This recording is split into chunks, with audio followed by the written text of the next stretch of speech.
Good morning, Ricks. We are the Junks. We're coming to you live on 106.7 The Fan, Team 980, 910 The Fan in Richmond.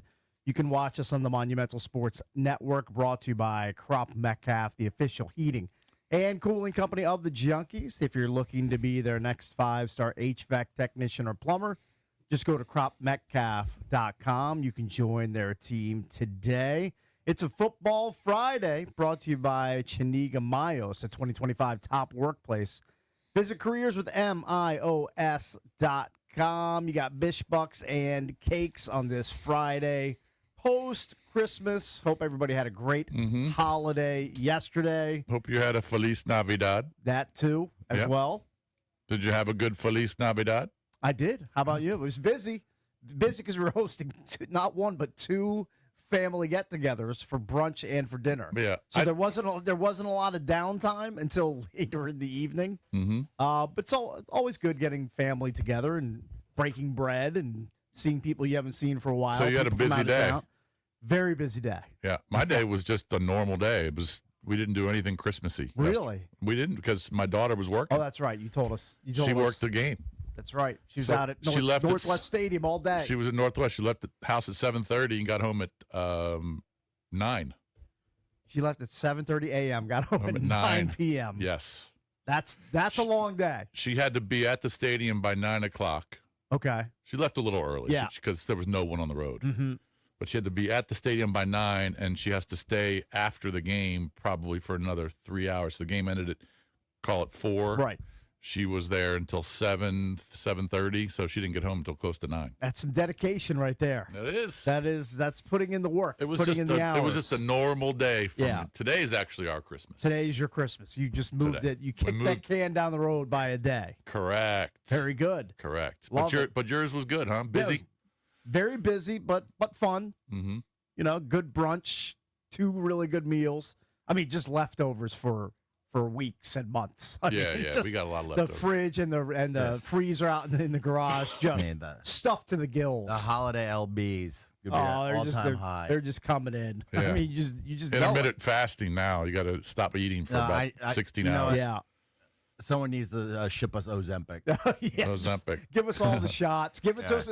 Whatever form it comes in, pill, liquid, shot, just bring it. Cakes, I do so much Ozempic right now when being fun. I would look like Pinhead from Hellraiser with all the Ozempic needles hanging out of my face. It's a great zing. That's a good I don't one. know how many people get that zinger, but I do, and it makes me laugh. Well, Christmas Eve was actually busy at our house because we always host a Christmas Eve get-together for some family and some neighbors. Yeah, like a soiree, yeah. And there was about, 20 people at the house. Okay. But the kitchen just got mashed. Oh, I mean, I had to clean the kitchen up. You hate that so much when that happens. Yeah. I mean, I can't believe there's only 17, 18 people eating, and it looked like there was 100 in there. Right, of course. I mean, it was it was nuts. So I had to clean the kitchen up on Christmas Eve night. Yeah. And then the rest on Christmas morning. Just way too much food. Lots of food. The amount of dishes. I do not envy my mom for the amount of dishes. No. Well, we nipped that in the bud a little bit for the brunch. Paper plates. Brunch we did. Yeah. We paper plated it, paper coffee cups, the whole 9. Smart. Because we knew we were doing also a dinner. We didn't. So we were just like, we're not going to do 2 sets of dishes and be just slaving over the sink all day. Like, we're just not going to do it. Right. You know what I rediscovered? How silly it is. What's that? Monkey bread. Monkey bread. Monkey bread. Monkey so bread. Silly. And or like Parker House rolls or bread that you can tear apart that you just slather with butter and like coarse like kosher salt on the top. No.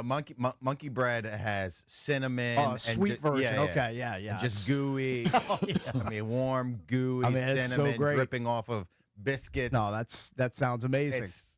You can have it for breakfast. You can have it for dessert. Yeah. It's so silly. Tastes silly with coffee. I think I bought a total of 12.5 pounds of prime rib at Costco. Yeah. And we probably ate 2.5 to 3 pounds of it. You got so much food. I mean, it's just absurd. I mean, how much did you spend? I spent $200 on just prime rib. on the prime rib You alone. ate about $20 of it. Yeah. So now it's going to be my life's mission to eat the rest of it, even if it kills me. Yeah. Even if I get a big knot of it stuck in my throat, and they have to come and take me away by ambulance. I'm going to eat that prime rib. No, you can't waste that. $500 worth. I mean, the worst case scenario is I chop it up and give it to my dog, and Winnie just has, she's got the greatest. You just can't throw it away. I can't throw it away. Yeah, you have to use it. I'll repurpose it somehow. Bring some in. I probably should. Bring some in. You can make you know what you can make with it? A silly sandwich. Silly French dip sandwich. Just get some like provolone and some I bet you it was good. Some onions and some big crusty French bread. Yeah. Good. Yeah. Big delicious. Big one. I'll bring some in. Well, we're not going to see you for 2 weeks. Oh, that's right. We'll bring some in.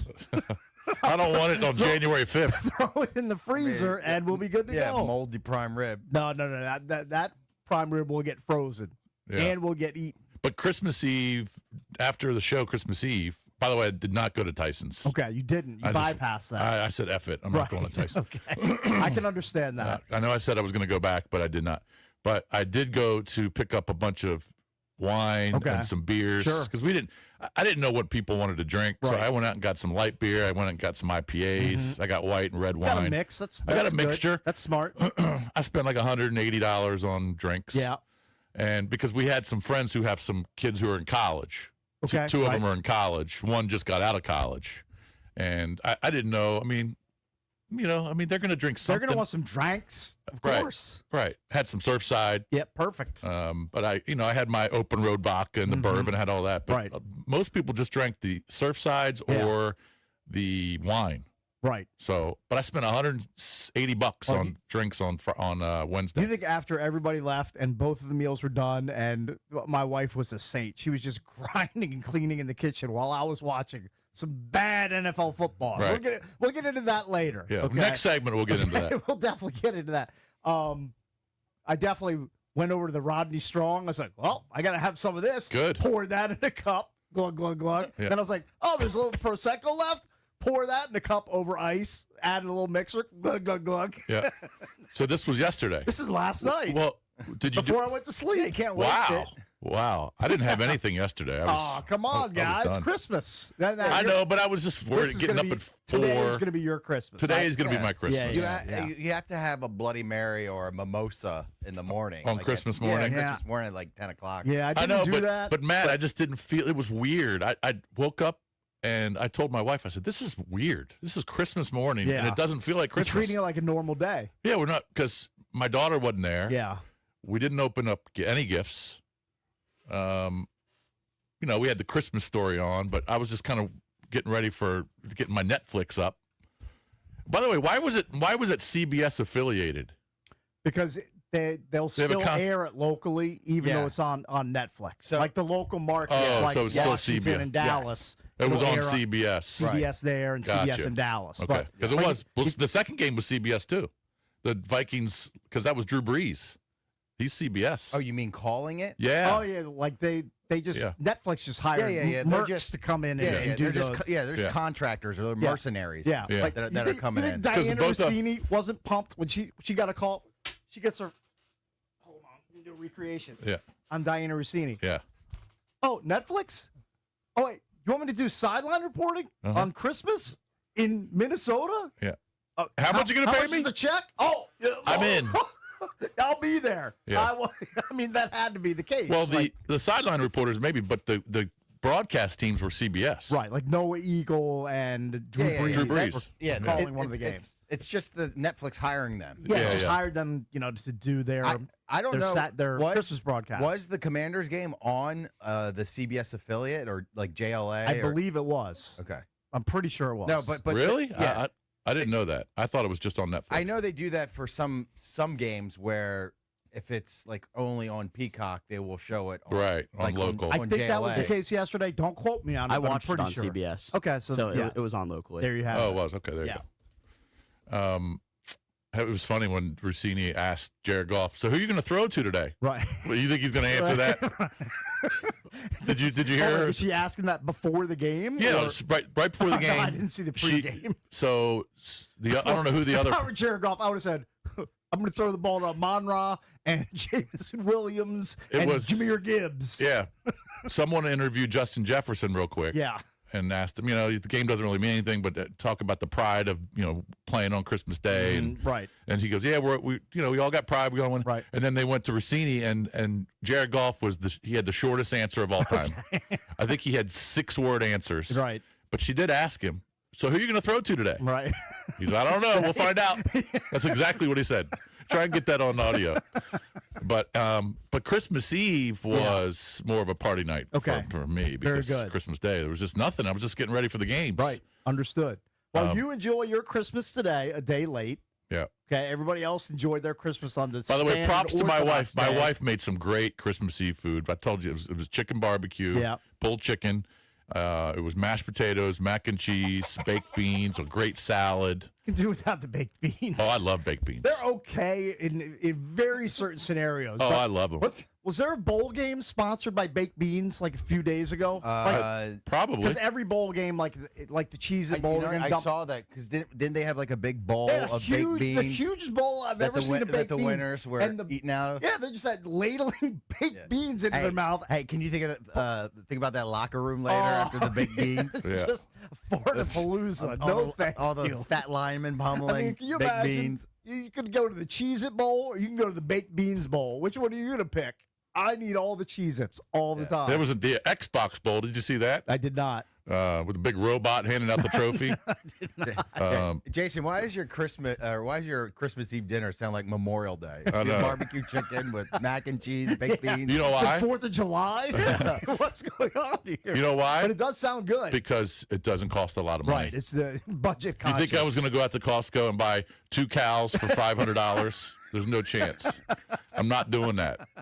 Especially when there's a bunch of kids and a bunch of the college kids, they don't care what they're eating. You won. Your bottom line won. Yeah, that's exactly why. I may be calling out credit card at some point in January when I see my statement.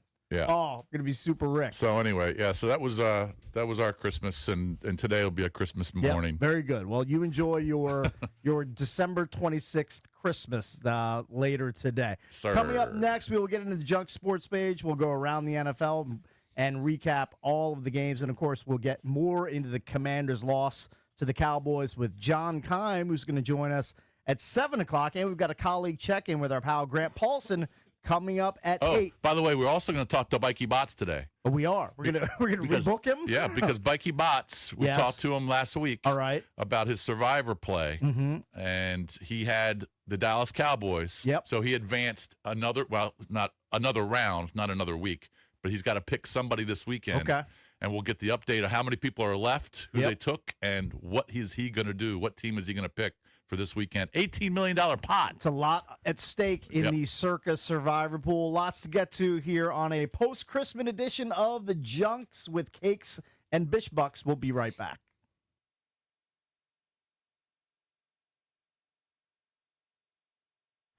Got a question for you. Do you have an old 401k sitting with a previous employer? Be honest, a lot of us do, and here's the problem. Letting that money sit there could actually be costing you more than you think. At Trajan Wealth, that's TRAJAN Wealth.com, their fiduciary advisors can help you take control of those funds and get your money working for you again. Founder and CEO Jeff Jr. started Trajan Wealth as an independent firm so their advisors can focus on your needs, not somebody else's agenda. They'll review your retirement accounts, explain your best options, and show you how to make those old funds a powerful part of your overall financial strategy. Whether it's consolidating accounts, reducing your fees, or maximizing growth potential, Trajan Wealth gives you the tools to take charge of your financial future. Don't leave your hard-earned money on the sidelines. Call Trajan Wealth today, 202-929-6600.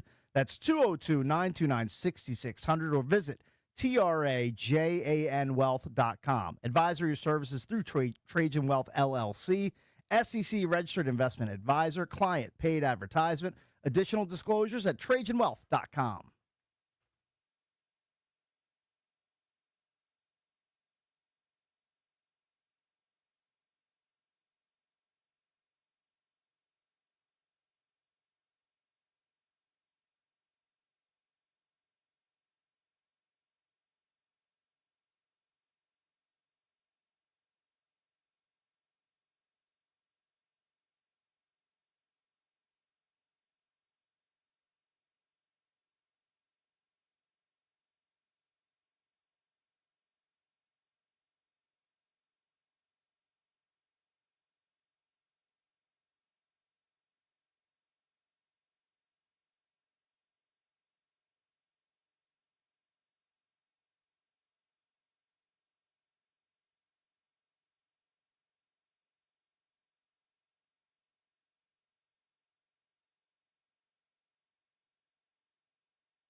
Let's get into the Junks sports page. Don't forget, John Keim will join us coming up at 7, and Grant Paulson joins us at 8. We will talk Commanders with both of them when they appear. Von Miller was supposed to join us, but he had a family situation. Yeah, so he will not be on the show. No, he's not going to be on the show. Nope. Not happening. And by the way, if you thought there was no one on the road on Christmas Eve, yeah, just today. There's nobody on the road today. It's pretty sparse. I mean, there was 100 people on the road on Christmas Eve. Yeah. There are 10 on the road today. Yeah, it's pretty light. Yeah. I'm going to guess we're going to get, I got 2 work with no problem. Driving home, probably going to be the same. Yeah, I mean, government's off. Yep. I mean, nobody coming to the city. Smooth sailing. Yes, nobody out there. By the way, the sports page is brought to you by our good friends at Open Road Distilling. Raise your standards. Open Road Distilling over there in Reston, VA. It's got a great distillery. You can get their vodka, their gin, their bourbon, their whiskey, their maple old-fashioned. And, of course, their dark liquors are available in Virginia ABC stores all across Northern Virginia and even down towards Richmond and Virginia Beach. So they're exclusive in Northern Virginia. But check it out. Go get yourself a couple bottles. Open Road Distilling. Yeah, get some bottles for your gatherings. Correct. All right, so like you said, a lot of bad football yesterday. But I got to tell you, watching the Cowboys-Commanders game, now this would have been just a horrific loss for the Cowboys if they lost the game. Right. They ran 87 plays to Washington's 41. Right. Think about that. 87 to 41. They had 28 first downs. Washington had 17. Time of possession, I'm sure, was crazy. But they ran almost 90 plays. And look, the first half was all Dallas, but Washington made it interesting. I mean, they had some opportunities. And part of the reason they ran so many plays is because, look, both teams are in effort mode because they're not eligible for the playoffs. So, every fourth down, they're going for just it. go for it, extending drives. Correct. So that makes sense as to why they kept converting those fourth downs. Dallas was 6 for 6 on fourth downs. That's pretty impressive. That was Commanders-esque from 2024. Now, Washington didn't go for any fourth downs. Right. They only converted 1 third down, so they weren't very good. But they had the big plays, and if you can talk about some of the guys who were Quinn did have impressive. a cowardly punt on. I remember exactly where they were, but I think they were going to go for it, but then they got a false start. Oh, is that what it was? Okay. So it backed them up to. Okay. It was 4th and 2 or 4th and 3, and then they Right. got the false start, and they went to 4th and 8, Okay, then- 4th and 9, Yeah. and then they punted. Okay, that makes sense then. Yeah, but I mean Dallas, they just didn't care. 6 for 6 on fourth downs. Right.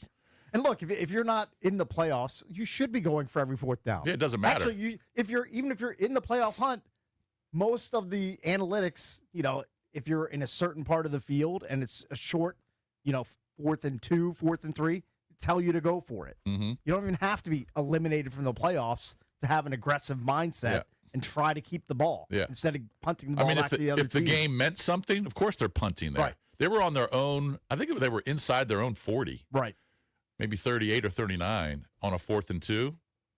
And Schottenheimer said, we're going for it. Yeah, why not? I like that attitude. And Dak hit like Tolbert on an Plus, out. you know what else? It keeps the game going quicker. If you miss it, turn the ball over to the other team. Correct. The clock keeps ticking. And if you make it, clock keeps ticking. Right, exactly. Yeah. No problem with that whatsoever. Yeah. But Dak Prescott, 19 for 37, threw for over 300 yards. I mean, I would have liked the long one to go to Pickens. That touchdown to Turpin didn't help anybody in the in the fantasy football playoffs. But what are you going to do? And remember last week we talked about there was a list of players. I think it was from the Washington Post. A list of players that really needed to prove something over the last couple weeks. Yeah, Sanders still was on that list. He didn't have a good game. No, he did not. Sanders still did not have a good game. One of the guys on that list was Johnny Newton. He did. Johnny have a good Newton game. had a good game. 3 sacks. He did. He had 3 sacks. They got to Dak 6 times. First player for Washington with a 3-sack game since 2015. Yeah. So that goes back a ways. That was impressive. Yeah, good for him. And that's a guy they're going to need to be relying on more in 2026. And he did that with Deron Payne, obviously not playing in the game. And, of course, our boy Vaughn did get a sack. That's right. Vaughn got a sack. And I think he's up to 137.5 now on the all-time list. I can pull that up to see. Pull that one up. I mean, he's just every person he passes now is like a Hall of Famer. Right. Just like the biggest of the big. Right. Which he'll be one. Oh, once 100%. Once he gets eligible. Yep. But, Yeah, Bobby Wagner had a half a sack. I think he had his sack with Preston Smith because Smith had a half as well. Bobby Wagner and Will Harris led the team in tackles. Both had 10. But they got to Dak 6 times. It's kind of impressive. You know who was look, there were some bright spots. Bill was a bright spot. Bill was a bright spot. Rips off a 70-plus yarder for a touchdown. Had 2 touchdowns on the day. Bill had 105 yards and a couple scores just on 11 carries. Right. So he was averaging almost 10 a carry. Debo was pretty impressive. Now, he didn't touch the ball a ton. He only had 2 big plays. He had 2 big plays. He caught 2 balls for 70 yards. And he had a 30-yard run. He truck sticked some dude down close to the goal line, knocked his helmet off. But that had to be embarrassing. Now, he only touched the ball 4 times. Right. But in those 4 times he touched the ball, he had 90 yards. He was impactful yesterday, no doubt. Right? I thought so. And you mentioned Johnny Newton. Bill was impressive. Josh Johnson, look, he didn't look like a third-string quarterback. He didn't look like Max Brosnan. I mean, we were talking about this before the show with Unfunny Ben. Like, there's a reason that he's still in the league after coming into the league in 2009. Like, he offers something that coaches and teams like. He's just solid. He's not great. He's not spectacular. Yeah, I mean, he's not going to win you a ton of games. He's just a solid guy to have on your team. But he didn't lose the game for him last night. No, he was not the issue. Now he didn't throw any touchdowns, but he was capable. And there was a couple times, I think it was on a 3rd and goal or 3rd and 10. They were deep inside Dallas's territory. He held the ball too long. Right. He got sacked, so they ended up kicking a field goal there. So there were a couple plays where you say, oh, you know, that looks like a backup quarterback. But, I mean, you saw Max Brosmer's stats. Oh, I saw those stats. They were pathetic. I think they threw for net 3 yards. They won the game with a +3 net passing yard stat. You know what? Dan Campbell, he should be fired. He threw I don't know how you lose to a team that throws for 3 yards. Brosmer threw for 51, but he took sacks for 48. Yeah. Hence your net +3 passing yards. Yeah, there you go. That's embarrassing. That is when you need. Now look, it was a long shot for Detroit to even win the game. They needed to win. They needed to win both 2 games. Packers need to lose both. Right. All right. So long shot. I don't know, 5% chance, but still, when you have to win and you go to Minnesota and they're playing a 3rd-string quarterback and he completes 9 passes for 50 yards, right, and he gets sacked 7 times for the net 3, and you lose to them. I'm sorry. I question you. I question your coaching staff, and I question Jared Goff. You might be on probation heading into the offseason. So what did you think about the Commanders game overall? I mean, like to see that performance from Bill. Of course, the defense, wilted under Dallas's pressure. Now, if they could have gotten anything really going in the second half, they could have made a huge game of it because, look, Dallas's defense bogged down in the second half after starting off on fire.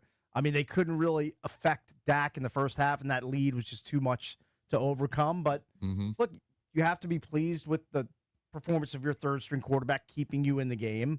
The Bill performance was nice. Johnny Newton showing a pulse and having 3 sacks. Yep. Like, there were some positives to take out of the game yesterday. There was a few. And I was thinking, Debo looked like he just had some burst. Because they showed Turpin mile per hour gauge or whatever, and he hit over 20. When Debo got full speed, he was at almost 19. Yeah, it's pretty good. I mean, he's not that far behind Turpin, who's considered one of the fastest, if not the fastest player in the league. And in the Vikings game, Jordan Addison had a rushing touchdown where I think he was around 20 or 20 and a half miles per hour on that carry. Those guys are trucking. Yeah. Well, you know why Debo got so much burst, right?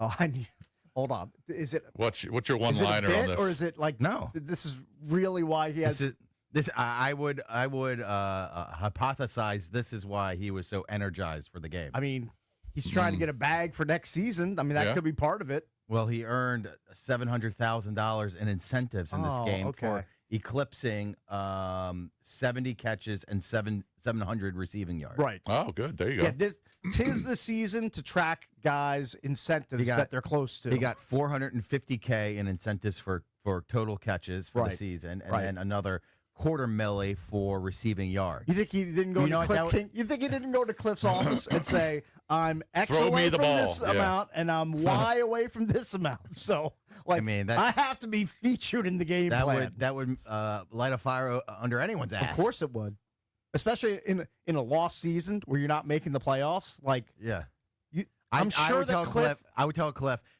throw me a billion wide receiver screens. And I'm sure Cliff is like, okay, I want you to get paid. I want you to make as much money as you can. Mm-hmm. I'm surprised they didn't throw it to him more then. It's allowed 2 catches. Yeah. Really loud. Yeah. Well, I'm sure he knew the number in his head that he needed. Of course he did. That's why he's truck sticking that dude and knocking his helmet off. It's also that's how you get a good rep as an organization. Right. You know, a lot of organizations their bean counters are counting as well. Right. And they know, hey, we can save $700K if we just sub in someone for Debo. Just throw the ball to Chris Moore or somebody. Make Chris Moore part of the game plan. Yeah. Well, they clearly wanted to win that game. I mean, they tried. Right. And it could have gotten interesting if they would have gotten a stop on that last possession when Dallas got the ball back with, 2.5 minutes left. And then just ran the clock out. All the Circa Survivor remaining people would have been so salty if the Commanders won that game. It was crazy. And we'll talk about that later with Bikey, but there were 10 people left in Circa. 5 had the Cowboys. Right. 1 had the Commanders. Right. All right. So one, obviously, that guy was going to be eliminated if Dallas wins, and he was. And the other 4 had the Vikings. Right. There's one guy with 2 entries. He had both on the Vikings. And he luck boxes way through to the weekend. What is he doing? Hey, why aren't you hedging? Hey, well, maybe you couldn't take I'm not going to question him. You know what? why? That's probably whoever. That's probably the only team he could take. He's one of 10 left. We got eliminated like in week 5. Yeah. I'm not. I can't question that guy. Well, that makes sense because he probably already burned Detroit. He probably couldn't hedge it. He may have had no other choice. Yeah. So maybe he burned all those other teams. Such a sick sweat. But yeah, I mean, look, Washington was in it. All we could sweat was our touchdown parlay. Big loser. Yeah, but I think Valdez hit the big one with Bo Nix. I did. Bo Nix hit? Yeah, it was plus 420. Yeah. Nice. Bo Nix ran one in. Ferguson hit. Yeah, I thought we were going to be all silly. Who did he throw? Who did Nix throw the touchdown to? It wasn't Sutton, was it? That was my guy. That was my pick. It was hold on. Troy Franklin. No, I don't think it was that. R.J. Harvey. I think it was Harvey did score, so it might have been Harvey. I think it was a nubber, no-namer. I'll look it up. R.J. Harvey had the receiving touchdown. Oh, he did? Okay. Yeah. He's had a pretty good rookie season, by the way. Yeah, I agree. Oh, yeah. Harvey got the receiving touchdown. Yeah, and I didn't watch any of that game. But I watched a little bit of that game because I was trying to fade Bo Nix. Yeah. He had like 5 points at halftime. I wake up this morning, he's got like 23. I was salty. Oh, because you're going against him. Yes. Yeah. But there's a big swing, by the way, too. There's a substantial difference between first place money and second place money. I bet. So I wanted Bo Nix to have 5 points. I was so bitter because I'm playing the third place game. Okay, yeah. And it's worth the entry fee. Yep. Which is a couple $100. But I once I realized Chris Rodriguez was out, I tried to pick up Bill. Okay. Yahoo wouldn't let me pick up Bill. Why? Because it's locked? Just because it was a Thursday game. Okay. They wouldn't allow me to pick up Bill yesterday. I tried to drop all my other running backs. Okay. They would not allow me to pick up Bill. Sprinted to the waiver wire? Yeah. It was a waiver wire deadline, and it wouldn't kick in until Friday, until today. That's a nightmare. Yeah. What's Yahoo? I mean, that's a terrible rule. Don't love that. I don't know if that's a Yahoo rule or a league rule. Right. But I tried to pick up Bill, which would have been huge. I was going to drop Dowdle. Yeah, I mean, you should, as long as he's not on somebody's roster. He wasn't. You should be allowed to just pick him up. Pick him up and play him. Off the scrap heap. Wouldn't let me. I was so pissed. That's alarming. All right, so you had Dallas win that game. So right now, I believe if you look at the draft order at 4 and 12, Washington's still sitting at 7. Let me go to tankathon.com. I think they're still sitting at 7. The Giants and Vegas are at 2 wins each. So huge game between them this weekend for the number 1 pick. For the number 1 pick. Giants are playing the Raiders. Yes. And the Raiders, their first salvo in this matchup was, okay, you know what we're going to do? We're going to put Brock Bowers on IR so he's not playing this weekend. Right. Advantage, Raiders. Right. So the loser of that game has the number 1 pick. Right. I'm pretty sure the loser of that game is locked in number one. Yeah, because the next set of teams are the Browns, Jets, Titans, Cardinals, all with 3 wins. Right. And I think even if the Raiders won in the final week, I still believe they have the number 1 pick. So that is a huge game. Massive game. So right now you got Giants, Vegas at 1-2, Cleveland's at 3, Jets are at 4, Tennessee's at 5, Arizona's at 6, and Washington's at 7. Right. So they're locked in. And we talked about this last week. I wonder if Washington fans, by the way, I couldn't believe how many people were out there on a Christmas day. It wasn't sold out, but it was pretty packed. It was pretty packed. Yeah. I mean, Anthony Anderson was out there doing, did you see that pregame? I did not see the pregame. Yeah, he was sampling fans tailgate food. Okay. He was out in the parking lot. He was out in the parking lot. I bet you Tailgate Ted saw him. He might have. And there was another actor I didn't recognize that was out there with him. He looked like freaking Jason Kelsey. But it was, I couldn't believe how many people were out there on Christmas. Yeah. It was nuts. They paid for season tickets. Yeah, I guess. They want to go to every game. I guess they didn't want to waste it. By the way, the Commanders started the season winning their first 2 games at Northwest Stadium, dropped their last 6. That's not a great way to finish the 2025 campaign. Yeah. But I know there's some fans out there that just want to win every game. Right. But there's a bunch of fans that they don't want to win. They want to get the best draft pick. Right.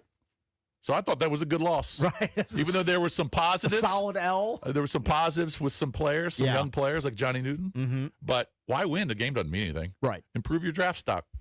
Yeah, you just can't catch the Giants and the Raiders. They've each lost 9 games in a row. Yeah, I mean, those are tankies. And, of course, we talked about the Vikings beat the Lions 23-10. So the Lions are officially eliminated.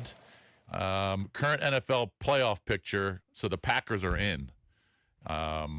So you got 6 teams in the NFC. AFC, you're still looking at 5 teams are in. Mm-hmm. AFC North is still up for grabs, although Pittsburgh's a heavy favorite. So you have 5 teams in the AFC, 6 in the NFC, and then that last spot in the NFC is going to be the NFC South. It's either going to be Tampa or Carolina. That'll be your 7th team. And then Houston's probably going to get in, and they're still, on the outside looking in, but they're pretty much a lock to get in. So the playoff picture is starting to shape up. Very good. Coming up at 7 o'clock, John Keim from ESPN.com will join us. We'll talk more Commanders with him. When we come back, we will get into an amazing stat for standalone games for the Commanders in 2025. We will dive into that next here on the Junks.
Welcome back to Football Friday, presented by Chiniga Mayos, the 2025 top workplace. Visit careerswithmios.com. John Kine from ESPN joins us at 7. Grant Paulson with a colleague check-in. He will join the show coming up at 8 a.m. So you want to keep listening. Cakes and Valdez were having a discussion or an argument about NFL sideline reporter money or salaries. I love to get into people's pockets, for those of you that don't know. It's kind of my thing. Because Cakes thinks that Diana Rossini, who did the sideline reporter reporting for the Lions and Vikings game, we talked about her a little bit earlier. Yep. He thinks she got paid a lot to go fly to Minnesota. Yeah. To leave her family on Christmas. She lives in, I'm guessing she lives in Jersey. She lives on the East Coast somewhere. She lives on the East Coast. Yeah. To leave her family, go to Minnesota. Yeah. Work that, and she probably left, I don't know, Christmas Eve. Mm-hmm. I would guess. I don't know. Right. I don't know her travel itinerary. Or maybe the day before. Yeah. But gone for 2 or 3 days and then be a sideline reporter. Cakes thinks she was making close to $100,000 for that. No. I did not say $100,000. Oh, you said 50. I said my initial salary estimation for the Netflix hiring for the sideline reporting on Christmas Day was around $50,000. Right. Now, Valdez, his eyes popped out of his sockets Matt thinks it's when he heard that half number. At most, half of that. He thought it was probably closer to maybe 10 to 15K, something in that range. I mean, I know Netflix has stupid money, right? But that doesn't mean they're stupid business people. I mean, 50K to work one game. Now that's a lot. Now I really need to know the number. I need to do some digging. We can text Diana. I don't know if she won't tell you. She probably won't offer up that information. Now the Aaron Andrews of the world, the popular ones, they've got contracts where they're making $1 million. Yeah. She's got to be making $1 million a year. I would expect. Yeah. I think not established, but I think kind of the elite sideline reporters pull in 6 figures, right? And then for a one-off for one game to be 50K. I mean, Cakes is just too big. I'm living on another planet. Daddy Warbucks over there. Maybe that's the case. Now, nobody really knows. I mean, you can Google it, but it's not like these contracts are made public. No, they're private. Yeah, they're very private. If anybody is listening, first and foremost, and if anybody is listening that has intimate knowledge of sideline reporter salaries and one-off hirings, call us at 800-636-1067. We'd love to hear from you. Nobody knows. But unless you're a friend of one of them. Unfunny Ben is going to vet you, so most likely you're not going to get on the air. I would just but if you do have that intel and info, please let us know. Yeah. All right, speaking of intel and information, this is a really good stat that a guy that we've known for a long time, who's worked in this market for a long time, Al Galdi, came up with, at Al Galdi on Twitter. Now, it refers to the Commanders' record in their standalone games in 2025. Yeah, and I'm just going to read his tweet. Well, remember, the Commanders, according to Eric, were the sexiest team in the NFL. They were sexy. And everyone needed a piece of the Commanders. It's hard to argue with that. I mean, I'm not disagreeing. You saw all the primetime spots, the Madrid game, the primetime games, the fact that they went, I think, like 7 or 8 straight weeks without having a Sunday 1 p.m. game. Right. All right, so here's Al Galdi's tweet that he put out on Christmas, right after the game ended yesterday. We now are done with Washington's franchise record 8 standalone games in the 2025 regular season. The Commanders in those games went 0-8 with a point differential of -77. Wow. Sunday at 1 p.m., we miss you. We'll see a lot of you next season. Correct. We talked about that last week. That's a really good tweet. All right, the first game, the first standalone game was the Green Bay game, the Packers game, on a short week after. That was in week 2. That was a Thursday night game? Yes. All right, they lose that game, obviously, 27-18, right. and Jaden hurts his knee. All right, which one was the second one? I mean, I don't have the game-by-game breakdown. But okay. Chicago definitely was. Right. Lost that game. Obviously, the Dolphins game. Now, that game was relatively close. I think it was that a 16-13 game? 16-13 overtime game. Okay, yeah. Right. Broncos, the Seahawks, demolition at the hands of the Seahawks, standalone game. Chiefs game, yep. Right. Chiefs. Detroit wasn't a standalone game, right? That was like a 4 o'clock game. I think it was like a 4:25 kick. Yeah. What else am I missing? Philadelphia? I was going to say, were any of the Eagles games standalone games? Well, they still have to play them one more time. one of the Dallas games was. Do we consider yesterday a standalone game? Absolutely. Okay. Yes. Yep. All right. Philly game was. Philly game was. Saturday at 5 p.m. Right. That's right. Yep. Lost both those games. We're missing one. So being in the spotlight was no bueno for the Commanders in 2025. Yep. So 0-8. you know what? So maybe that slate of, I don't know, let's say 12 or 13 Sunday 1 p.m. games that's probably incoming in 2026. They definitely It's going to be are. a good thing for this Commanders franchise. Yeah, the national broadcast coverage of the Commanders' schedule is going to be a lot like when Ron Rivera was here right. next year. Yeah. You're going to think Ron Rivera was back here Now, as head coach. I don't think it's going to go down to the point where they just get the one Thursday Amazon Prime game and that's it. Yeah, you might get. I'm going to guess 2 games, 2 standalones. I'm going to guess they get a Thursday night game and then 2 or 3 more primetime games sprinkled throughout. Oh, I don't think they're going to get 3. You don't think so? I don't think they're getting 4.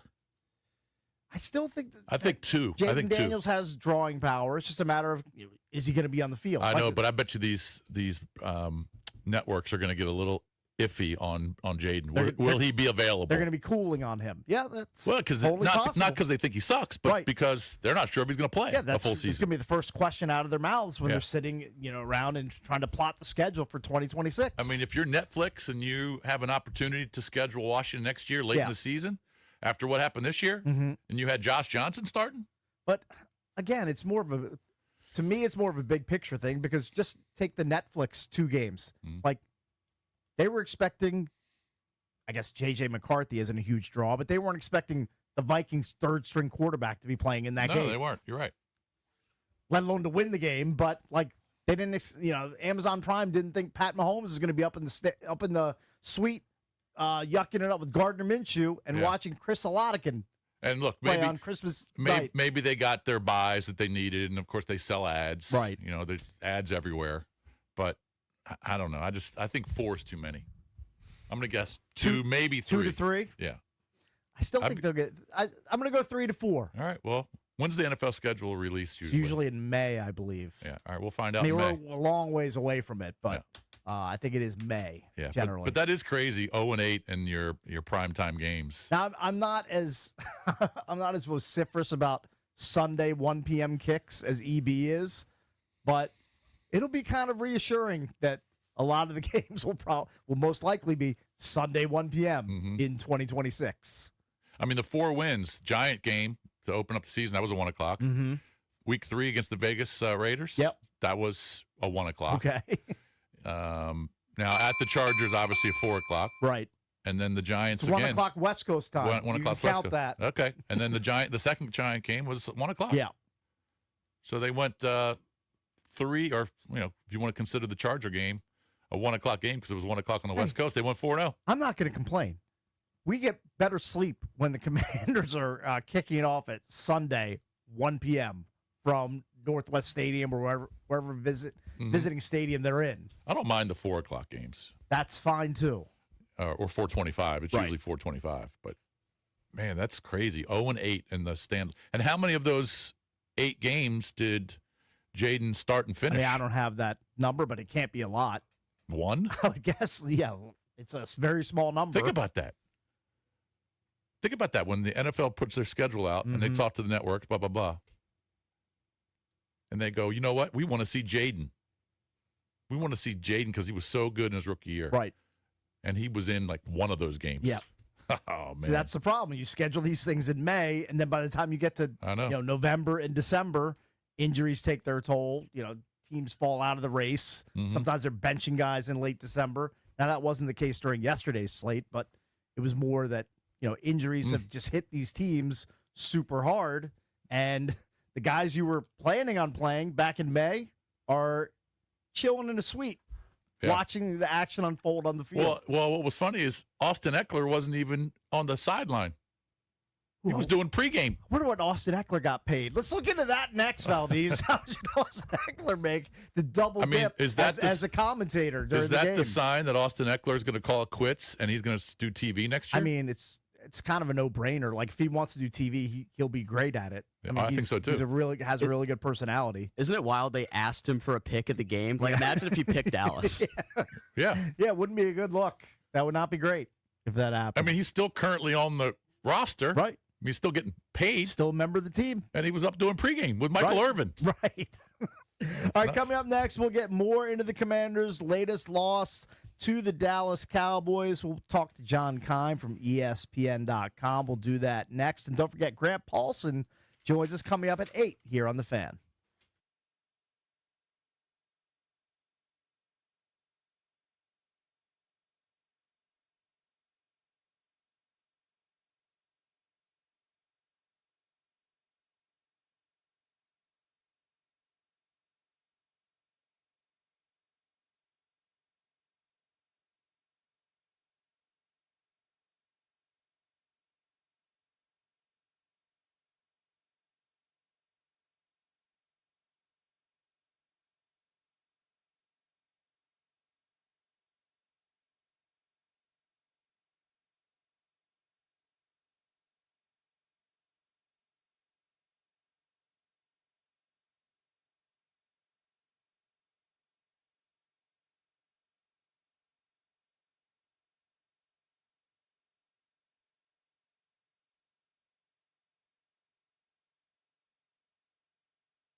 Time for an update. I'm Ben Strober. This update is driven by your local Washington area Honda dealers. No Christmas joy for the Washington Commanders yesterday. They fell to the Dallas Cowboys at home 30-23. Jaden Daniels and Marcus Mariota both out for the injury-riddled Commanders, so the 39-year-old Josh Johnson made his first start since 2021. The Cowboys ran 87 offensive plays. The Commanders just 41. That pretty much tells you the story.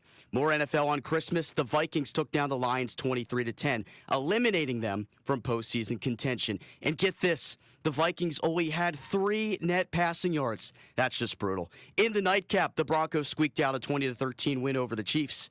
NBA on Christmas. How about those San Antonio Spurs? They are now responsible for 3 of 5 OKC Thunder losses this year. They dominated them yesterday, 117-102. From the Crop Medcalf 5-Star Sports Desk, I'm Ben Strober on The Fan.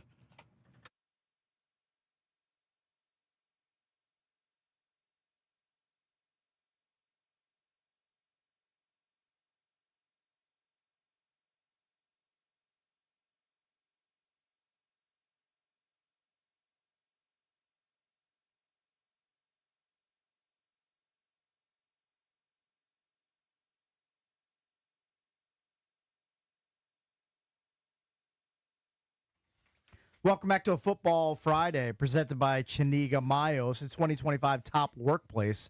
Visit careerswithmios.com. Time to head to the Rude Guest Hotline. Say good morning to John Keim, ESPN's Commanders reporter. Mm-hmm. John, Merry Christmas. How are you? JK. Merry Christmas, guys. How are you guys? JK, are you doing your Christmas celebration with your family today?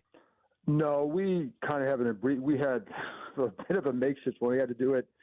Christmas Eve night, I had one son who could only be in town until about 5:30 last night, and he couldn't get in till Christmas Eve. So it was a pretty quick, abbreviated one. So we kind of mixed it up a little bit Christmas Eve and a little bit Christmas morning. So right. There you go. Very good. Now, all good. Will you go over to the park today for any interviews? No, there's nothing today. Okay, nothing. good. I'm at home working in the office. So all right, good. I've been watching film this morning already. Oh man, always on the grind. Lucky you. So yesterday, Josh Johnson gets the start. He gets the nod, Right. and he was decent. He wasn't bad. I mean, he didn't throw any touchdowns, but he took care of the ball. Was only sacked once. Threw for almost 200 yards in the game. Like we were talking about this earlier. He's not the reason this team lost this game. No. Talk about Johnson and the fact that he was tabbed to get the start over Jeff Driscoll, who was brought in late last week. Well, I mean, they chose Johnson over Driscoll long ago because remember, Driscoll was here last year and then was still unsigned going into camp. So, or around that time. So, and these guys had signed Josh already. So, they had made that choice, so to speak, a while ago. And I know, Driscoll, my understanding at the time was looking for a place where he could compete for the number 2 job, and then that didn't materialize. But he'd been in the offense all year, so it made sense that he would start. It'd just be hard to bring in a guy with 1 day, 1.5 practices, and then give him the start. So I think that was always kind of what made the most sense, and he's, again, been in the system. So his experience is always what people kind of latch onto. Mm-hmm. He has not been a great quarterback, but to last as long as he has and to play for as many teams as he has, it's kind of remarkable. It's admirable. He's an NFL. Way. He's the ultimate NFL survivor. It's kind of the way I look at him. Sure. Yeah, for sure. It's a good story. It's like in case of emergency, break glass. Right. And not whether it's as a backup, whether it's whatever, he can go do it, and that takes a lot. I know he's not this great quarterback, but that takes a lot to survive that way. He's only started 10 times. Right. As he said, certain guys like Taylor Heineke was a starter for a little while, and now he's out of the league. So and the only point is it's hard to stay in this league in his role for that long. Mm-hmm. Yeah, it was interesting, and it's just surprising that Dallas only won the game by a touchdown. They ran 87 plays to 41 for Washington. I was thinking that too, that you would have thought that this was a major blowout, and they gave up 23 points or they scored 23 points and not a whole lot of plays. I mean, that was staggering the difference in the amount of plays. I mean, it was like, I think it was 19 more than anybody has run against them this season. Right. And, you know, and I mean, I'm watching guys at defensive tackle who are like, who is this guy? Because he just got here, you know, Shy Tuttle, other guys like that. Like, it was not ideal for them. But Dallas's defense isn't very good. No. And I think that kind of contributes to it.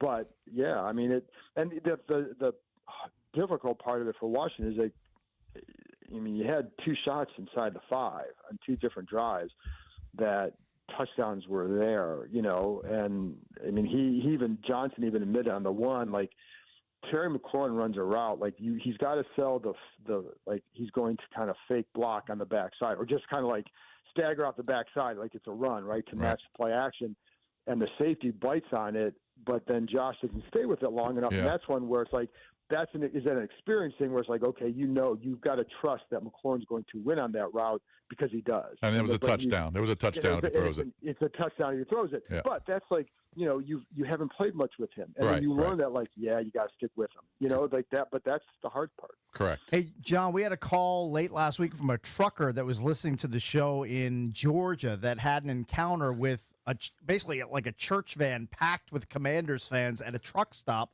It was Bill Krosky Merritt's like grandma and a bunch of family members road tripping up to see the game, and what a performance he puts on for them. 11 carries, 105 yards. He scores 2 touchdowns. 72-yarder. That's 72-yarder. I mean, a really good performance by him. And look, I know he's not a superstar, but for a guy who was drafted in the 7th round, that was basically an afterthought for a lot of NFL teams, he's putting together a pretty solid rookie campaign. I mean, he's going to have over 800 yards in his rookie year.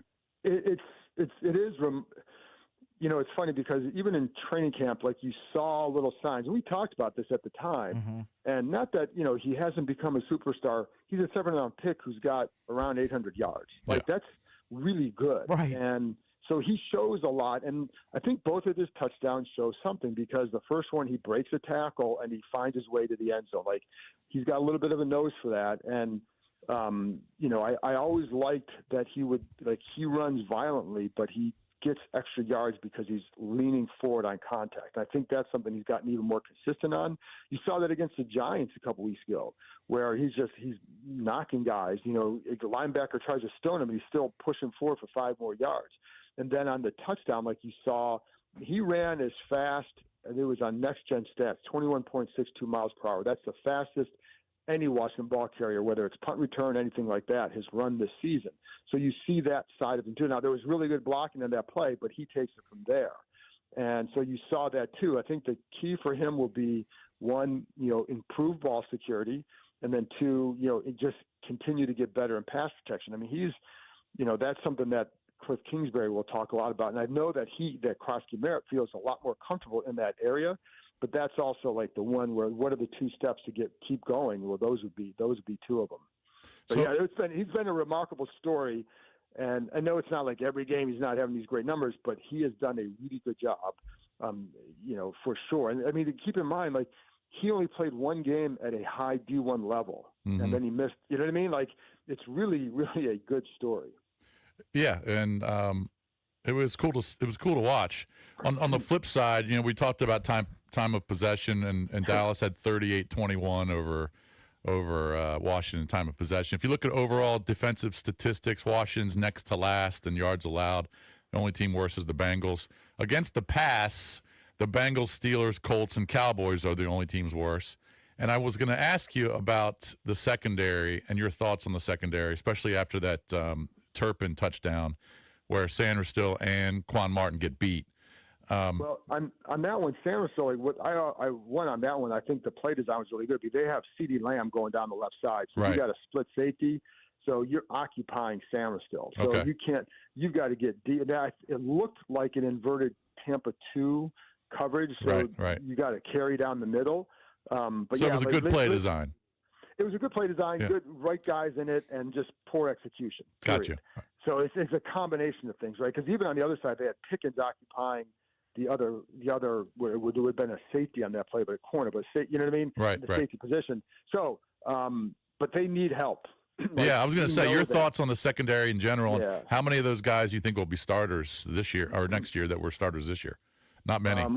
Well, no, Trey Amos. I think that's the one guy you can count on. Yep. And then I think you're going to need, like, I remember talking to somebody early in the year from another teams, like they need safeties. And I think you're going to go into the offseason like thinking like that, right? Mm-hmm. So I would get a little bit more help there. We all know like Caleb Downs is going to be in the draft. Is that a guy that they take or not? I mean, that's certainly a guy that you put on the list of potential players, depending on what you do in free agency. Listen, man, they need guys on defense all over. Yeah, I know. You need some impact guys on that side of the ball, and so are you going to get them in the front seven? You look at Minnesota. Minnesota wreaks havoc with their front. It's not about the secondary; it's about the front. And that's, like you look at their corners or safeties, like there's nothing remarkable. Harrison Smith has been a really good player, but not at this point. But it's what they do in the front seven, what they do under Flores is terrific. And that helps them look better. So you can do things to help there, but you still need guys to make plays. And I think that's what you definitely need some more. I mean, they only have, like, for the corners, it's Amos and then Samerstill. And, so I think Samerstill is going to go in there with obviously a chance to start, but you still need to get more there. You absolutely need to get more there. Johnny Newton was a demon yesterday. 9 tackles, 3 sacks, 2 tackles for loss, 5 quarterback hits. Like, are we going to see more of this heading into 2026? Like, he's got to have an expanded role, I would think, especially if Deron Payne isn't on the roster next year. Did you see this sort of performance coming for Johnny Newton yesterday? Well, I know some people there did, because that's what I would hear. It's just that, someone told me a couple weeks ago, like, hey, his time is coming. And, because he would flash, right? He'll flash every so often. You just see it, and then you don't. But they had maintained just how much more consistent he'd been getting with his leverage, et cetera, et cetera. He's not, and, Dan Quinn talked about it a couple weeks ago too, about like he's better when he's shaded off the lineman, right? So, and you see that a lot more. But I mean, there's still a ways to go. And it's still, I think, like, how is he best used? And even like yesterday, going back and I watched all of his tackles already. And there are times where it's like, okay, lineman gets you, but he gets off the guy and it's 5-yard gain.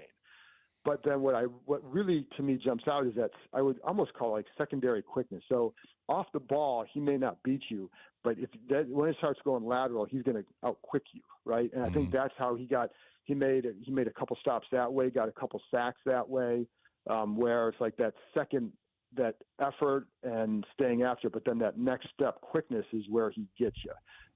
So I think that's where you can see, can he be more of an impact guy that way? And then I'd like to see, like, what does it look like for him if they can get like a good edge rusher, right? And then just how does that work with him if you have those two guys that have some higher level of quickness, how that could look with stunts in some games, et cetera. So, I don't know that he's going to be like he's not going to be this major run stopper. It's just he's going to be a guy that I think can get after the passer a little bit as he progresses. So, but that's what you see. Like, your multiple of the sacks came with the second effort and then that next step quickness where it's like not stone, but like you're not beating the guy right off the ball and go, boom, there it goes, right? Mm-hmm. It's not like that, but it's like, blocked a little bit, but getting off because you read it, and then you just have the quickness laterally to get by him. Yeah. We were talking about he has to improve against the run overall still, and that'll be something for him going forward, but you can see the ability to contribute more. Right. We were talking about the primetime games and the standalone games that Washington had this year, and they had a ton of them. Gross. They lost both their Thursday. Next year. Yeah, I was going to ask you. So they went 0-8 in those games this year. If you include the Madrid game, the Thursday night games, the Monday night games, yada yada yada. But obviously the networks, they don't know about injuries. And right, of course. So, but what do you think is going to happen next year when the networks look at this team and go, you know what, man, we got screwed with these Commander games in the prime time? Yeah, well, it depends. First of all, it depends what happens in free agency. What do they do there? Because that's always going to be like, are they going to become this hot team and say, all right, well, if Jayden Daniels is healthy and they've got this guy and that guy, they could be fun to watch. Mm-hmm. I don't think you're going to get 8 games next year. I think we're going to have a few more 1:00 games, but you still got to put them in some prime time games just because, like, what if Jaden Daniels comes back and is healthy and they're really looking good again? Do you want to miss that train, right? And so I think you'll certainly get some primetime games, especially early, just in case, right? So I think you could see that you still have to, because of Jaden Daniels, and this again, you can't assume injuries. So with him, if he's good, if he's back and healthy, and they get 1 or 2 more pieces, like, why not? Mm-hmm. But you're not going to get 8. You just no. That was based on them thinking obviously they're very good and you have this exciting offense. But I would still think you're going to get a few just because of that.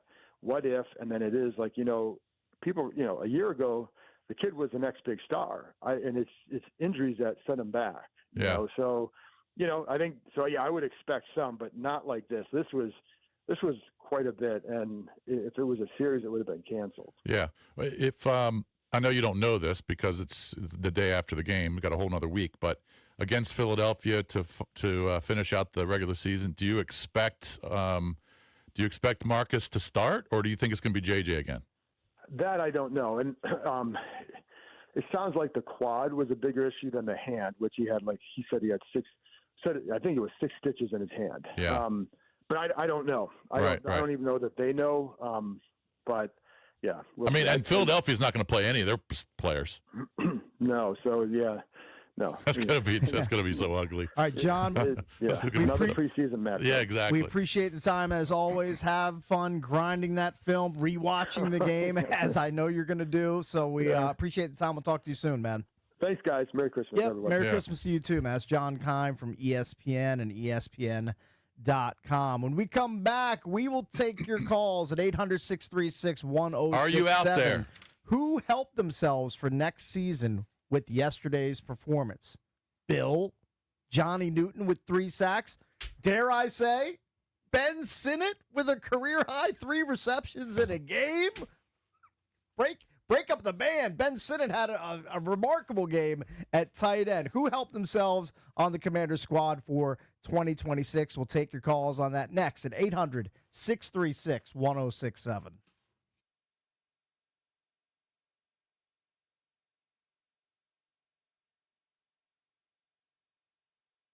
It's your boy Bish from my guy Josh Cochran. He's the GM over there at Buyer Subaru in Alexandria. It's my man. He's got one of those deals where you can actually feel great about in the holidays. Now during Subaru's Share the Love event, you can buy or lease a new Subaru from Buyer, and Subaru is going to donate $250 to the charity of your choice. Buyer's doing it even better. They're going to ship an additional $50 to your charity, plus another hunch straight to Senior Services of Alexandria, helping local seniors right here in our backyard. Josh and the Buyer Subaru team, they're collecting new blankets at the dealership as well, which are going directly to Alexandria seniors to help keep them warm this winter. So just bring in a new blanket. Josh and his crew will knock $500 off any new Subaru or $250 off any pre-owned ride. As far as some big holiday deals, Buyer's got you covered. You can get into a new 2025 Subaru Crosstrek right now, 1.9% APR for 72 months, or you can lease one for just $279 a month. Or you can get 1.9% APR for 48 months on a new 2025 Forester. So get on over to Buyer Subaru in Alexandria. Make sure you tell them Bish sent you in. You can dive in now at buyersubaru.com.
Football Friday is presented by Chiniga Mayos, a 2025 top workplace. Visit careerswithmios.com. 800-636-1067 is the number. What Commanders helped themselves with their performances yesterday for potentially bigger roles in 2026 and maybe beyond? There are some obvious ones. Bill had a really good performance, especially with the 72-yard touchdown, scored twice. And I know I get goofed on a lot for my Bill love, starting in training camp and throughout the season. But he can be a piece of a rushing attack. He doesn't have to be the lead guy, but I would agree. He could be a good backup. You find a 7th rounder that gives you 800-ish rushing yards and scores it's like close hitting a to lotto. You're double-digit killing touchdowns. You're killing it. That's a huge find by Adam Peters. And am I saying he should be a guy that touches the ball 18 or 20 times per game? No, but I think he certainly has a role, especially because he's super cheap, heading into 2026 for a team that's going to need to spend money in other spots. And here's what I would do with Bill in the offseason. I would send him a jugs machine and say, work on your pass catching. Not that you have to become Austin Eckler, but be a guy that we can throw the ball to 25 or 30 times out of the backfield to help expand your repertoire, because that's not really something that he does at this point. No. Work on that during the offseason, add that piece to the puzzle, and then I think you really have an intriguing guy. I guarantee if he does becomes that. A guy that can catch balls as well as rush the way he did as a rookie. Yeah. He had 9 catches this year. Right. That number needs to go up. It needs to go up to 30. You can't just have guys that come out on the field that all they're going to do is run the ball. Right. Unless you're Derrick Henry. Derrick Henry's the outlier. Those guys generally don't exist anymore. You can't just be a guy that gets there with the rushing aspect. You have to at least sprinkle in some receiving ability. Yeah. So I would send him a jugs machine, say catch 200, 300 balls a day on this thing, work on your routes, add that to your game. And then I think you got a really intriguing piece as a second-year player. Yeah, he definitely helped himself. Certainly helped himself. And it just makes you wonder why Kingsbury and Quinn and the game plan didn't involve him more in some of these games. Right. Because he had double-digit carries in half the games. Mm-hmm. And he averaged almost 5 yards a carry. Right. And like you mentioned, he just was not a guy who was a threat in the pass game. They only threw to him 13 times. He caught 9 balls this year. So I agree with you. In the offseason, he's definitely going to work on that. And some of his rookie rushing yardage numbers were very comparable with guys like Travion Henderson in New England, Quinshon Judkins in Cleveland, Ashton Genty, who was a super high pick. Yep. Those guys were all picked with much higher draft capital than a guy like Bill. Yeah, I agree. So they have to be pleased with what he's put together as a rookie. Now, they're going to go out and get another RB. I'm not saying they're going to go out and get a guy who's going to carry the ball 25 times. Right. But I just don't think guys like Jerry McNichols and Chris Rod are part of the overall future down the road. Probably not. I think Bill certainly is as a nice number 2, or maybe he's a number 1. I don't know. They're going to get somebody else, especially a guy who can catch balls. Yep. 800-636-1067 is the number. What Commanders helped themselves yesterday with their performances against the Cowboys, and hopefully you'll see more of that as well in the Eagles game as the finale for 2025. Johnny Newton is an obvious other answer as well. With Deron Payne not in the mix, Eddie Goldman sidelined with a concussion. He had a much bigger role, and he had the best performance of his career with 9 tackles, 3 sacks, 5 quarterback hits, 2 tackles for loss. And look, that's a young second-round pick that should be getting more playing time going forward. Because let's be honest, if I'm Adam Peters, do you really want to be in the business of paying Deron Payne $30 million and Kinlaw $15 million, having 45-ish million of your salary cap wrapped up in 2 defensive tackles? I think he's going to want to get out of the Deron Payne business. I don't think Payne's going to be there. And you have a much younger and cheaper option in Newton. Now, is he going to be an every down type guy like Deron Payne? Is he built for that? Not sure about that yet. We'll have to see going forward. But if yesterday's performance is any indicator, that's a guy that you just need to play more. Do you think you need to see more of? Do you think that, and again, you look at all of there's a bunch of defensive guys who I don't think helped themselves yesterday. Right. And there's a bunch of defensive players who may probably be looking for another job next year. But flipping it back to the offense, what do you think they're thinking about Debo after what Debo did yesterday?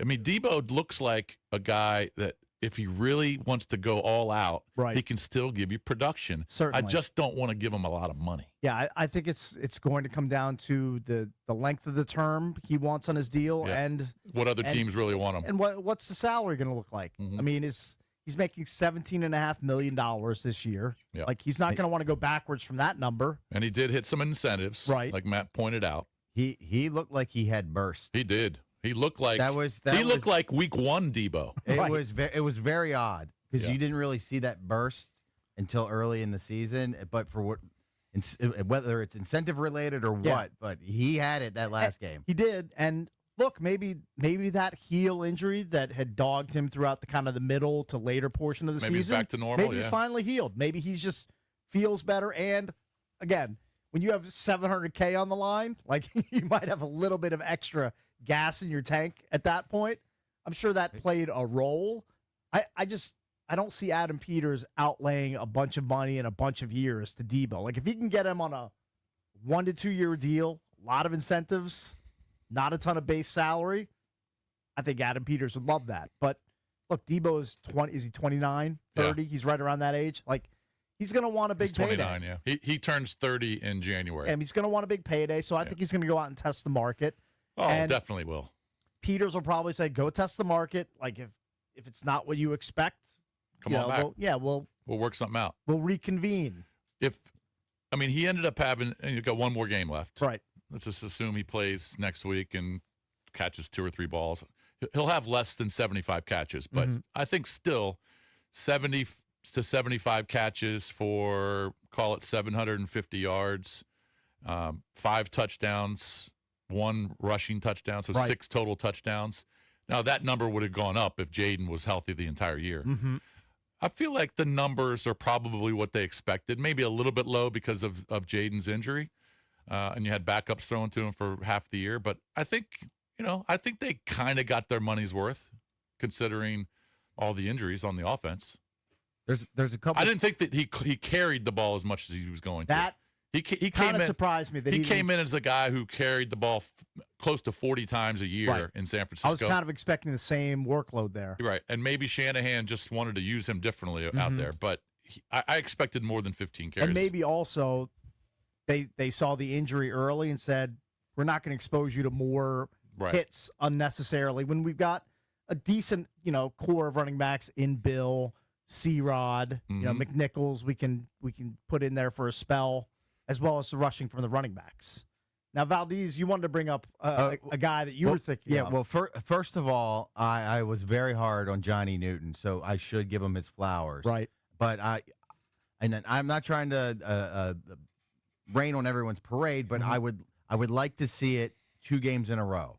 Don't go into witness protection. Right. You had your flash game, and then don't go into hiding. Stack your good performances on top of each other. Do it again. Philadelphia's offensive line is not what it was last year, so he has a perfect opportunity to build on that in the season finale. I agree with you on that. And they're probably not going to play all their starters, right, if at all. I mean, that was the Johnny Newton that Adam Peters was raving about. Exactly. And we were critical of him, and he deserves his flowers.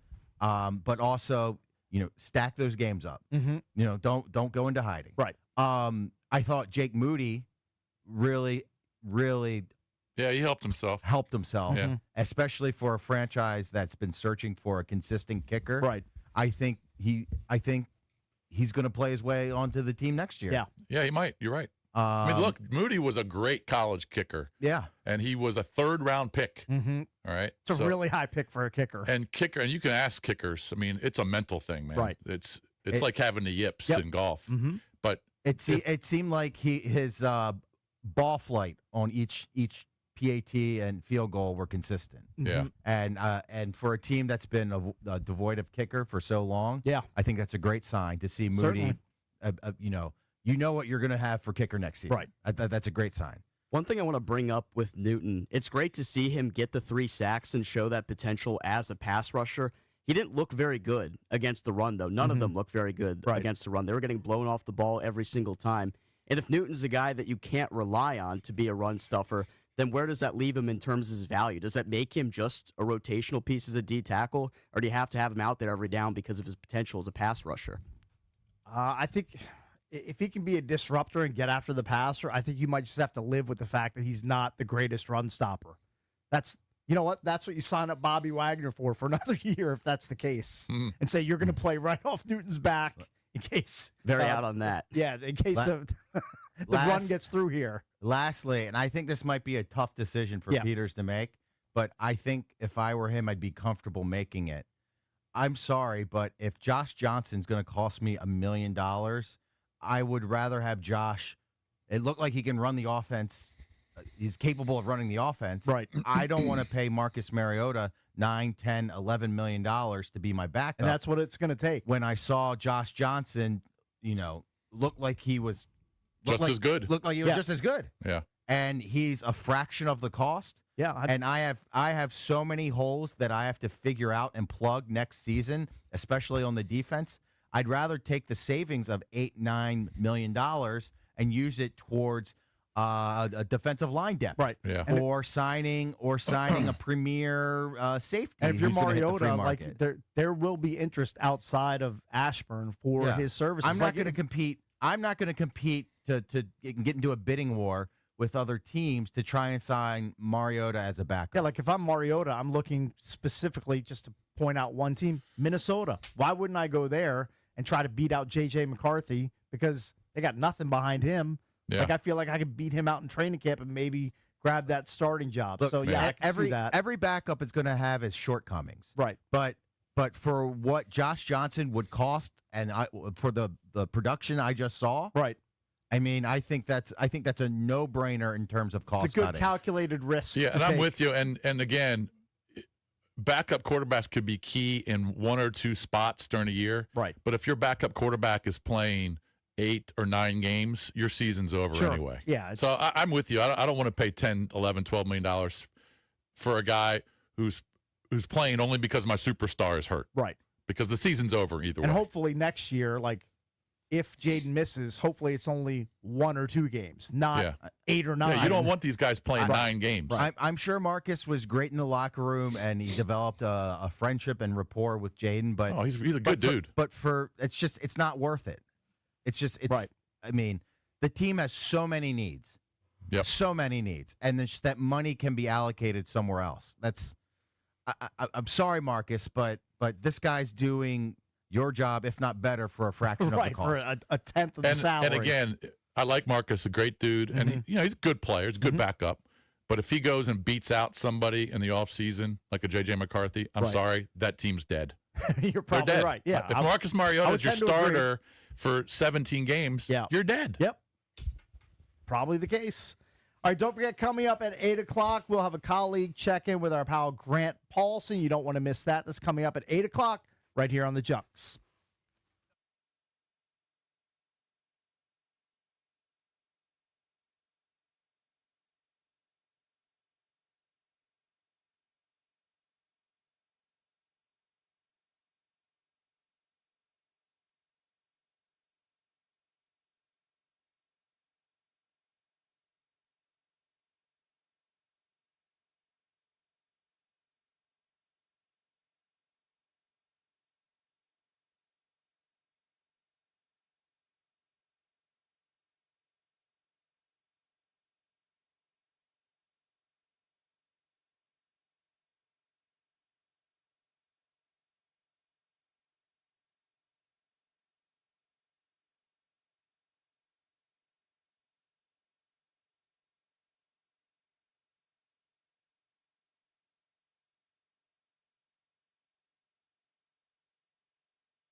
Football Friday presented by Chiniga Mayos, a 2025 top workplace. Visit careerswithmios.com. Grant Paulson will join us coming up at 8 o'clock. You don't want to miss that. Mm-hmm. Right now, time for the Junkies Blitz, brought to you by Offenbachers. Football season is here. Cooler nights are calling. Score big with a hot tub and fire pit. Warmth, comfort, and the perfect game day vibe.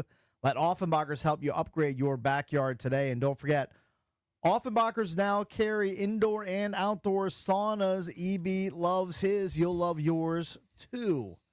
Speaking of two, there are 2 TWO Saturday NFL games on the slate for tomorrow. 4:30 kick. Texans visit the Chargers. This is a big one in the AFC. Texans are 10-5. Chargers are 11-4. This is at SoFi. If you're betting on this game, the Chargers are laying 1.5. Kind of a low total. Not a lot of scoring expected here. 39.5 is the number. We saw what Justin Herbert was able to do against the Cowboys defense last week. The question is, can he do the same thing against a pretty fearsome Texans defensive unit? Herbert struggled with offensive line issues throughout like the last 6 or 7 weeks. Yeah. Can they keep that pass rush off of Justin Herbert in this game? Yeah, and I don't know how much the Chargers starters are going to play because they've already clinched a playoff spot. Houston still has to win to clinch the number 7 seed. But the Chargers don't really have to. I mean, if you look at the possible matchups of the NFL playoffs, the Chargers would be sitting there at the 5 seed, and I believe they would go to Jacksonville. So that's right now that's the wild card first round projection. So I'm not sure how many. Is Harbaugh going to play all his guys for 4 quarters? Now this is interesting because this has fantasy ramifications. 100% it does. Now, do I play Lad McDonkey this week, or do I sit him for a different option? I don't know. I was reading some things online. It's a little bit disturbing that you're bringing that up. And Harbaugh really wouldn't commit to it. Yeah. But if you're Jim Harbaugh and you're already locked into the 6 seed right now. If you can't improve it. You can't improve it. Why are you going to play your guys? That makes all the sense in the world. Now, I understand you usually don't bench your guys for 2 weeks because next week they would never play them because next week doesn't mean anything for them. That is correct. But this week, unless they think it could improve them to the 5 seed, I'd have to look at the numbers, but I don't think it could. I've seen a decent number of fantasy nerds over the last couple of days start to advocate for maybe instead of playing your fantasy championship in week 17, maybe push it back to week 16 because so many teams are either sitting guys or injuries keep mounting. Maybe that's something we see over the next few years, depending on how this 18-game schedule plays out. No, it's an interesting matchup. 18-week schedule. 18-week. It's an interesting matchup because the Texans have to win, the Chargers don't. But how many snaps is Herbert going to get? And McConkey and all those guys and Hampton. I just don't know. Yep, your nightcap tomorrow night, 8 o'clock on Peacock. Ravens go to Lambeau Field. Ravens are 7-8. Packers are 9-5-1. They have clinched a spot in the playoffs with Detroit's loss yesterday. Green Bay laying 4.5 in this one. Another low total here. 40.5 is the number. Lamar Jackson is doubtful in this matchup, so we should see Huntley as a starter. Ravens-Packers tomorrow night from Lambeau. So Lamar's not going to play. I mean, he's doubtful. I mean, usually guys listed as doubtful than not playing. Right. Again, another interesting situation because the Packers have already clinched. Jordan Love had that really bad concussion last week. Malik Willis came in to replace him. So how many of the Packers who are sitting right now as the 7 seed, how many of those guys play? Ravens need to win, even though it's a long shot, because they've got to hope that do the Ravens have to win 2 games and the Steelers have to lose both to win the division? Well, remember they play them in Week 18, right? So that's what I mean. The Ravens need to win, and they need the Steelers to lose hosting the Browns. Correct. And then they have to beat them head to head. And then Week 18 will be for the division. Yeah. All right, let's move on to the Sunday slate. The 1 o'clock kick from Cincinnati could decide a lot of fantasy football championship games because the total on this game is 53.5. You've got Brissett and Burrow facing off. Jacoby Brissett had a bit of a dud last week. Now, it wasn't all his fault. Marvin Harrison Jr. dropped the ball close. It was either close to the end zone or in the end zone. Mm-hmm. It should have been a touchdown. And he had another drop touchdown in that game. So he only scored like 12.5, 13 fantasy points last week. Could have a bounce back against a really porous Bengals secondary. Bengals are laying 7.5 in this one. As I mentioned, the total is 53.5. And also, if you're glutton for punishment, you could go to this game, Jason, for as low as $14 if you wanted to go to Cincinnati this weekend. I wouldn't even go for $14. Watch the Bengals take on the Cardinals. By the way, Cardinals are 3-12, Bengals 5-10. Yeah. So in my third place game, I went against Bo Nix last night. Mm-hmm. He got 22.4 points. I'm also going. It's a super flex league, so you're starting two quarterbacks. I'm also going against Joe Burrow. Okay, well, and T. Higgins. It may be a rough weekend for you. I hope you have a lot of firepower stored on your bench. Here's the live projection. Right now it's 30.4 to 30.1. This guy's beating me. But the live projection is he's got 147, I got 137. Right.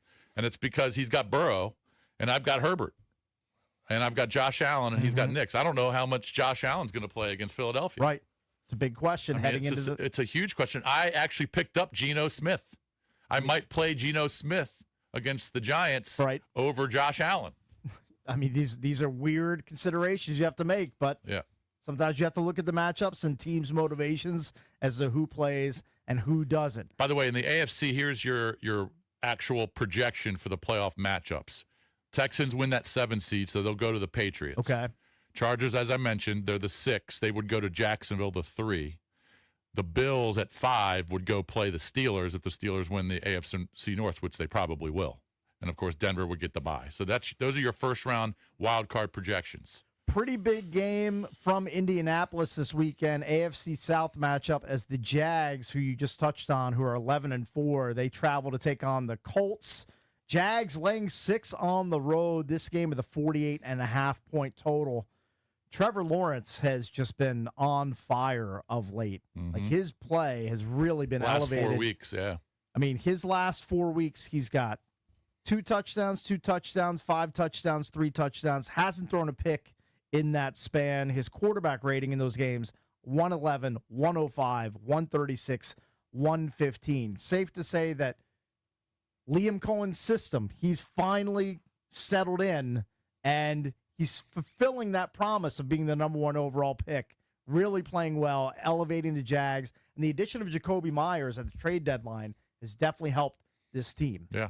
It's helped solidify that wideout core with Brian Thomas Jr. having a bit of a down year. And Travis Etienne has been really good as the running back with Tootin going down with a finger injury. I think that was like 2 weeks ago. Had to have surgery on that.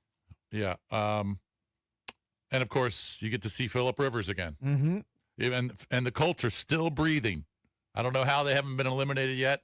They need a bunch of things to happen. They basically got to hit the Powerball to make the playoffs. Speaking of the Powerball, none of us hit it unless somebody in this room or behind the glass drove to Arkansas to buy their ticket. So I don't think any of us hit that. No, I spent less. I spent less of my money than Jason. I believe Jason bought 10 tickets. I did.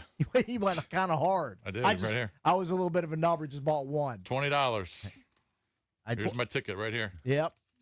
Bunch of losers. Don't tear it up. I'm not. There were, I believe, 5 tickets that were sold that matched the first 5 numbers. Right. So you want to double check that. Because that'd be $1 million in your pocket. I'm guessing I didn't even win $2. Yeah, that's probably the case. Hey, I had a banner scratcher. Oh, you did? Christmas. Yeah, I won $37. That's really good.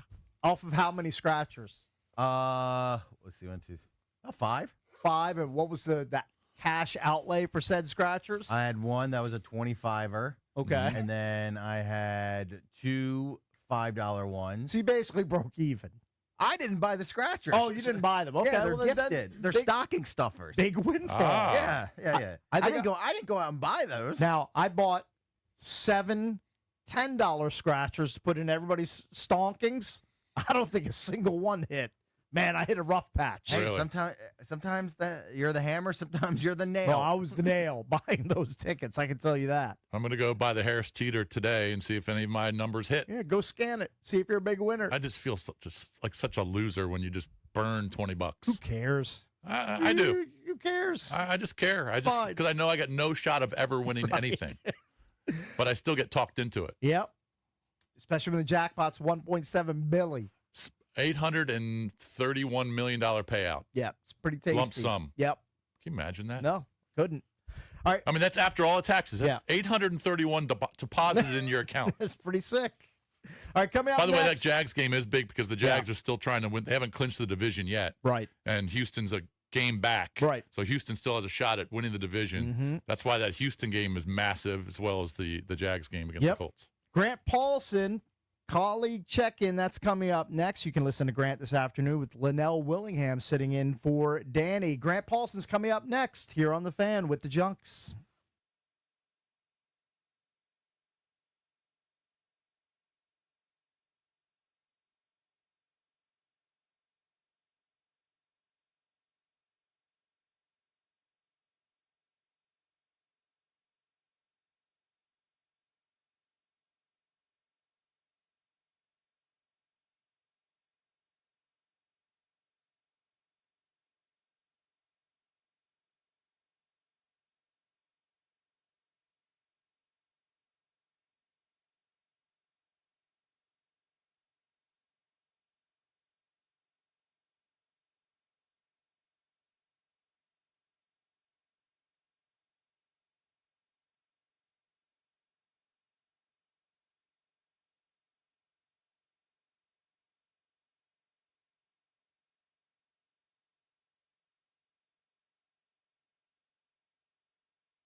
Time for an update. I'm Ben Strober. First ever game on Christmas Day for the Washington Commanders yesterday. The Dallas Cowboys prevented any holiday joy from happening, winning 30-23 and completing a season sweep of the Commanders. 39-year-old Josh Johnson got the start for Washington, and surprisingly, he wasn't even close to the issue. The defense was the guilty party as usual. They allowed 480 total yards of offense. Want something positive to take away? Second-year defensive tackle Johnny Newton had 3 of Washington's 6 sacks, and Bill Krosky-Barrett went for over 100 yards on the ground for the second time in his career. The rookie also added 2 touchdowns, including a 72-yard home run rip. In the NBA, the Wizards are back in action tonight. They'll take on the Toronto Raptors in D.C. at 7 p.m. The team announced second-year guard Bub Carrington is good to go after leaving Tuesday's game with foot soreness, meaning his streak of not missing a game in his young career continues. You can hear that game right here on The Fan. Pregame begins at 6:45. From the Crop Metcalf 5-Star Sports Desk, I'm Ben Strober on The Fan.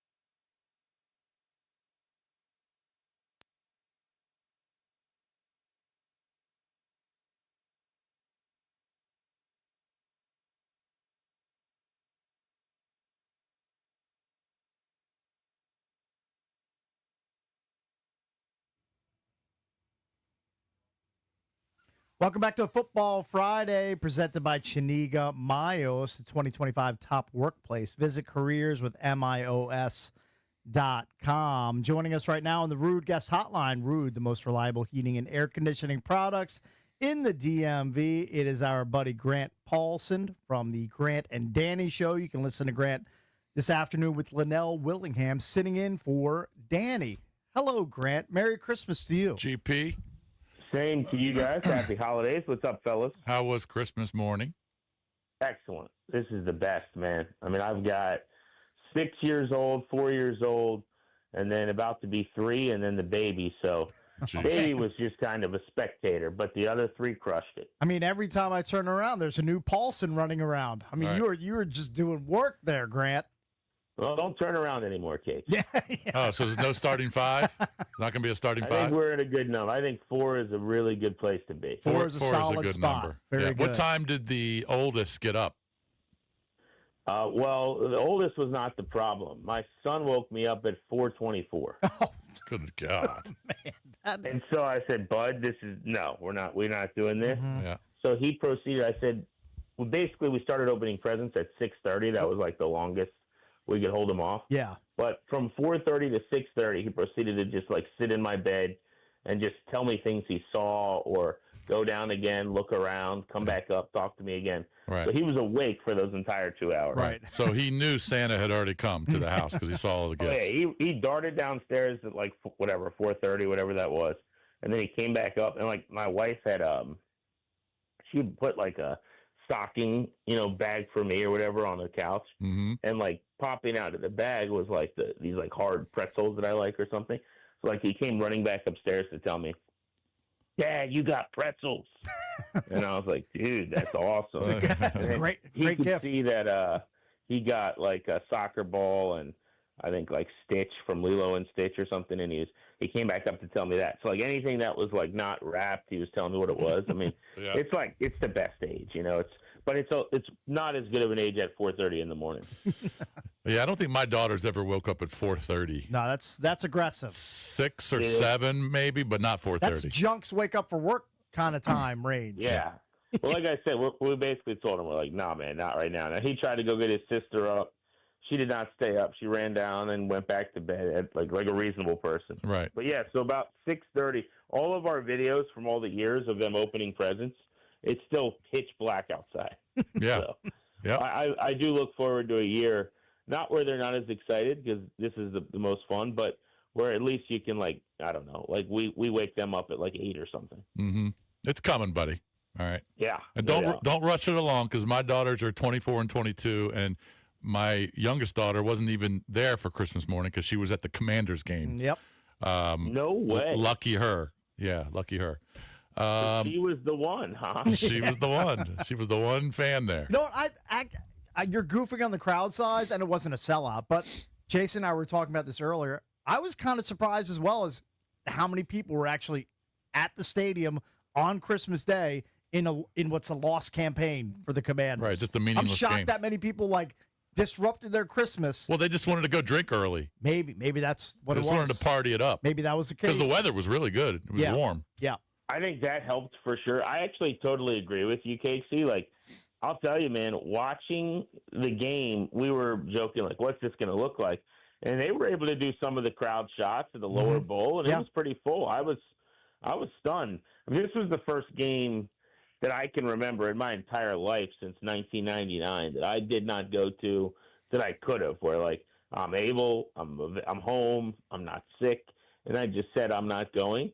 This is the first time that happened for me, and I think a lot of people maybe kind of were in that boat, but I was stunned. Those tickets found homes. Any takeaways from Jeeps for the Netflix coverage of Commanders Cowboys? Good, bad, indifferent? Anything jump out at you? Yeah, a few things. First, man, they spend a lot of money, don't they? Yep. They have to. Yeah. I mean, the amount of analysts and just people involved and comedians pregame. Yep. I mean, all the way down to they've got the 3 tomahawks sitting there, the steaks. I mean, they do everything big. Yeah, for sure. So I mean, how much do they pay Anthony Anderson to go do pregame stuff and tailgate with the fans? Don't ask me. I'm going to say it's a way higher number than it actually is. Right. That's kind of my thing. How much do you guys think? And I need to figure this out. But how much do you think they gave like Barry Sanders and those guys to do the 3-minute interview? Portis. I'll say this. Yeah. The Emmitt Smith one was way longer than 3 minutes. Like that. Yeah. Seemed like it went on for an eternity. Yeah. Yeah. I don't need that on my. I think EB tweeted something to the effect of like, let's keep those on altcast. I totally agree with that. Yes. It's not my favorite thing on the broadcast. That said, I could do without those interviews, but Ian Eagle's a star. Like he's my favorite. Yeah, he's good. Play guy or one of them. So I feel good about his broadcast. His son Noah is good. Noah's really good. He did the second Netflix game. He's everywhere now. I mean, he's excellent. Yeah. He's really, really good. But yeah, I thought they hired really good people. The broadcast was clean. You know what I really like? This is nerdy. I love the score bug. Okay. I'm trying to remember. So they have like it's like the basically the way they do it is like the bottom is shaped like a football, but it's just a clean like look on the bottom of the screen of timeouts, score. I think it's good. I think they do a nice job. Yeah, but I would agree with the like the Portis interview and the Barry Sanders interview. Get rid of those. Barry Sanders had no interest. He didn't want to be there. Chris Card. I mean, get rid of those. You can get rid of them, but if you're going to do them, don't have like guys have earbuds in. The audio's cutting in and out like every 5 seconds. It's like you got to pull the plug on it. If it's not working, you don't make it last for 8 minutes or 10 minutes. It'd be like having a guest on whose cell phone is breaking up, and we just keep pushing through it. Right. Yeah. But Kate, so the bottom line on that though, I think is Zoom. I mean, so as good as those Zooms are, like any time that two people talk at once, essentially, it's curtains, right? So yeah, there's no good way to do it. I just think. And I love CP. Like, it was cool to see him. And I don't know if he was in Miami or Ashburn. That wasn't Ashburn. Yeah. I mean, there was like palm trees behind him. Oh, were there? I didn't see that. Well, I don't know where he was, but it wasn't that sunny. Yeah. Yeah. No, I agree. I mean, he's probably in Florida. But it's a nice idea. But, again, like, it's just unnecessary. And also, they weren't really talking ball. Not that it matters what they're talking about. But they're asking Barry Sanders. They're doing, like, the family thing. Like, well, how was your Christmas? What was on the list? And it's like, okay. Well, I felt bad for Ian Eagle and Nate Burleson and Matt Ryan. They didn't want to ask him questions. I mean, of course not. No, they want to call the football game. They want to call the game, but they were forced to ask about 12 questions. Yeah, I don't think they went into the meeting, leading up to the game saying, what we should do is let's not call the action. Let's have an interview with a player that played back in the day on. Yeah, it sucked. I think someone probably brought that to them and they said, all right, sounds good. So, GP, in your opinion, I mean, the Commanders need a bunch of things. Number one, they need a quarterback to stay healthy that they drafted number 2 overall. But in your opinion, if you had to list everything that they need in the offseason, what would number 1 be? I would say, positionally, I think they have to get an edge defender. Mm-hmm. They need someone who can get to the quarterback more consistently and set an edge in the run game, because I think both are big problems. That's probably their biggest need. Speed on defense is significant. I'm talking all three levels, depending on the health at cornerback, kind of guys that may or may not be back in the next season. They need a corner. I think they need off-ball linebacking help. When Bobby Wagner leaves, you need a green dot. But this could go around both positions. They can't go into next year without going and getting a real legitimate wide receiver either. They need a lot more on defense, but they still have some significant needs on offense. They need a tight end who can stretch the field and help them vertically, especially with Ertz being out. Now you've got Bates and Sinnott, who, Bates is a blocker. Sinnott's kind of an underneath guy who can maybe make a play after the catch. How would we know at this point? But that feels like the value for him.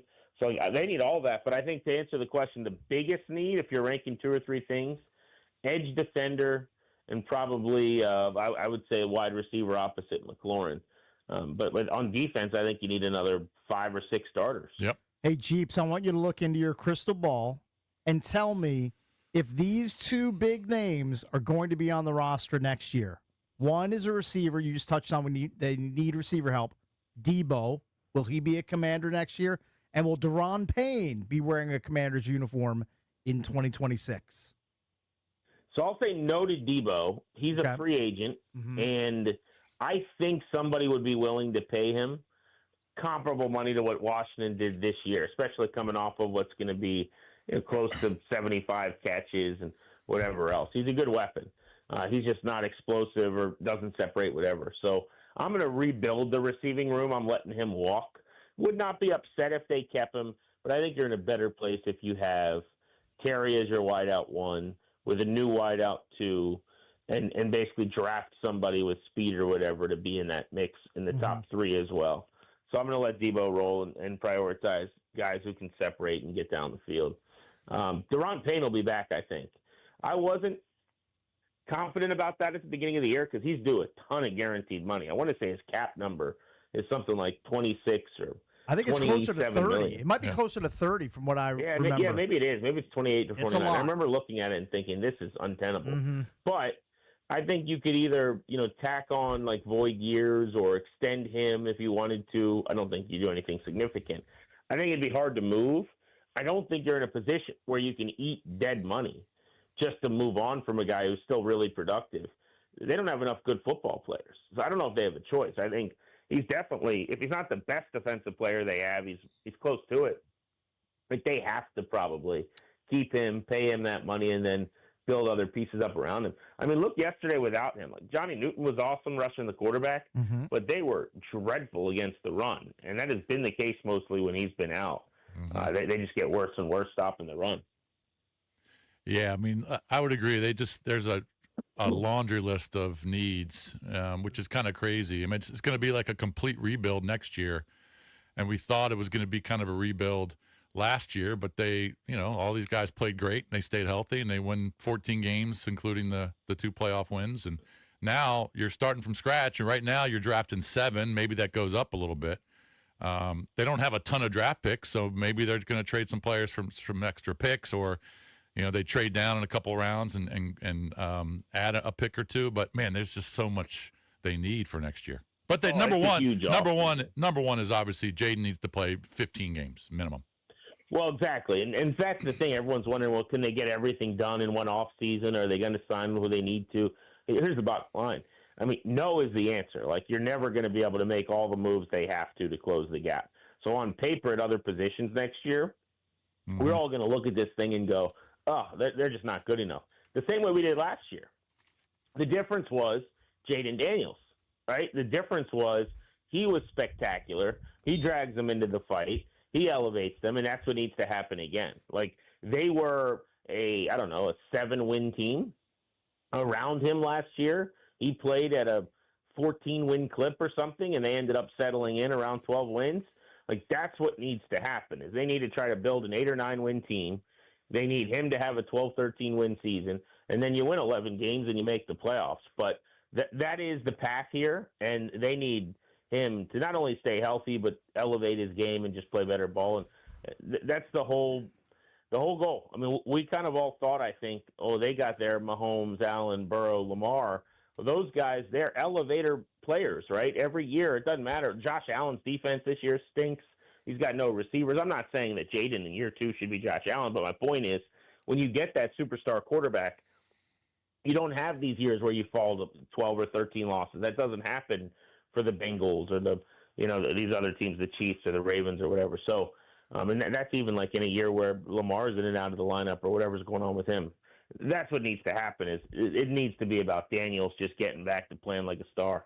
Grant, Bill is going to be back in the running back room. We know that. He's had a really good rookie campaign, close to 800 yards rushing, had a good performance yesterday, especially with the long touchdown. Will any of the other current RB pieces be back? Rodriguez, McNichols, and is there a guy out there that you would like to see added to the mix with Bill next year? So Bill, I'm putting in Sharpie for sure. Yeah. I would put Chris Rodriguez in Penn. There's no reason he shouldn't be around. Now, he's a restricted free agent, so I guess it's possible someone could come calling. But I think there's guys like him in most buildings and around the league. Not to knock him. I mean, he's been super productive every time he's gotten a chance. But there's no differentiating trait, right, Cakes? There's no elite speed or anything like that. So, yeah, I would keep him in the mix as a depth back. What they're doing now, which is him getting most of the carries and kind of Bill fitting in where he gets in. I don't love that. Like last week when Rodriguez was healthy, he comes back after Bill went ham, and it was a 2-to-1 carry load with Rodriguez leading the way. I'd have Bill as my primary guy and Rodriguez kind of as my battering ram type. So that's one tweak they could make. But, I'd like to see them do something different at running back. I think where you do that, though, is that Eckler role. So McNichols, the answer is no. He was good and helpful, but you could find a guy like that on the cheap pretty easily, and he's almost 30. I think that's where you add your new running back. You look for when they went out and got Eckler, the pass-catching, third-down, pass-pro type guy. I think you need that, and maybe that player is good enough. I don't mind spending a little bit, not a lot, or even drafting a guy. They don't have a lot of picks. They need to trade back probably. But if you bring in the right player, then they could cut into the timeshare if they're really dynamic and explosive to get touches on first and second as well. But I maybe I'm in the minority. I wouldn't have a huge issue with running the running back room back with a new third down back. And then Bill and Rodriguez are still the guys on first and second. I don't think that was why they weren't good enough, right? And maybe I just don't respect the position enough, but I'll tell you, I can't make it a priority this offseason. They need too many other things to go out and spend a bunch at running back. GP, if you had a vote, your coach of the year, here are your 6 candidates, and I'll tell you who my vote would be after you answer. Vrabel, Shanny, Mike McDonald, Liam Cohen, Sean Payton, Ben Johnson. Who does GP think? Best coach of the year list we've had in a long time. I know, Vrabel. I'm going Vrabel too, yeah. I think, especially, look, they may not get the 1 seed, but the record, right, he's got a better record than all those other guys, and people will talk about who they've played, the strength of schedule, and that's fine, except that they've dominated a lot of the bad teams that they played. Like, they were the one team this year that did not have a letdown loss against a bad team. I think that's coaching. On top of that, with the other teams, you could have seen a pass, like especially the Bears. I think Ben Johnson's the man and has done a great job and schemes it up better than anybody, but he's got Caleb Williams and more talent than New England by far. And I remember before the season, a lot of people we'd have on were saying, maybe Chicago could be a playoff team. Like, nobody thought this was possible in New England. Kyle Shanahan's been incredible dealing with injuries, but you got some dogs, you got some stars. That's a good football team. Liam Cohen is high on that list, too. Again, you got a 1-1 quarterback in Lawrence coming into his own. He gets a lot of credit for that, but I think Jacksonville more talented than New England. What's happened with Drake May, who a year ago, think about where they were, and I guess I'm not selling you if you're with me, but they had a quarterback they'd hired who was brutal. Excuse me, not a quarterback, a head coach they hired last year who was brutal, and it looked like Drake May, who was fine as a rookie, was going to be in a terrible situation. 2 offenses, 2 head coaches, 2 years, no talent around him. And now you fast forward, and he's in the MVP hunt, and they're about to win the division and maybe get a 1 seed. So, yeah, I got to go Vrabel. Grant, always love having you on. You're going to be on this afternoon with Linnell sitting in for Danny. We'll talk to you again soon, man. Thanks for the time. Have a good weekend, buddy. Yeah, looking forward to it, guys. Thanks. Yep. Happy holidays. Yep, Have a same good to you, New Year. buddy. Yep, that's Grant Paulson for our colleague check-in. When we come back, we're going to get into an article, a scathing article by Mike Preston of the Baltimore Sun about Lamar Jackson with some tasty nuggets. We'll get into that next here on The Fan.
It's Cakes and Bishbucks on a Football Friday, brought to you by Chiniga Mayos, the 2025 top workplace. Visit careerswithmios.com. So we touched earlier on the fact that the Ravens are on the road this weekend against the Green Bay Packers. That's a Saturday night game from Lambeau. Mm-hmm. And Baltimore Sun veteran columnist Mike Preston put out an article on Christmas Eve. It's pretty critical of Lamar Jackson. I'll get into some of the quotes. Yeah, and the Ravens in general. And the Ravens, yeah, and the way he's handled. He said, quote, "The breakdown of an NFL player's body is natural, but Jackson could help himself. He doesn't need to be up late at night playing video games or falling asleep in team meetings. He needs to train more around the castle instead of only attending mandatory minicamps where he disappears after one day." Preston adds that the Ravens' rules aren't all created equal. Quote, "A major problem, a lot of it on the Ravens, is that there are team rules and then there are rules for Jackson. That's why Baltimore practices in the heat of the afternoon instead of in the morning."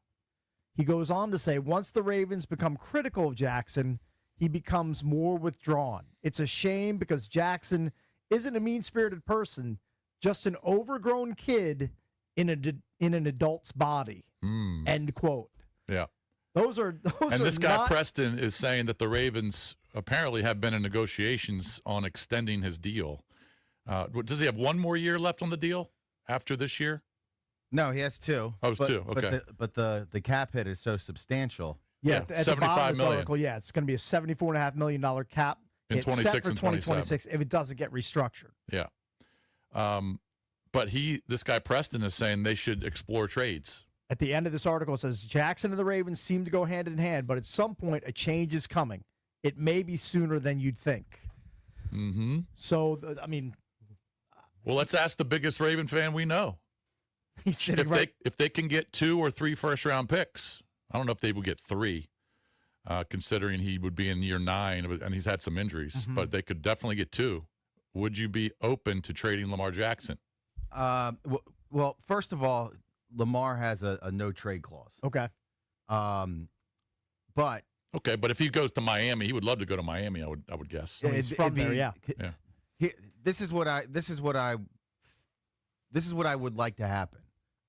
If he's not going to sign the extension, and it's 2 years of negotiate, like it's starting to lead towards a Kirk Cousin route, where he wants to hit free agency badly. And if he wants to hit free agency badly, I don't know if you can trade him. That's because now if you're trying to re-sign him currently and he doesn't want to do it, you're not going to trade him with 2 years left. But if you're Lamar and you wait till next season, you're going to play out next season and waive your no-trade clause because you got a year until you hit free agency. Right. So I don't know how feasible it is to trade Lamar Jackson at this point. Yeah. And what I don't understand is if you have this hit piece article out going through all of his flaws and how awful of a professional he is, why, if I'm another team, why would I want to trade for him? Yeah. Right? Yeah, the rules would have to change whoever he went to. Right? If all this is true. If I'm getting a damaged goods player who plays video games all night and they change the practice schedule just because he doesn't like to get up early. Well, then why would I do it? Right. Now there's been rumors about this for years. And to be fair, Mike Preston wrote the same article in 22 before he got re-signed and then won MVP. He also wrote the same article in 2005 about Ray Lewis. So I think Preston does admit, look, he's a really, really great player. Right. I mean, there's not many guys who can do what he can do. No, but this is Mike gets Seiss to write this article. He does it every year, except now there's a perfect storm of Lamar missing time this year. The team finding a reason why the team is missing the playoffs and underachieving, and the catnip of all of the aggregators kind of pick it up at the same time. Right. Yeah. It's like a perfect storm. So So now it's a perfect storm of events. And Harbaugh addressed the report after Wednesday's practice. He claims there's not a rift between him and Jackson. He said, quote, "So I don't know where that's coming from," Harbaugh said. "I've never seen that ever." I believe he's referring to him falling asleep in team meetings. Yeah. He says, "That's not something that I've ever witnessed, and I'm in every meeting." Yeah. Well, even if it was true, you think he's not going to he's not going to admit it. Yeah, he's not going to say, "Yeah, Well, Lamar." he's not going to add falls to the asleep in 20% of. He's the not team going to meetings. add to the controversy. Right. Well, I don't know if he might, because John's is extremely on the hot seat. Mm-hmm. Well, he might be telling. If you can save your job by throwing Lamar under the bus, I mean, now's the opportunity to do it. Well, maybe he does talk to ownership behind closed doors, but I don't think he's going to tell the media that. That just creates a bigger storm. You don't think John Harbaugh would leak this to Mike Preston for bad press for Lamar if it's save your job if it comes to a choice and it's you or Lamar? That's a good question. I don't know. Jason, Maybe you wouldn't throw me under the bus if CK said, "Hey, Jason, it's either your job or Valdez's." Yeah. Valdez might have to go. I don't know. That's a good question. But yeah, he just makes some interesting points, and like you said, I don't read Mike Preston's articles like you do, but if he's really, I wonder how many Ravens fans feel the same way. Look, Ravens fans are frustrated. We've had Lamar for this is 8 years, and we've won how many playoff games? Three. In 8? I think he's 3-5. 3-5, and he's got 7 interceptions and some fumbles in these 8 playoff games. We've got a $260 million quarterback, and we can't get to a Super Bowl. Yeah, I mean, we can't beat Buffalo. And Harbaugh. We can't beat Buffalo or Kansas City in the playoffs. Well, to be fair, there's a lot of highly paid quarterbacks that haven't gone to a Super Bowl. Yeah, I get it, but that's why you pay a guy like Baltimore last year. They had a really good year. He had a great year personally too. 41 touchdowns. How many picks? 3, 4? 4. Trust me, the Ravens have a lot of problems. Yeah, Lamar's not near the top of the list in terms of problems. Oh, I know it's not. But offensive line might be. But it's a weird timing for such an article. That's all. It's just it's curious. It is very curious. I don't know what Lamar's worth would be in terms of a trade market. Yeah, he says 2 or 3 first rounders. I would think that's probably pretty accurate. And him accurate. dropping it on Christmas Eve is like the perfect time because there's like no sports on Christmas Eve. You've got everybody looking forward to Christmas and the NFL slate on Christmas. Like it's kind of a dead spot for sports. Mm-hmm. Like there's not a lot out there, and he just put it out there on Christmas Eve for people to digest. So that timing's a little bit weird, but probably advantageous for getting a lot of eyeballs on the story. Yeah. Look, I might be biased, but I might be. I try not to be, but I feel like a lot of Lamar criticism is it's not just. It's not just. Like Jason Jason quotes the playoff record. That's fine. If you want to do that, that's great. I'm not saying Lamar's stellar in the playoffs. Yeah. But I'm not saying that he's the worst quarterback in the world. No. But he doesn't bring up the fact that the team has had 2 first-round buys.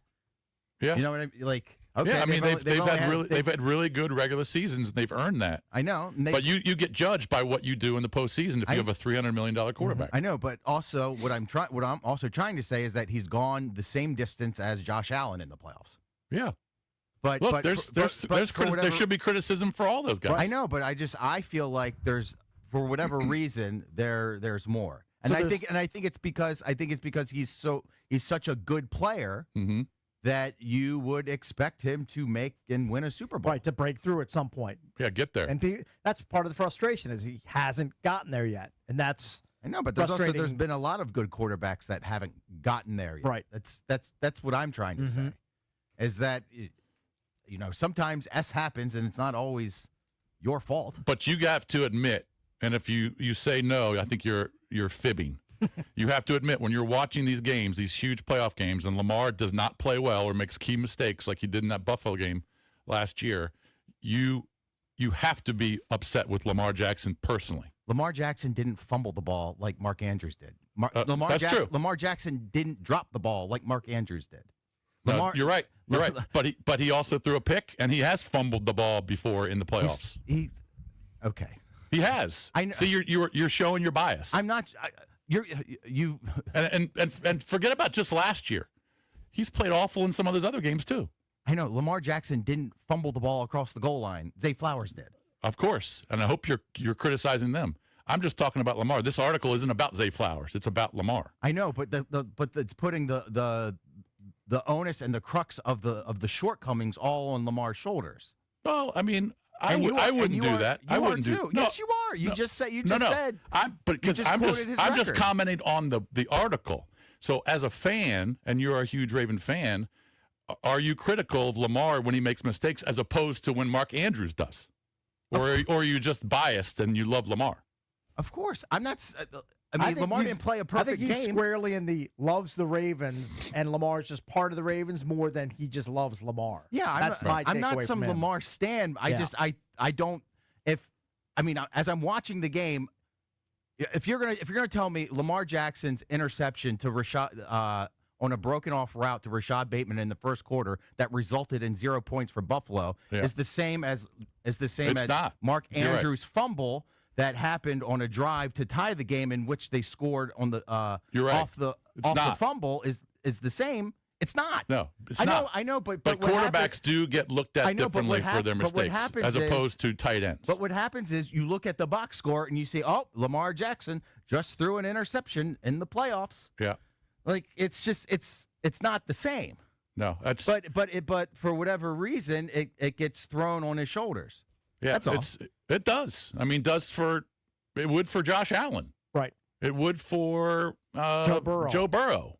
Of course it does. All right, if you want to respond to some of these, I mean, that's just natural. Some of these quotes from Mike Preston in the Baltimore Sun about Lamar Jackson, and should the Ravens consider trading Lamar Jackson during the offseason, you're welcome to call us at 800-636-1067. We're the Junks on the Fan. We'll be right back.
Welcome back to a Football Friday presented by Chiniga Mayos, the 2025 top workplace. Visit careerswithmios.com.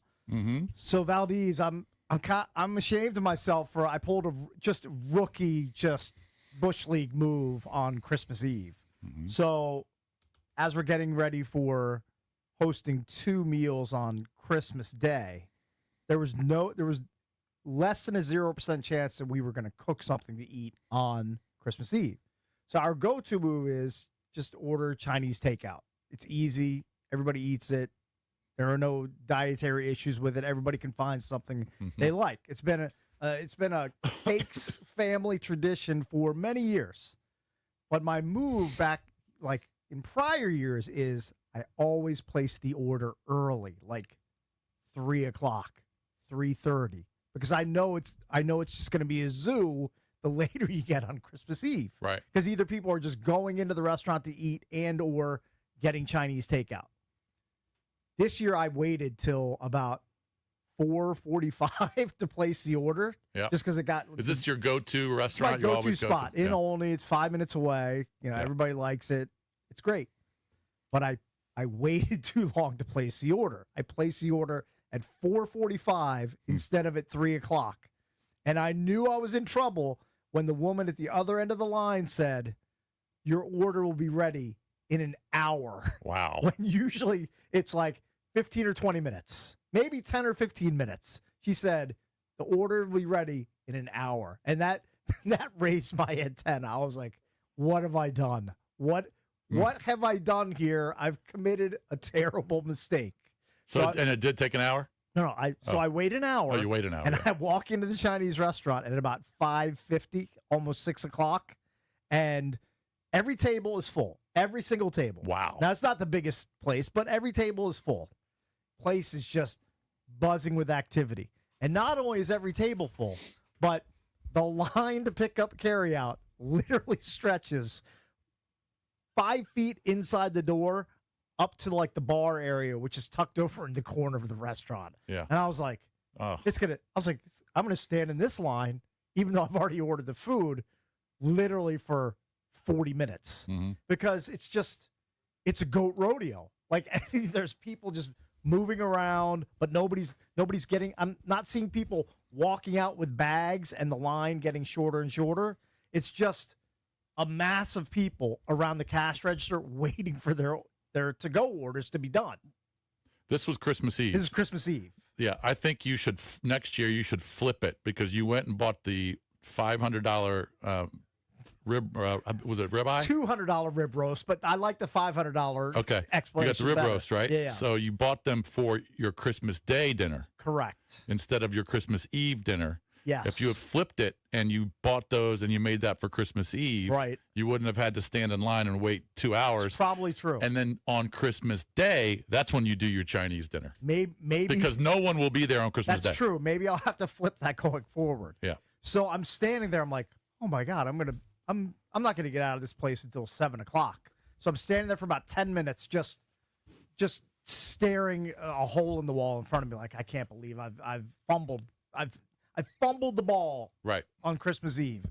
Everybody's going to be hungry at home. I'm going to be home at 7 o'clock. Right. I'm just throwing the whole schedule of Christmas Eve off. But luckily, after about 10 minutes, I realized one of the women that's working the cashier, she's calling out names of orders that are ready. So then now my antenna's doubly up. I'm like, please say John in like the next 5 to 7 minutes. Please scream my name. And luckily, about 5 minutes later, I hear her call my name. And then I got to just bypass everybody in the line and go up, give them my credit card, pay for the order, and then I got out. And luckily, I didn't spend more than about 15 or 20 minutes in the Chinese restaurant, but it was looking pretty grim. Wow. I think next year you flip it around. Next year, I'm going to put a note in my phone at about 2:30 on Christmas Eve that's going to say, hey, stupid. Oh, so you're going to do the Chinese next year. Call in the Chinese food order so you're not battling with 300 people. We did Chinese last night for Christmas. No, I mean, we didn't celebrate Christmas. Right. I've already explained why. Yep. But we did Chinese food last night for Christmas dinner. Okay, like it. Walked in there. There was one person in there. Love it. I got it in 10 minutes. It's fantastic. Yeah, and I think that's a good move. You know, you're doing life right. You have it figured out. Yeah. I still, at 55, still trying to figure things out. I mean, just like the family and Christmas Story, they went out on Christmas Day. They did, yeah. And there was nobody in the restaurant. Yep. Correct. But you'll figure it out. You don't remember the name of the family's dogs that came in and ate their turkey. Oh. You can't pull it. If you pull this, I'll be impressed. I mean, I've heard it a billion times. So I think it's about 7 or 8 dogs. It's a lot. It's like a bunch of like bloodhounds. Yeah. They come in. What's the Bumpus hounds? Oh, the Bumpuses. The Bumpuses. Yeah, the Bumpuses.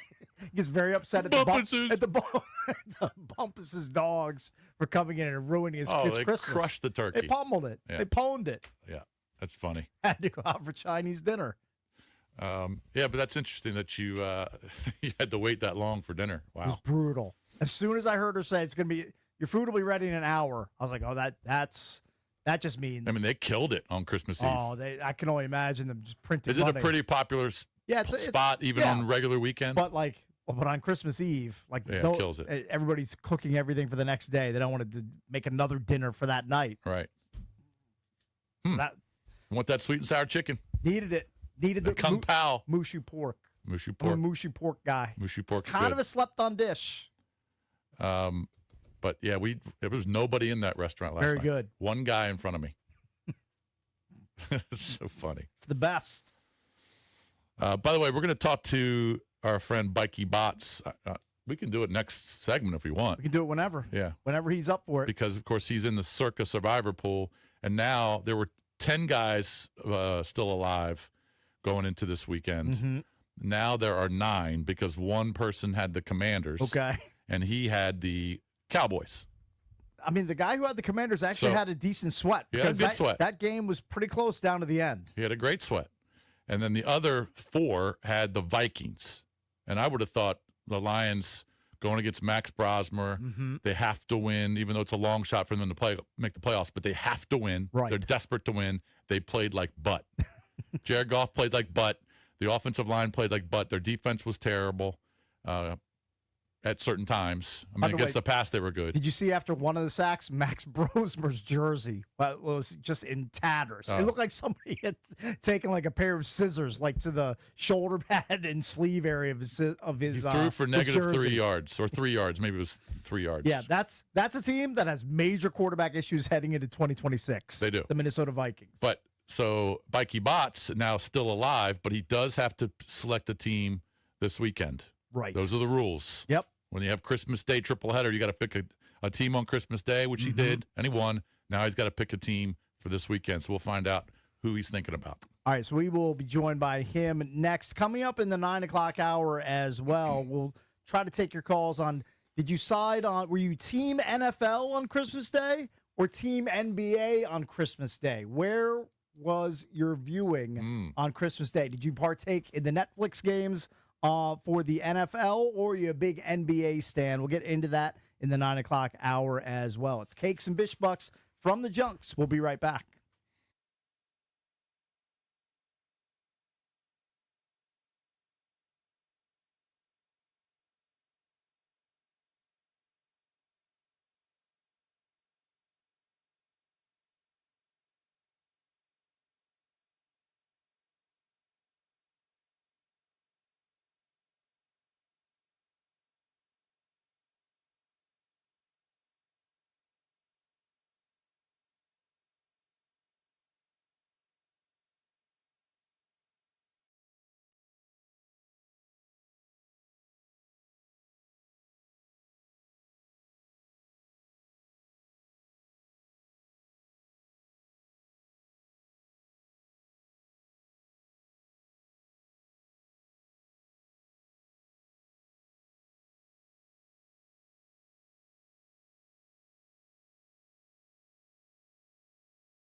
you take the points, you take the 13.5 points.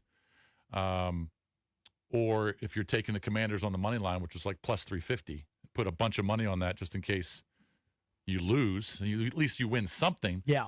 But I don't think he did. I don't I'm think he's hedging. Some of these teams that are left are probably hedging. They're probably I would think they are, but large amounts of cash. I don't think Bikey is hedging. Yeah, probably not. But I would. I know you would. You'd be and all so about would it. And so would you. I probably would do the same thing. All right, when we come back, we are going to draw a line in the sand. Were you team NBA on Christmas Day or team NFL on Christmas Day as far as your viewing habits? And was it a good or bad showcase for the NFL on the Netflix and Amazon Prime games? 800-636-1067. Were you an NFL fan on Christmas Day or an NBA fan? Which did you watch? We'll get your pulse on that next.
Football Friday is brought to you by Chiniga Mayos, the 2025 top workplace. Visit careers with MIOS.com. So lots of sports viewing choices that you had on Christmas Day. Yeah. You could have watched the 2 games on Netflix, the 2 NFL games, Commanders, Cowboys, Lions, Vikings, and then the nightcap was Chiefs hosting the Broncos. Or you could have dipped in on the 5-game NBA slate on Christmas. Did you dabble with both? Were you one or the other? I'll be honest, I did not watch 1 second of NBA yesterday. If the NFL was on up against the NBA, in my house, at least if I'm in the room, I didn't either. No. The TV is going to get the NFL game. And that's what I was watching. I was watching Commanders, Cowboys. I was watching Lions, Vikings. Now, at one point, my son did turn to me, I think in the third quarter of the Lions-Vikings game, and he said, "Dad, this is a bad game." Yeah. I said, "Yep, you're correct. This is a bad product, but like Valdez has pointed out many times, we're NFL addicts. We're going to keep watching because it's not just the game. It's gambling. It's fantasy-driven. It's Circus Survivor sweat-driven. There's a lot of moving pieces around the NFL that keep you locked in, even if the games are subpar." JP would disagree with me, but I think, and I don't know where you guys would land, but overall, I think the NFL as a product really isn't that great. Like, I think they take advantage of people doing fantasy and DFS gambling. They take advantage of everyone's fandom. I think there's a big portion of that. And I think overall we're accustomed to watching games on Sunday. Right. It's a tradition, or Monday night. We're addicted to it. Mm-hmm. But overall, I don't think the product is some outstanding thing that you have to watch night in and night out. There's a lot of crap games. I agree with part of that, but there are games like the Green Bay Chicago game last weekend. I know that was a great game. I know, but what I'm saying is that those types of games, the Seattle Rams games, those are the outlier type games. Yeah. Overall, you're going to get kind of a SE product. Well, especially late in the year because you have so many injuries, right? And some teams are down to their third quarterback, like the Commanders.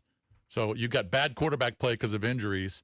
And you're right. There's been a lot of sloppy games. I mean, those games yesterday. I mean, the Commander-Cowboy game was easily the best game. Yeah. Like I would argue that obviously the skill in college football is not as high as in the pros. Right. The quarterbacks can't do as much. No. The players aren't as fast. The skill level is definitely down. But the logistics of college football, the game seems to run smoother in college than it does in the pros. It's so much more entertaining.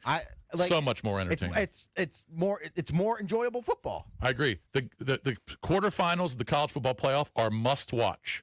All of them. All 4 of these games are must watch. NFL, not must watch. Right. Now, NFL playoffs is must watch. Yeah, once you get to that. But getting through week 17 and 18, you have to, on New Year's Eve, you have to watch Miami, Ohio State. Right. I'm sorry, you have to. On New Year's Day, there's 3 games. You have to watch these 3 games if you're a football fan.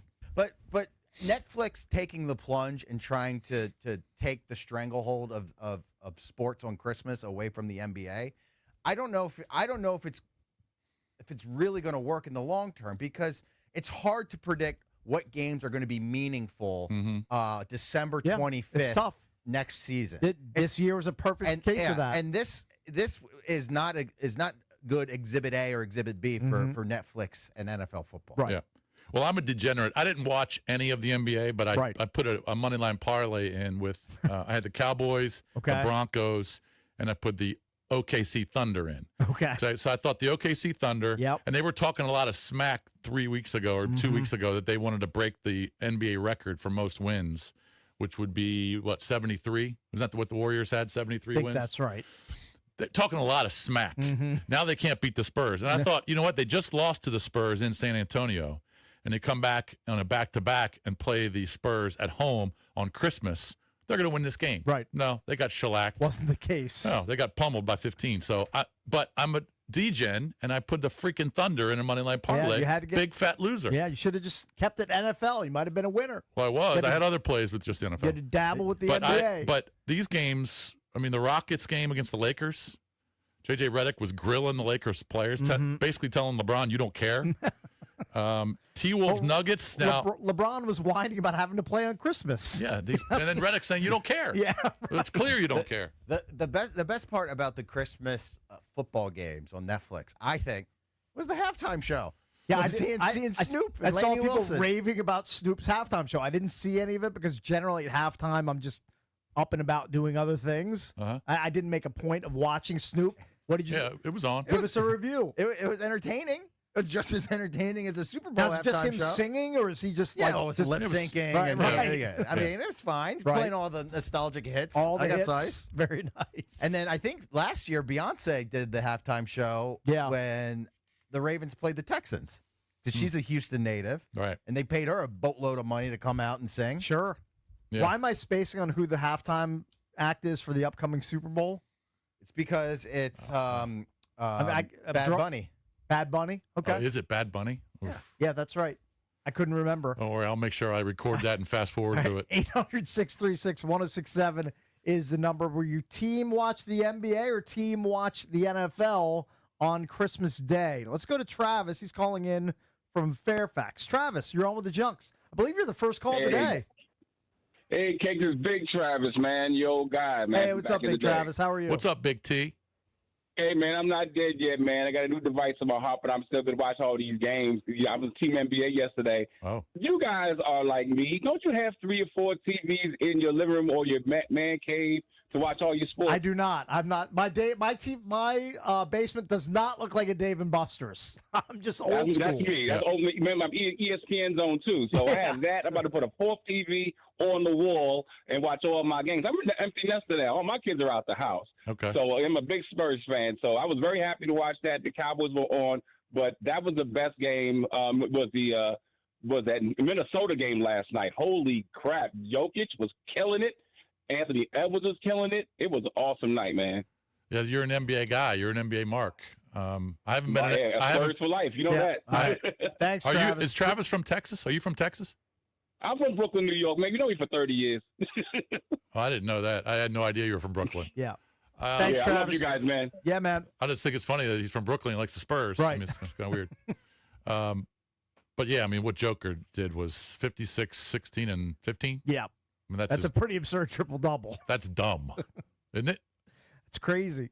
All right, let's go to Shane calling from overseas, calling from Switzerland. Oh, yeah. What's up, Shane? What's up, Junks? What's up? What's up, Merry buddy? Christmas to you guys. Yep.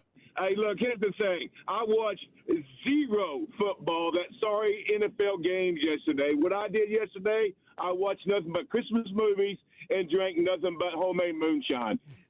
There was no games out there worth watching.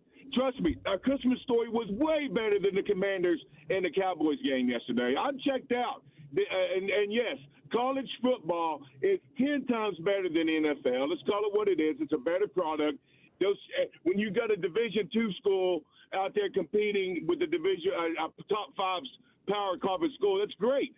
And now with the transfer portal, look at Indiana right now. That's the best story in college football right now. I hate them, but it is what it is. No, movies all day yesterday. Who's watching the NBA right now? That's a joke. I watched the Christmas Story in the morning. Thanks, Shane. Appreciate it, man. Well, I watched it in the morning, but I can't watch Christmas Story all day. I'm sorry, I can't do that. You can't nobody's going to sit there and watch it all day long on a loop. I can't do that. Christmas Day is kind of like the rebirth of the NBA season. Right. That's when people actually start paying attention. Yeah. That's when us casuals tune in and go, "Oh my God, I didn't know the Thunder were this good." Mm-hmm. That's kind of. I mean, that's kind of reserved for Christmas Day. I kind of agree with you, but it wasn't enough for me to seek it out at any point. At no point was I like I'm. Now, part of it is you're switching. This is lazy.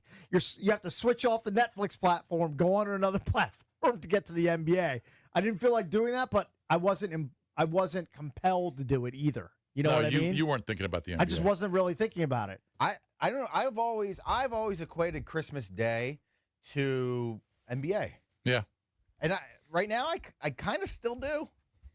I mean, I understand the NFL is much more popular, but just when I think of sports on Christmas Day, I think of the NBA. I still think of it too, but I don't seek it out. I don't gravitate towards it anymore. Just like I think Christmas Eve is always the Hawaii Bowl. Right. Yeah. How many people are gravitating towards Stranger Things instead of either for the nightcap? Oh, my daughters did. Oh, you mean I know that. Oh, Stranger Things after Lions Vikings? Because Netflix knew what they were doing. It started at 8 o'clock. And it ended, like the last game, Vikings Lions ended 10 minutes before Stranger Things premiered. Yeah. I've seen Stranger Things up until season 5. I haven't been compelled to check back in yet. I haven't seen any I of them. probably will at some point, but right now is not that point. They dropped it at 8 o'clock, basically at kickoff on Prime. Yep. My daughters love it. By the way, they did that weird Stranger Things ad like in the middle of the Commanders game where Iron Eagle's like, let's go check the nosebleed seats. Right. And everybody's dressed up like 11 from Stranger Things. And then 2 minutes later. I didn't understand that. 2 minutes later, it snapped in my feeble brain. What was that group? What was that group? They're all in dressed the up like 11 from Who's 11? She's a character from Stranger Things. Okay. Who gets powers. She gets nosebleeds whenever her powers are manifested. They're like, let's check out the nosebleed seats. Kind of made me slap my knee. Did you see the suite that the on-field suite? I believe it was in Minnesota where Peaky Blinders. I did not see that. I think Peaky Blinders occupied like an on-field. So they're just doing all. It looked like a speakeasy. All they're doing is just smartly promoting their products. content. They're selling the soap during the games. I mean, it makes sense. Now, there was a lot of space up in the nosebleeds at Northwest Stadium. The crowd was pretty good, but some of the upper levels, sparse attendance. So next year, the NFL will have more. So because next year, Christmas will be on a Friday, correct? Yes. So they'll have another triple header next year. I would assume. And I'm sure there'll be 5 games in the NBA. Probably. And I'll watch the NFL. And you'll probably you'll cross-pollinate your bets with the NBA. I will, and I'll NFL. lose if I have an NBA team. Which I like. It's so unpredictable. Yeah. It's unbettable, the NBA. Let's go to CG calling in from Vienna. I'm guessing this is Vienna, Virginia, not Vienna, Austria. Yeah. Hello. CG, what's up? You're on with the Junks. Good morning. Yes, DG from Vienna. Okay. Netflix all day, or NFL, Netflix all day. The NBA has been really unwatchable since Jordan left. Right. And then we He's switch been out over for to a long Stranger time. Things at night. Yeah, but let's be honest. The Vikings Lions games was atrocious. That was a terrible game. It was horrible. But watching Jared Goff fold like he always does as a folding chair was fantastic. Yeah, I know. So it comes up so small in the big game. But yeah, the Vikings are unwatchable. I will give you that. Okay, thanks for the call. Thanks. All right, so thanks, DJ. More NFL than NBA. Well, we're split with the callers, except for Shane, who wanted to just watch Christmas Story all day. Right. Drink moonshine. I'm sure that's good. In Switzerland. Not a big moonshine guy. You're gonna make something in your basement, and I'm just gonna trust that it's drinkable and tastes good. And by the way, I also used to love watching college bowl games, but everything has changed now because of the college football playoff, and these bowl games just don't mean anything.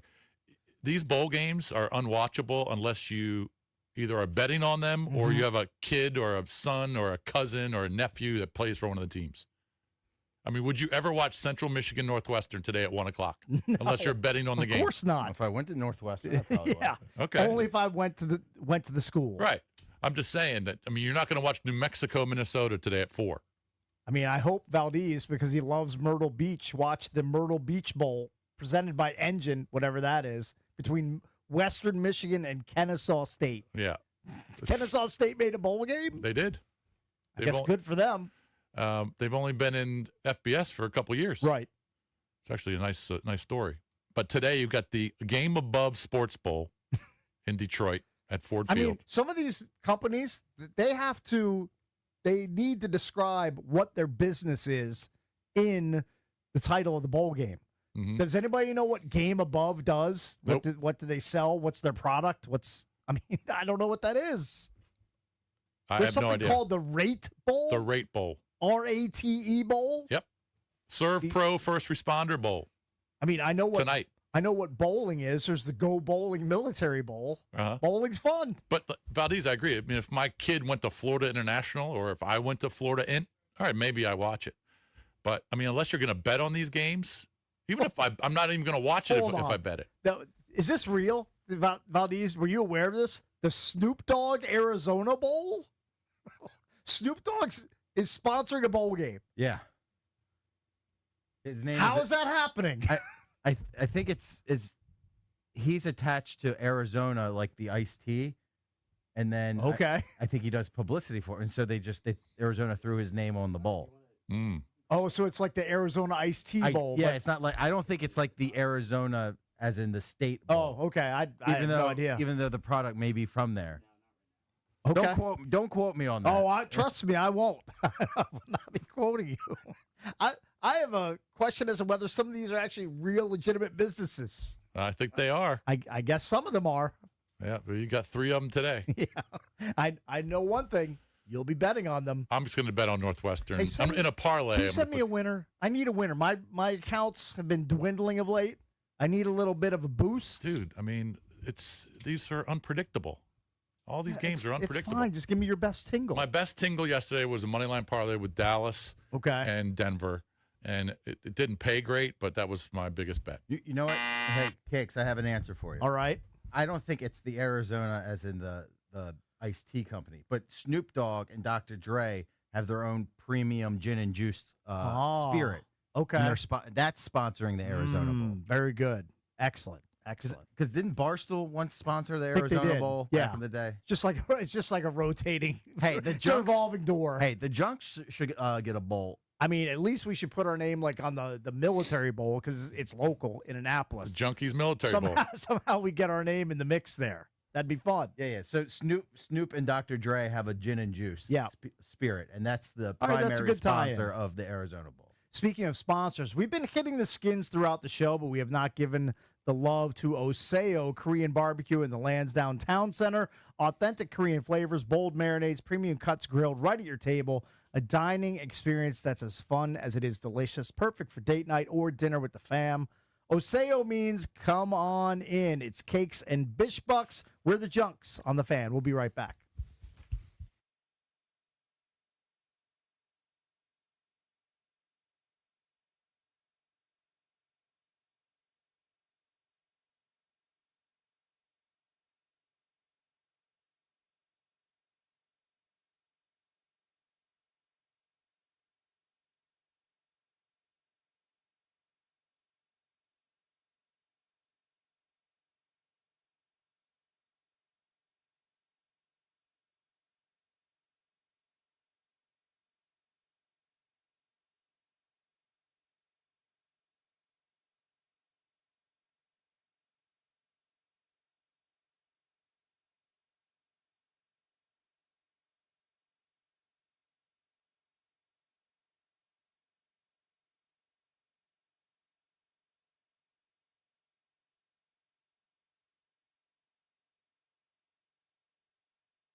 Football Friday is brought to you by Chiniga Mayos, the 2025 top workplace. Visit careerswithmios.com for more info. So we were talking fantasy earlier, and Cakes is in a huge fantasy championship week. I'm in a big one. What is the current score after the Christmas I will tell games? you. Team Bikey and Cakes is at 77% to win. Wow. Over Team B Shammy. We are trailing. I can't put the lower number first. We're down 30. I just can't. 32.18 to 21.80. Okay. But we have a bunch of guys left in the bank, obviously. Yeah. Our opponent has burned Bo Nix, who had 22.5 points. Mm-hmm. Now, this is where it gets good for us. Justin Jefferson. Oh, he had Justin. He had 5 points. Oh. And he also had. I don't think you can play Justin Jefferson. He had J-Mo. 4.7 points. Oh, you got hooked. Now, we had a mini dud with George Pickens, but he still got us almost 10 points. Right. Like, in a half PPR, it's not great. It's not a typical George Pickens performance, but, like, you can live with, like, a 10-point performance. In my game. A 4-point performance is So you only burned Pickens? We burned Pickens and the Broncos defense with the 12 spot. It was pretty good. Okay, and you got 12. All right. All right, so he had Bo Nix last night. Okay. So he got 22.5. Good performance, not great. He had Cortland Sutton, who got 8.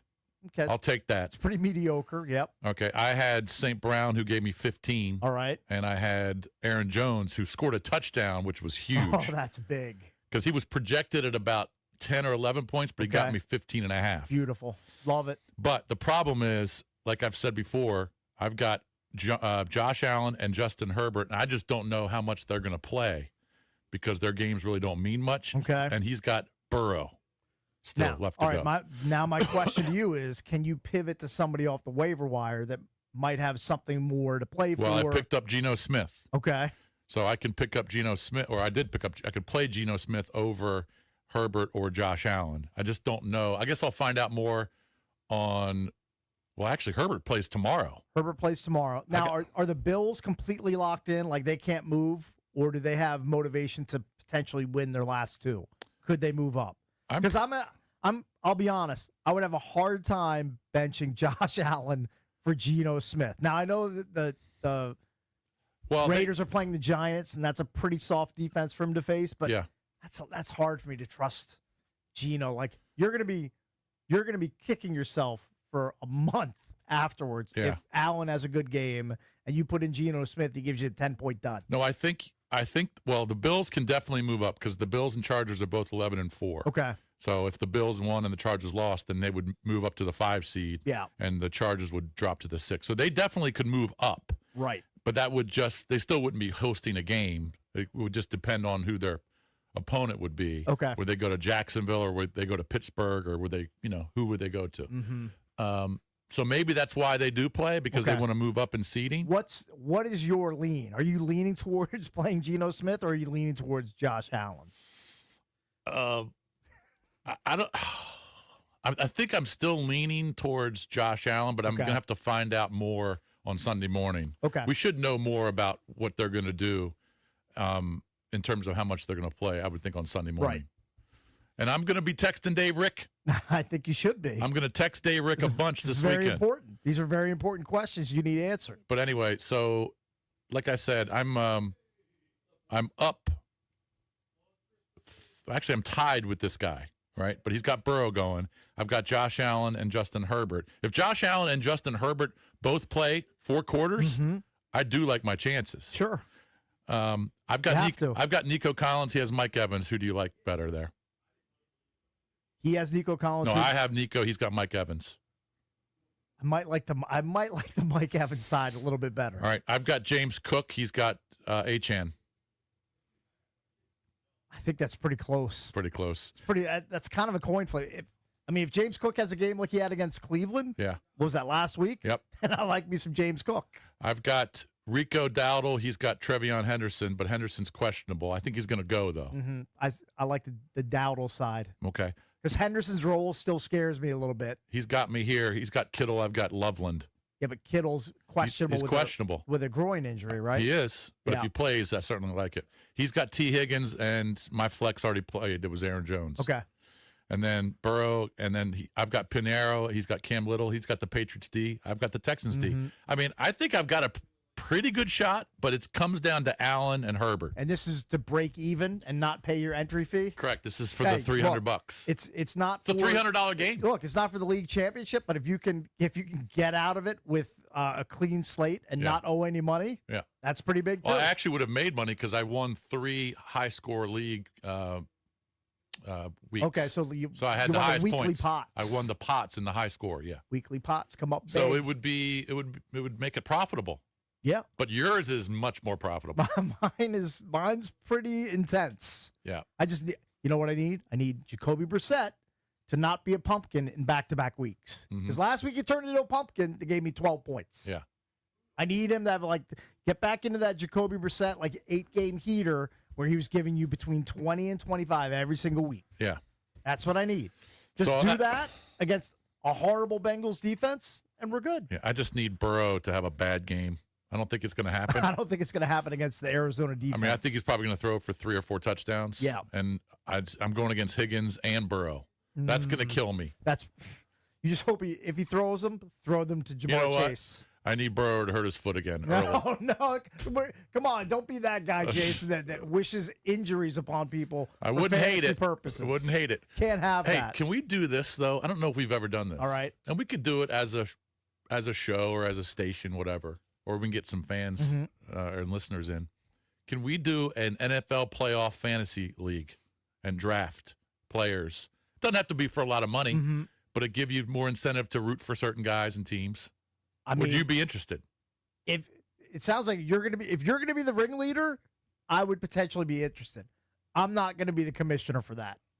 If you want to put it together, I could jump on the bandwagon, but I'll not put it together. I mean, it's not that hard. Sure, I would do it. I mean, it's not like you're dealing with tons of games each week, but there's 14 teams. And we could make it, you draft 1 quarterback and 2 RBs and 2 receivers or 3 receivers. I just know that I'm donating to whoever Why? wins You're a fantasy guy. I know, how are you donating? It's just playoffs. Playoffs can be weird. Who knows? Who knows how things turn out? Well, regular seasons can be weird. We're just talking about players who might not play in week 17. That's true. There's more certainty when you come to the playoffs. You know they're going to play. As long as they're healthy, they're going to be in the mix. I don't know. I mean, Matt, would you be interested in that? An NFL playoff fantasy league? Could be for $25 a man. Not really. I see the look on his face. I can tell. Really? Not really that into it. Oh, okay.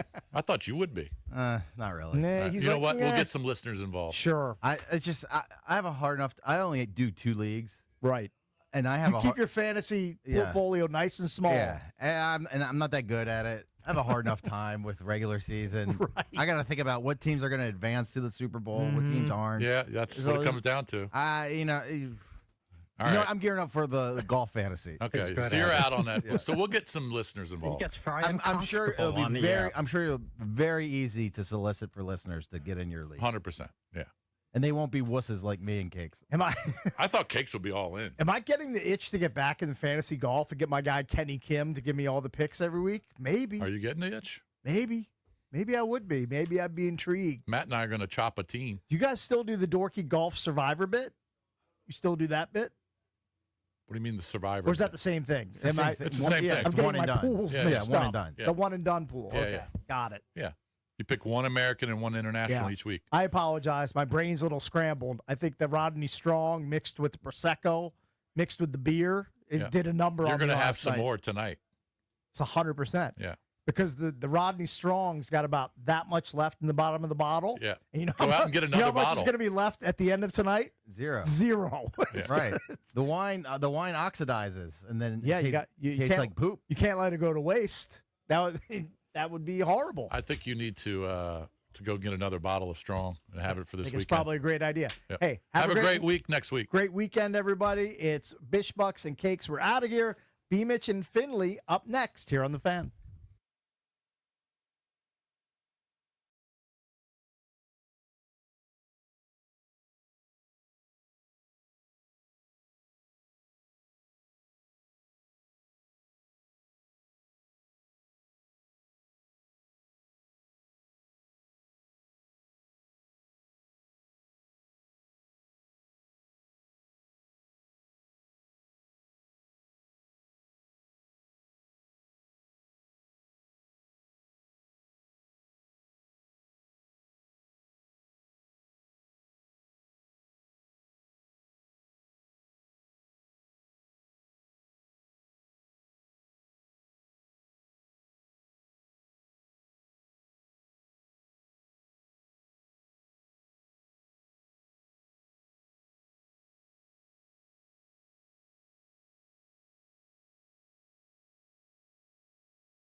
of Columbia, points north, south, east, and west. Merry Christmas, happy holidays to all. You're listening to BMitch and Finlay. Brian enjoying some grandpa time, some G-Mitch times. Sitting in with us today, Mr. Steve Zabin. Zabe, what's up, dude? JP, thank you for having me. You were working the Busman's holiday yesterday. Yeah, buddy. All day out there at Northwest Stadium. But you did get an early Christmas because your beautiful daughters are young. We're up. So they were up at what time yesterday? Little one at 6:30. Okay. My older one wakes up early, but likes time to herself in the morning. Okay. She likes to get dressed and comb her hair and stuff. Probably trading stocks on her laptop. Probably, dude. So she gets up early and kind of does her own thing for a while. Okay. But the 6-year-old gets up early and lets the world know. So we were ripping rapid paper certainly by 7, if not a little bit earlier. Okay, so you got it in before you went out. To the stadium. Dude. We had a great Christmas morning. We had a great Christmas Eve to start. Nice. Went to church. Early church. Listen, we're going to talk about this game. We're going to get to the game. 4-12. Right. What can you say about the game? That was such a disfigured game in terms of who was playing. At least they showed why some were guts they playing. and came back. Right. It was not a debacle. It was 21-3 and looked debacle central. Oh, yeah. And then they had a good drive. Bill hits the 70-yarders, pretty exciting, cut it to 1 score. We'll talk about the game. We'll talk Christmas to start. So you've been married a long time. I've been married over a decade, so I'm getting there. And women have an incredible – I'm just going to assume my wife's not listening. That's how we're going to operate. It's a terrible policy, but good luck with that. I'm going to ask you a question as a man as that's a been married man a long time. Church starts at 4. Yeah. I was told we're leaving the house by 3:30. Okay, boy. no problem. Now I'm here downtown. I have to go pick up seafood from Hank's Oyster Bar. Shout out to Nate and everybody over at Hank's. Food was terrific. For the Christmas Eve we're hosting. Okay, we got to leave by 3:30. No problem. I get home at 3:15. Change my clothes. Yeah. I'm ready.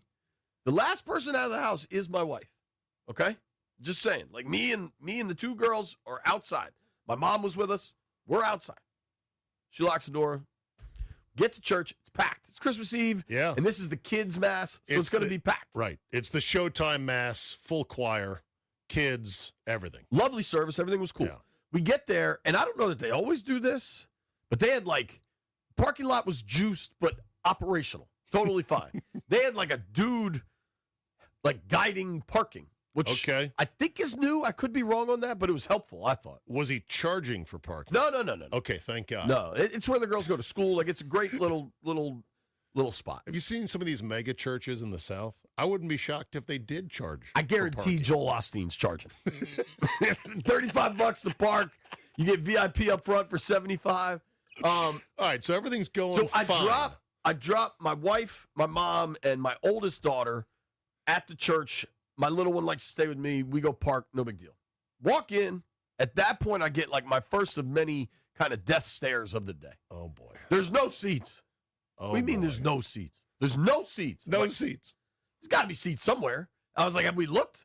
And when you're greeted with a dull silence, all right, we're running a little hot here. Yeah. I walk around, find us some seats. Nice family says, sure, we got space. Scooch. Now, you don't get the aisle at that point. You're getting the middle of the pew. Right. And then in the Catholic Church, you got the kneel down thing, which presents some challenges. But all's well. We got seats. We're chilling. Somehow, I don't get the credit for that. We got here on time. We got parking. We got seats. I feel like Father of the Year. Really? And yet, I'm not Father of the Year.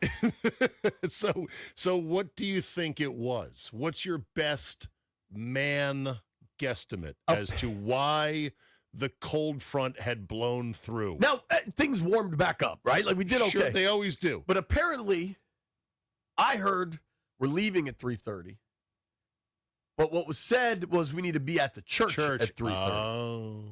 But that wasn't relayed to me during the actual coming and going of when we're getting there. Right. All's well, right? But the church is packed. Yeah. Packed. Yeah. Communion for a packed church adds a little time. I suggested, hey, we're hosting. Your family's coming over. Why don't we leave after communion? For the Catholics out there, leaving after communion is the move. You're there for the bulk of the service. Everybody's standing up, walking around. You can just sneak out that side door, dude. You've made it. Like, you have checked the box with God for the day. You are good. Yes. Again, wasn't greeted particularly warmly with that idea. This is Christmas service. You don't leave early. Didn't like that play call. That's the Steve Zabin playbook, right? Always leave early. Always leave early, the L theory. Funny because, we're Episcopalians, and our in-laws, my wife's sister, and her husband, they're Catholic. And so when we went to their Catholic mass up in Philadelphia, I was shocked when not only during the summer they were rolling in shorts and a golf shirt, and it was like, that's how they do it. And I'm like, all right, cool. And then they were bouncing as soon as they got their wafer down. I'm like, kind of nudging my wife going, they're leaving all, like, it's not over yet. Like, why are they leaving? And I was told that's just how Catholics roll. One thing I love about Catholic Church. And I said, God bless them. It's casual. And it's all about families and kids. That's right. You got kids in there, like, in their basketball uniform because you got a CYO game right after. That's also, it's not like a song and dance. Like, it's not dressed up or anything. Also, isn't it true, JP, that Catholics go to more services usually than other denominations? Oh, yeah. My wife. So there's Thursday ones and there's Saturday ones. I was telling Jeff needs some religion in his life. Hasn't been inside a church for quite some time. Oh, boy. He's like, there's never a good time slot for me. I was like, Catholics are always open, dog. Oh, it's like Greyhound bus station. There's a bus leaving every 5 minutes. How long if Jeff sat down for confession? How long do you think that would take, Jeffrey? You'd hear the priest say, clear my schedule. This one's going to be a while. Strober's in there just listening to us Gentiles talk on about Lord knows what. Yeah, exactly. So I have some theories, but go ahead. We did not leave early, so we left when it was over. Again, parking lot's juice, takes a little bit of time. Whatever, we're home, and my in-laws and sister-in-law beat us to our house where we are hosting Christmas Eve. Oh, and they're waiting. They were cool about everything. Like, it wasn't a big deal, but, Were they at least waiting in the car in the driveway? Or were they, like, standing in front of your door? In the house. Oh, my mother-in-law's a key. Oh, then that's fine. Which is totally fine. One would but think. You would, you got a wife, I got a wife. We like to present, and we like to have things prepared. And yes. There's presentations involved and lots of things. Yes. Their church, the priest was like, hey, this place is packed. We're going to keep it moving. So apparently their church was like 40 minutes, and then they got out early. That's how it all worked out. Express? Because we live on the biggest day of the year, express service? I think you could argue that's a smart that's way the way to play to go? it. Okay. We live like 2 minutes from our church. They had to drive like 15, and they still beat us there. It all ended up great. There was a little bit of dicey moments, but it was a terrific Christmas Eve. I can't implore people to do this enough. Are you a oysters guy? No, not at all. Okay. Well, then not you. I don't begrudge those who like them. I just never got into it. Raw oysters on the half shell Christmas Eve should be embraced like turkey on Thanksgiving. Like, that should be a dish that is commonly served. Now, that is an odd combination, but is it widespread, or is this oysters. Is this a JP specialty? Like, this is my deal. It is now. It is now. Okay. Because we haven't hosted that much with my wife's family, but every time we do, we've done, I think, maybe 2 Easters and now a Christmas Eve, something like that. It needs to be the right time of year. December's A1A oyster time. Like, oysters in the summer have become like normal. They really shouldn't be. Now everything's farmed and frozen. Like, things are different than when we were kids. But when I was a kid, you only ate oysters in months that ended in R. Really? Yeah. That's like, in the old, like when I was a kid and we'd be out on boats in the summer in the Chesapeake, don't touch the oysters in the summer. And why is that? Because they're reproducing? And I think that's their growing season or whatever. I don't know. Okay, because to me, it's the opposite. I've not heard of people eating oysters in the winter. It seems like it's a summer thing. But what do I know? I don't eat oysters. I do know this, that the week prior, when the Ravens were on Sunday Night Football, they had a bump out with crabs in the press box as part of the array of the food.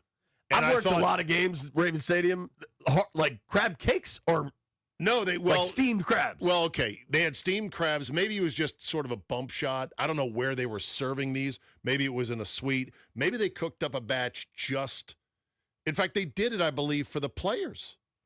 Or was this on Thanksgiving? Did you see one of the primetime games? They had winter hard shell crabs with the spice on it, and my first thought, JP, was, "Oh, you are way out of season with this. What is going on here?"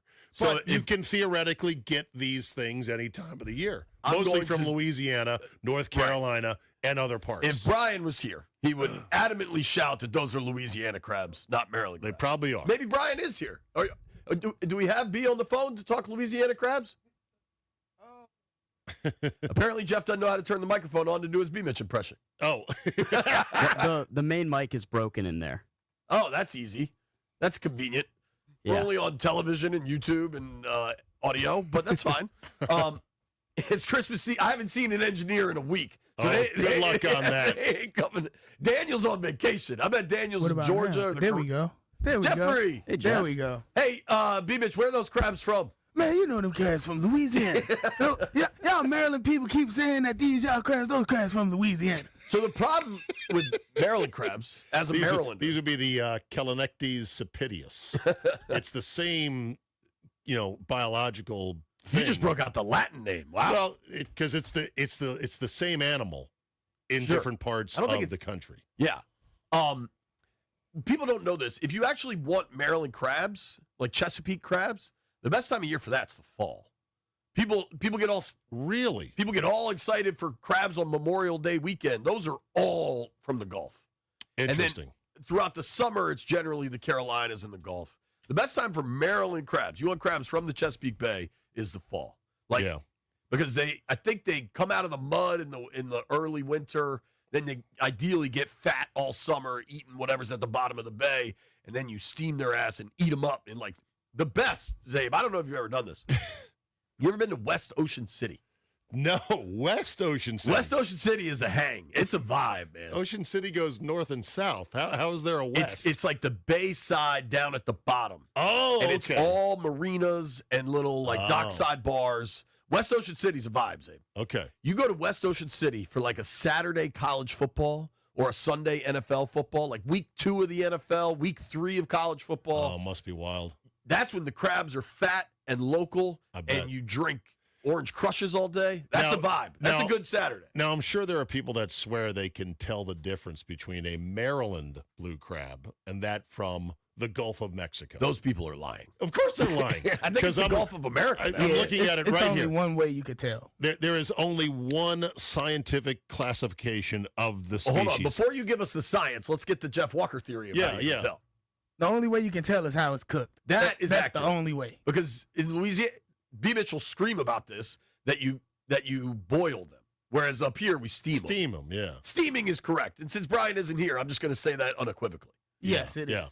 Yeah, but it's the same actual crustacean. It is considered the state crustacean of Maryland.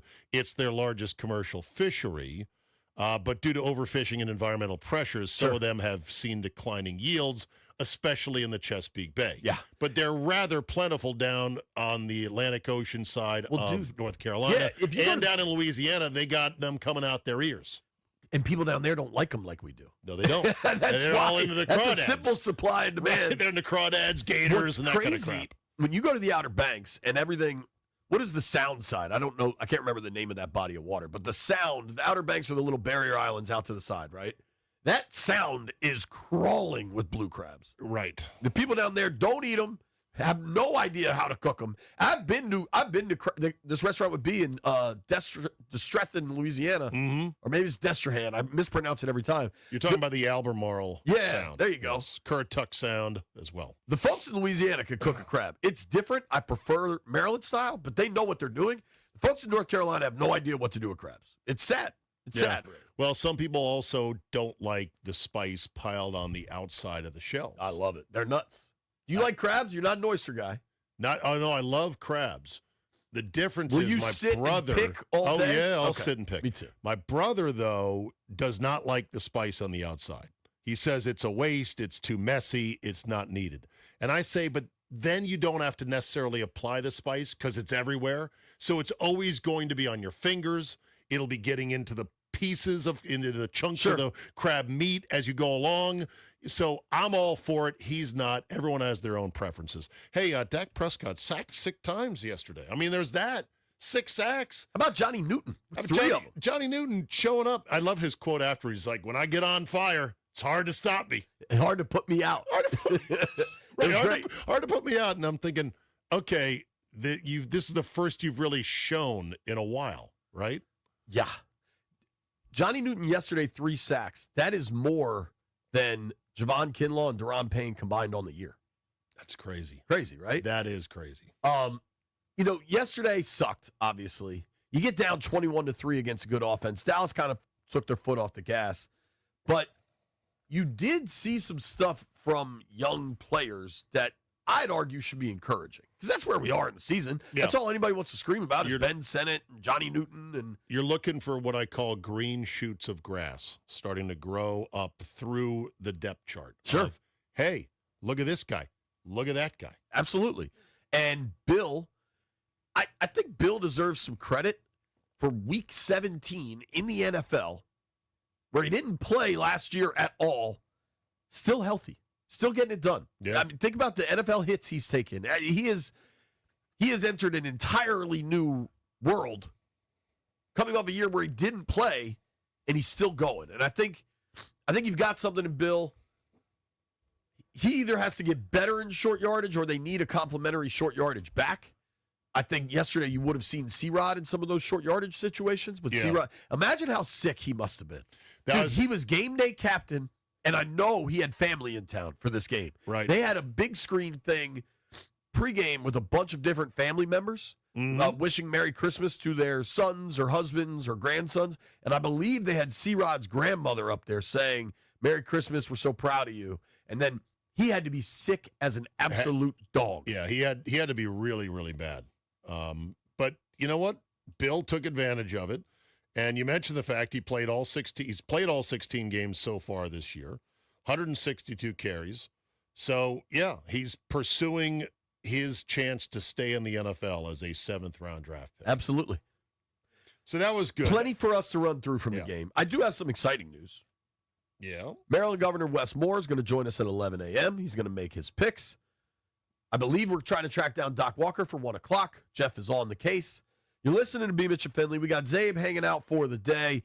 Time to break down what we liked and did not like from the Commanders yesterday. We're going to open the phone lines up at 11. I guess Gov's at 11. 11:30 for the phones. Nobody go anywhere. BMitch and Finlay.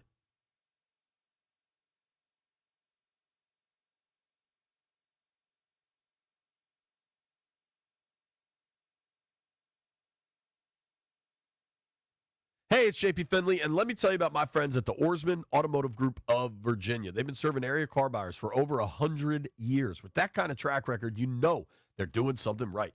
They've got 7 convenient locations all across Northern Virginia and all the brands you're looking for. Toyota, Kia, Ford, Lincoln, Chrysler, Dodge, Jeep, Ram trucks. Maybe I'll get myself a new Ram truck for Christmas.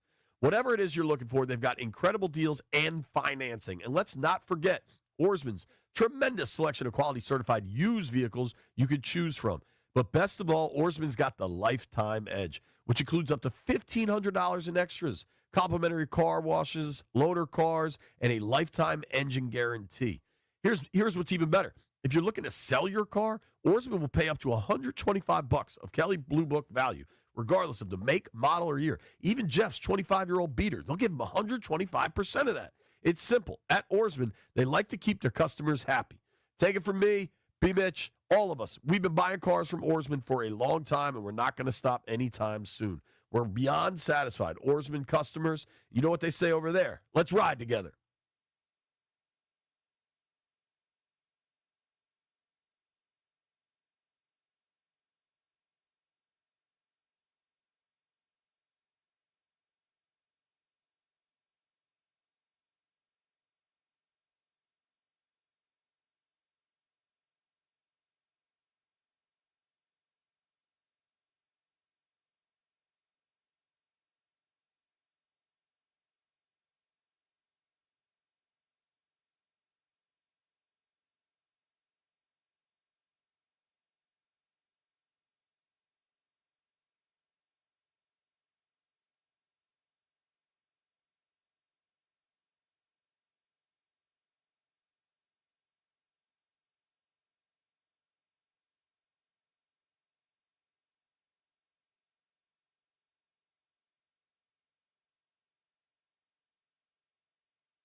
Brought to you by the largest fireworks store on the East Coast, Guerrilla Fireworks. First ever game on Christmas Day for the Washington Commanders yesterday, and the Dallas Cowboys prevented any holiday joy from happening, winning 30-23 and completing a season sweep of the Commanders.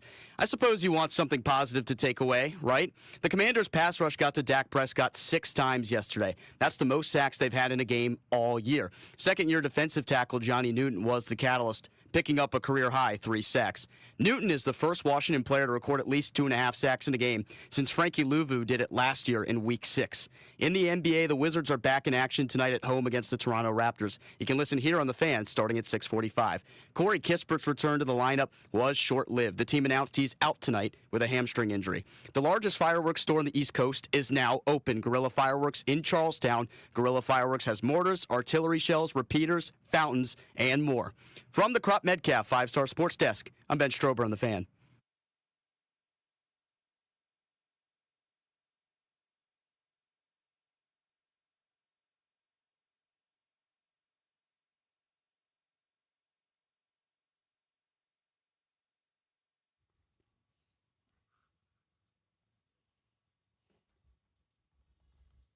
BMitch and Finlay, 106.7 The Fan. Might be watching us on Monumental Sports Network. You might be hanging with us on the YouTube stream, wherever you're at. We appreciate you. Steve Zabin sitting in for BMitch today. As we I was wanting to savor a little bit more of Bill Withers there with that song, Lovely Day. Might push it back up for you. Such a great vibe for this day after Christmas. You know, we love this city, but damn, this city is even better when nobody's in it. Oh, my God. When you get to drive around on one of these days and you're just la, la, la, la. You're It's beautiful. I love it. In fact, I might just go drive some normally very high-tension traffic places today when nobody's out there. My ride to work that I usually complain about is Mass Ave, Waterside Drive, Rock Creek Park. And once you hit Rock Creek Parkway, like once you pass the Four Seasons and like the kind of the end of Georgetown, and it's Kennedy Center, Monuments, River the whole way, Independence Avenue, like it's beautiful. It is beautiful, and you unless rarely get to enjoy it. Right, unless you're fighting tooth and nail with the rest of the market. But on a day like today, yes, get out and drive, for God's sakes. One ad, and then we're done with the crab talk. Oh.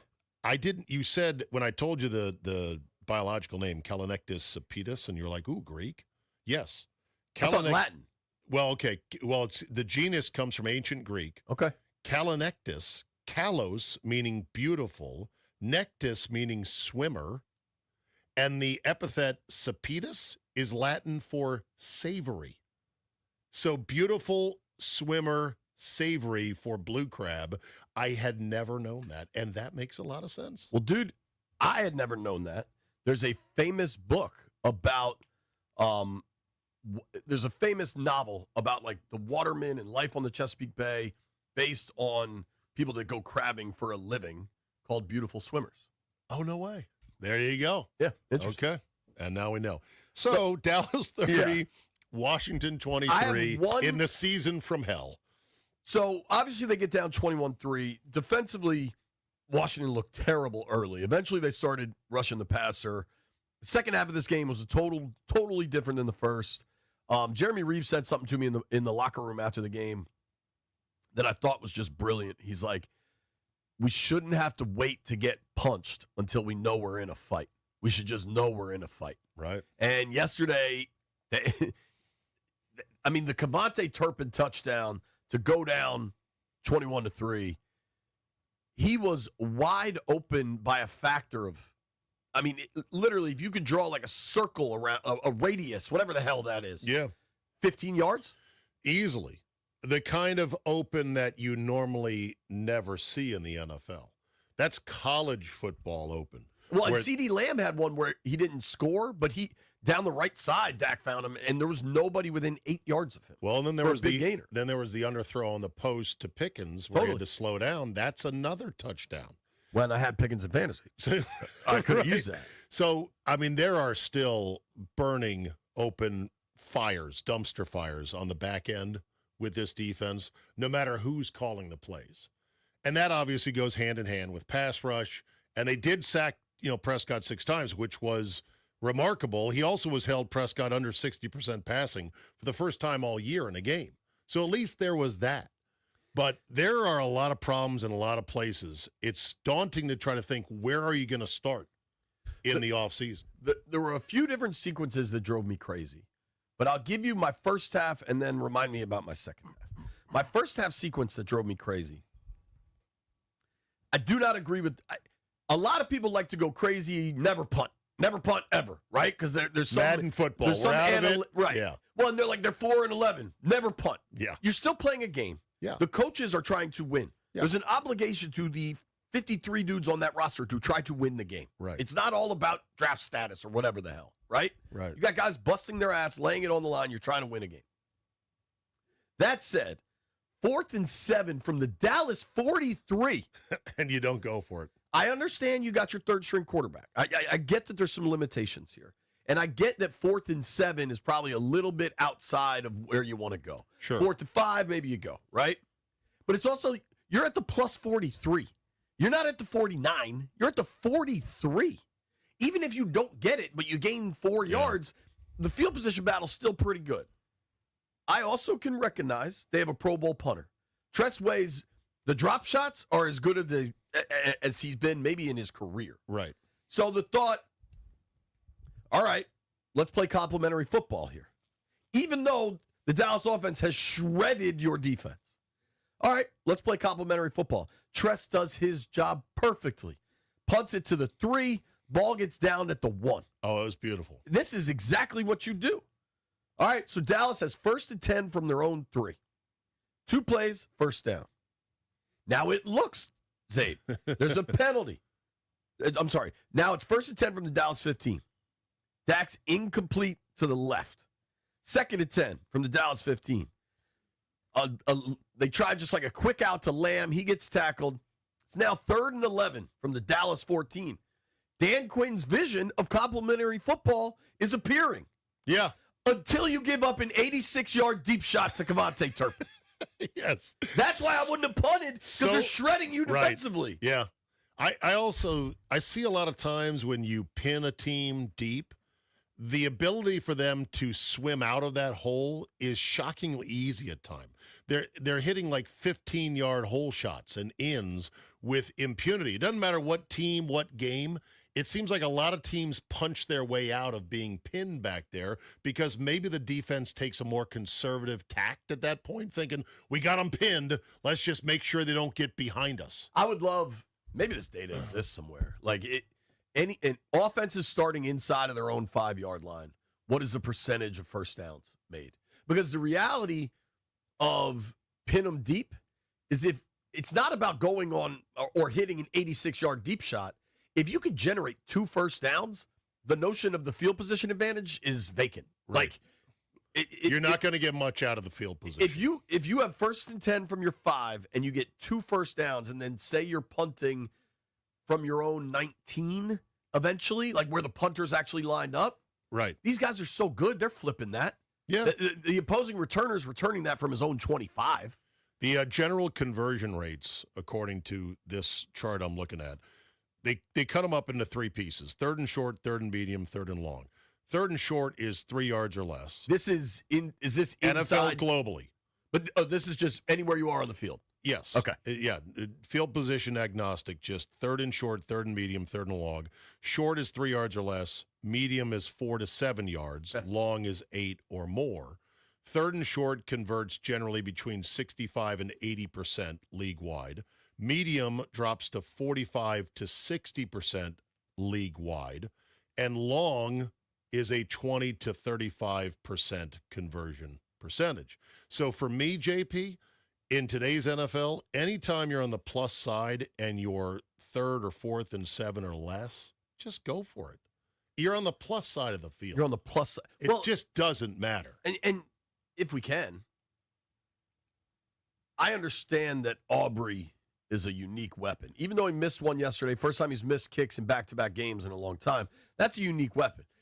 He's got a 58-yarder. Nobody blinks. Right? But don't worry about him until the game is on the line, because no matter how long his field goals are, they're worth, 3 points? Sure. And the modern NFL is all about, forget the 3s, it's about 7s. My point there, however, 4th and 7 from the 43.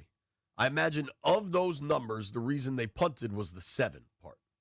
But 43, Dallas is lining up to kick.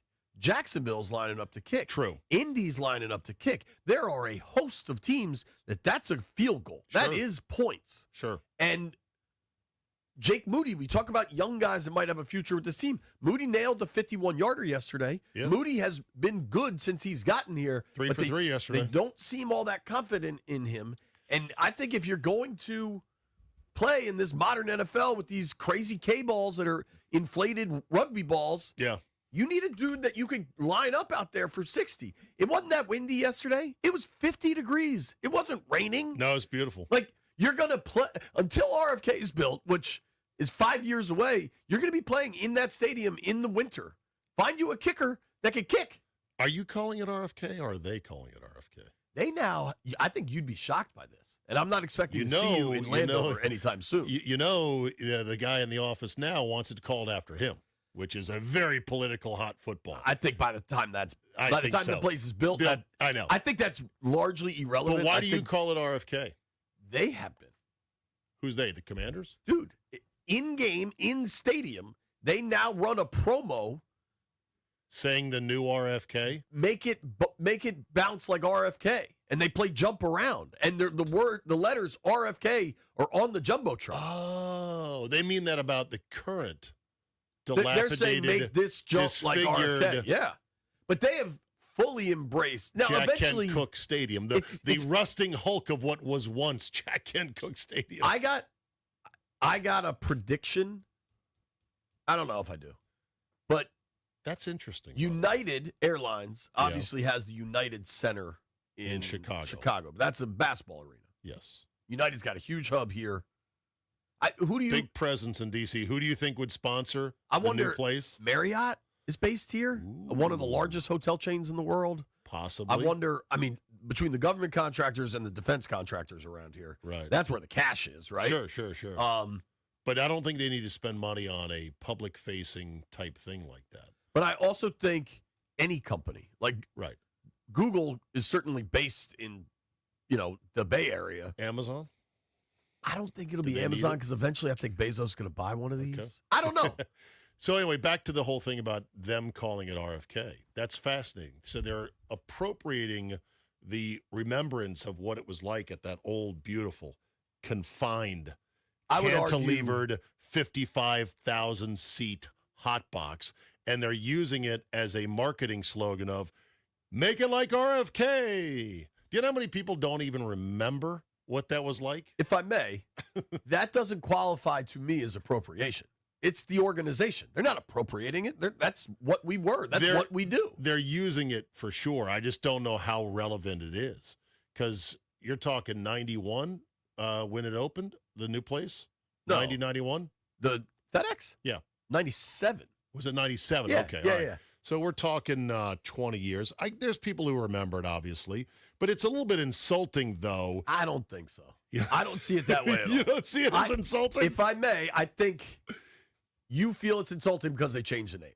No. Well, I'm insulted about that for different reasons, sure. JP. But it's the team. They're celebrating their history. But RFK was beloved, whereas the new place is despised for many reasons. They couldn't and did not do this RFK bit until RFK is getting built. I think it's also, yes, it's looking back, but it's also looking ahead. Oh, so they didn't start using RFK until they got the new stadium deal in place? At least, now this is just my anecdotal knowledge of being in the stadium and watching the stuff they do. I don't think they started doing that until the last month. Okay. I don't believe I saw that until maybe even there's back-to-back home games. It might have been this stretch, but this is not something they've done forever. This is, dude, I think there's shovels in the ground over there in the spring. Have you driven by? Today's a great day to drive around. There's no traffic. Go do a loop around East Capitol. You'll be shocked. It is moving. So they're moving it. Okay. Yeah, it is moving. But they have not released the final architecturals, though, have they? No, they just selected the architect. Right, but we don't have the final, here's what it's going to look like, plans. I don't believe so. Okay. I don't know that. I'll be fascinated when it does. We know we do. They might. I know. Well, we know it's going to be a full dome, not retractable, right? We just don't know if they're going to have. Isn't fair to what it's going to be. I know it's going to be a translucent roof, like many of the other new stadiums. What's your dope? Oh, well, agreed. And if you may permit me a quick 30-second side rant, there are people now saying, "Oh, all these things look the same now." They're talking about SoFi, Allegiant, etc.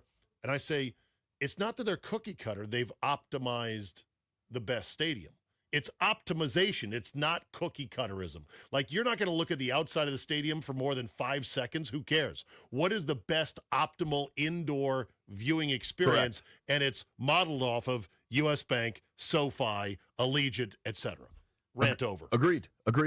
You're listening to Zabe and JP. Don't go anywhere.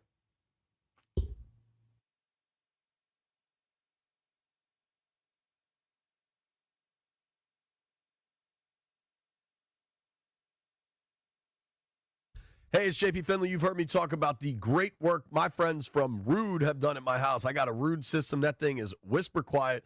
The temperature's always perfect, and I can always update it on the app on my phone, the Rude app. If we're going to the beach and then we're driving back and we want to get the house nice and warm, we can do that on our phones with the Rude systems.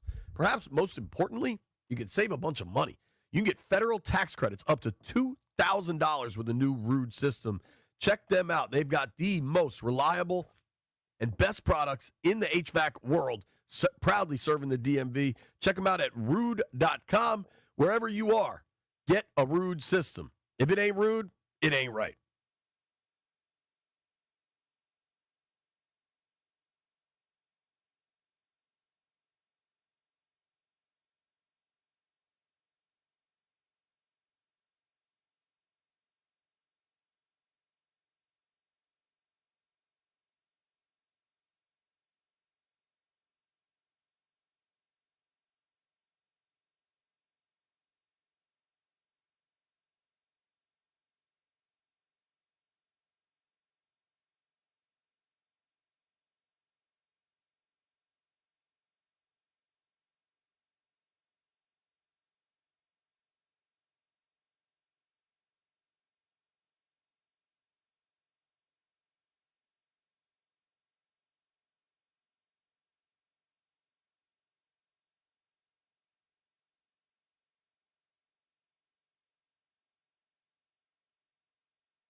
BMitch and Finlay, 106.7 The Fan.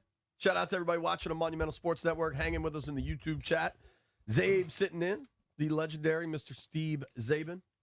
So, Zabe, earlier I told you about the sequence that drove me crazy for the Commanders in the first half of yesterday's loss to the Dallas Cowboys. Season sweep by the Cowboys, I should add. In 2 games to Dallas, Washington gave up 74 points, I should add.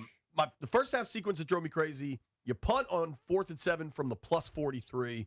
Well, okay, let's get a stop. Then you give up an 86-yard bomb. Yeah. That is not complimentary football. No, didn't work out like the way you thought it would. No, but Dan Quinn was very angry when he finally, 45 minutes after game time, spoke with the media. And the thing that drove him most crazy, how about this sequence? This is my second half sequence of craziness. You get Aubrey to miss one. Yeah. He missed from 58. It had the leg from 70. He just pushed it. Right. Wide right. So you get 1st and 10 at the 48. You're in business here. Yeah. This is a 1-score game. Like, things are happening.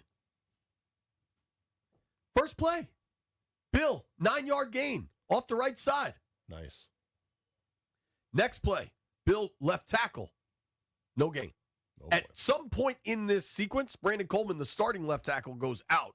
Trent Scott has to come in for a play, and they run it on the left side anyway, which they had a ton of success to the right throughout the game.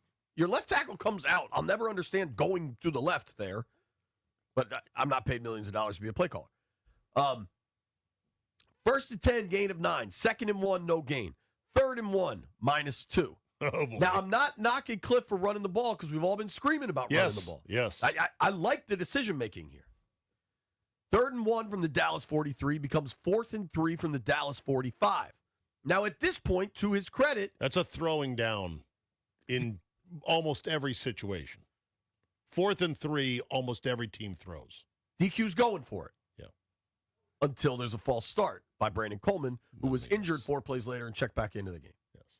The false start makes it 4th and 8 from the 50, in which you punt. Time and left in the game at this point. 11:38 in the fourth. Yeah.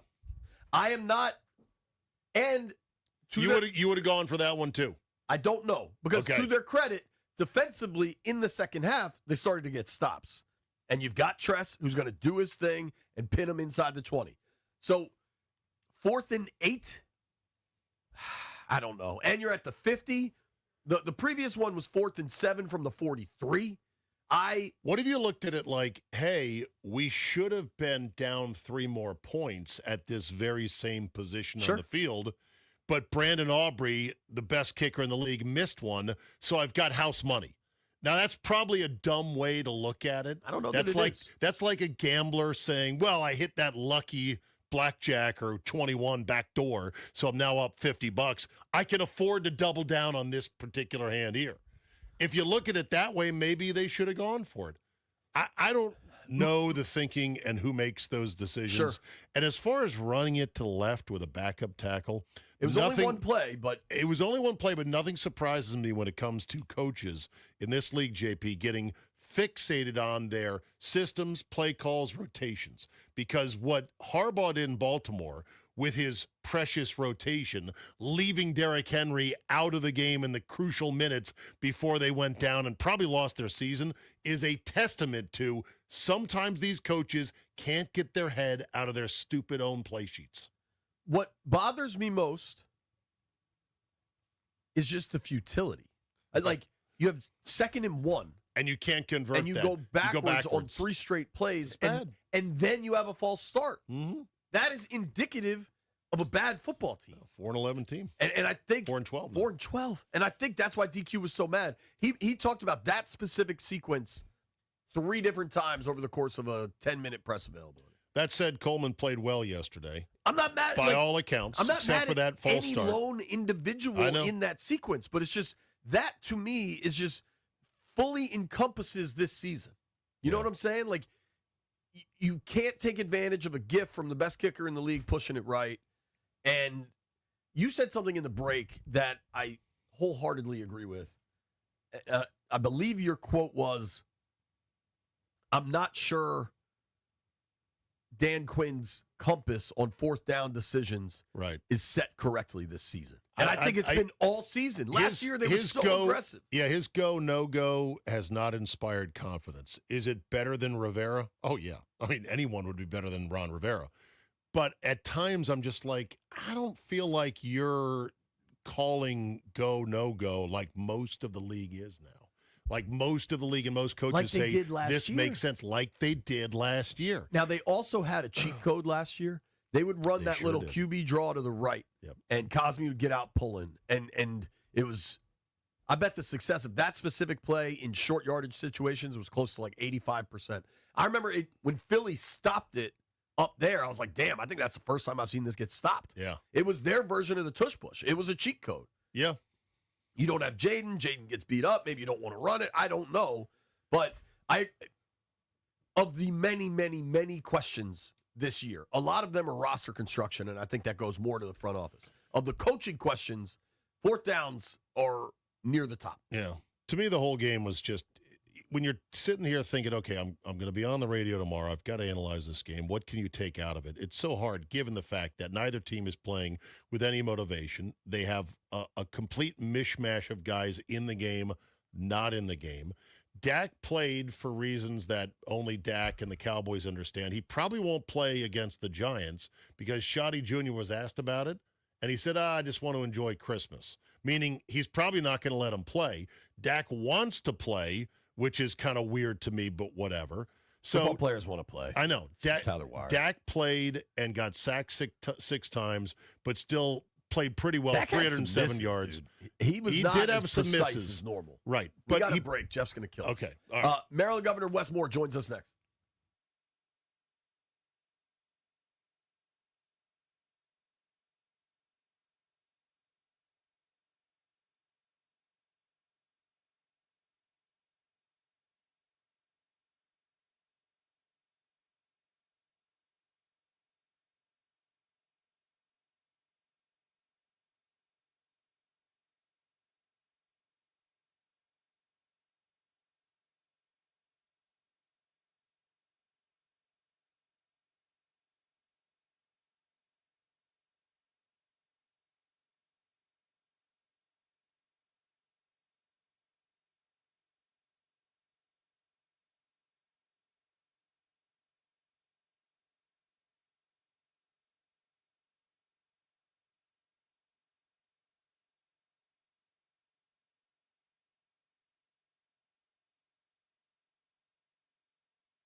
This sports update is driven by your local Washington area Honda dealers. It seemed like a fever dream when the NFL scheduled all of these primetime and standalone games for the Commanders.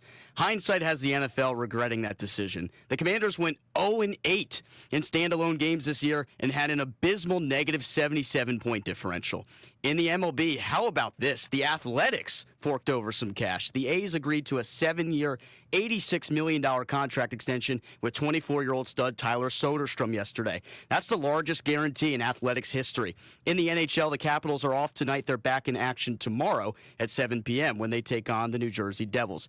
Now's the time for a great deal on a new Honda. Rugged capability, commanding style, and powerful performance. Honda's got it all. Check out the Honda Accord, Civic, and CR-V and find the best deals on the Honda for you. Visit your local Washington area Honda dealer for a great deal today. From the Crop Medcalf 5-Star Sports Desk, I'm Ben Strober on The Fan.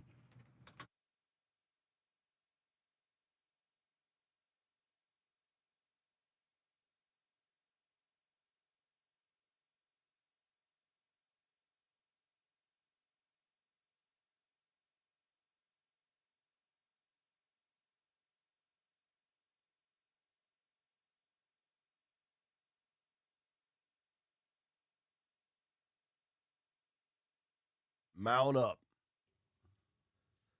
Only one man cool enough to have Regulators as his walk-up song.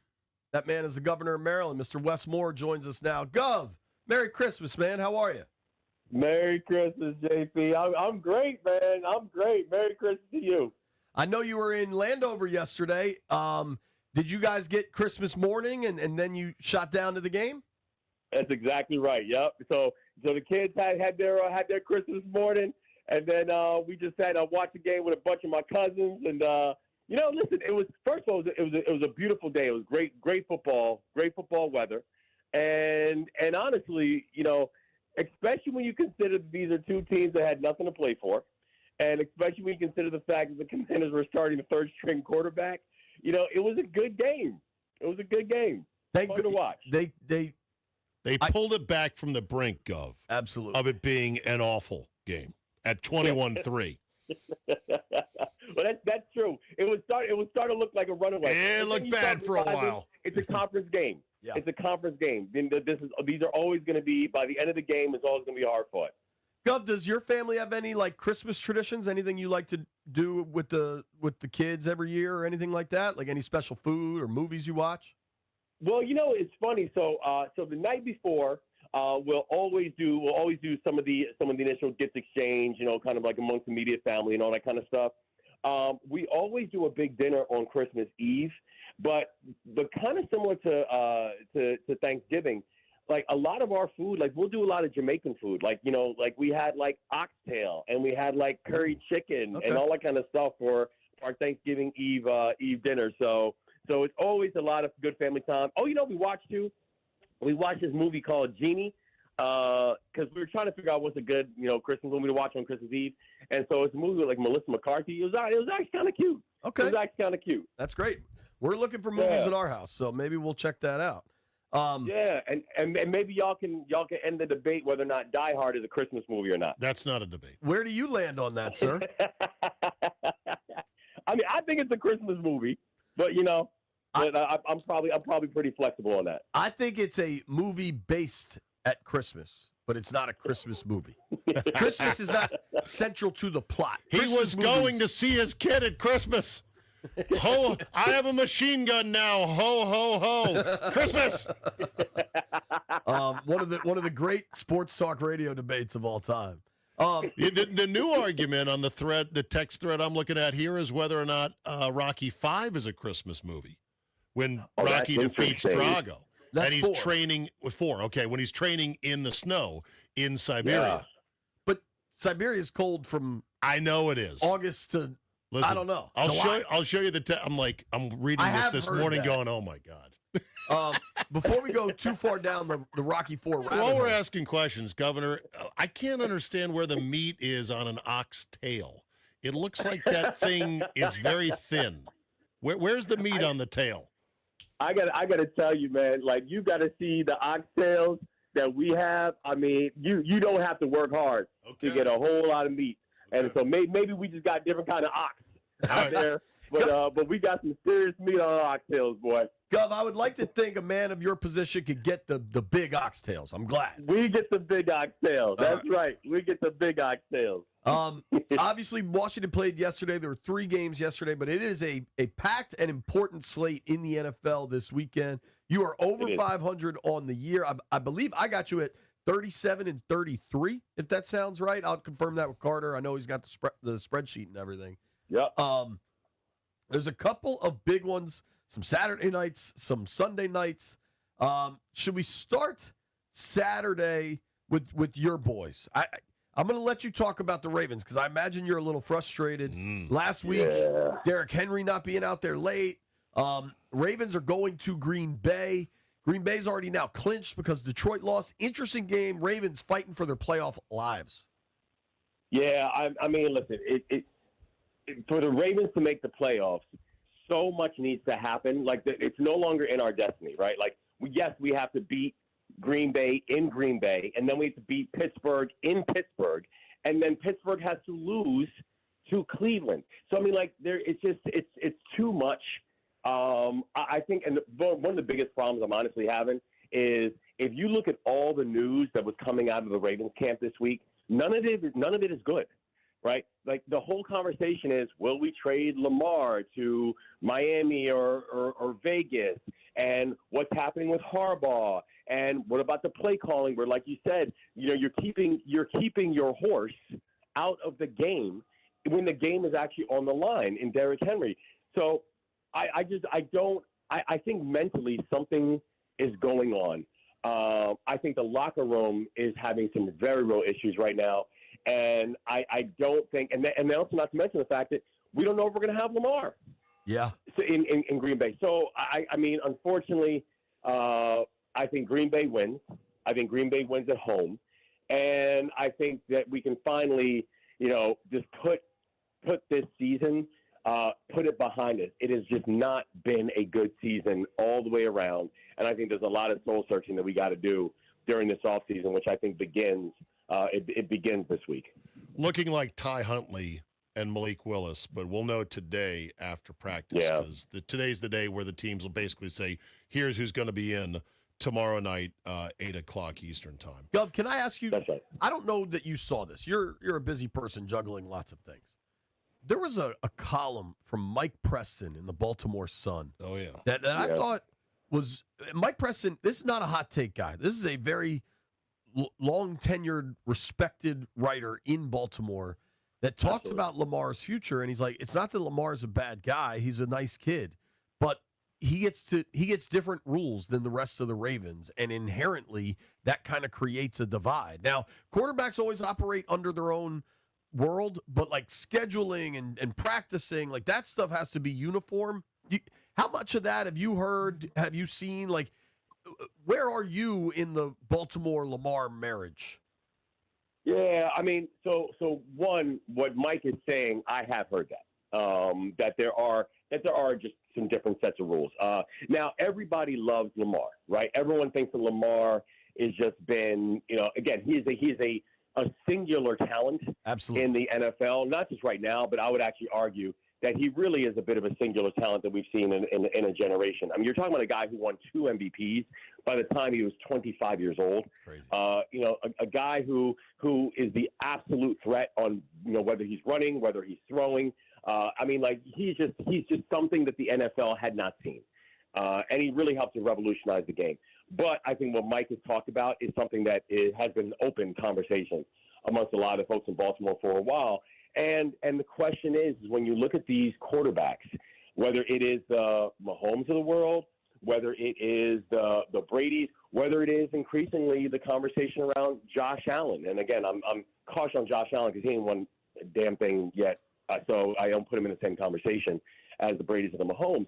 But there's a certain dog that the Mahomes and the Brady's of the world have. There's a certain motor that they have. There's a certain discipline that they have that people have not made the same argument that Lamar has yet.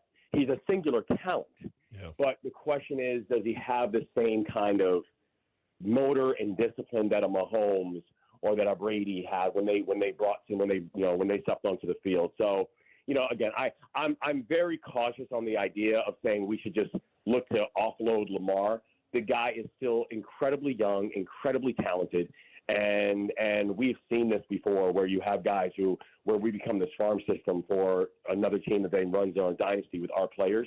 But I think it is getting louder and louder that people are concerned about what they're saying from our team right now. Preston's respected, but he also wrote basically the same column in 2022 on Lamar, and many Raven fans are saying they wrote something similar about Ray Lewis back even further beyond that.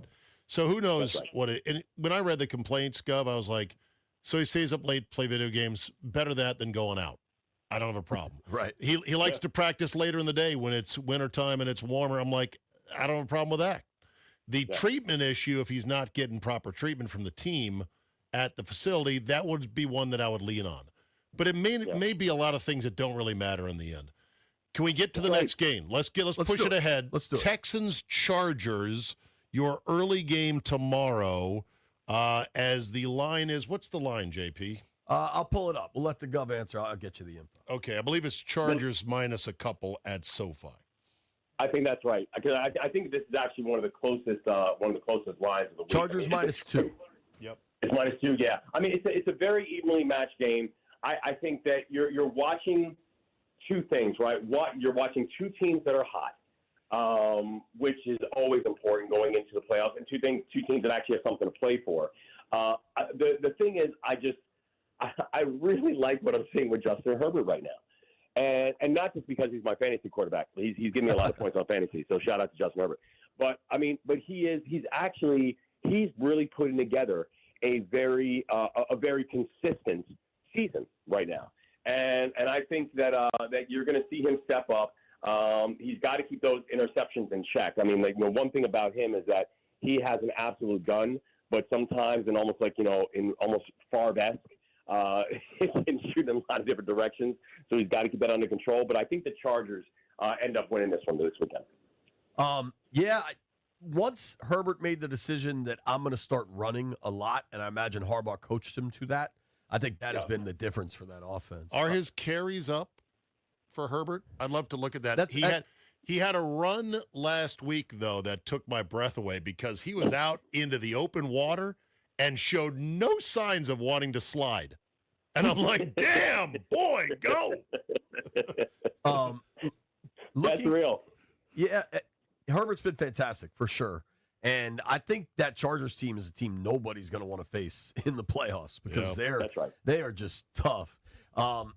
Carries are definitely up. He's at 77. Okay. That's the highest of his career by a 10 spot with 2 to play. Yeah, no, they're definitely up. And also Harbaugh being successful in the pros is the least surprising thing. Totally. When he left Michigan, I'm like, oh yeah, no, he'll do great in LA. He'll burn out at some point, but he'll be good. Going chronologically on Sunday, Gov. We'll start Sunday, 1 o'clock. Interesting game because Carolina right now is in the driver's seat in the NFC South, but they got Seattle coming to town. Seahawks going to Charlotte to play the Panthers. I got to tell you, I mean, I think this is going to be one of the road wins this year. I am really impressed with Seattle, and one of the things that I think about it is that at every position, this Seattle team is just better than the Panthers when you look at just a matchup perspective. But the other thing is that Seattle is just coached really well, and I know that I'm biased on this, but shout out to McDonald because I think he is very much and needs to be very much in the Coach of the Year conversation. You know, we knew what a talent we had with him in Baltimore as a defensive talent, right? And frankly, I think you're actually seeing some of the consequences of losing him when you're looking at the defensive side of the Ravens right now. For sure. But this dude is a very, very good coach. And when you look at Seattle's roster, they have a good roster. They don't have a great roster, but they're just they're well-conducted team in the way they do their work. So, I know the Panthers are at home, but I'm actually going to take the underdog and the road team on this. I'm going to go with Seattle when they're pulling this off. What's interesting is I wonder if there will be a Sean McVay Redskins kind of career arc conversation with McDonald in Seattle. If 5 years from now, maybe Harbaugh's retired or whatever happens there, and people are like, man, I wish we had kept McDonald and not let him walk. But my guess is with Mike, he wouldn't have taken John's job. Just like go back in time, the reality is Sean wouldn't have taken Jay Gruden's job. But that's a problem for future us. That's right. Well, and to that point, I think when he made the decision to move on to Seattle, which is a great move, professional move for his part. For sure. There was no conversation about Harbaugh. I mean, Harbaugh was still sitting there as not just one of the longest tenured, but one of the most effective coaches in the NFL. I think this all the chatter around Harbaugh is a relatively new thing.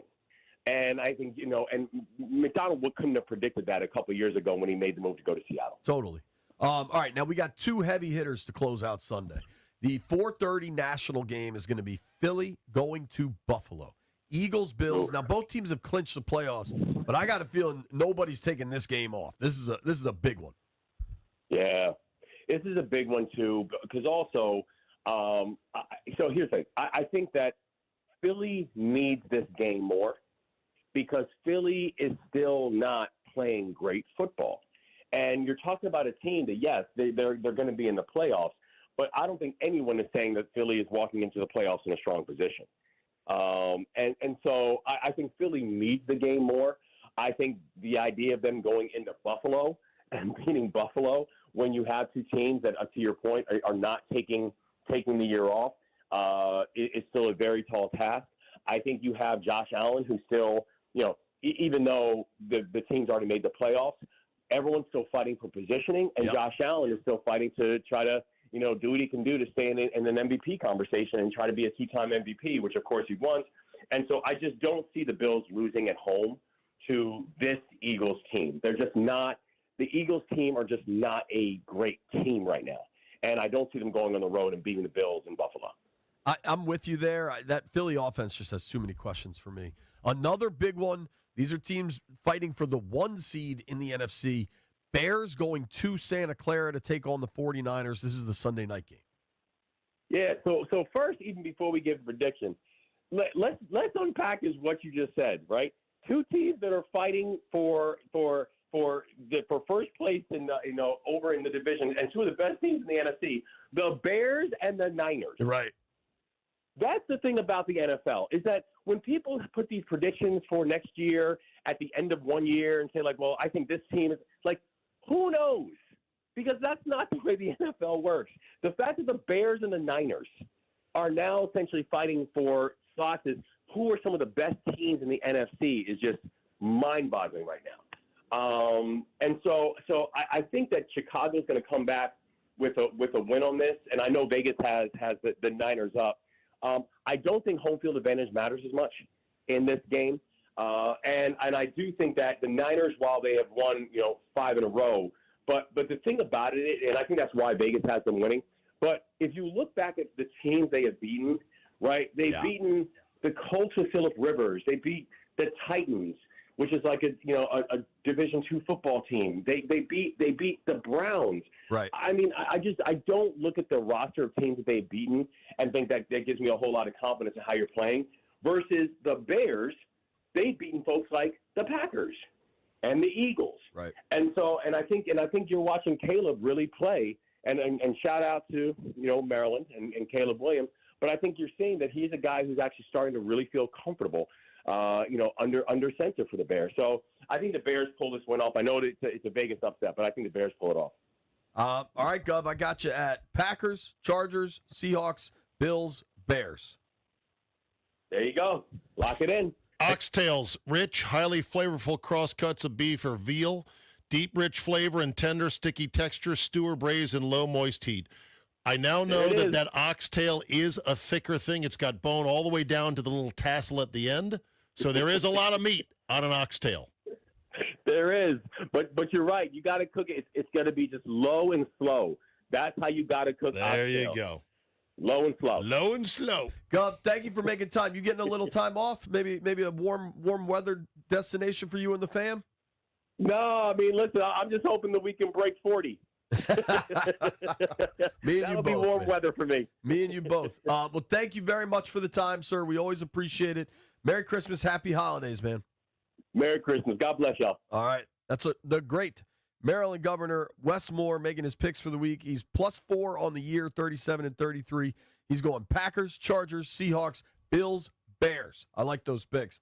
Phone lines open now. You're listening to BMitch and Finlay.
This sports update is driven by Oarsman Fairfax Toyota. As they like to say, let's ride together. Yesterday's plethora of backup quarterbacks must have been frustrating for the NFL and Netflix. At least the games ended up being somewhat competitive. Remember when the Detroit Lions were 15-2 a year ago and on top of the NFC?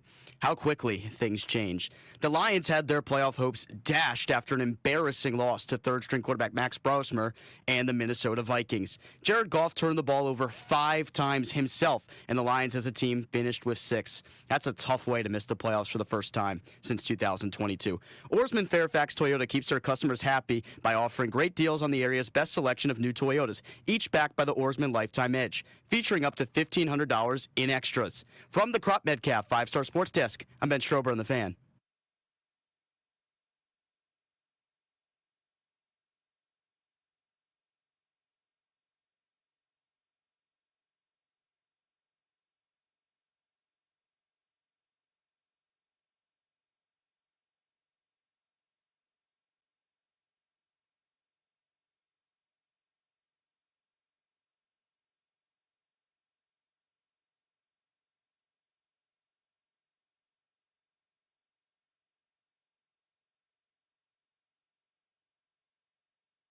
Mary Jane.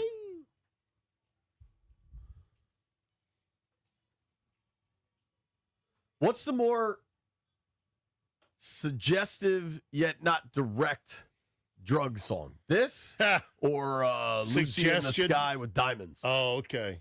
It can't be direct, though. It's got to be like a sly reference. Yeah, I mean, because there's like very direct drug songs. Yes, of course. This one, and then I got high. Yeah. And then I got high. Night Train. It's definitely Candy by Cameo.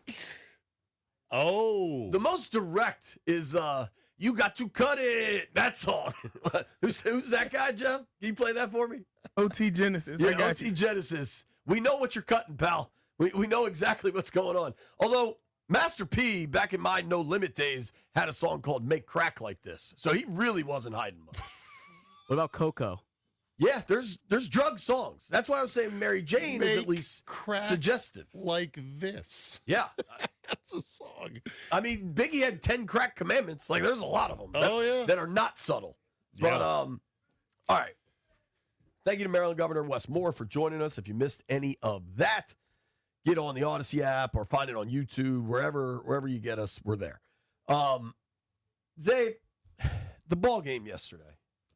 And really, I have a few notes, not many. Hit me. Okay. So like I said, how do you make sense of a disfigured end-of-season game with chunks of pieces that would otherwise matter out of the game and with no motivation on either side, other than just the motivation of we're professionals, we don't want to look stupid? I felt like watching the game at times, I'm like, this has a real, are you even trying, bro, vibe to it. Like CeeDee Lamb. Very much early. CeeDee Lamb didn't even jump for a ball in the end zone. Like, didn't even jump. When you spend your entire fall and early winter on the couch watching multiple games at once, your whole damn life, because you're a degenerate, like we all are. Sure. You get very good pattern recognition. And so when things don't fit patterns, they stick out to you. So on that play in the end zone, I'm like, what the hell was even that? You probably weren't going to catch it. But every week in this league, JP, we see guys catch balls that they have no business catching and getting feet down when they have no business getting them down. So the effort level, also when both teams are breaking off big runs with seeming ease, that kind of tells me the effort level in the trenches is not necessarily what it normally is. So you can't draw any conclusions. You can say good for Josh Johnson that he was serviceable, 15 of 23, 198 yards, no touchdowns, no picks, though. They got after Dak Prescott, but then again, how much was he into the game?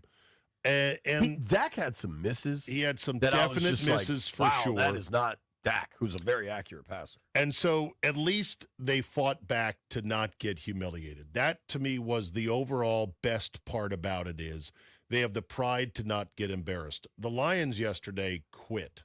They quit because they were still emotionally hurt by the way they lost the game last week. Their season was still very much alive.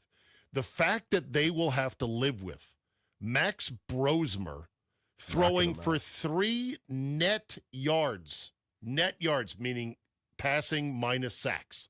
He was 9 for 16 for 51 yards. How do you throw for 51, JP? It's a miracle. It's a miracle. That they lost to that guy is going to be a for-life stain on their own ability to get over it because they couldn't get over last week. And that, to me, is something at least the Commanders didn't do. And down 21-3, they got off the mat and they punched. And that was great. But the larger picture, because we're going to quickly spin into next year here with one more week remaining, and this is something that Doc Walker said. He said, look, how are you going to make sure, if you're Adam Peters, that it doesn't happen again next year? And I thought that was a great question because the notion is, well, 4-12, maybe 4-13 by next week, who knows? It's just a cursed year with injuries all over the place, and next year will be better because we won't be as injured. Never assume that. Like the one thing the Snyder era taught me, sadly, was never assume you're at rock bottom, JP. Sure. It could get worse, I should say. And so the ways to me that you mitigate injuries, because every team has a ton of injuries. The Niners this year have a ton of injuries. 3 basic ways that I usually see it. One is depth and youth on your depth chart, which the Commanders don't have very much of. No. They've got a few spots, but not as much green grass coming through as I'd like to see. The second way to mitigate injuries is very creative game planning. Shanny Jr. is great at that in San Francisco. And the third way to mitigate injuries is simply culture. The culture of we're not going to lay down and be bitches just because the season's gone off the rails. The Chiefs still have a pretty good culture because they fought their ass off against Denver, a rival, yesterday. So the takeaway from the game is you can't read too much into it because Commanders had 8 guys on IR, 3 guys, Daniels, Tunsil, Payne, who are unavailable. Rodriguez was a late scratch. There's making no sense of it. Right. But overall, at least they didn't quit, and there's that. So to that point, I don't know that I've ever shared this with you. They did not quit yesterday, and that's a testament to the players they put together, and I would argue the way Dan Quinn runs his building. Yeah. They're a collection of dudes that will fight till the last bell. They might not be good enough, and then you add the injuries. You're 4-12 for a reason. But you said something interesting there where the best coaches can scheme their way up. I mean, think about Kevin O'Connell yesterday scheming it up with Brosmer. It was terrible, but they did enough, right? Yes, and they did. That the Addison play at the end, like it was just enough, and you got the ball to a playmaker, right when they needed it. Yes. My theory with NFL coaches, there are 3 pods from which you become an NFL head coach. You are a strategy person. You are a schematic genius, right? Kyle Shanahan fits into that 100%. Right. Ben Johnson, Liam Cohen, these are your X and O gurus. Absolutely. The second pod is you're the culture guy. You're the locker room guy. You're the people guy. Leader of men. Unfortunately, there is a third pod that we experienced for far too long. There is the ownership management stooge. There is the guy that takes the job because there's only 32 of them, and I know I'm going to get yanked around because this isn't a good organization, but I want the job anyway. Okay? Does Shoddy Jr. fit into that category? Probably. Except he's kind of exceeded expectations. Sure, but eventually that stuff will all come around. Aaron Glenn seems like an A1 type dude. You're not going to be able to win there. That's just what it is. I think there's some guys that get hired because they look good and sound good at the podium. Wear a nice visor. Yeah, totally. Or are trim. I think Mike Kafka wanted to do that. That was he was cosplaying as an NFL head coach for the Hard Knocks cameras to get another chance, right? Now, I think it's pretty obvious Dan Quinn is in the leader of men category. Kyle Shanahan, Liam Cohen, to your point, you got plenty of guys in that strategy category. The Hall of Famers, Joe Gibbs, Sean McVay, Andy Reid, or both. When you could be the culture guy and the strategy guy, that's when you're Bill Walsh. Yeah. Now I think Shanny Jr. has grown into that out there in San Francisco. He has grown awfully close to it. Yeah. Like people I know close with the Niners organization, the young man we saw here as OC who was petulant, he was brilliant but petulant. Yes. He ain't that anymore. And some of that's just growing up in life, right? He was 29 versus 42. Look how he navigated the whole Ayuk situation. He didn't take it personally. And even now when asked, like, well, why is he not here? And he's like, well, we haven't seen him in months. Why'd you go after his bonus? Well, he wasn't showing up. But it was never like angry. It was never like he's making me look bad. It was just matter of fact. Right. I thought it was brilliant by Kyle. One thing I find interesting is people like to talk about Kyle as this great coach. And he is. But they talk about Kyle more than they talk about Sean. And to me, it's not close. One has the ring. Right. One's been to 2. Right. I guess they've both been to 2. But,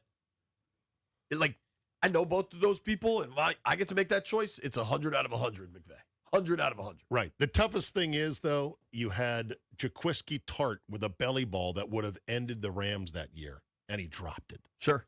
I mean, that was a hell of a game. The first Super Bowl run when they had the outrageous pass interference in the Superdome? Yes, that was the Saints. Yes. But they got thumped by the Pats, but still. Right. And regardless, we're getting off track there. They're both good, but yes, I think McVay +1 on Shanny Jr. One player I wanted to highlight yesterday, because he probably won't get highlighted. I thought Josh Johnson was pretty good. You're the third string quarterback, and you know what is the top of my Josh Johnson credit list? No turnovers. Yeah. Turnovers kill you. You're down 21-3. If he throws a pick there, you're cooked. Good night. He didn't turn the ball over once. I thought he was pretty accurate with his passes. He does not have a lot of touch. Josh Johnson throws fastballs. Yeah. And I think you saw that at times.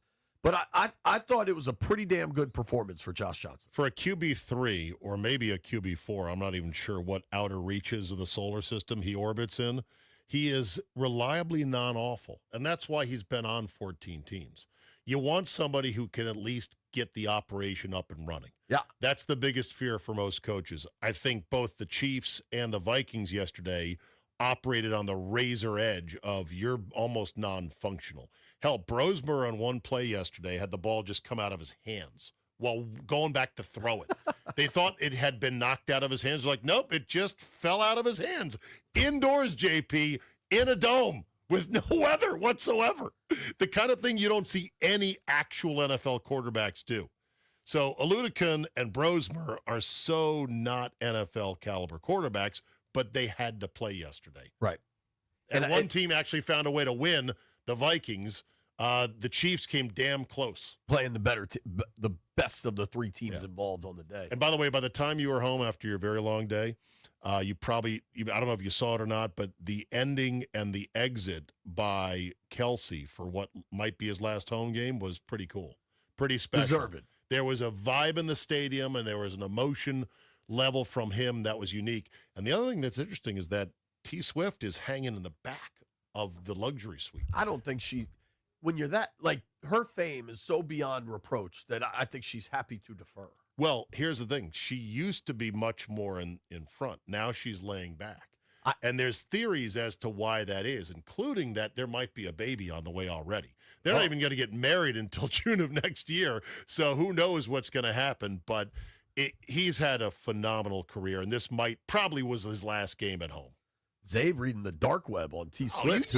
Listen, man, if you're not getting into the rumors, come on now. It's juicy. That's the first I've heard of it. I kind of thought when she was front and center, was at the Super Bowl giving him kisses, right? Like I saw her at the AFC title game in Baltimore run up. They also won, and we're going to the Super Bowl. They were the Chiefs were winning, but B, she had a tour still active.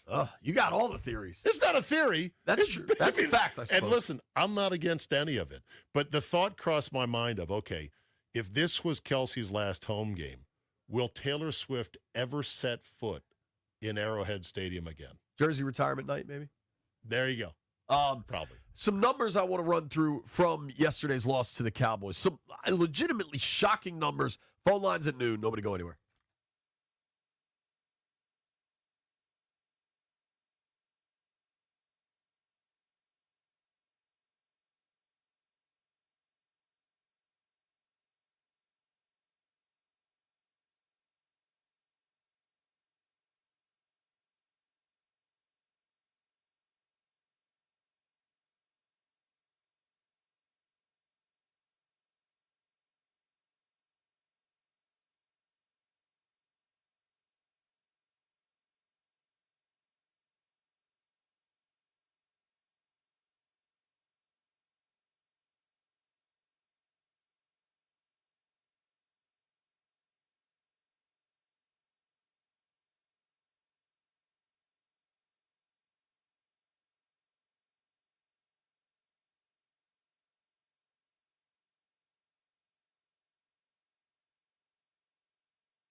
Is this Cut It? This is Commas by Future. We don't have Cut It. Commas. I think it's the number of commas in your bank account. Yeah, I think I figured that one out. I mean, I'm pretty square, JP, but I kind of sussed that one out right there. Selling drugs is still lucrative, isn't it? I believe it is. Yeah, illegal drugs. Okay. Legal, too. Hell. I think the richest people in the world are selling Ozempic. Yes, for sure. Zabe. Yes. You watched a lot of football. We were talking about Too much football. the seasons when we turned 10 years old, what the Redskins did in those years. Yes. That's a long time ago for both of us, We right? talked about our first, because I was asking you, what's the first game you can remember? And usually I've found with my friends that the typical age of first remembrance is 9 or 10 years old. Yeah. So the 91 Super Bowl, I turned 10 during that run. So I remember every play, every game. The first game I remember was earlier than that, but kind of just like snippets of watching it or it being on. You know what I mean? But all the football we've watched, some of these stats yesterday, the fact that Dallas ran 87 offensive plays. Yes, out TOP'd the Commanders by 17 minutes, 87 to 41. 38-44 to 21-16. Washington got more than doubled up in offensive plays run. Yes, That's crazy. astonishing. Yes. How about the 6 for 6 on fourth down? And the over on the other side. Yes, I'm going to look up record for fourth down conversions because I think you're pressing into near record territory. There are the NFL that I grew up on, teams didn't go for fourth down 6 times in a year, much less than one game. And especially in the first half, when Dallas did have a fourth down, there was zero hesitation of break. Like there was never, you know how sometimes in those fourth down moments you see the coach looking around, talking to the special teams coach, like, oh, is the punt team ready, whatever. Zero hesitation. Offense stayed on the field the entire time. According to AI, 6 is tied for the record. The Chargers converted 6 in January of 2022. So that's an amazingly high number right there. Well, that was when it was Staley going for it constantly. I bet they attempted 10. Do you know what the record is for the biggest bagel in conversions? Commanders went 0 for how many yesterday? 0 for 0. They didn't try They didn't try one. Which is part of my part of your point. Yeah. Okay. So the record for least conversions is the Lions going 0 for 6 in 2022. So that was Campbell's first year? I don't think that was his first, but it was definitely early peak Campbell when he started to go for it all the time. You know, the whole go for it thing, and I have this argument with people all the time. I'm not anti-numbers. I'm not anti-believing in math. But remember, games are episodic events. They have a start and a finish, and there's consequences for how the episode ends. Sure. Win or a loss. These, the numbers say go for it, are aggregated over a longer run of opportunities that span multiple games into the future. Sure. You live and die every 60 minutes. So that has to be considered when you're thinking, do we go for it? That's a great point. I think there's so much of that. And I think similar to the discussion on the second half sequence that drove me crazy, when they kept running it to the left side, even though Coleman came out, what the analytics never take into account is, for instance, yesterday, if Chris Rodriguez was sick enough that they had to scratch him on the day he was voted captain and his family was there, if he was that sick, these guys spend a lot of time together. Who else was sick?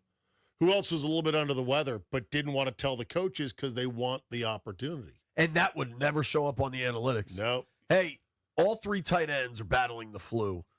That's going to impact my play sheet on fourth down, but the analytics just say go, so you go. Yeah. You know what I mean? Like, there are millions of those contextual factors that are lost when you just try to look at numbers. Right. The analytics in baseball are different because you've got a big pile of numbers, And generally speaking, it's an individual pitcher versus batter situation. There's way too many variables in the NFL to just go by the analytics. There has to be a sprinkling of, okay, does this or does this not make sense? One last fun fact on fourth down conversions. What do you think the record is for the longest fourth down conversion? Fourth and what? The guy who did it is a former 5-minute Redskin, Rob Johnson, who Spurrier had here and then cut because he didn't know the playbook. Rob Johnson for the Bills converted a fourth and 13. Take a guess. 13? Yeah. Fourth and 34. So here's my problem with that. Do we know if they Let me look at the YouTube play? video. There's a link to the YouTube So did they video. make a play or was it a penalty? Because to me, you shouldn't hold that record if there's a pass interference call. Oh, that's a great point. A true conversion, not a penalty by a conversion by penalty. Yes. Yeah, that's oh, this is funny. Somebody put a TikTok of the longest third and whatevers, and they look completely fake. 3rd and 48, 3rd and 50, 3rd and 37. That's crazy. I love those, by the way. When a team just starts false starting, personal fouling, and they're going back. Dallas had one yesterday that I asked David Aldridge, who's sitting next to me. They got a personal foul after the play on a play that gave them a first down. So they moved them back 15, but it wasn't 1st and 25. It was still 1st and 10. I know. That doesn't seem right, does it? I get that it's a dead ball, but it doesn't make sense to only penalize the field position and not the sequence. Agreed. Here's my question. Yeah. People have been asking me this. This Commanders team is 4-12. There are going to be hard questions. It's hard questions time. I said this to BMitch. I'm curious what you agree. Eventually, we're going to get to this presser, and it's going to be DQ, AP, and Harris, right? Presumably. The first question is to Harris. It's how confident are you in those two to fix this? Because a year ago, all the confidence in the world. Yeah. This year, there's confidence questions. And I don't think anybody's getting fired. Anybody with a corner office, I don't think anybody's going anywhere. No. So what are the fixes? You're 4-12. Like, what are your pieces? What are you going to point to? Maybe yesterday you got enough from Bill to point to something. Maybe you got enough from Senate to point to something. There are split feelings on Johnny Newton's play yesterday. Yeah, yes, there are. Linnell's not so enthralled about it, but Grant is. Right. So tune in today. Let those two scream at each other. Tune in today at 2:00 and hear them go at it. When we come back, I've said this for some time. That's a great question. I have a modifier before you get to the great question about how do you fix it. Give me your modifier when we return. Phone lines are open. I'm actually taking the calls. I promise. 800-636-1067.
Santa didn't bring presents and magical good health for the Washington Commanders in their first ever Christmas Day contest. The Dallas Cowboys completed a season sweep of Washington with a 30-23 win. Washington falls to 4-12 on the year.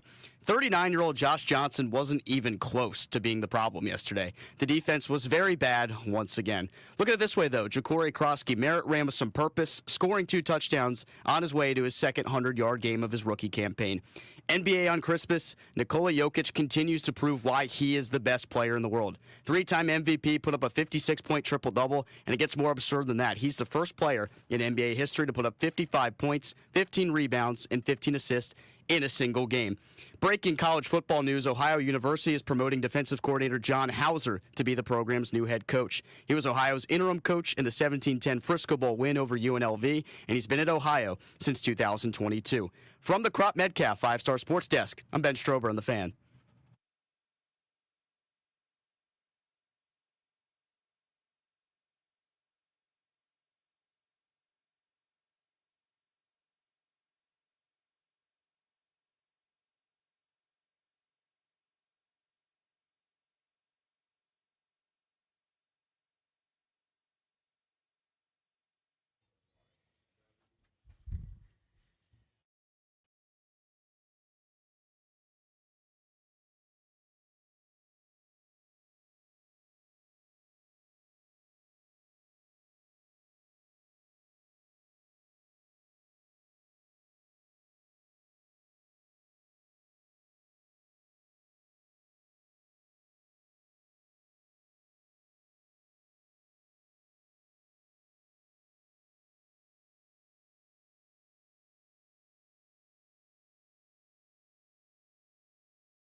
truck in the summer as they're being delivered to a restaurant. That makes sense. Thank you, Carolyn. Thank you, Carolyn. Easy E's in Rockville. What's up, Easy?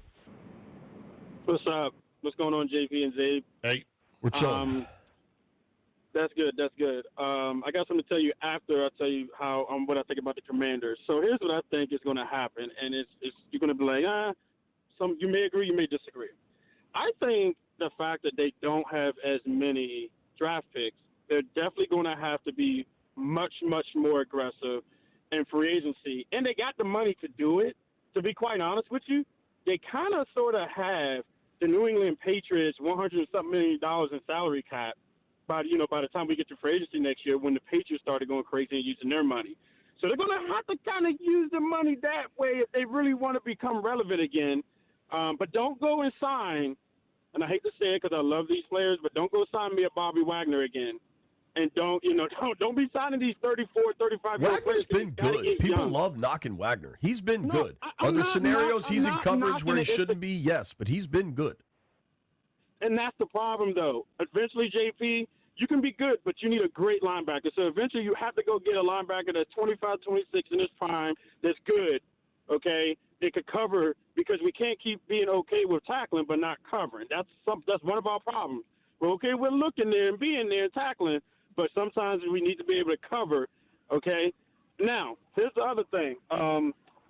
My nephew got a Jaden Daniels jersey yesterday for Christmas from his uncle. Nice. But he had no idea it was a Jaden jersey because he picks the first gift out of the bag. I put that little Christmas, whatever paper stuff in there. So he sees the Capitals hat and he thinks that's it because it's on the very top. So he starts to, I'm like, hey, that's not it. So he starts digging through. He noticed, he goes, wait, is this a Redskins jersey? I'm like, no, kind of, sort of, but no. Right. So then he keeps going and he goes, well, what jersey is it? I don't know. You tell me what jersey you think it is. He goes, Terry McLaurin. So he goes with Terry McLaurin because he wears 17. He plays football. That's his favorite number. Okay. What did the jersey you gave him not have a number on it? No, it does. It does. It does. So he eventually opens the rest of the gift before even looking at the name on the jersey. And he doesn't do like a hard stretch. He just pulls the number out a little bit. He goes, oh, it's definitely Jaden Daniels. It's number 5. But thanks, Unc. I love the gift. And he would not take the gift off for 3 hours. And I told my dad, I said, hey, he's got to take that jersey off. You're about to eat dinner for Christmas, and it's the white Super Bowl era jersey for Jaden, so I can't have him getting it dirty. Thanks for taking my call. Thank you, Easy. Appreciate you, bud. You've seen the rumor, JP, that those jerseys will be a more primary jersey next year? I don't think it's a rumor. I think it's happening. Okay. How do you feel about it? I think we are not many years away from that and the old burgundy just being the jerseys. Okay. And maybe you keep the blacks as an alternate. And I feel good about it. I don't like either I thought the white was terrible. The burgundy's okay. But just as somebody watching the games from the press box, and at most stadiums, press boxes are basically on the roof, it is impossible to tell names and numbers in the new jerseys. Oh, yeah, the new jerseys It's infuriating. Yeah. And they're ugly. And just go back to what works. And the helmet is so much better with the gold face mask. Just infinitely better. So can I make one suggestion if this is going to be the thing? Can we go back to the more flat red finish on the helmet, not the satiny sort of metal flake finish on the modern helmet? Because the modern helmet doesn't match the old school burgundy. Fair. Yeah, that's fair. So I'd like to helmet match color-wise and finish-wise, and then just take the W off. I didn't mind when they had the numbers on there, like the Bama look. That's fine, but I'm just saying you strip it down to the Super Bowl era jerseys minus the logo if you can't politically get over putting that one back on there, which I don't think they can. Building. Oh, nice. Wow. The phone must be out of his house. The internet must be out of his house. Hi, Doc. Yeah, that's what I would do. But everyone's different. Everyone's different. And some will say that's still not enough. Oh, there's always. I know. I've learned not to argue with the fringes of the name situation. The name's not coming back. Let's just move forward, right? But is that appropriation to you? What? The Super Bowl era jerseys. No, it's not appropriation, but it tells me that they're still conflicted in their souls about what was done. And therefore they can't get over that. So they're like, let's go back to the old jerseys. Those old jerseys are Russell Athletics, and nobody wears those anymore. They're the most plain block They're striped beautiful pants. in simplicity. They are. They are. But they have no modern touches of today's type uniforms. I don't think they're conflicted anymore. They have moved forward, but they recognize that the way things were moved forward was done poorly. Right. And they're doing their best to attach what we all knew and loved to what is today. Okay. I don't think it's conflict anymore. I think it's just how can we move this thing forward? We need to move forward. We will be right back. DOC hopefully joining us in person at 1 o'clock.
All right, Zabe, something happened yesterday.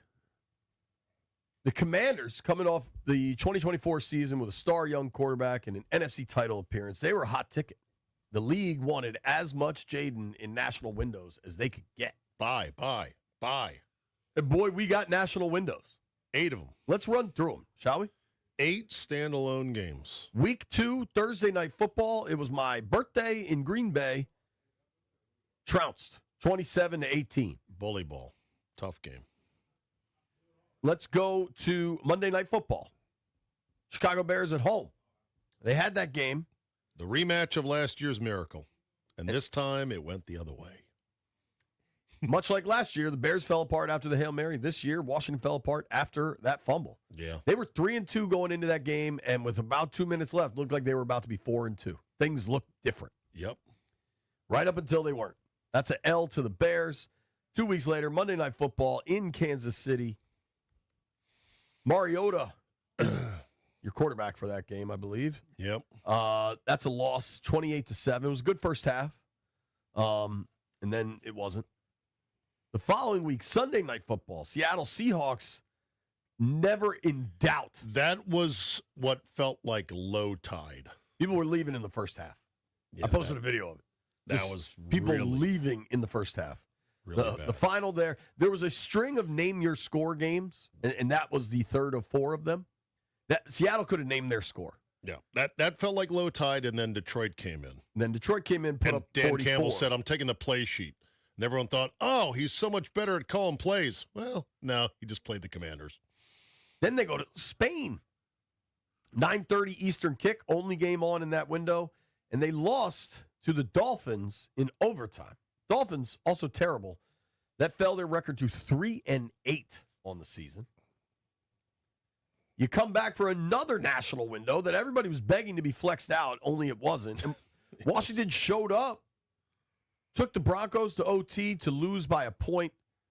Honestly, that might have been their best performance of the year, either that that was or the probably Chargers. their best effort. Yep. They looked good against the Chargers. Yeah, the Charger game was like, wow, okay, hold on, everybody. We might be all right. Now, more national windows. Philadelphia Eagles come to Landover. Eagles were riding a losing streak. Offensively, we weren't sure what they had. I guess the Eagles have just beaten the Raiders. Pardon me.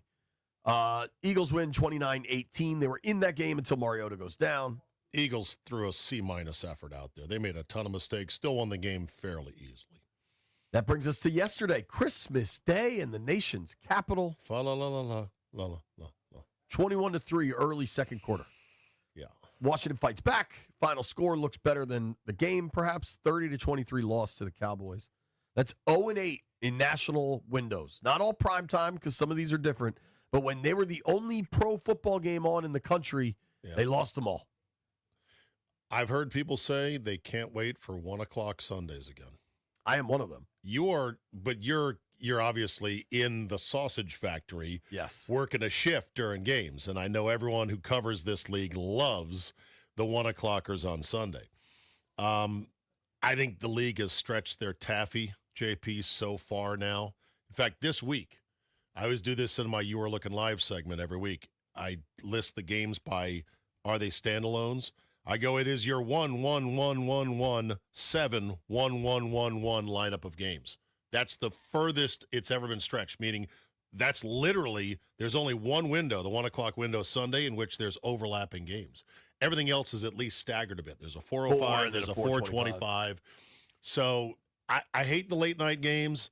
I think FedEx is uniquely poorly suited to being a late night venue as a place to go out to. Not that nobody lives on that side of the market, but there's kind of more people that have tickets that live elsewhere. That makes it just tough. You're saying getting there with rush hour traffic on the Beltway? Getting there and also getting home. The trek home to the Northern Virginia burbs becomes I mean, you look at the map and you're like, that's on another planet over there. However, I hear you on that. I bet as the crow flies, it's 4 miles to RFK. Like it's not that far from the RFK. No, it's not. Nobody's going to have that complaint about going back to RFK. But are the people who are going to the games, the ticket holders in the district itself, or are they in the surrounding counties? that only the team would know by basis of their databases. Oh, I'm sure the ticket people. My guess of season ticket holders would be Fairfax, Loudoun, then Montgomery. Okay.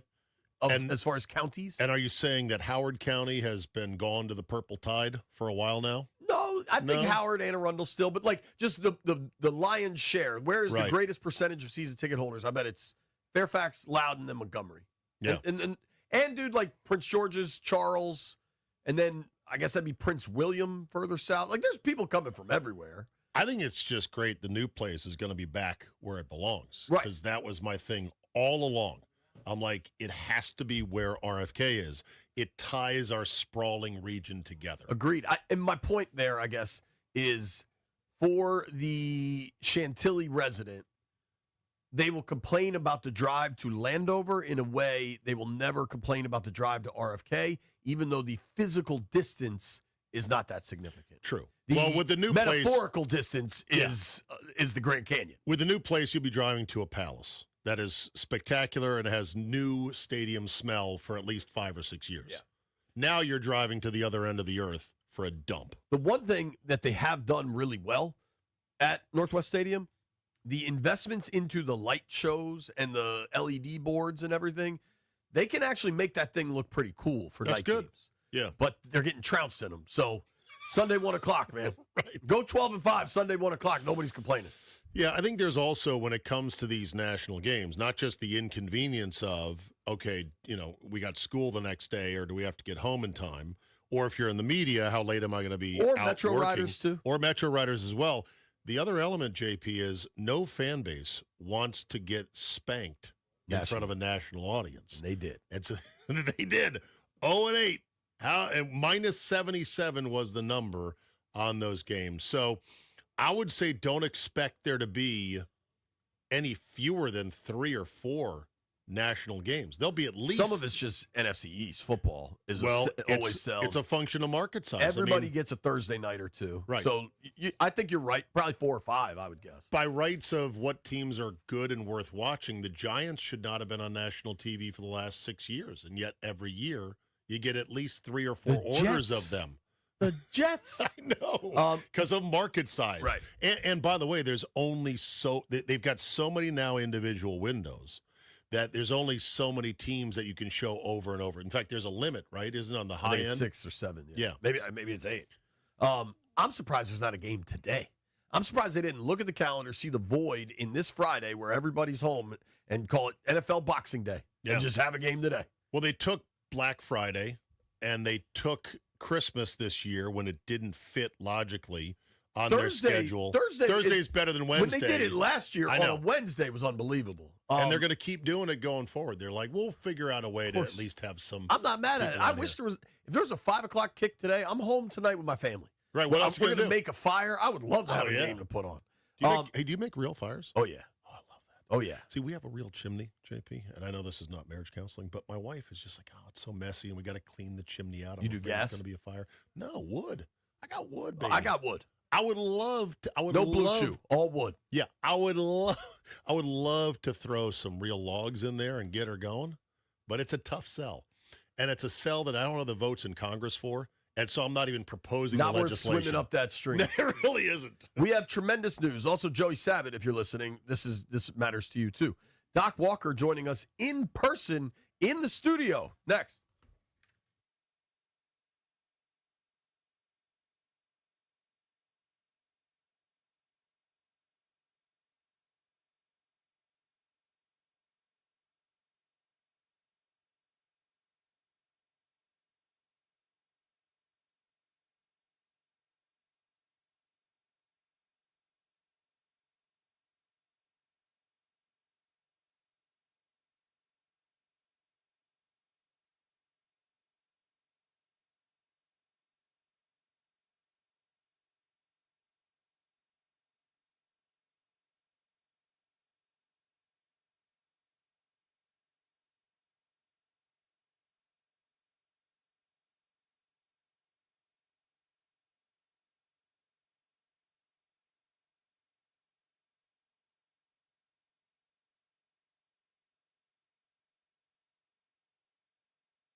This sports update is driven by Oarsman Chantilly Toyota, as they like to say. Let's ride together. In the NFL, the Commanders fell 30-23, but did cover the 9-point spread. Now lost 10 of their last 11 games. The lone gift was Ja'Cory Krosky-Merritt, scored 2 touchdowns, won a 72-yard dash. Yesterday, Nikolai Jokic set a NBA record for the most points in an overtime segment, scoring 18. This was part of a 56-point triple-double, leading the Nuggets to a 142-138 victory over the Timberwolves. Jokic spoiled Anthony Edwards' 44-point night and improved Denver to 3-0 against Minnesota this year. Elsewhere in the NBA, the Wiz are at home tonight at Capital One Arena, battling the Toronto Raptors at 7 p.m. on The Fan. Oarsman Chantilly Toyota keeps their customers happy by offering great deals on the area's best selection of new Toyotas, each backed by the Oarsman Lifetime Edge, featuring up to $1,500 in extras. As they like to say at Oarsman Chantilly Toyota, let's ride together. From the Crop Metcalf 5-Star Sports Desk, Kevin DiDomenico on The Fan.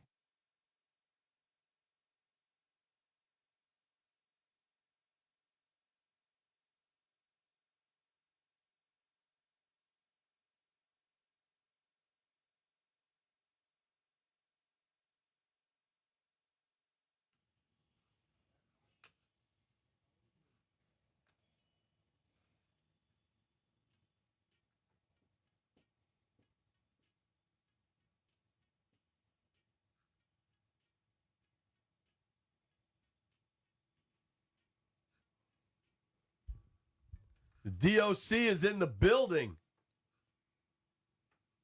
Shout out to the legendary Rick Doc Walker joining us in person. Hopefully they got you live on Monumental Sports Network, the YouTube chat, and right here on 106.7 The Fan. What's up, Doc? How are you?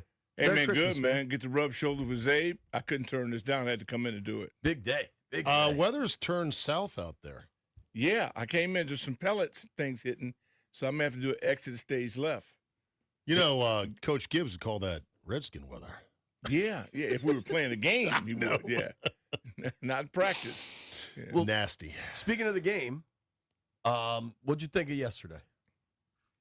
I'm surprised, pleasantly surprised.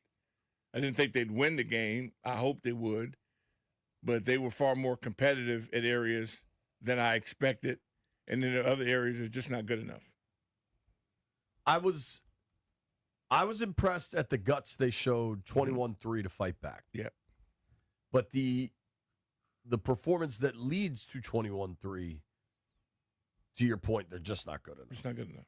And Dallas offensively is excellent, even when they're probably given a 75% effort. Dak was not locked in yesterday, and he still went for 300 and whatever. He was pressured, though. Was he not locked in? He was unexpectedly pressured. That surprised me. They got after him a bit. But then how do you let a guy run by you who's the fastest man in the world? And you already know that. You got scouting reports. It's Bob Hayes. Yeah. If he comes out, I'm running back. I'm turning and running to the end zone. He's beaten you before, interpret. It's just the things like that are irritating. For all the things that went well with the great efforts, I started thinking some of the stuff is common sense. How can I have you on the field if I have to explain that to you? To me, you're the wrong guy. We did see some good performances from some young players. What'd you think of Bill yesterday? You know he's in him. I'll say that the opponent is above average. So it's all credible. You got to see people and you go, well, what took that so long? It's my first response. Yeah. Were you holding back? Oh, but again, it's Dallas. That wasn't doomsday. So that was payday. And he did well. But I knew he could run. I want to know, can he hold on to the ball and still be effective and dynamic? And he was. And then I'm a Rodriguez guy. Oh, yeah. So I was only wondering, what if? What might that have been? I thought the running game was fine. C-Rod must have been sick as a dog. Had to be. Hate that for him. How do you even assess a game like this, Doc? Is it just best to pretend it's warm and humid out and it's August and that this is an August game? Yeah. And only look at individual performances? Well, because I can't imagine the collective being the same next year. No. So better not be. Well, I'm just saying. So realistically, I'm looking for individuals who show me they have something in them that maybe I didn't realize, I want to be at fault. I want people to say, why didn't you play them? That's on me.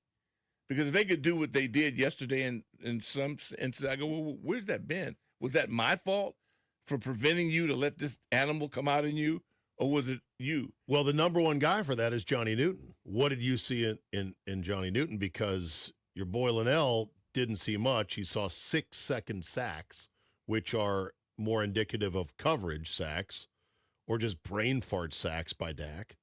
And then other guys like Grant say, no, this is a breakout game for him. Well, yeah, I mean, both guys might be right. But whatever it is, why was that the first time we've seen it? We've had circumstances that have measured just like that. Yeah. But for whatever reason, it's not like he went up against somebody in the UFL.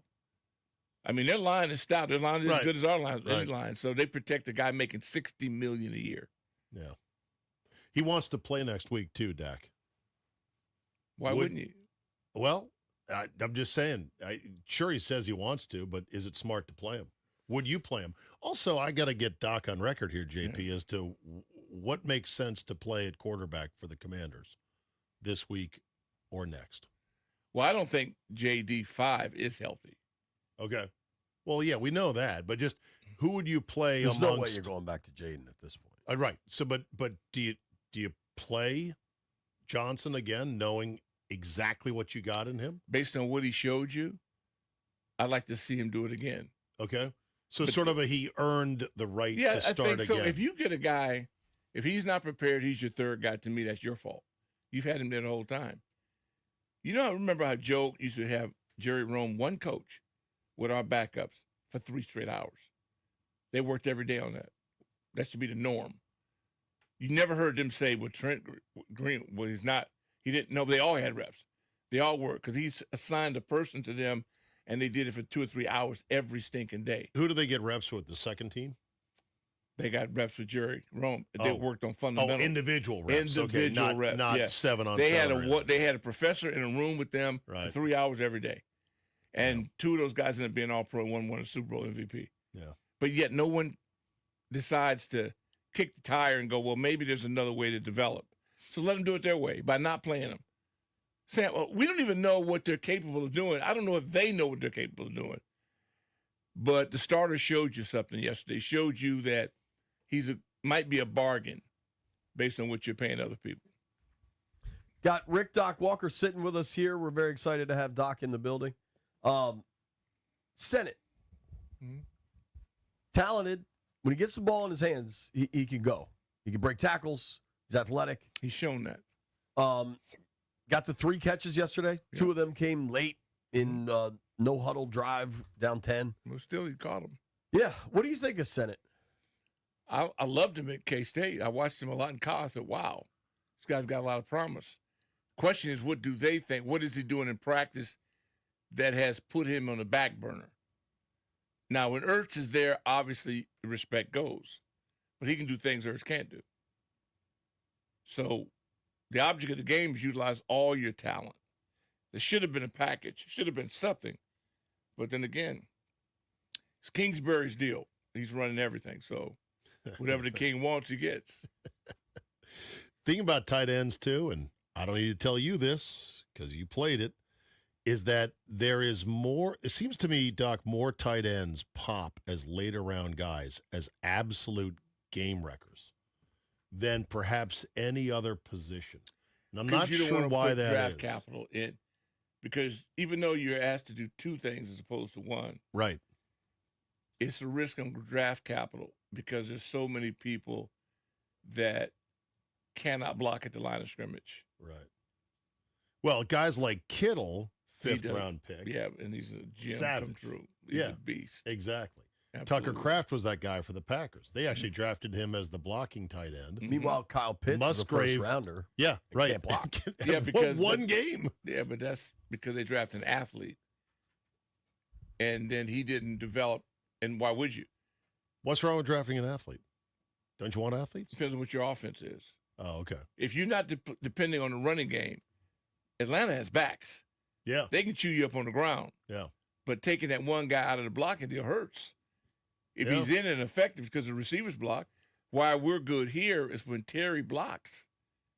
He didn't get credit for it, but he blocks. Yeah, he does. You don't get big runs without people on the perimeter. Art Monk blocked. Gary, they all block. Yeah. You have to be able to do that if you have a running game. But our running game is like hocus pocus. Now you see it, now you don't. That's a good way of describing it, honestly.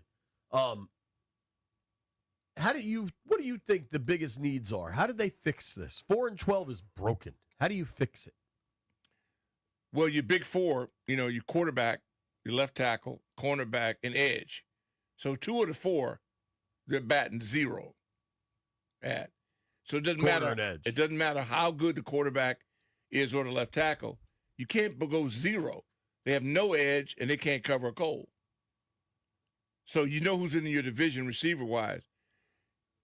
The Fab Five I'm pleased with. The offensive line, I'm good. They underutilize them. That's on the king. It has nothing to do with the guys up front.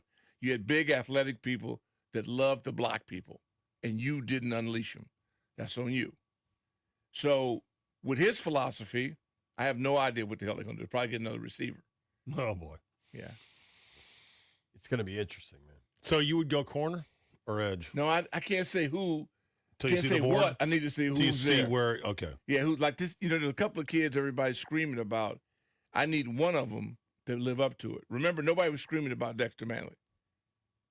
Yeah. And look what happened. Yeah. It doesn't matter where you're drafted. It's who you are. You know who can help and then you? who can train you. The guy Van Ginkel. I think he was a 6th rounder. Ball player. Savage. Yeah.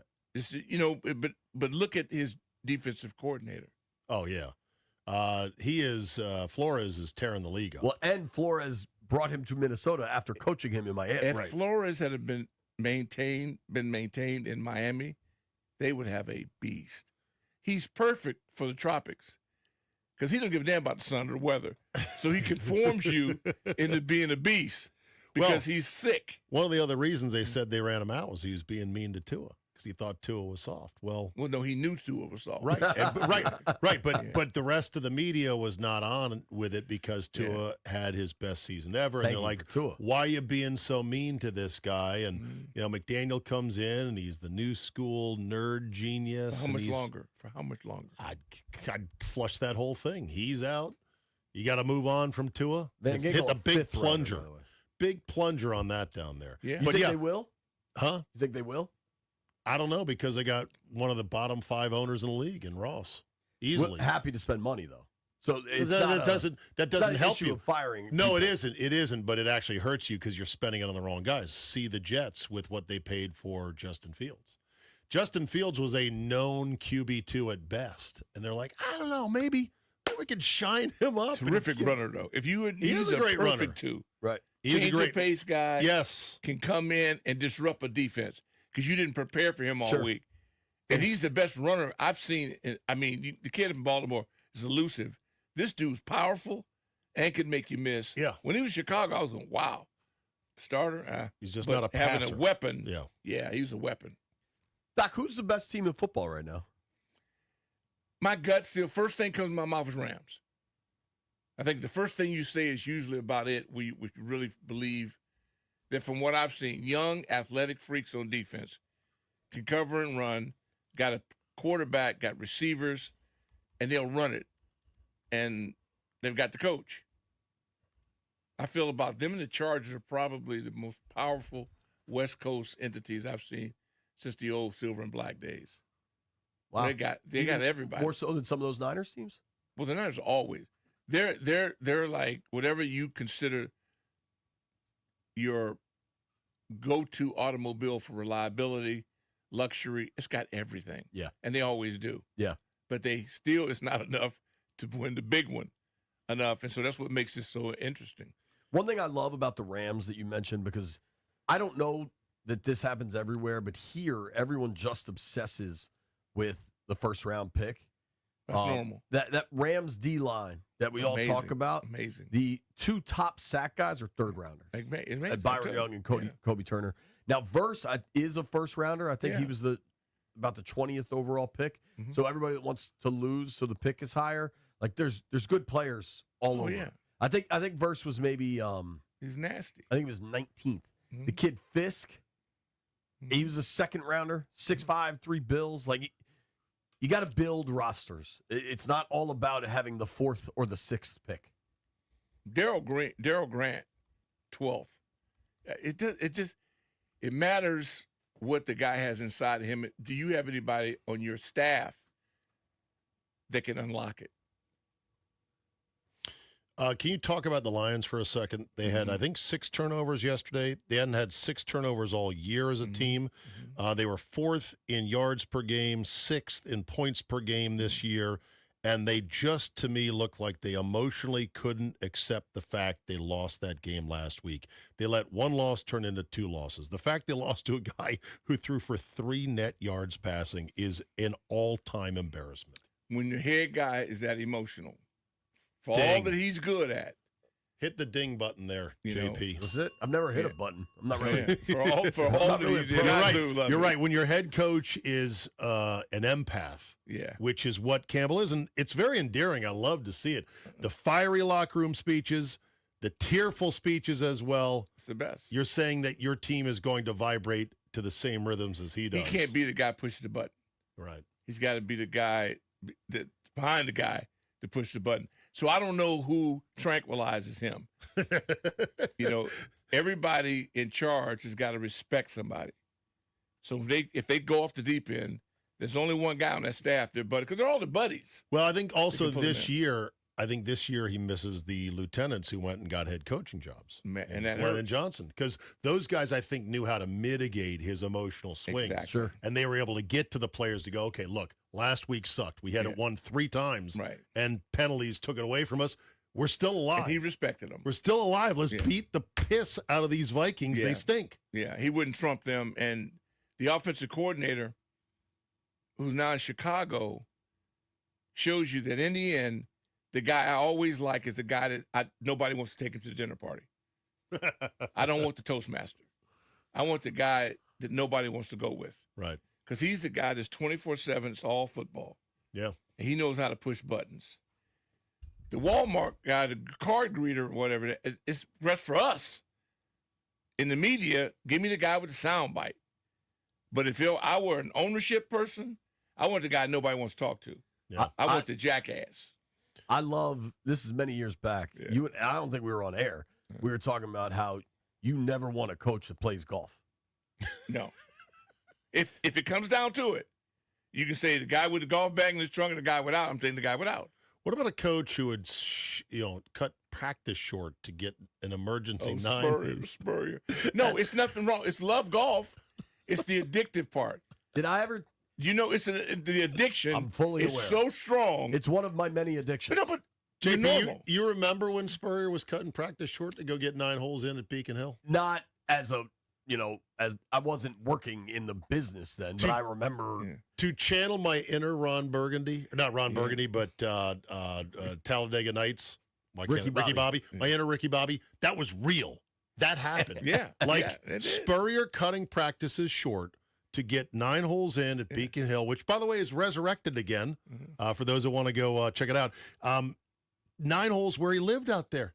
Practices short. That actually happened. Documented. Yeah. Crazy. I don't know if I ever told you this. When I used to do the weekly one-on-ones with Sean McVay, we had, having done this forever, like the time you get before and after the light is on, before the camera's on, that's when you talk. That's when you learn. I remember one of them walking back to the locker room with Sean. I was like, you ever play golf? He's like, nah, man, it's not for me. I was like, why? He's like, I'm just way too competitive. I don't have the time. I leave that for the other guys. And every time I think of your rant, I think of McVay. I bet you he could remember every shot on every hole at every course he's ever played because he's freaking Rain Man. I don't think he plays. Period. No, I'm saying if he were to play, he'd be like that whole trick. DQ doesn't golf either, for what it's worth. The trick of him remembering every play and the situations, to me, is approaching the the mentalist level of. Oh, he's crazy. Different. He's different. Yes. He's different. And Cool used to tell me great stories about him as a tight end coach. You can always you can identify talent no matter what position it's at. That's what I love and what I miss about watching practice.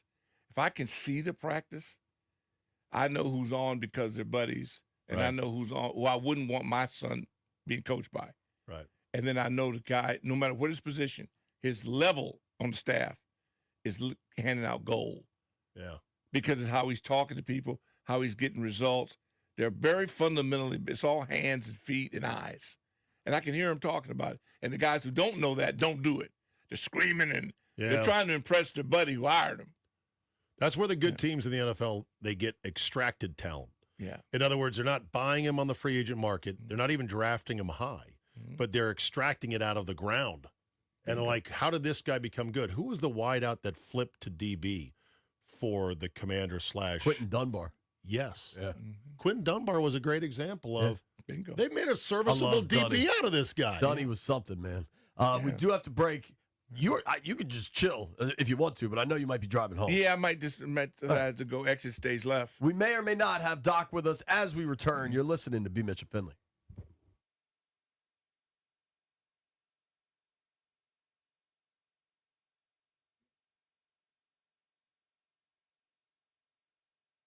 Nobody takes care of 106.7 The Fan listeners like Paisanos. Right now, you can score 30% off any order of $30 or more with the promo code FAN30. Pizza, wings, pasta, salads, whatever you're looking for, Paisanos has got it. It's perfect for game day, late night, or right now when your fridge is just full of leftovers from Christmas Eve and Christmas Day. Get some pizza. Just hit paisanospizza.com, load up the cart, and watch the total drop using the code FAN30. If you're feeding the whole crew, use Crew20 for 20% off a custom catering order. Great for a game day spread, an office lunch, a holiday hangout, or a big family dinner. Whatever it is you're looking for, Paisanos has seriously tasty options, including pre-planned catering packages with the discount already baked in. You got two ways to score, FAN30 for any order or Crew20 for the whole crew.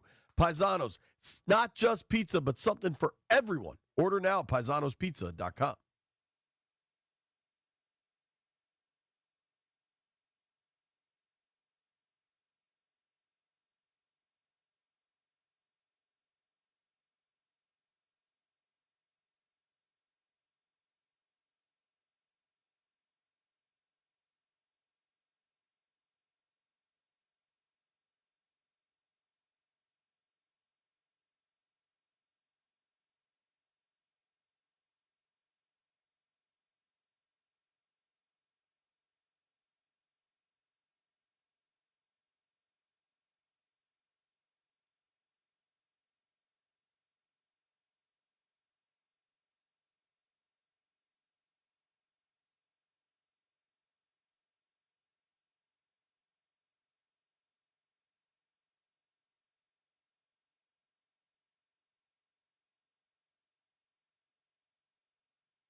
In the NFL yesterday, the Commanders fell 30-23 to the Cowboys, their third straight loss at home against Dallas. They've now dropped 10 of their last 11, but the lone gift was Ja'Cory Krosky-Merritt, who scored 2 touchdowns, including a 72-yard breakthrough. Elsewhere on Christmas Day, the Vikings stunned the Lions and crushed Detroit's playoff hopes, while the Broncos beat the Chiefs at Arrowhead for the first time since 2015. In the NBA, Nikolai Jokic stole the show, setting an overtime record with 18 points in that overtime segment as part of a 56-point triple-double, leading the Nuggets to a 142-138 victory over the Timberwolves. Denver's now 3-0 against Minnesota this season. And tonight in D.C., the Wizards host the Toronto Raptors at Capital One Arena. Tip-off is at 7 p.m. on The Fan. From the Crop Metcalf 5-Star Sports Desk, Kevin DiDomenico on The Fan.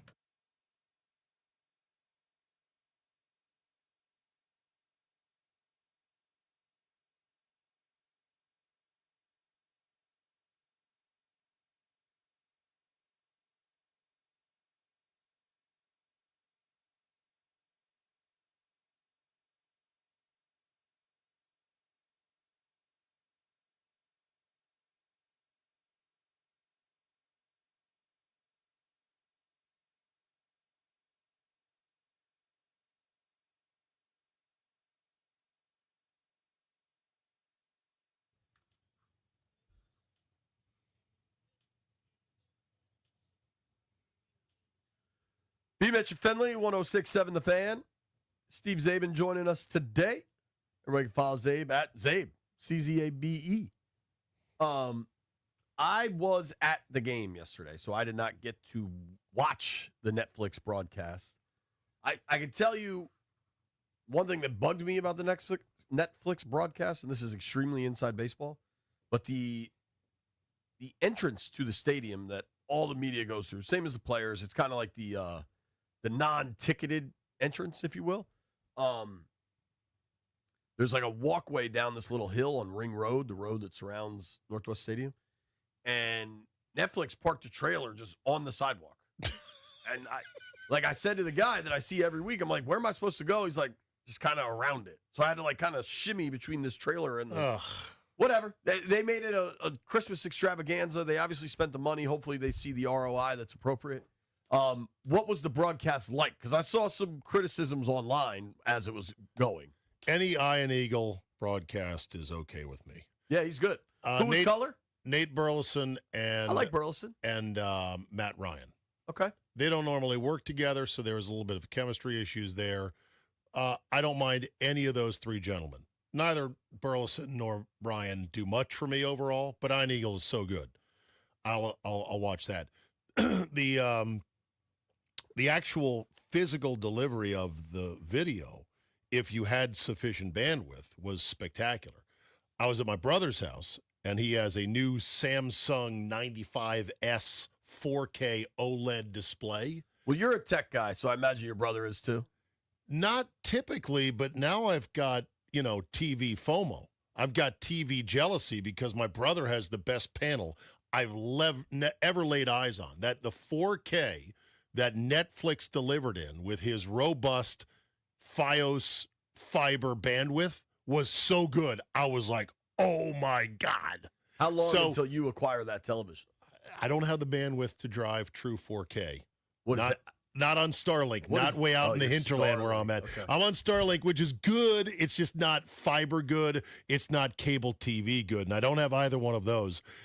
Also, it's not cheap. I think it's a $2,000+ TV for 65 inches, which, you get a 65-inch standard 4K TV that's not OLED. You probably get that for $699, right. $799. I remember the first time I really watched high-def TV. Yeah. It was the Masters where Tiger chipped in on 16 and the ball hung on the lip and then fell in. Yeah. That was the first time I watched HD, and then to watch that moment in HD was shockingly awesome. Was this similar to that or just good? No, it's the best I've ever seen. Wow. It was truly amazing. Now, a lot of it comes down to how does the director choose to frame and shoot the actual game. One thing I noticed when they did the next-gen broadcast on Monday Night Football for the Colts game, is that the next-gen broadcast had a wider angle to let the nerds, Orlovsky and company, break down all the plays. And so I like that wider angle because you got about a 30-yard chunk of field to see. So you saw the safeties creeping up or dropping back. You could see the routes developing. One thing that I realized was for every normal broadcast game, the quarterback usually for passes over 10 yards passes the ball, JP, off your television screen. Right. So it's literally off your screen for a moment, and then they pan, and there's a big surprise waiting of, is my guy open? Right. Or is he covered? Is it the good receiver or the one who drops everything? Right. Is the ball going to land in open space because my quarterback's a dummy? Surprise! You don't know because that's how they shoot games. But the overall picture, and with Iron Eagle, I had no problem with it. They did, unfortunately, jam in-game interviews, Manning cast style, with ex-players, including Clinton Portis. Right. And by the way, Clinton looks like he's doing great. I'm happy to see it. I knew him briefly when I did the show on Channel 4. That was the Redskin show every week. Who was Helly? No, it was Carol. Okay. And then it became, she's Sherry Burris. Yeah, okay. Yeah. Sherry's lovely. Wonderful Carol. people. Yeah. Yes. So Clinton, I'm glad he's doing well. And they popped him on. Clinton should be the next head coach at Howard. Okay, well, they popped Clinton on right as Bill broke the big run. And so that was kind of funny. That was kind of timely. But the rest of it is just very tedious because remember, you're, television, you're hooking up remotely with somebody. There's always going to be a delay, a 1 or 2 second delay. Makes for awkward conversations. You only have a limited time to get the info in. But it's all part of the Netflix strategy of let's make it feel bigger than the game. Let's make it feel like a TV show. Netflix doesn't want to buy actual rights to leagues. They want events. They've said this. So they like buying Christmas games, 2 of them, and the budget for them. I mean, the people they hire, they got 9 people usually on these games. It's crazy. One way or the other. Did you see the halftime? Sets they build out. I physically saw the sets they built. How about the halftime show with Snoop in the middle game? Was spectacular. I didn't see it. With Lainey Wilson as well. Was this in? It was like a Super Bowl. Minnesota? Yes, they were in Minnesota, and it was a Super Bowl caliber halftime show. If it was the halftime show for the Super Bowl, you'd be like, that was a good halftime show. Well, because they spend the money for it. Yeah, I mean, clearly they went all out. I know some. I talked to my mom in the morning who lives out in California, and she's like, the game's not on out here. I was like, Mom, it's on Netflix. She's like, oh, I have that. We have and then Amazon was the night game last night. And here's something about the Amazon. I just hate not being able to flip around channels, but I think they do a good job. I've watched, the Thursday nights most of the season, so I think they do a good job. Here's a weird thing that maybe it's only me. I don't know. One, Al Michaels needs to retire. So I don't care for the Al Michaels Herb Street booth for a variety of reasons. Don't want to get into it. I love Al. He gets. I know you do. Announcer emeritus. I know. I think the post-game show they do with Carissa Thompson and company is a lot of fun. And I usually find myself staying up and watching it to the end.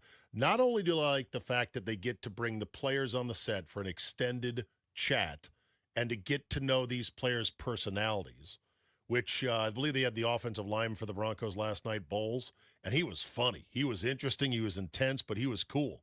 And so you get to know him a bit better.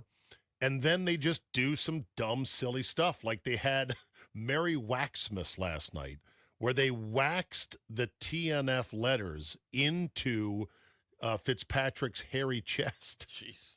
And they had him like pinned down. They had a camera on top, and it looked like he was in genuine pain. And I'm like, this guy broke his hip for us. Like you're really telling me it hurts that much to have your chest hair waxed? And I guess the answer is yes, if you've got as much fur as Fitzpatrick does. Well, so I'm the only guy maybe watching that show till the end on Amazon, but it's not terrible. So my dear friend Pete Haley works on that show.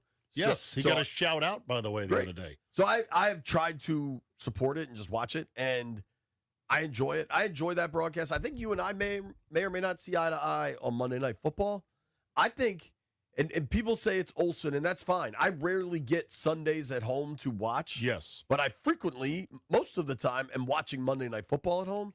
I think Aikman might be the best color guy out there. What I love about Troy, he suffers zero fools. And a lot of announcers will kind of take the party line with the league, and Troy has gone. There was a switch at some point where he flipped it, and he is the most "this is nonsense, get this out of the game" type of dude out there, I think. Yeah, I enjoy that. He's done kissing ass. I think a lot of media critics and those who, write about television and football have said Troy's really good. My beef with Troy was that he became formulaic and he used the word job too much. He'd say good job, great job, heck of a job. He's actually dialed that back. We used to count the number of jobs. It would be the Aikman Jobs Report every Tuesday. How many times did he say jobs in one form or another? He's actually pushed back on that, so I think he's getting better. Buck is exquisite and elite, and I love Joe Buck. So it's a pretty good broadcast on Monday night. Yeah, I agree with that. Now, tomorrow night, you're going to get peacocked. You know that. The Bears, the Packers, Ravens game is a Peacock production, so the cost of Peacock has soared to $17.99 a month because they've bought a lot of rights to leagues. We work in media, and we understand all of it. I just hate not being able to switch channels around. I just want to be able to switch. You don't want to channels. dump out of a whole service to get into another service. I know. It's a frustration. Put everything on my cable that I pay for. Right. And let me speak into the remote. It's so easy. Yeah. All right, Jeff's yelling at me. Quick break. Grant and Danny, Grant and Linnell today, I think, coming up at 2 o'clock. I got to tell you, let's run through Fantasy Football Championship this weekend.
Jeff with an unexpected banger to close us out. How about it? All right, Zabe. Little personnel issue. All right, let's go. I'm in the fantasy championship this weekend. Now. All right. Now, whose league? My college buddies. College Buddy League. How many years going? 20. In-person draft? No. Okay, so online draft. Online draft. Entry cost is? Minimal. $150, I think. But it's a pride thing. Oh, yeah. Does the league have a trophy?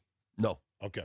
All right, but still, you want to win it. Have you won it before? Yes. I won it last year. Oh, repeat. We got an option of back-to-back. Oh, let's go. And I had no business getting through the semifinals. So it's house money at this point. Yeah. Our deal friend Neil Greenberg was on the program earlier this week. I asked him 100 fantasy questions. He told me you got to play Debo. So here's my situation at the receiver position. I have Devontae Adams. They don't play till Monday night. He's dealing with the hammy. Seems likely he's not going to play.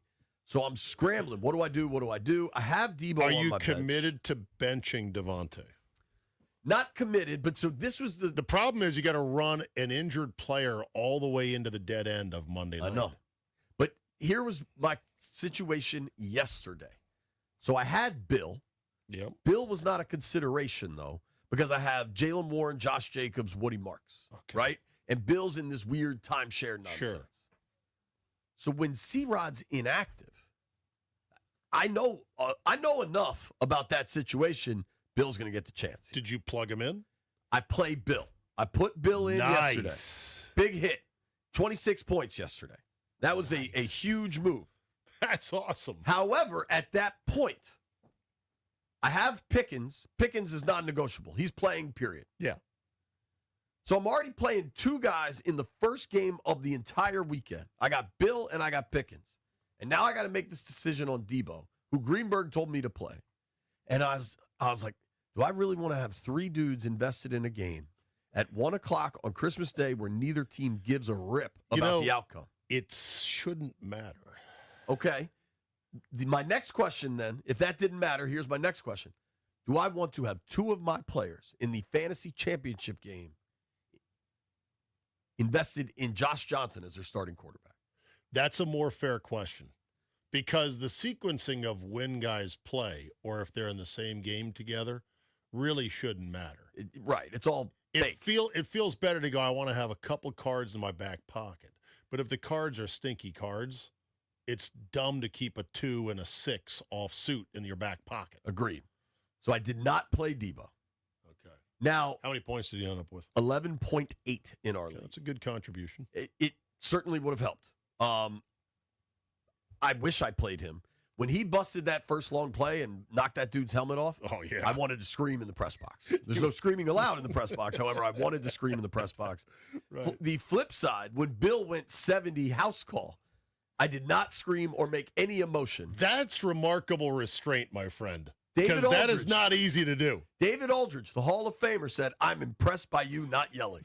Because that, Did you emote? I gave it this. I gave it the Tiger fist pump at Bill's 70-yard house. Was it the same as Costanza saying subdued jubilation when his wife died from licking the envelopes? Or no, restrained. Oh, I was like restrained jubilation, I believe, and getting out of that deal. Good for you. Okay, so what is your decision to be made now going into the weekend? Here's where we're at. So I have 35.3 points with two players played in Bill and George Pickens from yesterday. My opponent, the great Yuri Ikin, my personal attorney.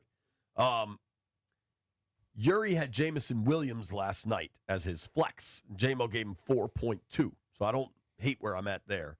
His team's pretty loaded, though. He's got Bijan, James Cook, Caleb Williams. Oh, boy. Yeah, so it's going to be, hey, you don't... Come down to it. Yeah, it's a championship game. Right. It's championship fantasy right here. My decision now, I went with Bill. I think it's the right call. I got some injury situations to monitor. Josh Jacobs for the Pack. If you have any insight on that, text some folks from Wisconsin. Let me know. I will, but I don't at the moment. I got Jalen Warren going against the Browns. I like that. Woody Marks, they claim is healthy. If one of those guys can't go, maybe I have a decision to make. By the way, with the Pack having locked it up, there's probably no way Jacobs plays. Just my gut. Well, I have Emmanuel Wilson in that case, who I like a lot. So you got a handcuff there. Yeah. Okay. Now, here's where in trouble. You'll know by game time. I got to watch this Devontae thing to the end. I have Jaden Reed, also a Packer. Yeah. But I don't know what that quarterback situation is. I don't know what anything is there. But if they're playing Willis, they'll run more jet sweeps, tunnel screens to a guy like Reed, who's a master at that. That's what Greenberg told me about Johnson with Debo, and I should have listened, and I didn't. And I'm sorry, Neil. But this is all hypothetical. This is all random stuff. It's football we're talking about. So I might have to go read. And then today I just found out Harold Fannin, rookie tight end for the Browns, just landed on the injury report. I have Colby Parkinson, so a lot to juggle. Wish me luck, my friend. Why don't you ask your lovely bride to pick your lineup? Say that's how much you trust her. See what happens. I don't think she'd be interested. I honestly, I don't think. Show her pictures of the players, and she can say which one knows is football, but I don't. Doesn't care to pick your lineup. Well, and not with the amount she knows I care. What is the winner's amount get? At this point, the money used to be so significant. 20 years later, it's not. I think it's like $750. Yeah. All right, we do have a hard out because of the TV show. Zabe, Good luck. Always fun to sit together. Good ride. Thank you, JP. Merry Christmas, man. Yes, sir. Thanks to everybody that joined us today. Thank you to Maryland Governor Wes Moore. Thank you to Doc Walker, Grant, and Danny. Linnell sitting in for Danny. Next. Happy holidays, folks.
Baldino's Lock and Key is your hometown security team. Visit baldinos.com. The breaking news in college football: Michigan is finalizing a deal to hire former Utah head coach Kyle Whittingham to replace Sharon Moore. Whittingham could provide some stability to the roster before the transfer portal officially opens. Michigan is playing Texas on New Year's Eve in the Cheez-It Citrus Bowl and may have as many as 25 players sitting out. Kyle Whittingham stepped down earlier this year after 21 seasons as the head coach of the Utah Utes and is now on the doorstep of Ann Arbor. Baldino's Lock and Key is your hometown security team for auto keys and fobs. They make car key problems look obsolete. With 9 area locations throughout Virginia and Maryland, stop by one near you today. Or for more info, visit baldinos.com. From the Crop Metcalf 5-Star Sports Desk, Kevin DiDomenico on the Fan.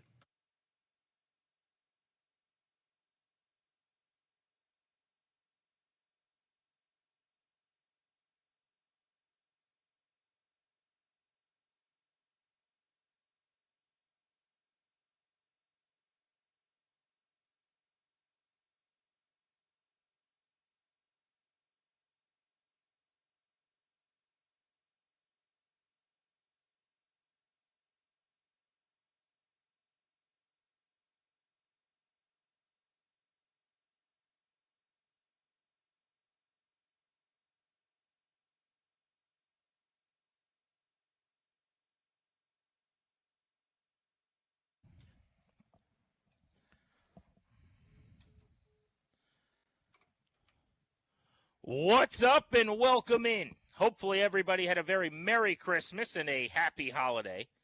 Grant Paulson with you, and Linnell Willingham is in for Danny Rouillet. We are live on the Fan. We'll take you up to 6:30. Linnell, what's going on? What's up, Jeepers? How are you, pal? I am chilling. I'm happy to be with you, buddy. I'm happy to spend the next Merry 4.5 Christmas. hours talking ball. That's right. It's been a good holiday. So we got a very curious situation developing. I feel. Uh-oh. Do we? Well, because I'm a professional, Grant has a very strange situation going on. Basically, if you're watching on the YouTube stream, what up? I am here in studio alone right now because everyone in the Paulson household has some sort of illness. I am not sure what the illness is, but I know it was bad enough to make one of the hardest working dudes I know want to stay home. And I know, if you know insider baseball, so to speak, on Grant Paulson, there's nothing he hates more than not being in studio. And while he's feeling a little under the weather, I don't know what's worse for Grant, because it seems like he's gotten the longer end of the stick, so to speak, when it comes to the illness that's plaguing his household. I don't know what he's more upset about. Is he more upset? Well, there we go. He could tell us as you hear him clearing his throat. Jeeps, I was telling the people that I know it's killing you that you're not in right now. But the fact that you're not in lets me know that there is something a little funky going around the Paulson household. So there we go. We're going to get to a lot here throughout the course of the show. Obviously, we'll recap what happened yesterday at Northwest Stadium. The Commanders ruining Christmas. Shocker, right? I'll say this just to start with some overarching thoughts on the game here quickly. They really impressed me in one facet of yesterday. Because we've seen this song and dance before several different times throughout the season. Can I take you to Minnesota?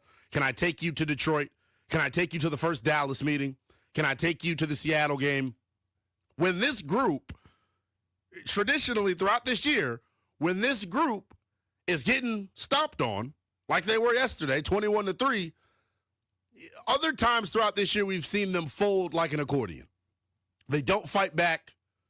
They don't show you that anybody, anywhere, anytime mentality, and they get whooped. That did not happen yesterday, albeit, they lost ultimately, but their ability to fight back yesterday I thought was awesome. And it says a lot about something that's kind of gone under the radar, in my opinion at least, despite how bad things have looked at times this year, and despite Washington staring a very, very difficult offseason in the face, I do believe in the head coach. I do believe in what Dan Quinn is preaching to this group. And I think yesterday was a feather in his cap, so to speak. Because it's week 17, it's Christmas, you're a standalone game, you're playing for absolutely nothing, you're down a bunch of key starters.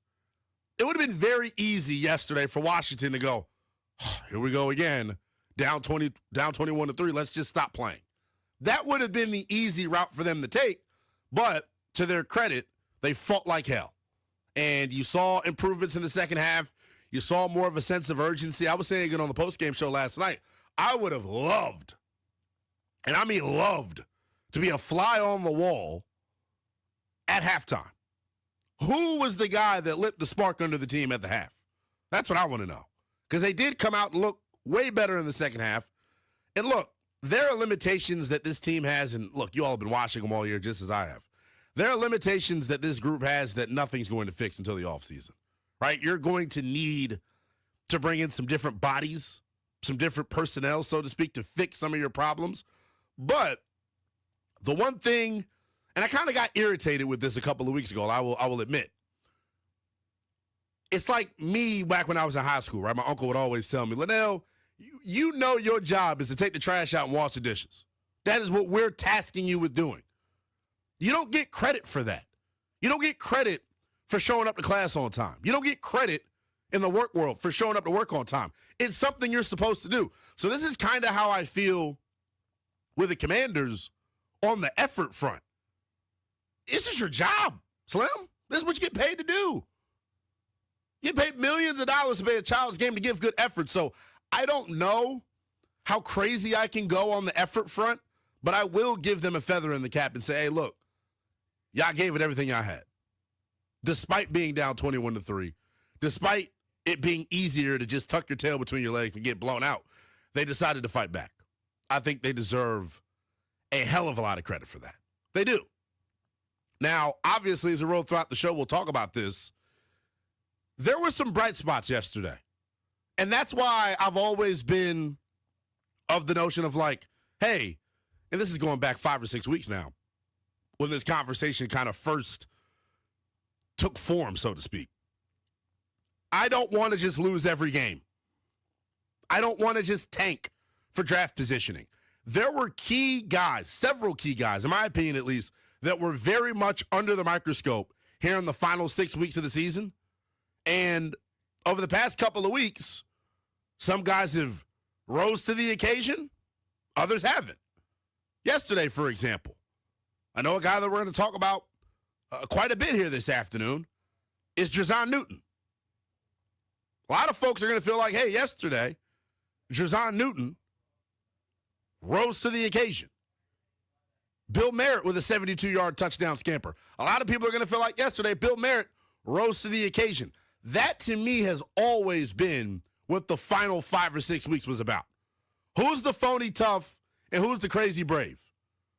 Who is going to lock in here and give you everything they've got for the final 5 or 6 weeks? And that's where this conversation for me started. Now, obviously, we are staring the season finale right in the face. And I will say this. Certain guys have capitalized on this opportunity. Certain guys have not capitalized on this opportunity. And I think as we roll throughout the show, big picture here, I think there is a conversation to have. And every time I've gotten the chance to crack the mic over the past couple of weeks, I have continued to echo these sentiments. So when it comes down to the season finale, the draft, the offseason, I'm not giving away state secrets when I say it.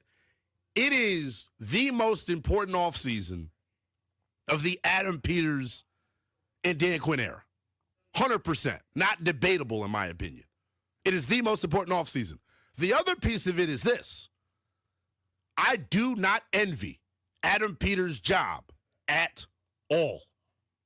When you think about the CVS receipt full of needs that this team has, and then you got an index card basically full of resources, that's tough. That's tough. It's not easy. It's not going to be easy. Adam Peters is going to earn every last penny of his contract this offseason with some of the tough decisions that they're going to have to make. Here's the other thing, too. When you are Adam Peters and company this offseason, my key word when it comes to this offseason in terms of how limited you are with your resources and then how much you got to fix, discernment. Point blank, we're going to have a running back discussion. Well, there we go. Is GP back? Grant, I thought we lost you, brother. It's a Christmas miracle. I'm about to say. There we go. Can we? Wow. I don't know if you're familiar. I'm happy that you're back. With the communicational tactics. Yeah. Of everybody in the building. Apparently, they changed a bunch of connections, didn't tell anybody, but hey, we're here. We made it back. We persevered. Call us the Commanders on Christmas Day. We lost the game, but I guess we won the battle proverbially. What's up, man? How did you enjoy yourself on Christmas? How was the holiday? It was good. Watched some football. Got a new iPhone, so that was cool. Got my cousin looked out. She did a bit where she traded in her phone, which was the 16 Pro Max, and then, or didn't trade in her phone rather, but got the new 17. So I got gifted with this beautiful 16 Pro Max. So that's awesome. And now I'm trying to figure out how to get all of our super hard to get into work apps on the phone, which is always a difficult bit, as you know. Oh, good luck. But yeah, Protect, login, it's text awful. That. I'll say this, Jeeps. Christmas itself maybe wasn't the best. It's been a good holiday season, though. Good. Is how I would describe it. I love that. The thing that you're about to go through, I just want you to know, is one of the worst things that you can have to deal with technologically. Yeah, it's horrible. Which nobody really thought about with all of the configurations on these social media accounts and stuff now where your backup goes to your phone. Yeah. But when you get a new phone, good luck. For the verification awful. we're gonna send a text to the only phone that we have in our system, but that one's dead and doesn't work anymore. Yeah. Like that's which is why I got the new phone, which is the craziest part about that bit. Yeah, I think a lot of people, that's relatable content. A lot of people have done that and been there. No, it was a good day, man. It was a good couple of days with the kids. I come to you from my basement to protect you and to protect Darius and the very few folks that are in the building today on Boxing Day. So we got 4 here, and 3 of our kids have fevers right now upstairs. So we are fighting it. I'm Keanu in the Matrix, just trying to dodge everything. So far, just a cough for me. Yeah. Can feel a little tickle in the back of the throat, but it was enough. You sound good. Thank you. I appreciate that. I need to get a sickness that helps with your deepening of the pipes. Well, I want that Earl Forsey. Look, it's a God-given thing. It's either you have it or you don't. I get it. That's true. I wish I was a little deeper too. I want you got a little Luther Vandross going over there. You'll be all right. Not Luther. Yeah. A little Anita. So let me set this party up. Listen to him. See? Now you got me geeked up. So here's what we've been working with today, though. Yeah. I got a couple. I'm at an age now as a parent where my kids, and especially my oldest son, so he's 4, he's starts to play with things and want things that are actually fun for me too. So luckily Santa this year got him a bunch of stuff that I would also like, if you know what I mean. So we played for an hour today. You remember the game Guess Who? Yes. There's an NFL version of the game Guess Who. So it's awesome. You go, there's 2 sides, AFC, NFC, and then there's players from all 16 teams in the conference, all 32 clubs, and they're random. Each team has quarterback, receiver, whatever the numbers work out to, defensive player. And so this is a good way for him to learn the divisions and do some other stuff. But we've been playing NFL player Guess Who. I got Tyrone Tracy, and he's trying to ask me questions to figure out who it is. Okay, that's good, though. I need something like that. I enjoyed that. I'm going to bring it in for the boys. We'll do a little social I'm about to content say, with it. yeah. I could see Toby getting in on NFL Guess Who. Then he got this blow-up, I don't know how I would, almost like a tackling dummy looking thing with Velcro, where you throw a football that sticks to it for points. And then on the other side, it's just a net as a receiver. Okay. And so we blew that up. We've been playing with that in the basement, so he's psyched about that. And then at that age, he's a big dinosaur guy, so it's cool stuff he's getting these dinosaur eggs that you have to, sit in water for an hour, and then you dig and excavate with, a pick, and you find out what's inside the egg. So, this has been pretty fun. My daughter's not as much fun, but my wife is enjoying the Right. Some of the dress up and the games and the Wicked Twos and all that stuff that they're doing. But it's been a good 24 hours, I'd say, minus all of the fevers and sicknesses. Well, with you and you and baby boy, it seems like you're creating. Is this the first inkling of like football for him in terms of like actually doing it? Because you may be building yourself a young DB downstairs. Well, it might have to happen. I mean, I think based on just the athleticism that runs in the blood, we got to start getting him to work on his pooch punting. Like maybe we get another Tressway, or maybe we can make him a kicker. I did not think you were going that way, by the way. I think that's probably the way we're going to have to go. If, You if never he's gonna know, try to man. make it to the league. You know what he likes, actually? What is that? He's gotten into hockey. Really Really? watching it.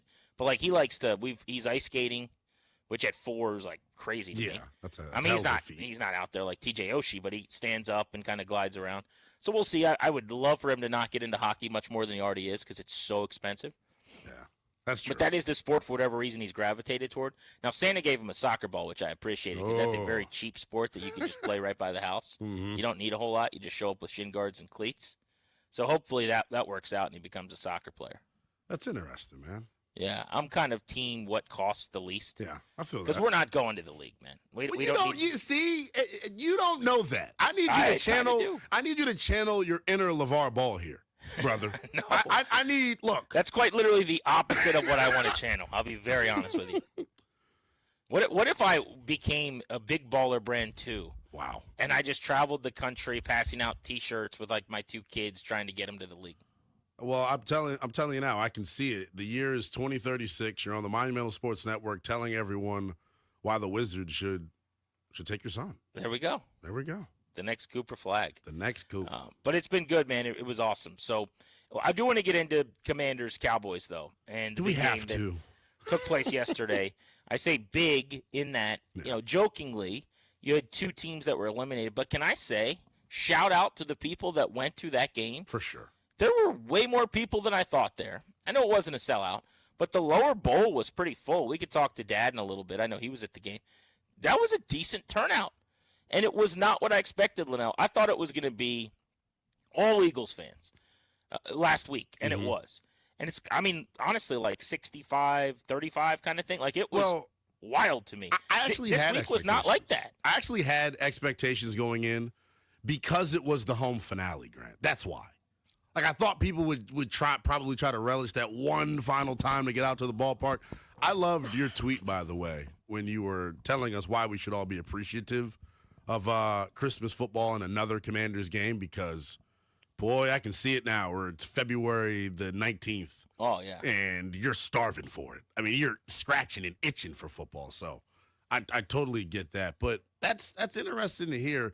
Watching it, there was a moment during the game that kind of like goes against what you're saying. It was like a 3rd down, and Jacob Martin's doing the bit where he's trying to get the crowd hype, and he did like 3 pumps to the arm and stopped because no one was getting loud. Well, look, I feel for the guys, and it's nobody's fault in the stands, right? But it just is what it is. Like, you're not going to get a ton of juice on a day like yesterday from your home crowd.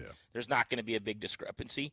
But I think if you juxtapose it with the Eagles game from a week earlier, it was way more 50-50, which is a positive because I thought the Eagles by far outnumbered Commanders fans a week earlier.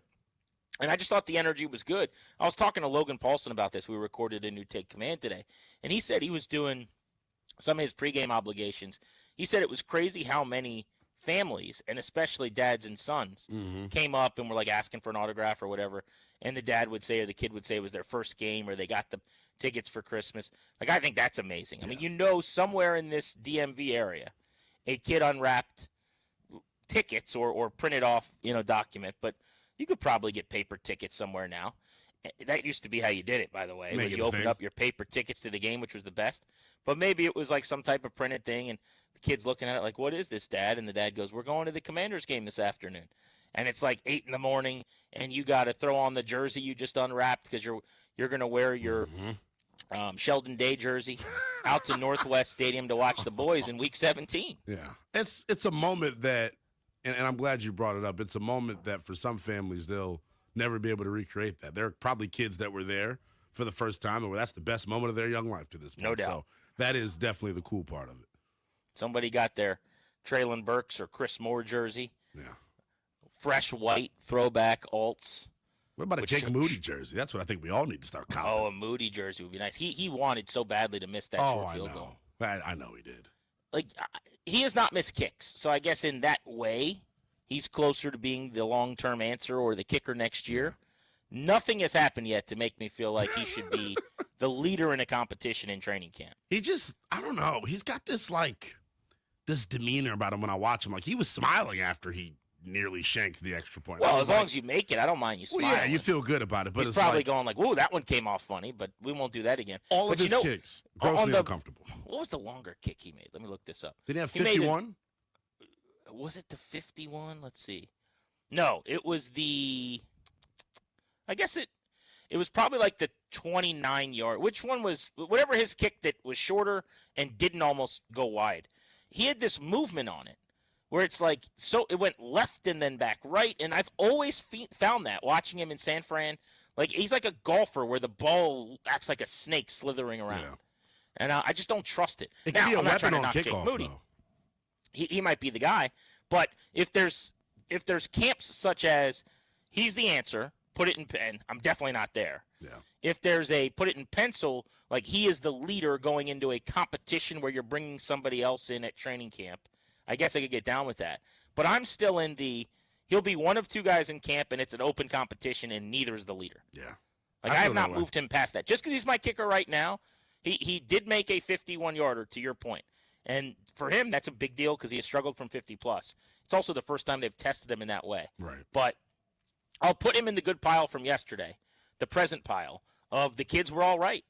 You know, we could break down the game and they lost again. I don't know about you. You may be frustrated by some of the things you've seen. I just don't have the energy anymore to really be upset about the losses. I've moved on. Yeah, they're net wins, honestly, in so many ways, right? Low-key, with right? the draft positioning, you're better to be 4-12 than 5-11 after yesterday, anyway. But we got some of the things we wanted, which we should get into next, which is Ben Sinnott got some looks. The kids. Bill hit a homer. I know you were talking while I was trying to iron out what was going on behind the scenes, but Johnny Newton went ham sandwich. We've been waiting on that for 2 years. So let's get into some of that next. It's Linnell Willingham and Grant Paulson. Danny is out today. His vacay continuing. He'll be back on Monday. This is The Fan.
And it's brought to you by Reynolds and Power Home Team, Keller Williams Realty. The big Boxing Day news is in college football, where Michigan is finalizing a deal to hire former Utah head coach Kyle Whittingham to replace Sharon Moore.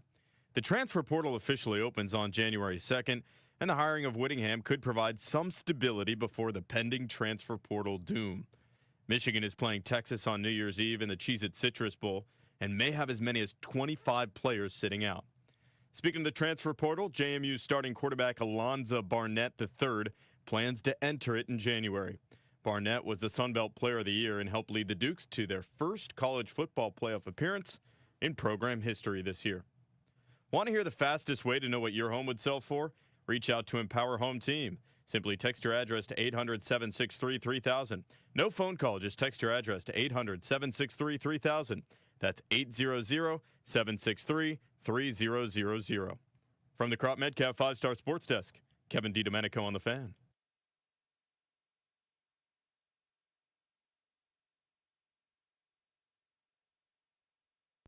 Under 5 minutes to go. Handoff. Krosky Merritt. There you go. And he stays on his feet for the touchdown. 10 yards for the Commanders, and Krosky Merritt gets there. Have a day, Bill. Welcome back, Grant and Danny. Linnell's in for Danny. You're listening to The Fan. It's a Football Friday on G&D, presented by Chiniga Mayos, a 2025 top workplace. Visit careers with MIOS.com. Linnell, I want to get into some of the kids faring well. This is the dream for Bill, though. This is why we all fell in love with him in training camp into the preseason. We've always said he can hit the home run. I didn't think he had that kind of finishing speed, end of play speed, where he was going to run away from the entire Cowboys defense. But you know he's got the wiggle, and he's twitchy, and he's got a club in the bag Chris Rodriguez doesn't have. How about a 72-yard house call? I don't even remember. It's got to be Adrian Peterson from 90. Like, that does not happen for these teams. It's got to be the broken plays where a guy gets through the line of scrimmage and, like, runs into the wall. Everyone stops playing. They come out the other side. This was an outside zone. He hit the hole perfectly. He ran away from the secondary. There's only one guy on this roster, and frankly, there's only one guy on this roster over many years that has been able to do that. That was awesome. Yeah, and credit to Treylon Burks, credit to Connolly, Sennett, all throwing key blocks on that. But to your point, in a season from hell, Bill Krosky Merritt has been quite the development. And I know it hasn't been linear in terms of his development. He's had ups and downs with the fumbles and, you know, the inconsistencies in pass pro, which I thought he was actually pretty good in pass pro yesterday as well, too. He is just there's something there with that. I don't know, Grant, if he's the long-term RB1. I don't know if he's the RB1 next year. But there's something there with that, and I want to see more. I want to see more. I'm very intrigued. And it just seems like, and I listen to him every week with you guys, he just seems like a good kid. Like, he's a good dude, just battled through some adversity. And for him to do that on Christmas, and I know his whole fam was watching, like, that's what football is about. This is how you know I'm getting old. Because forever I was interviewing players that were older than me. And then I was interviewing my peers. And now I'm interviewing, in Bill's case, a guy that's like 15 years younger than me, which is bad. But, like, he is a sweet boy. Yeah, he's just a you good know what dude, I mean? man. Like, He's a good dude. Dude, he comes on with us, Linnell, and he gets off the phone, and, like, Darius and I will just be like, what a nice guy. Yep. You know? Like, love that about him. Love hearing the stories about Cousins. Root for him. Love hearing it all. And the other thing that gets me with him is, and maybe casual fans, when you're watching, you don't pick this up, there's a joy that he plays with too, man. Like, he's always cheesing. Like, he got the ball knocked out of his hands yesterday. I think it was by Trayvon Diggs, and then Netflix cuts to him, and he's got the widest grin at Trayvon, like, don't do that to me, kid. But, like, he's got a happy to be here mentality, and I love that. So he said to us, we were talking about the Christmas Day game, and he talked about the fact that he was super excited to play on Christmas Day because family all over the country is going to get to watch him. Like, I know they played 8 standalone games this year, and he played in most of them. But for him, this was a huge deal. He's like, you grow up watching these games on the holidays, and now you get to take part in one.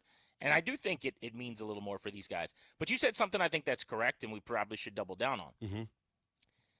The expectations got out of whack, I think, out of camp. When he became named the starter, especially the way the early part of the season went, when they're 3-2, that Chargers game, he goes off for 100 yards and a couple touchdowns. And I think we all thought this was about to be a rocket ship. Yeah.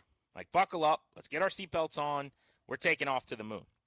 It has not been that way. No. But if I was to have told you the moment after they drafted him in the 7th round out of Arizona, where he basically played 1 year of Division I football, or if I was to tell you even in camp during all of the buzz that this guy is going to maybe have a chance to start, that he would have 162 carries to lead the way, that he would average about 5 yards per carry. He's at 4.9 right now. That's a hell of a number. He has 8 rushing touchdowns. That is the most by any rookie running back, I believe, in the league. Like, this is a gigantic win in the 7th round. We spend a lot of time talking about L's with Adam Peters and the draft department and the team over the last couple of years. This is not just a win. This is the Vikings taking Washington to the woodshed 31-0. Like, they drafted this guy basically when the draft was ending, and he's going to go for 800 yards and 9 touchdowns maybe as a rookie.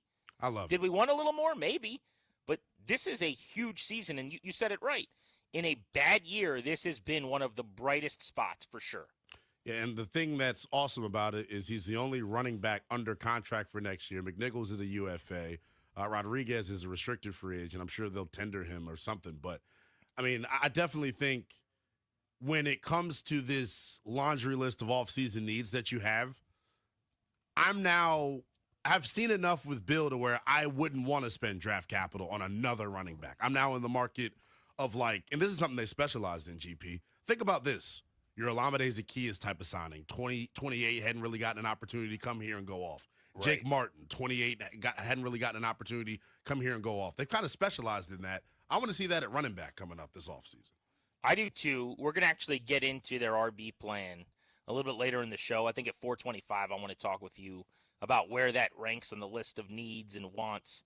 The problem I have with addressing running back, because it would be awesome to go out and to get a star like the Ravens did. Look at Lamar Jackson and Derrick Henry last year when things were going well and they were cooking. Look at what Saquon did a season ago for Jalen Hurts. Like, when you have this dual threat dealing with the mesh point and pistol and read option and shotgun stuff, it can be a huge asset if you really invest big at running back. And before you have to pay Jaden Daniels might be a time to do that. It's just going to end up being filed under the want column for me, not need, because of how many other things they desperately have to upgrade. Like, it's nice to have that running back, but you need to get better on your defensive line. You need an edge rusher. You need speed at linebacker. You need help in the secondary. You need a tight end who can get down the field in the seam. You need a receiver opposite McLaurin if you don't bring Debo back, and we can talk about that. So, yeah, the running back thing I think is a longer conversation, but I wanted to just give Bill some flowers. He deserves it for sure. He has kept going, kept grinding, and that speed is scintillating. I'm not an anti-Chris Rodriguez guy. In fact, I'm a mark. Right. I really like him too, but like, he is a very limited, low ceiling player. He is a thumper who's going to get you 4.5 a carry. I think he's a better version of Brian Robinson to me. I agree. Better vision, too. Yep. Yeah, like a similar player, though, right? Like, what the Niners did is smart. Let's bring in Brian Robinson because we got Christian McCaffrey as our guy. Right. But you're going to feel B-Rob. So when he gets the 3rd, the 4th, the 5th, the 6th carry, like in those games where he gets 9 or 10 and we ran the ball 36 times or whatever, every one of those we're better for. And I think Chris Rodriguez is that guy. But I would love to get to a point, if it's those two, where Bill is what you major in and Rodriguez is what you minor in. Yeah. I was frustrated last week. Bill has the huge game 2 weeks ago. Right. He broke back out. Who was that against before the Eagles game? The Giants. There you go. So, and that was a matchup thing largely, right? But Bill played his butt off. He did what he was and supposed to do. Yeah, exactly. But he went out, he performed. So Rodriguez comes back, and I felt terrible for him being inactive because that was the terrible, worst run defense in the league. Yeah. Good matchup. But he misses that. So what do? They go right back to literally a 2-to-1 carry share for Rodriguez over Bill. And that was in a much tougher matchup against Philly, but then he's sick and can't play against the Cowboys where you were going to move the ball and run the ball on them. Right. So he's had some bad fortune here, but give me, if it's 27 carries between the two of them against the Eagles, give Bill 18 and give Rodriguez 9. Like, that's where I'd like to get to. Yeah. I think when it all has to do with, like you said, the home run capability, that explosiveness. Think about why we wanted a running back this offseason. Not because we just hated Brian Robinson. We wanted somebody that could get you, somewhere in a hurry, right? Someone that can bust plays open so you're not relying and dependent upon these 15, 16-play drives. You wanted somebody that can score quick for you. Bill is that. I do believe that. It's just, I don't know, Grant, and tell me how you feel when you watch him. He looks like a back that has not had an entire offseason in an NFL strength and conditioning program. Like, he can stand to get stronger. He can run with a little bit better pad level. The pass pro can get better. The fumbling obviously has got to improve. But I'll be willing to live with all of those deficiencies if you can go get me 72-yard touchdown runs. You know what I'm saying? So here's my favorite critique of Bill that I've heard. I think it was Logan on Take Command, but I honestly don't remember. So if I'm using somebody else's line and I didn't give him credit, I apologize. But he said, whoever it was, we were talking about Bill, and they said one of the real strengths in the NFL at that position is taking singles. And I talk about the home run being what he did, the 72-yarder. So in that parlance, right, like a double, you make a guy miss with a jump cut and you get 9, right? Or a triple is like the 22. You know, a single is get the 3 that's blocked and fall forward for 4, and it's 2nd and 6. And the point with Bill is that at times he has not wanted to take the single. He has wanted to make the move to get the extra 5 or whatever, and it turns into like -1, or, you know, sometimes it's instead of 3 or 4, you're getting 1. And the point is just take what's there, and it's death by paper cut. Like, you're gonna get your 2, your 3, your 3, your 4, your 2, your 3, 29. Right. And now it's 8 carries for 50 yards, and you got the average you want. But I don't think this is just a Bill point, although I think you could probably say he's done this some. I think a lot of young running backs are this way, especially, by the way, it's harder when now they're only giving you 7 or 8 carries. Right. You're pressing. Yeah, so you're like, okay, this is the 3rd drive. I haven't seen the ball. I got to show them. They're doing this hot hand thing, and Rodriguez has already got 2 drives. So I got to show them. First carry, someone's in the backfield. Instead of just running into them and getting back to the line, I try to bounce left, and now I lose 1 or 2. And so I think there was some of that with him. But all of that, the physical part you're talking about, this mental, like what you accept and what you take, knowing when to kind of make the move or not to, I think that's just going to come with time. But he was excellent. And that 72-yard run was, it's funny, Clinton Portis was on the telecast with Netflix. I had shades of the 64-yarder against the Bucks, you know, where I'm just like, did you think he was, when he got in the clear at the second level, did you think he was going to get all the way to the end zone on that? So, yes, because I saw him change gears. Like, when he got to the sideline, I was like, oh, he's got that in his bag. What did he end up GPS tracking at, Grant? It was something like 23 miles an hour? It was one of the faster carries by a back this year. But I didn't think, he ran a 4.540. I'm not sitting here acting like that's slow. But, like, he's not a burner. The metrics that are really good for him are the first step stuff. Yeah. He's like the point guard that'll take you off the dribble like Gilbert used to do at 6'4". You know, he would blow past you. I don't think Gilbert was winning foot races against some of these dudes. But like, he would take you off the bounce. He's got you on his back like plastered. Now he's drawing contact, right? Bill is sudden. Yeah. But that long speed, I didn't know he had it. That was, and you're right. The gear he hit, I'm like, oh, he's about to get 50. And then no, he's gonna go. And it looked kind of like a gallop when he was doing it. Like you saw his torso stretch, and he kind of had like going. a gait. Yeah, it was funny. I was happy for him though. Yeah, he was not the only guy that shined. We should get into finally getting some looks for Ben Sinnott. What we saw there. I'm ready for that one. And then also Johnny Newton was a beast. He did some yesterday. things. So we got the kids doing the things we've been asking for. Linnell's in for Danny. It's Grant and Danny on the Fan.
A Football Friday on Grant and Danny, presented by Chiniga Mayos, 2025 Top Workplace.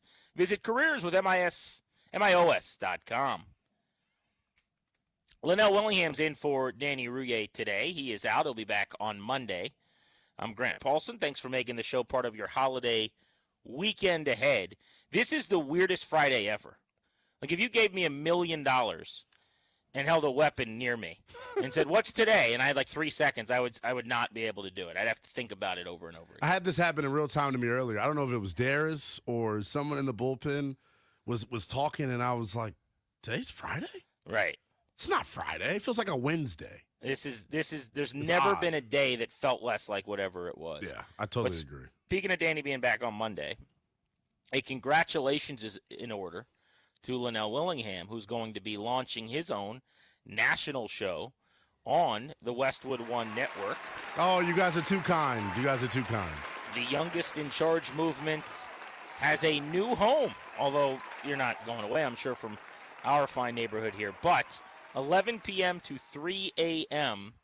on weeknights, Linnell Willingham will be in the saddle on the Westwood One Network, which is our national platform here at Odyssey. So congratulations. Appreciate very you, man. Well earned, very cool. I'm going to have to hit you up for some tips, man. I heard you were once the leader of the late nights, and I'm trying to get my body clock on schedule. So here's the thing that's good. Back when I was the youngest, not in charge, I was the youngest who was told what to do.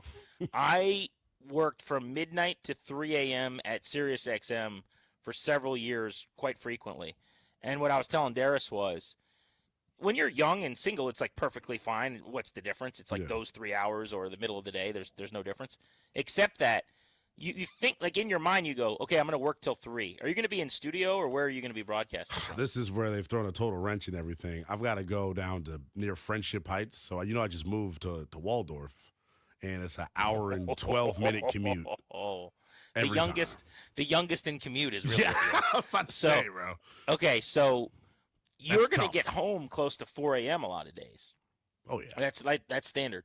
You're also going to be hungry. Right. And then you're going to have those juices flowing of just having performed. It's buzzing. As silly as it sounds in our little thing here, this is our Broadway show. Right. This is our, scene that we're acting in a sense. So there's not like a button you can just turn off right after if you play in a game, I'd imagine. And it's the same for us. So you'll get home after good shows. You're going to be feeling it. You're going to be ready to host Netflix with Kay Adams or something. After bad shows, you'll be kicking yourself, whatever. Right. But the juices just don't turn off. So it's going to be like a lot of 5 a.m. bedtimes. But that said, the cool thing is, man, like, you get to make the show your own. It's anytime you put in the work, you get a nice boost. That's a good thing. So congrats. Appreciate you, man. Yeah, definitely going to be asking ChatGPT when I should go to bed. Yeah. When I should, how I should do this. Because it starts Monday. But here's the kicker of it. So the schedule is a little unique. It'll be Monday through Wednesday, 11 p to 3 a. And then Wednesday, I'll have my co-host, Josh Graham, another youngster out of North Carolina that'll join me. And then I'm off Thursday, Friday. And then I'm Saturday and Sunday, 1 to 4. So it's not a total body clock switch, but it's pretty drastic. Okay. So I'm going to preface what I'm about to say with, I think everyone that makes decisions at Odyssey is brilliant, and I'm not. I don't know anything. They're smart people, and they should do exactly what they think. Generally, I think when you explain to someone when your radio show is on, and I have to ask 2 follow-up questions, and then you have to keep answering, that's not the way to do it. No. Having said that, I think they probably made the right decision. Trust in them because they know what they're doing. For sure. I'm just going to be a team player and rock out with it. But I'm excited That's for it. What you want is when someone says, hey, what day and time are you on? You want to say like 100 words to answer that question. Not at all what you want to do. It's literally the exact opposite. It's already. Well, which day? On this day it's me, but on this day it's him. But some days I'm out at this time. And it may be us together sometimes, so it'll be fun. I'm looking forward to it. That's the name of the game. That's what you want. That's fun. But yeah, enjoy it. That's very, very cool. We will be listening. So Monday, Linnell representing the fan in Let's DC. see if you could recite the schedule real quick. It's like calling a play. I think you just said Monday and Tuesday or Monday through Wednesday is you. Thursday and Friday is him, and then on weekends you have a different slot. Mm-hmm. Then on Wednesdays we co-host together. Right. Time that out. part. Can we get a timeout? 20 seconds on the coach. Yeah. That one I didn't have. Yeah. I want to talk Johnny Newton really quickly. Let's do it. Newton was a man-possessed yesterday, Christmas Day, against the Cowboys. These are the funny things about these December games. They will make you wrong. They will make you a fool. It's like evaluating September baseball, in my opinion, right? So, September baseball, Linnell, the idea is guy gets called up. Used to be that the rosters expand. You call this guy up. He gets on a tear, right? But then you go back and you look at it and you're like, well, wait a second. A lot of other guys got called up, and he's basically just hitting against other minor league type players. Right. And so the idea was they used to say, like, don't let September production fool you. And I do feel that way sometimes about days like yesterday where teams are shutting guys down, dudes are hurt. You know, there's nothing on the line. They're not playing as hard. And you can fool yourself. And so for 2 years, I've been thinking, dang, I couldn't have been more wrong about Johnny Newton. I thought this dude was going to be this pass rushing, quick, undersized game wrecker, and it's just never going to happen. And then he did it all yesterday, and I'm like, actually, maybe he does have it. When you go back and watch, I'm curious what you saw. Mm-hmm. I did not see a guy that like had dominant reps. I thought plays just kind of worked out. Like Dak kind of runs over toward him, or kind of he's looping around on the game, and Dak steps up right into his field of vision. I'm not going to take away from 3 sacks and 4 different plays because he had 2 half sacks, 2 full sacks, where he was in on sacks. It's exactly what we wanted. Also, his stat line overall. That's what got me low key. It was like crazy. 9 tackles for a D tackle is it's a hell of a feat. I will say that. He was better against the run than I thought when I went back and watched too. Like it was not just the pass rush. He was doing some good things. 9 tackles, 3 sacks, 5 quarterback hits. The sacks count as those hits too, for the record. So then there's like 1 other QB hit, but still 5, and then 2 TFLs in the run game as well. So that's like defensive player of the week caliber production. He gave you a good game. I like the way that you put it. His effort got him 2 of those 3 sacks. His last sack that he had was just a hell of a move, winning inside. Now, mind you, like you mentioned with the September baseball, Dallas is starting a backup guard in place yesterday, but like you can only play against who's in front of you. I would not.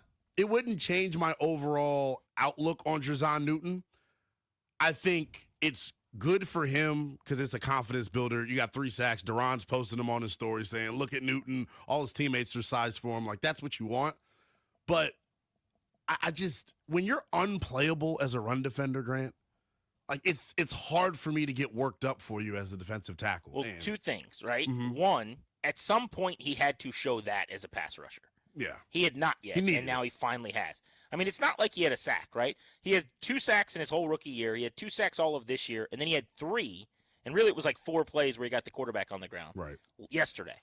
So he basically had twice the production of either one of his 2 seasons, and he equaled 20-plus games of production yesterday in the NFL. So that was not nothing. I do think we have seen enough now to feel like he's never going to be a stalwart run stopper. He's just not big enough. And to your point, now you go, wait a second. And you can have this conversation with Sinnott, who we'll talk about later, maybe to an extent Sanders still, who's playing a different position than they drafted him for.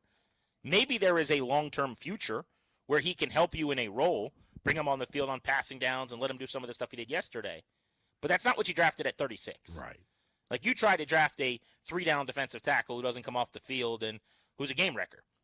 It does not look like that's what they got. But I did just want to say, after 2 seasons, literally, of waiting for that, we finally got it. Yeah. Flashed like a strobe light. Looked the part yesterday. And, you know, for him and his family, that was a big, big deal on Christmas Day. Overall, because of his production, some of the other guys, I think it was a good day for Peters and Quinn, which we can get into. We'll do that next. Also, what did we think of Christmas Day football? 3 games. We're expanding the holiday for football. Do we like it or are we out? That's next on G&D with Linnell in for Danny on the Fan.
In college football, Michigan is finalizing a deal to hire former Utah head coach Kyle Whittingham to replace Sharon Moore. Whittingham was the former head man at Utah for 21 seasons before stepping down this year. The transfer portal opens on January 2nd, and with that date looming, there is news out of College Park, Maryland. Sidney Stewart and Zahir Mathis have both announced they plan to return to Maryland football in 2026. With top 5 recruit Zion Ely coming to Maryland as well, the Terps pass rush may be one of the best in the Big Ten. JMU's starting quarterback Alonzo Barnett III made the opposite decision today and will plan to leave Harrisonburg and enter the transfer portal. Barnett was a Sun Belt Player of the Year and helped lead the Dukes to their first college football playoff appearance in program history this year. From the Crop Metcalf 5-Star Sports Desk, Kevin DiDomenico on The Fan.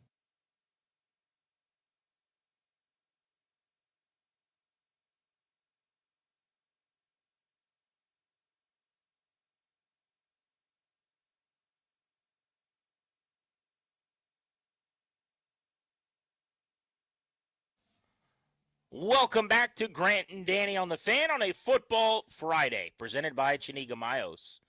A 2025 top workplace, visit careers with MIOS.com. Show's brought to you today and every day exclusively by the law firm Kondori and Murad. They'll help you to draft your last will and testament, set up a living trust, or put together a medical power of attorney. Schedule a free consultation with their attorneys today at kmlawyers.com and be sure to let them know that we sent you. That's kmlawyers.com. Linnell Willingham's in for Danny today. What up? Linnell, I did not find this after the game, and I'll be honest, I looked for a couple of minutes. Mm-hmm. We were on to the next, and it was Christmas night. But the team did this move where they said all week long that at guard for Sam Cosmi, Andrew Wiley was going to start and play. And they clearly told the network the same thing because they had him in the graphic. You know, they have these meetings and all week long, the whoever's doing the game, and it was Netflix in this case, like they get the inside information. So they had the Wiley graphic there.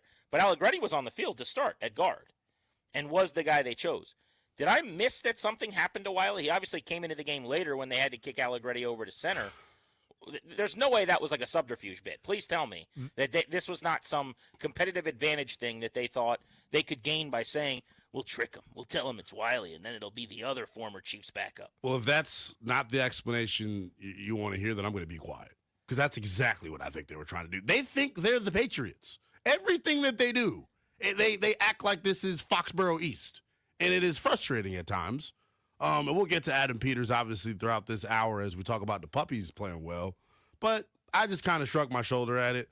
It's crazy because Wiley came in at guard when he did come in at guard after Biotish went down. It was moving people. Play well.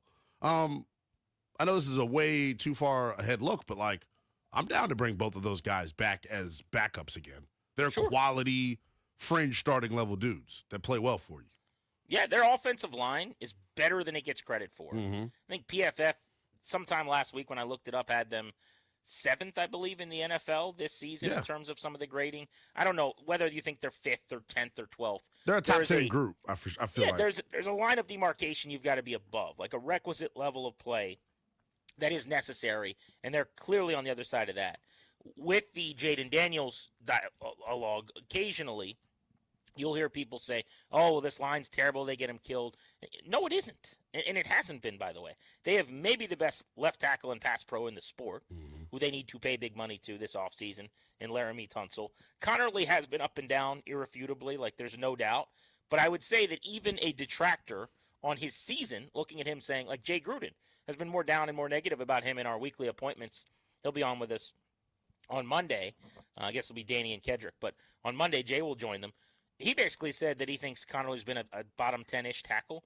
That's a guy that into next year, long-term, looks like a building block that looks like a really, really good player.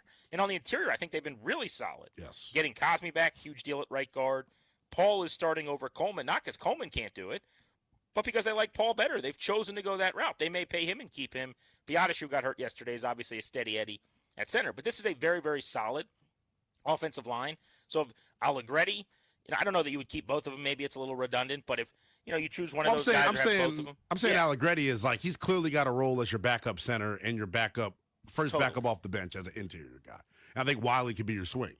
If they just brought everyone back on the line, I honestly would have no problem. Me too. I'd be A-okay with it. And how many positions can we say that about? Like, And that's probably it. That's the crazy part is, like, remember when Adam Peters was hired, man? I was walking to Chicken Basket in Gaithersburg, and I get the Odyssey app alert on my phone, Washington. Wait, you're walking what? Walking to Chicken Basket in Gaithersburg. Awesome chicken spot. Why are you acting like it?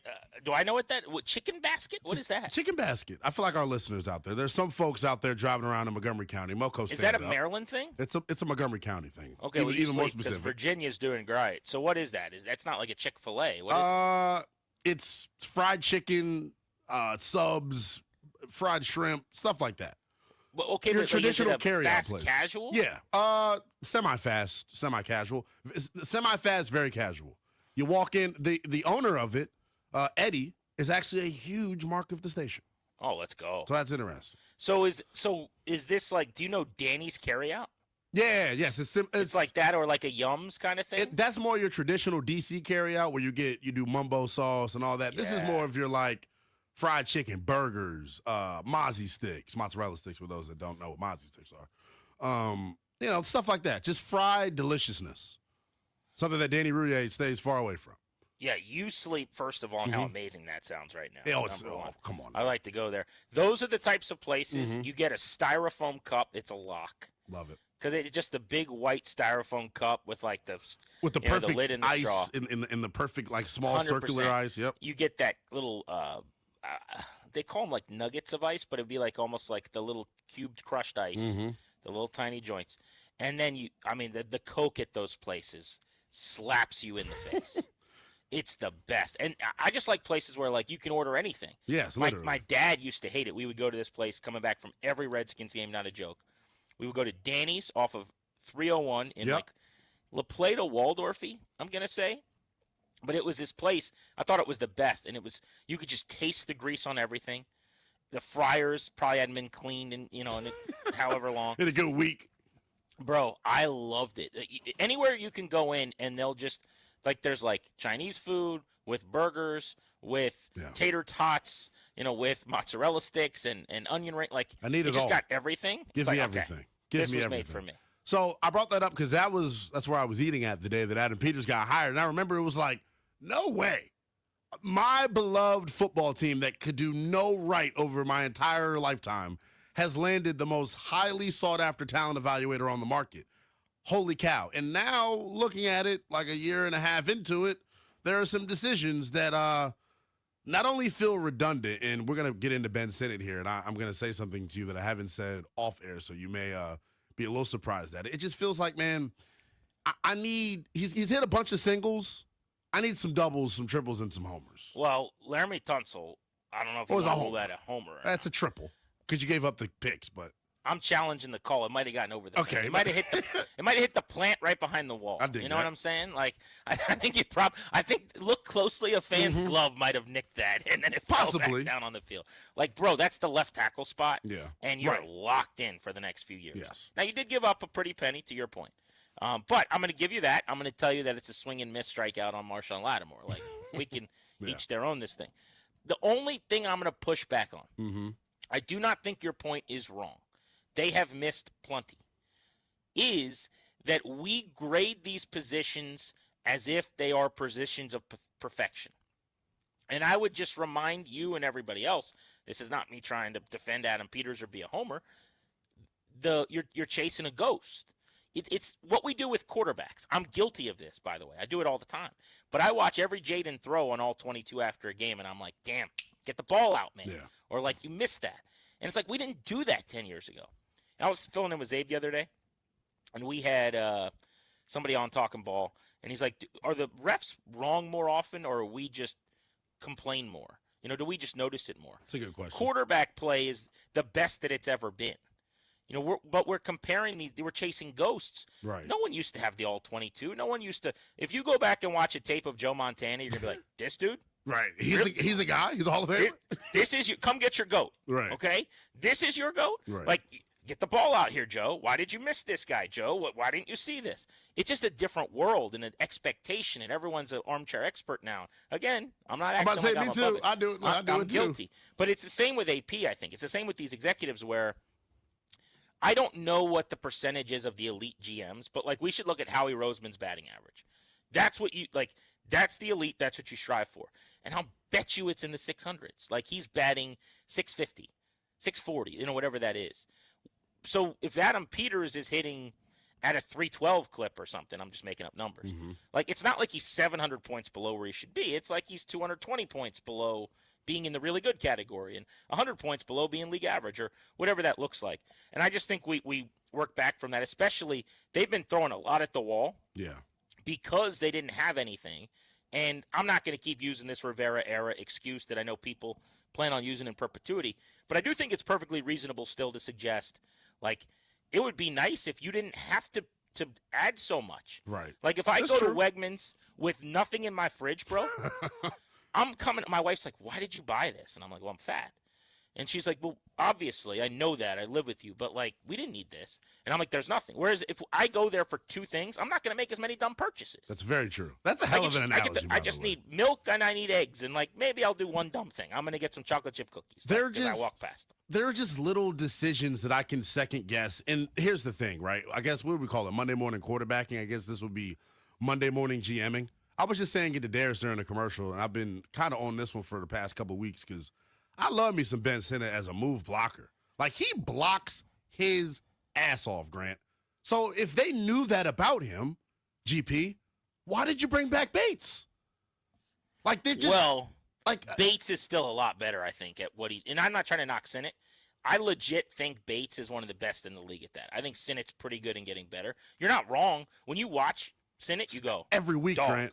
Every week he's doing it. Okay, but think about if you don't have Bates, and it's only $7 million to do that, right? And you get rid of him, now it's you're still falling off considerably to Sinnott. From him from Ertz to Sinnott, yeah, or absolutely. Whoever your tight end one was, yeah. And I also think in a perfect world, you don't want Ben Sinnott to just be your primary blocker. You did not draft that in the second round for that reason. So this is the bigger point to your Peters take, where like if you want to put some X's in the column. I do think there's a path to Ben Sinnott. By the way, can we clap it up? 4 targets, 3 catches. Head now. My goodness, it happened. On it happened. Two catches on consecutive plays, by the way, Grant. I mean, lest mine eyes Come on. Now, I probably shouldn't acknowledge that FanDuel Paulson has had action the last couple of weeks. Can you spill it to us? Oh, I'll spill it. Darius has seen these screen grabs, angry texts. So 2 weeks ago, I put $100 on John Bates to catch 2 passes. He caught 1 pass. Okay? I said, that's the most ridiculous thing I've ever seen. Then last week I said, there's no chance they don't involve him again. They have to. So I went 2 catches for 20 yards. It was like 2 for 13 or something. Out again. Same bet. That's 2 tough. straight weeks. And so this week I'm like, well, it's got to hit this time. Sure enough, I got busy and I didn't remember to bet. And this is why no one ever makes money. It's like the week I didn't do it, it was so obviously going to happen, right? But anyway, that doesn't matter. I was sweating during the Giants game. We were out at Honor Brewing in Fairfax. I was sweating the whole time. I needed 1 Ben Sinnott catch for my parlay to hit, and I had think about how long I had to wait for that to happen. Oh. It was on that 36-yard. I let out a roar inside of Fairfax, inside of the Honor Brewing, man. It was crazy. That sweat is the best when it hits. Oh, yes, it does. Yes, it is. But there's a lot more that don't hit. It was awful. Sometimes but anyway, I think 2 things can be true. Ben Sinnott is at a place where I do think he's going to be a useful NFL player. They did not draft some dude that's going to be out of the league. I'm going to say the same about Johnny Newton. Useful NFL player. Mikey Sanders still is a much higher ceiling than these guys. But right now, this moment, if you go back, is what it looks like Ben Sinnott is going to become worthy of where he got taken at around pick 50? Probably of course not. Yeah. Like John Bates is a great example. He's a better blocking tight end. Now, he doesn't have the offensive upside that Sinnott has, but he was a 5th-round pick. Right. If you want a guy who's going to be a good blocker, you could take that dude in the 5th and 6th round. This was a 2nd-rounder who was supposed to have been Cooley. You know, he's supposed to – they're talking about Juszczyk, Kittle, whatever. And I didn't play the Kittle game. But yeah, because that's kind of crazy play. Right. That's just a little wild for me.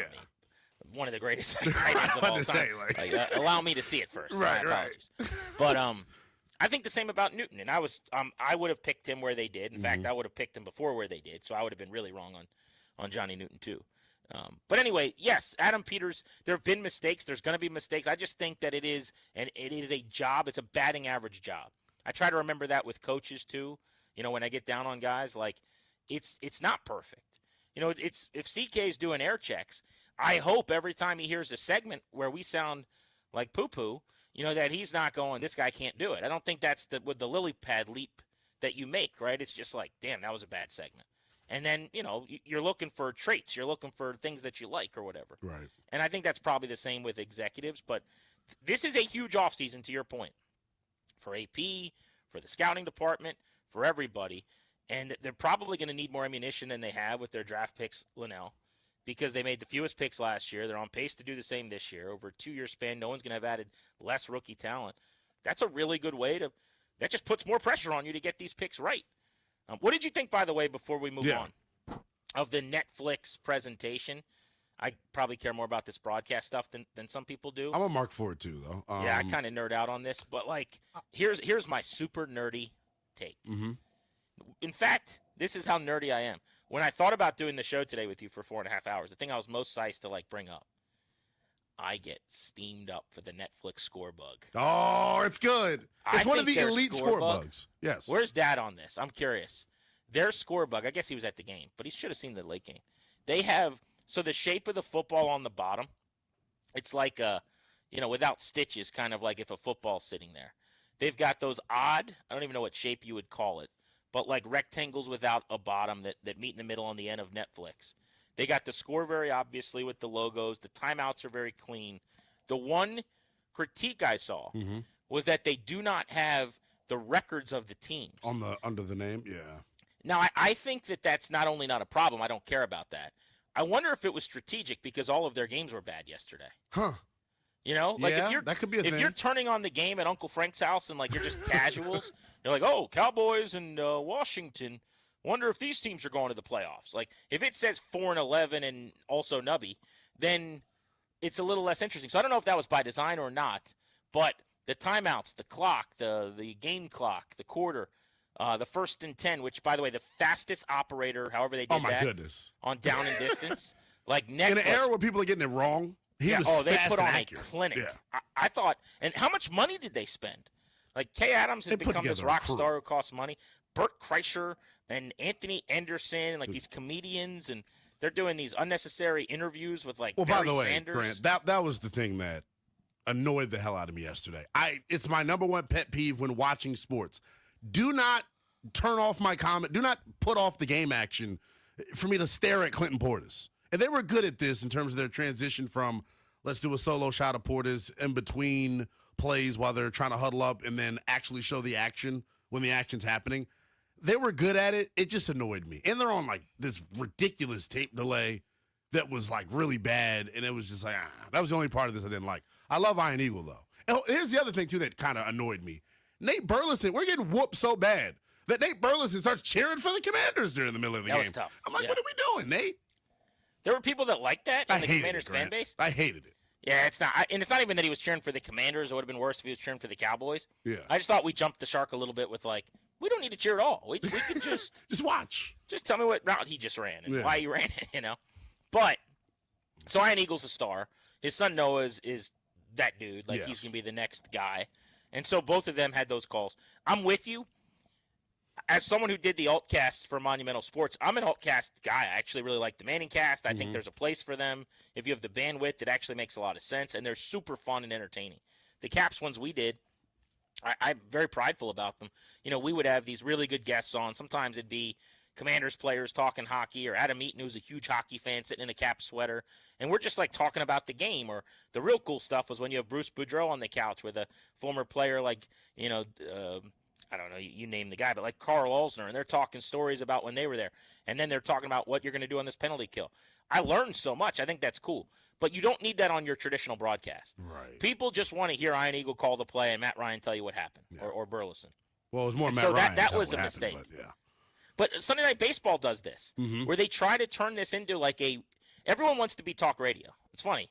No one wants to give us any love. So an industry that they say is dying, Grant. They sure are trying to be like us. Everyone wants to tell me when we're going to die and why we don't exist and why no one can pay us any money and all. Everybody's trying to be us, Linnell. We're the youngest in charge. Don't you understand? For sure. Why don't you understand it? No. But seriously, like It is. TV's trying to be radio. These local TV shows in the morning are all just 7 people sitting on a couch talking about, do you like this or do you not? They're doing radio topics. That's not news. That's radio with the camera. I mean, TV stations now have radio. We got the Junkies. We got BMitch and Finlay. Everybody's on all day long. So I think that they're just trying to do this like, don't you want to have a beer with us bit? Where they're just like sitting around. Trying to make it super casual.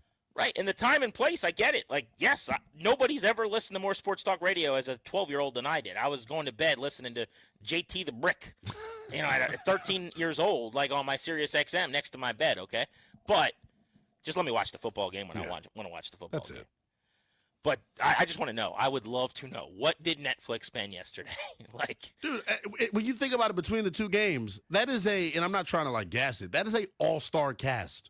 Mike Irving, Bert Kreischer, like you said, Austin Eckler. What they had to pay Eckler, who, by the way, just didn't give us any insightful information about the Commanders. No, but still, you know what? He's going to have a good career, and that was a cool thing. Yeah. I think it's neat that the team let him do it. Yeah. When I heard he was going to do it, I did not like the idea because I was like, again, deep cut here, but why do I want to hear from a guy who's on a team? He's clearly biased. Well, they had him next to Irvin, so it actually made sense. They're like, okay, he's going to scream really loudly about the Cowboys and annoy me. Then they'll have Eckler to balance him out, and then they've got like a person that's more neutral sitting next to both of them, which I think was one of the McCourty twins, and if he gave me $1,000, I wouldn't know. I don't like the two-color analyst booth. You don't like the three-man booth? I don't like it. Not a three-man booth guy. It's hard if you don't have chemistry. And I think it's hard, like in these one-off broadcasts, like yesterday. Well, they clearly don't work with each other. Well, Matt and Nate work with each other, though. So and I think you noticed, like you could hear that a little bit. Yeah, they had a good relationship, but they're on the desk at CBS, which is different. Yeah, I think the perfect booth generally for radio, especially, is two people with play-by-play and color. TV, I think you could get away with 3 if you have a really good color person. You don't need a third. But I don't mind it for like the big event feel of yesterday. Yeah. I do think when you go 3, it's better if you have like an offensive guy and a defensive guy. Right. You mix it up a little. Exactly. Give me both sides of the coin. Making this up, but like if you had Vilma with Ryan, so like the quarterback gives you something. I mean, great. Did you have to choose just the worst color guy? I'm trying to think of who's a defensive guy. I guess J.J. Watt. Yeah, J.J. Watt. Sure. There he doesn't have enough jobs. Jonathan. Here goes Jonathan Vilma. And Vilma, we love you, Mr. 6'7". It sounds like you love him, by the way. Well, yeah. You can't just be utterly disrespectful for like 30 seconds and be like, and by the way, I love you. Yeah. Like, that's not how that works. That's the I was saying this morning. We do this in our culture. I hate to cut you off as you're cutting me off. It very much annoys me, and I do it all the time. I hate to cut you off is good. Yeah. Well, it is. It goes back to no offense, or that, it's like, okay, just tell me. Yeah, like, right. Mine is I do this big complimentary delivery, and someone's like, so what's the butt? You know what I mean? Right. And I'm like, just a small butt. A small butt. Yeah. Very small thing. Just want to work this in very, God. very small.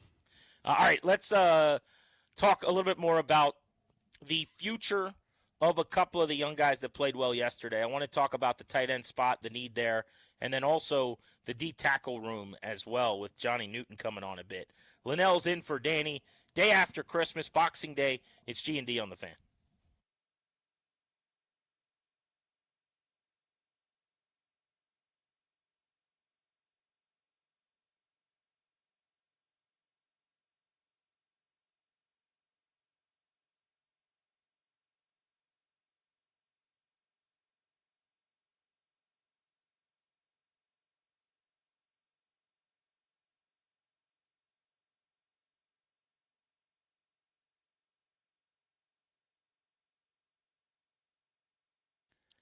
Hey guys, what's up? It's GP for the FanDuel Sportsbook. Big FanDuel guy, I just told you that. FanDuel Fridays turning it up with NBA Happy Hour. This is every Friday from right around 6 to 7:30 p.m. Eastern. So you got 90 minutes on Fridays coming up here at 6 p.m. to get in on the action on FanDuel. This is not another promo.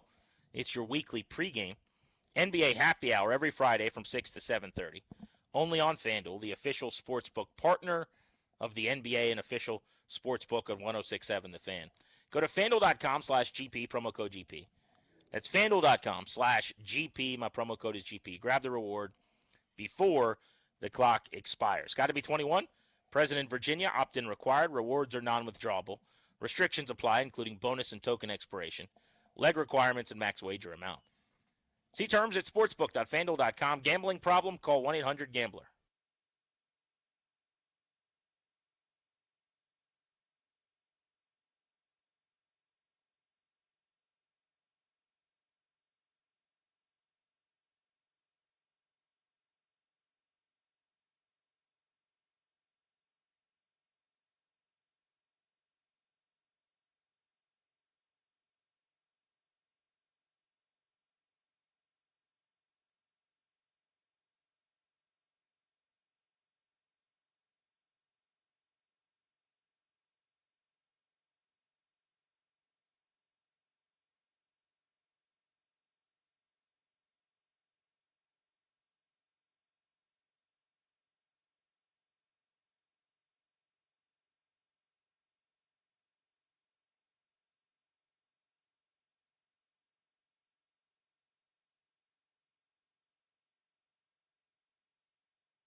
And it's brought to you by Baldino's Lock and Key. It's your hometown security team.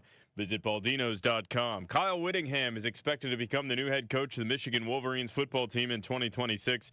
Whittingham comes from Utah, where he spent 21 seasons as their head coach. In College Park, defensive ends Sidney Stewart and Zahir Mathis have both announced they plan to return to Maryland football in 2026. With top 5 recruit Zion Ely coming to Maryland as well, the Terps pass rush could be one of the best in the Big Ten in 2026. And in the MAC, Ohio has promoted defensive coordinator John Hauser to head coach of the Bobcats. This comes after Brian Smith was fired for cause earlier this month. He was in his second season. Baldino's Lock and Key is your hometown security teams for auto keys and fobs. They make car key problems look obsolete. With 9 area locations throughout Virginia and Maryland, stop by one near you today. For more info, visit baldinos.com. From the Kraut Metcalf 5-Star Sports Desk, Kevin DiDomenico on the Fan.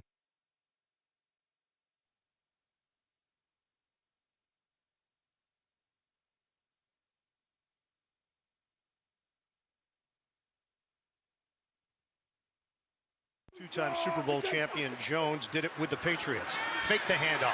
Prescott tries to step up, and he is twirled down. Getting home is Johnny Newton. Defensive Player of the Year at Illinois. Ian Eagle on the call of one of 3 Johnny Newton sacks yesterday. Football Friday on G&D, presented by Chiniga Mayos, a 2025 top workplace. Visit careers with MIOS.com. Yeah, the Commanders came in second. They lost again. They have done that all year long. They're 4-12. More encouraged by the fact that they actually played some of the kids and got production from some of the guys we've been looking forward to seeing shine, like Bill, who hits a 72-yard homer and goes for 105 on the ground, like Ben Sinnott, who had 3 catches, which was second on the team to Terry McLaurin for 29 yards, and Johnny Newton, who had 3 sacks, was in on 4 sacks. He had a half sack twice and 2 solo sacks in the backfield as well. The other 2 games yesterday, I couldn't believe how incompetent the Lions were, Linnell. Dude. Their season was on the line. And I know that when you turn the ball over a bunch of times, it looks way worse than it was, in quotes. Like, they actually, you could say, oh, offensively, they moved the ball or they did this. It was only 230 yards, by the way. They only had 3.6 per play. So it's not like if you just take the turnovers away, they had 500 yards or something like they did against Washington in the playoffs last year. Jared Goff throws 2 picks, loses multiple fumbles. They turn the ball over 6 times.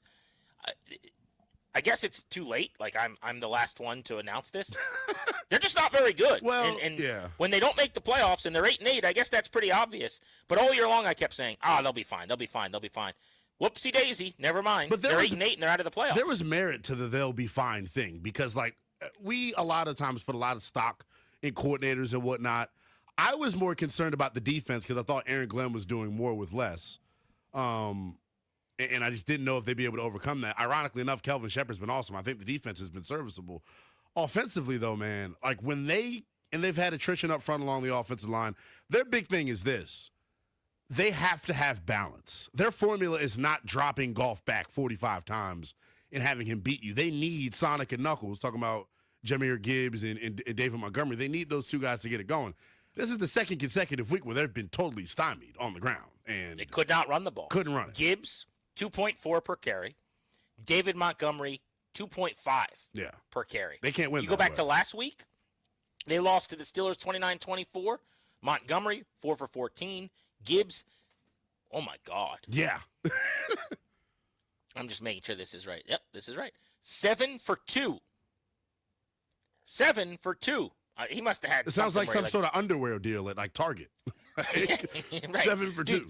11 carries for 16 yards. So the last 2 weeks, saying they couldn't run the ball doesn't cover it. That's awful. And that's literally what they did for years. Ben Johnson is the best run game coordinating schemer that there is. That's how they made their money.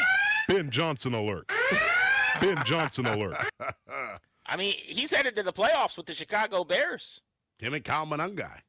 That's right. And he's got the 3rd most efficient run game in the league. Yeah. That's crazy, though. Their fall off. Now, they've had the injuries up front along the offensive line, so I do, put some stock into that.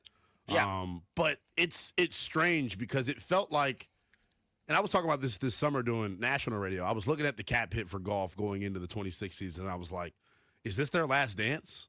Like, do they have to get it done now or else it's kind of over?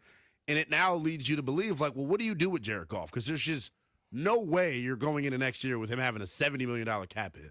You just can't sustain that. So do you extend him? Is there a restructure? Or do you hit the reset button here? Well, I think they have to extend him. Because, as you said, like the number one priority is that he can't have a cap number that starts right up around 7, right? So the way that it would work right now is that next year would be a $70 million cap number, and then he'd be set for free agency all the way in 2029. But this starts the year about to get paid crazy money. At the least, you add on void years because he's only 31. I know that sounds old, but this is not a guy that runs around or extends or creates or whatever. So he's a pocket passer. The damage is done in terms of the money he's owed. So everyone can say, well, that's not good if you're going to be paying him $50 for longer. A, the cap explodes and keeps getting bigger and bigger, so that's more tenable. But B, I'm just giving you the best of the bad solutions. Like, they're in a bad spot. They are. And the window, is it closed or not? We could talk about that later when we go around the NFL, but it's not open anymore, I'll tell you that. I just think they have too many good young pieces for it to be closed. They just may need a alternative at quarterback. And poor Jared Goff, who just is like, no one really loves him long term. He's like the best girlfriend ever, but no one wants to wife him. It's tough. Well, there is no alternative walking through the door. They're committed to him. Yeah. I mean, I don't know. I guess I don't agree with the girlfriend analogy because they paid him. I mean, they can't, like, they'd love to walk out the door and go take someone to the movies. The problem is they got a wife sitting in the kitchen, at the table waiting for them to get home, or sitting in the living room watching a show on Netflix right now. I mean, he is the guy long term. Also, we beat up on Jared Goff. I say we as a show, as a society. It's because of Ryan. We just do it to beat up on Ryan. I get it. Mainly to troll Ryan, to be clear. But also because, like, look, he's just, when you're not in the cool kids club, I say this all the time. If you're not a dual threat quarterback who runs around and makes plays and has 700 rushing yards, nobody likes you anymore. The really subtle stuff that's, like, beautiful to watch, the passing stuff, Cousins knowing where to go pre-snap, Goff making a dig across the middle, dagger, throwing the ball between zoning linebacker, like fingertips. Nobody cares about that. But he's really good at it. You could win a lot of games. They proved it the last couple of years. Sure. Does he have limitations? Of course. So do some of the guys that, aren't as good a passer as him and that are more athletic and make plays. He's not the reason they are where they are. I think there's a lot of other problems. But the point is, as his number jumps massively, the only reason I'm even speaking negatively about him, the pejorative here about Goff, if there is one, is the financials, bro. Right. Like, when he's right now, this year, his cap number was $33 million. Last year it was $27 million. That's not only reasonable, that's a bargain. Right. He plays at a top 10 level, a top 7 level most weeks. The problem is, now you're talking about upper 60, 70 million bucks. It jumps from 33 to damn near 70. Like, that's and he's it's not a Herculean jump. Like, he's just not that guy. I don't know that anybody's that guy. Yeah. But you're not that guy, pal. Yeah, to count $70 million against your cap. I just look at it and what it does in terms of them trying to fill their other holes across the roster. Like, you just simply, with him counting that much towards the cap, you don't have the resources here. And, to their credit, like, if there's an executive, I call Howie Roseman Big Game Howie. Grant, I think he's the best GM in pro sports. Maybe I know Sam Presti's kind of barking up that tree too. But Brad Holmes, people very much asleep at the wheel on Brad Holmes and the job that he's done putting the roster together. Like, his job becomes a lot more difficult, right? Man. When you're dealing with this. So he is short list top GMs in football the last 5 years. Batting average, success rate. He is very high on that Howie Roseman chart, but it's about to get tougher. When your quarterback's making, the easiest to do a really hard job is when your quarterback doesn't make money yet. See Jaden Daniels. The next would be veteran who's really good, gives you a chance every week, but isn't at the top of the market. That was Jared Goff. Now he's going to have the hardest job, which is not just the quarterback that makes a lot of money. Like, if that's Josh Allen, if that is pre-2025 Lamar Jackson, if that's Mahomes, let's say, and they're at the very top of the market, Joe Burrow, you could live with that. But when you go down to, and I think Goff's better than Tua, somebody like that, but like that Tua tier of, like, this dude's been paid. Now he's making $50 million. And there's things he does that makes it harder for us to win. Right. And Goff is certainly, I would say that about it. There's things you have to coach around. There's deficiencies. Like, I don't have a good plan against Josh Allen. That's an MVP. When I play Jared Goff, I know if I get pressure, if I make him move, if I get him out of the pocket off his mark, that at a really high rate, he's not going to be able to make the plays. But for them to go 8-8 and out of the playoffs, I do wonder, yesterday, Darius, I do wonder what Ben Johnson was thinking when he was watching that game. Ben Johnson alert. Ben Johnson alert. I saw a stat. I sent it to our chat just to make sure Ryan saw it because I knew he was in the chat. I didn't want to directly send it to Ryan. I thought that would be mean. But I kind of wanted it to just be somewhere where he was going to be so he would bump into it. You know what I mean, Leno? Very, like, passive-aggressive in that way. I dig it. But I sent him this stat in our chat. I'm pulling up right now. and it's Dan Campbell, Motor City Dan Campbell, as the head coach of the Detroit Lions. With Ben Johnson, 36-15. Without Ben Johnson, 11-21-1. What did By the way, did they Ryan blew out respond? their OC this year. Yeah. No, Clary up. He's busy. He's got things going busy. on. Yeah, he's true. working. Plus, he's corporate now, so he's got like meetings. Very true. I heard he was like laying a bunch of people off today, so I didn't want to bother him because it was one of those tough days. I'll check on him tonight, make sure he had an okay day. It was tough, but speaking of tough, that record for Dan Campbell without Ben Johnson, buddy. That's what's tough. Tougher than the $2 steak. I actually get. I like feel good about the Lions falling off of a cliff. Like I'm rooting for the demise of the recent NFC powerhouses for some reason. That's Philly. hot. That's how I feel. I want to see new blood. I just want to see new blood. I low key love the Lions. They've never won. It's a great fan base. That stadium has been rocking the last. I guess I'm not necessarily talking about them. Like I am rooting for the Niners to fall off. I am rooting for the Eagles to fall off.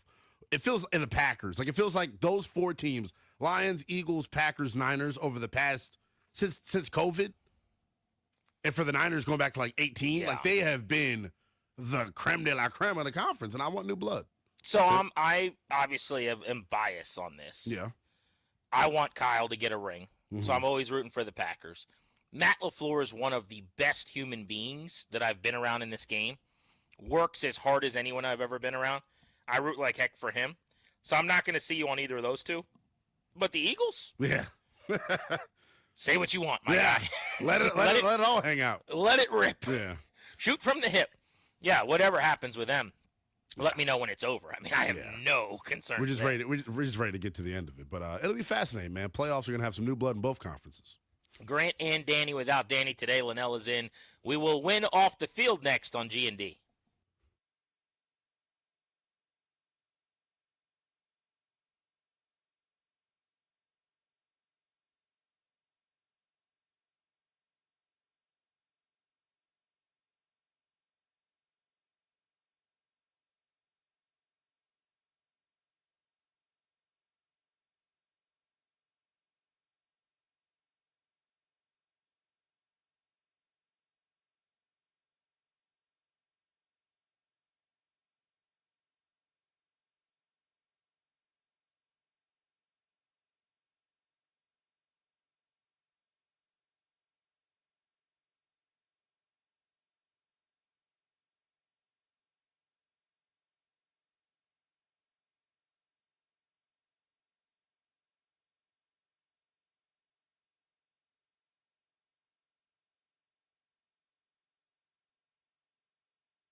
Football Friday on Grant and Danny.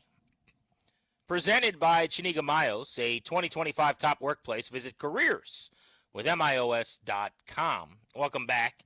You're locked into the Fan. Linnell is in for Danny today on G&D. And because it's a Friday here at just after 3:45, we are winning off the field. You call us at 800-636-1067. You can tweet us at Grant H. Paulson and tell us what little thing has gone right in your day. Tell us about how you are in the win column. Linnell, I can give an example of a winning off the field. Let's hear it. We do this for Bruce Allen because he once said these words. We're winning off the field, but we got to start winning on the field. It's the day after Christmas, man. So this is one of those days where out of sheer convenience, there's a lot of things that are useful that you now have that normally you might need or want. So like today, I woke up and I was like, got to do laundry or figure out what I'm going to do. I got to go get some socks, whatever. Nope, I got a new package of socks I'll tear into. Therefore, I am. Winning off the field? I got some laundry I got to get done. Let me go over to my drawer and dig through it and find out the right pair of underwear I want to wear. Nope, I've got brand new underwear. We're going to feel just amazing and hug the right areas just perfectly, right there, keeping everything in just where it needs to be. Therefore, I am. Winning off the field? By the way, that new underwear, that new sock feel is pretty good. Yeah. I slept last night on a brand new pillow that's very, very comfortable that my wife got me. Therefore, I am. Winning off the field? And as I gut through this show, some people are saying, I don't say this, but some people are saying one of the most heroic things they've ever seen because I have just a tickle in the throat and I've been coughing a couple of times. I am. Look here. Look at the screen here on YouTube, Linnell. Wow. Yeah. Little cough drop action. I've got a cough drop that is not just a cough drop, but it's like a tasty, I forget what they called it, like some kind of like a lifesaver cough droppy thing. Huh. My wife got them for me. She's like, one of these days, you'll need them. And I'm like, oh, that's a great idea. You know when that day was? This morning when I woke up. And I was like, I've got a whole bag of these. Therefore, I am. Winning off the field? That's the way the game is played. Well, there we go. So I guess that means I get to take a stab at it. Let's go. So I have had the iPhone 13 since it came out in like 2020. My battery is constantly overheating.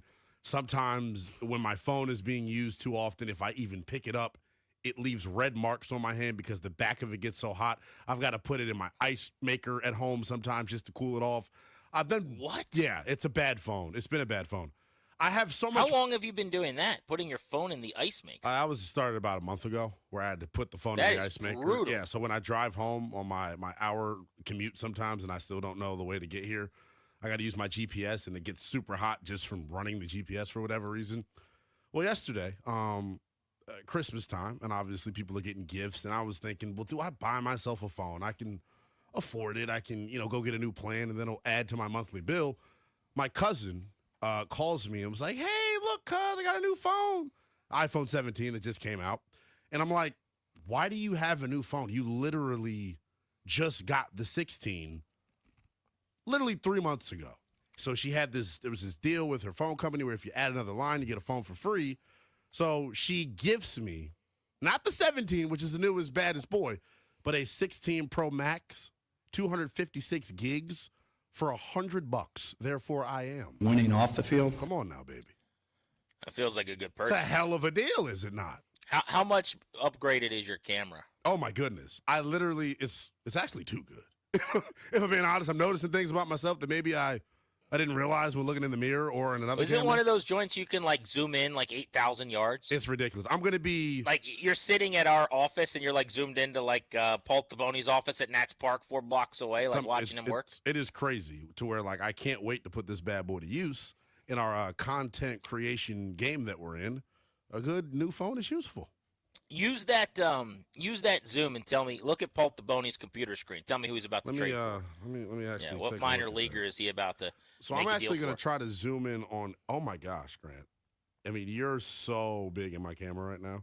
A lot of people would say that. You should blow your nose. I don't think that's your camera's fault. If I'm being honest. Oh my goodness! But no, this thing it zooms in to like. It starts at 24, and then you can go as close as like 25. Is how close you can zoom into. So it's pretty. I don't cool. know what those numbers mean, but that sounds crazy. You know what I'm thinking about getting? I've thought about a bunch of things since yesterday that I want. Like I never asked for anything for Christmas and whatever. I might do a new laptop just because Ryan and Darius are tired of my laptop dying all the time. I think I might get Meta glasses. Wow. Is that like too much for me? Well, do you think? You're right in that tweener age of where you're like still very hip, but also things are going over your head. I think Meta glasses is right up your alley. Honestly, I think you would find, and especially with the bit where like you and the fam are doing the monuments and all that, like that stuff, it's good for stuff like that. Yeah, I think Meta glasses would actually be really cool. I actually want, if somebody has them, tweet me at Grant H. Paulson. I've got questions as to whether this is a worthwhile purchase. My problem is, if I was just getting Meta glasses as a guy that didn't wear glasses or wore contacts, which I've never done or whatever, then I could see it because it's almost like all these dudes that just wear glasses for looks, kind of. Yeah. But I actually I would need to put prescriptions in them. Is and that then they'd possible? Be like yeah, I don't see why not. I think it is. But then I would need to make them my day-to-day glasses with my prescriptions, and they just happen to be Meta glasses. Now, if it's not possible, then, well, this is all over, and it's great, because now I know I will never get Meta glasses. Yeah. I think there's too many people that wear glasses in the world to not have that technology. You'd be cutting out, like, I don't know, 46% of the population buying your glasses, probably. Yeah, there's a kid I went to if you're making glasses, Linnell, the worst thing you could possibly do is say, you know what we should do is not let people that need glasses be able to buy these. I'm just trying to think, like, if their primary function is to enhance technology and things like that and to get you to see from cool angles, wouldn't your prescription mess that up? That is a good question for a smart person, and I cannot answer that question. Well, you're both, but I don't know. Let me ask AI real quick. Wow, are you using Grok? Yeah. Grok, by the way, is a lot smarter than Gronk, which is not harder to be smarter than. Oh, look, when I typed in, can you put prescription, the first thing that pops up is lenses. And yes, you can absolutely put prescription lenses in Ray-Ban Meta smart glasses, either by buying them with prescription or certified retailers. Yeah, so you could basically do it separate, too. You could go buy your Meta glasses or, like, get them for Christmas or whatever, and then just take them to a glasses place, do an eye check, and then they'll put the prescriptions in for you. Huh. Maybe you should do it. Are you going to do it? Or is it just something you're kind of just softballing I'm toying with the idea. I literally want feedback from people who have them. Like, would you buy them now, having already? Do you use them enough? Like, that kind of thing. Yeah.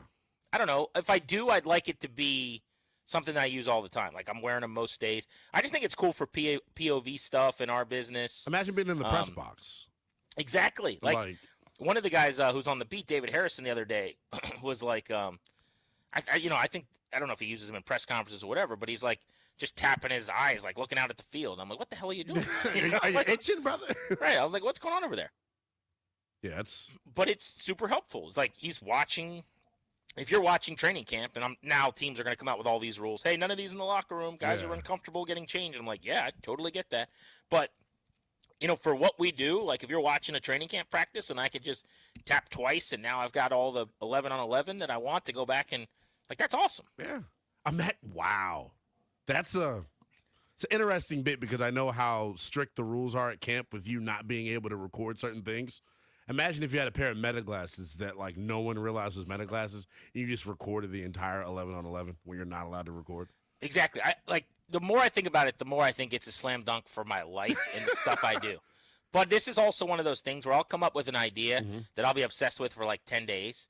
And so, like, I've been Googling these things for like the last week, like constantly reading about them, whatever. I will stop thinking about them in like probably 2 days.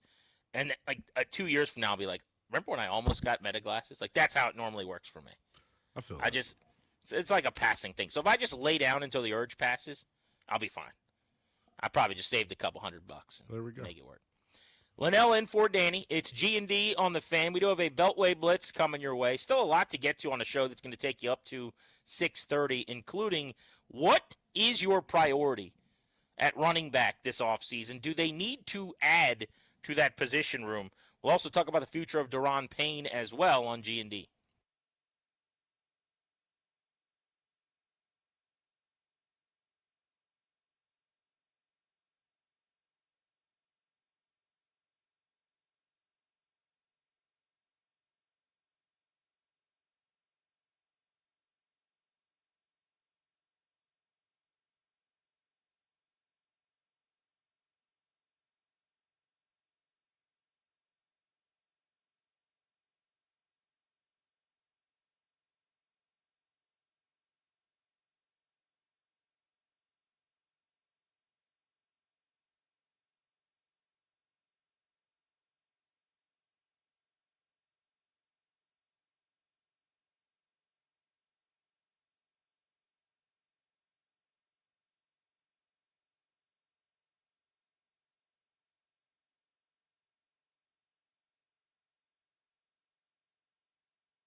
And the big news out of College Park, defensive ends Sidney Stewart and Zahir Mathis have both announced they plan to return to Maryland football in 2026 after adding top 5 recruit Zion Ely to the fold for 2026. The Terps pass rush may be atop the Big Ten next year. JMU's starting quarterback Alonzo Barnett III is transferring for 2026. He will enter the transfer portal, leaving Harrisonburg. Barnett was the Sun Belt Player of the Year and helped lead the Dukes to their first ever college football playoff appearance in program history. In the NFL, the Patriots' injury report is as bleak as it's been all year. It'll have an impact on fantasy championships. On the offensive side, Kayshon Boutte, Mac Hollins are both out. Travion Henderson is questionable. And in the NBA, the Wizards are in action tonight on the Fan at 7 p.m. versus the Raptors at Capital One Arena. The Wizards will be without Cam Whitmore, who's out indefinitely, and Washington has lost 2 straight. From the Crop Metcalf 5-Star Sports Desk, Kevin DiDomenico on the Fan.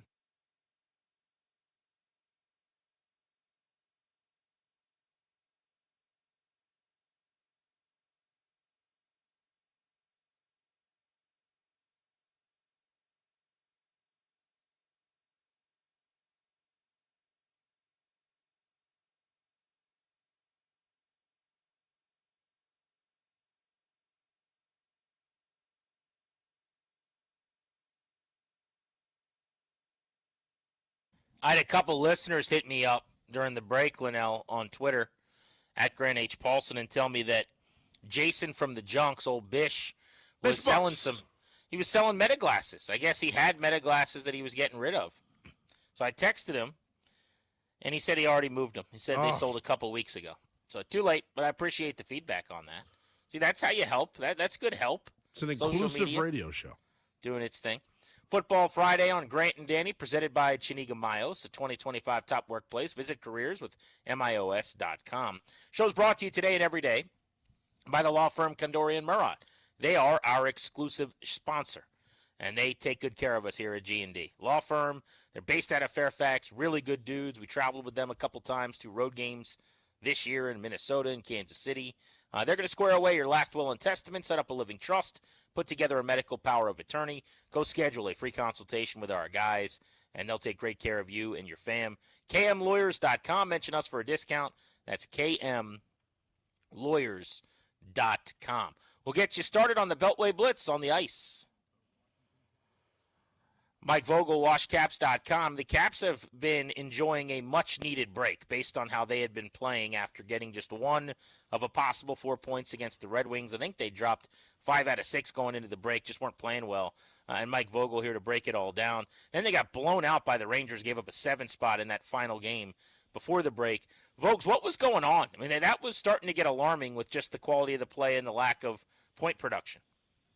Yeah, if you're talking about, I mean, it depends on what you're talking about. So 6 out of 7 it was that they've lost going into the break, and obviously the third period of the last game before the break was particularly ugly because, I mean, they had just played a really strong second period to go ahead by a goal. They hadn't let hold of a lead after 40 minutes of play all season. They were 16-0-0 in that situation. Then all of a sudden the wheels come off.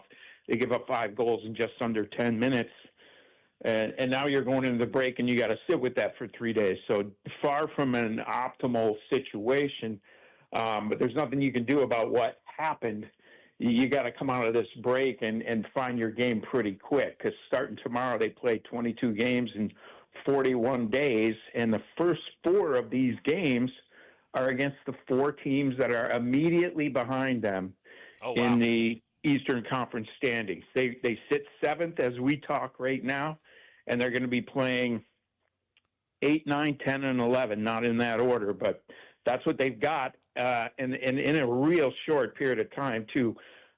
Saturday in New Jersey, Monday in Florida, and then a set of back-to-back matinee games. So you do the math on that, that's 4 games in 5.5 days.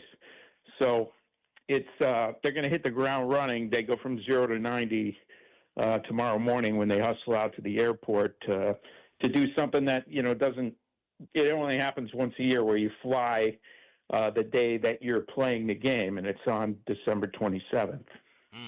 Matinee game, by the way, the 2 scariest words right now in the Capitals lexicon. I mean, they've not only gotten off to terrible starts, but those games have just been really ugly. What about how they're playing here? Like, give me some things that you think probably not worth worrying about, and then what are some things where you go, hey, I'm a little nervous about what this has looked like. They better clean this up. Well, they've handled the absence of Pierre Dubois fairly well, I think, for the better part of 2 months now. He went down on Halloween night, but you can sort of see the legs coming off a little bit here, the wheels coming off a little bit here, I should say, over that stretch of say 7 games where they haven't gotten a lot of production from anywhere in the middle of the ice. The 4 centers who are dressed on a given night. It's been a little bit more of a struggle since then, and you've still got another, essentially those 22 games at least that I just mentioned before you can expect PL to be back in the lineup. I think they're kind of aiming for maybe after that Olympic break with him. So you still got a lot of ground to cover, and you got to find a way to pull points. So I don't know if that means shuffling the deck a little bit, maybe working in a guy or two from Hershey, or working the phones now that the holiday roster freeze will be over with here sometime this weekend, and you'll start to see some movement, I would think, around the league as far as trades are concerned. Just given the tightness of the standings, particularly in the East, you got a few carcasses in the West. Perhaps to pick over, but even some of those teams that look like they'd be selling, like Nashville in particular, all of a sudden they've warmed up a little bit too. So you wonder what some of these teams are thinking elsewhere across the league. So yeah, I think they're in a little bit of a pickle here as far as the personnel that they have healthy, the schedule that they're looking at, and the way they've been playing. Now, what you do have is that one stretch of about 3 weeks where they went 10-1-1. Now, if they can find their way back to playing that, maybe. But the thing that worries me is all of a sudden they're not just struggling to score goals, they're giving up a ton of them. I think they've only had like 8 bad beats, say, by 3 or more goals. The season before them had happened in that 7-game stretch that I just referenced too. So there's a lot of stuff that needs fixing, and it's going to need fixing pretty quickly. Mike Vogel, washcaps.com is where you can read his work. Vogues, hopefully you had an excellent holiday, great Christmas. Thank you for joining us as always, buddy. We'll see you out at the arena. Sure did. Hope you guys did as well. Thanks, Grant. Talk to you soon. You got it. Be well. All right, let's keep the Beltway Blitz moving. I want to start with a breaking story in the NFL that we just saw, Linnell, out of the Raiders facility where Jay Glazer, he does this bit that I can't stand, where when he breaks news, he says scoopage. I just think that's tired, but he's really good at reporting. Jay Glazer has this report that the Raiders apparently told Max Crosby, who's got a knee injury, that they're shutting him down for the final 2 games the rest of the year. And he's really upset about it and apparently stormed out of the facility, it sounds like. And that, according to Glazer here, just reading, he's suggesting that this could mean that the relationship between the player and the team is in question going into the offseason now. What do you make of that? Linnell, what do you make of that? It's fascinating to me, and I think it's a situation where we see this across the league where guys push to play, and the Raiders obviously tanking. They want the number 1 overall pick. Max was very vocal on his podcast last week saying, I can give a damn about getting the number 1 overall pick. I want to play. I'm a legacy guy. Let me go do what you all pay me handsomely to do. And I feel him. I secretly hope he gets dealt to Washington. So yeah, let things continue to blow up there. Frank Schwab of Yahoo Sports joins us now to go around the NFL on the Beltway Blitz. So Frank, let's pick up with that Jay Glazer story on Max Crosby. Do you think Crosby's a Raider come September? Boy, I don't know. I kind of think so. The Raiders aren't better without him. I think they realize that. But also, I mean, Crosby is getting to the age where if you're the Raiders, you got to be realistic about who you are and where you're going. And is he going to be good by the time you get good? And the answer is probably no. But they've shown no inclination of wanting to deal him. But I do wonder how this kind of this nonsense this week about, we're just doing it in the best interest of our player. Oh, thanks for reporting that. That's getting to the bottom of the situation. But come on. Max Crosby doesn't play that way. Like he said, like you brought up the quote, I don't give a, what about the first pick of the draft. And then, you sit him when he wants to play, it seems. I think that's going to sit really poorly with him. And you just wonder, he's sick of losing, sick of his organization's shenanigans. And, that's the thing about tanking. Tanking does not come from the coaching level, and it does not come from the playing level. You cannot tell those guys to go out there and quit, especially the players, because you go out and play 75% in an NFL game, you're going to get hurt. Yeah. Like that is how that works. And so it happens at the organizational level when something like, hey, let's put Brock Bowers on IL. Let's put Max Crosby on IL. I don't know what the NFL can do about it, but I'm sure the NFL is not happy about this. And I don't think Max Crosby's happy about it. And maybe that comes out in the offseason where he's just like, you know what, I'm sick of this. This is a Mickey Mouse organization. I don't really want to be here anymore. But I think the Raiders really would resist trading him because they always have. Yeah, and it's why they're in the situation they're in as a franchise. They're going nowhere. You could flip him for several first-round picks, but they would rather make him suffer. New blood in the AFC playoff field. Outside of Josh Allen, which quarterback do you trust the most? I think it almost has to be Drake May. As funny as that is for a second-year guy who's never started a playoff game. Who else? What else would the answer be, I guess? It's almost him by default. Rodgers? Oh, no. Not at this age. But I'll say this, he is playing well. He's playing better than any other 42-year-old in NFL history other than Tom Brady, and that's factual. It's astonishing, really, how well he's playing lately. But just because of the experience, no. If you're picking sides, if we're just going out to the schoolyard and picking sides, and Josh Allen's the first pick, I do think Drake May is the second pick, right? Maybe Trevor? It's possible the answer is Trevor because he has been in a playoff situation, and he's playing really, really well lately. And a month ago, I didn't think I'd give you that answer, but as I sit here, I'm like, maybe it's Trevor. Maybe Trevor Lawrence has finally turned a corner. So, but I think this whole exercise just points out that it's wide open because there's no Patrick Mahomes. There's no, in his prime, Joe Burrow. There's Josh Allen, who's a really, really flawed team. And then who? It really is. It's going to be very interesting to see how these quarterbacks play under the bright lights.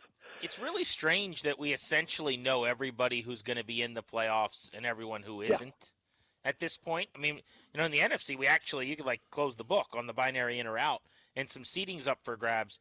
Can this still be a really fun stretch here in the last 2 weekends, or is there just not enough up for grabs? No, to me, there's not enough up for grabs. The league is better. Any league, Major League Baseball pennant races or, NBA, whatever it is, it's always better when you have a lot of action. You have, of your 16-game slate, you have 8, 9, 10 games that have some bearing on the playoffs where you're going to have, the one seeds are up for grabs, and that's interesting. It's hugely important, too. That's the intrigue to me. Everything else, I don't really care who wins the NFC South or the AFC North. Both of those teams stink. Whoever wins it, I don't care. What? They're going to be 7-point underdogs on Wild Card Weekend at home. What? It really is not that interesting to me. But one of those, you don't think Houston or Jacksonville could go on a deep run? Oh, I do for sure. I hope I said AFC North because the AFC South is actually good. Yeah, there are a couple good teams in there, but I don't care about the Buccaneers and the Panthers. Oh, you said the NFC South. I missed that. Okay, yeah. Both of those teams are horrible. The Ravens are horrible. The Steelers, I guess they're okay, but they're not going anywhere. So whatever. But that's the intrigue over the last couple of weeks. Aside from the one seed, I think the one, Denver trying to get that one seed. I guess the Chargers can be playing for an AFC West championship if they beat Houston tomorrow. So there's some intrigue, but not enough where I'm getting excited. I think it's just luck of the draw. It's nothing the NFL did wrong or anything. Sometimes you just get unlucky, and mostly 14 playoff spots already spoken for, and there's little intrigue for the last 2 weeks. It just happens that way sometimes. We're going to talk about this a little bit later on in the show, but what do you make of the Lamar Jackson situation with the Ravens? Do you think they choose Harbaugh or him in terms of who to keep? I know who I'd pick. I'd pick Lamar 100 times out of 100. I I have nothing against John Harbaugh, but I think Lamar, when healthy, is still the greatest player in the NFL. I will stand by that. And, Josh Allen, Patrick Mahomes, they got great arguments. I'm not, disparaging those guys at all, but I just think the world of Lamar. Yeah. And it just seems like there's something off, and there's been something off all season long with that team. And now you start to look. And doesn't it feel convenient that this has come out, that the report is coming out at this time? Because last time they tried to trade him, remember the reaction. I think this was leaked to the reporter by someone in the building, and now they're like, "See, this is why we're shopping him." Yeah, and I could see that too. I mean, it's just messy. It's really, really messy.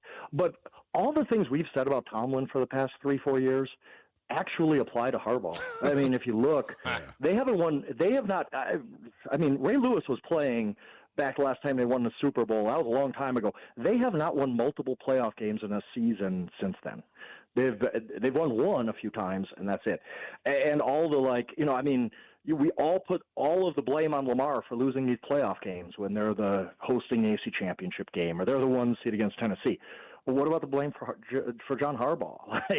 He's the one coaching them. We blame all the other coaches for losing, but we blame Lamar for those losses. So I just think John Harbaugh's a great coach. If he wants to keep coaching, he'll be at the top of the line of available candidates. But I just think something needs to change there. I really do. This season has been such a disaster that I think that they move on from Harbaugh and try to get everybody a fresh start, including Lamar. Frank Schwab of Yahoo does a great job covering the NFL and always terrific when he joins us in the Blitz. We appreciate you. Happy holidays. Thanks, buddy. Absolutely. I appreciate it. Yeah, keep up the great work, there's Frank, on our Beltway Blitz for he and Mike Vogel. Thank you.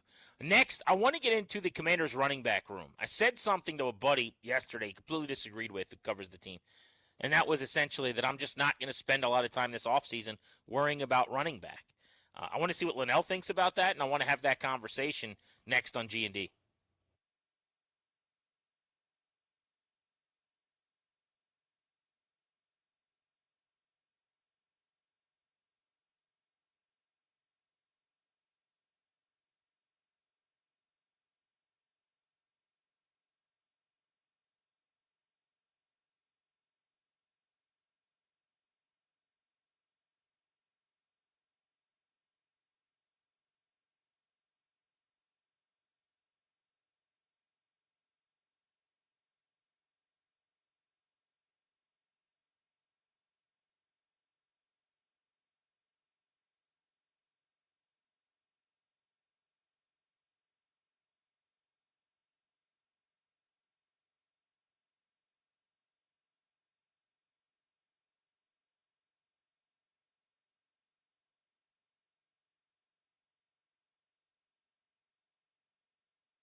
It's a news-filled college football Friday. Michigan officials are expected to complete negotiations later today in the hiring of former Utah coach Kyle Whittingham. There is also an expectation that Whittingham will join Michigan and the team in Orlando for its bowl game. It was also announced today that one of the top edge rushers in the Big Ten will return to Maryland in 2026. Sidney Stort led Maryland in sacks with 7 last year and was top 5 in the Big Ten in that category.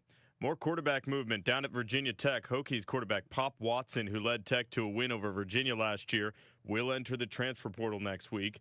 And breaking news out of the NFL, the Raiders edge rusher Max Crosby has been shut down for the season with 2 games remaining.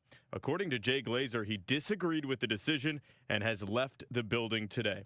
The Raiders are 2-13. From the Crop Metcalf 5-Star Sports Desk, Kevin DiDomenico on the Fan.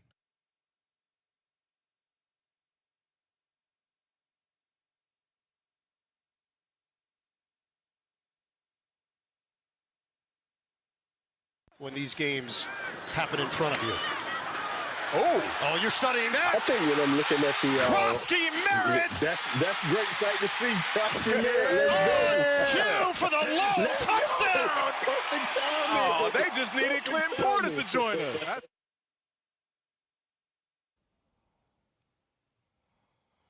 But what if Ian Eagle was just calling that highlight? But what if? Welcome back, Grant and Danny. Linnell in for Danny. You're locked into the Fan. We'll take you up to 6:30 in 2 hours. So the running back part of this roster is really interesting to me, Linnell. We saw Bills, can't call it a breakout. He's had one of those against the Chargers. He had a big game against the Giants. But I think we saw his ceiling, so to speak, on that 72-yard touchdown run. You see what we dream on a little bit around these parts. He only got 11 carries. They only ran 41 plays as an offense, by the way. Which is crazy. People sleep on that. It was a one-possession game. I know it wasn't most of the day. They were down 21-3.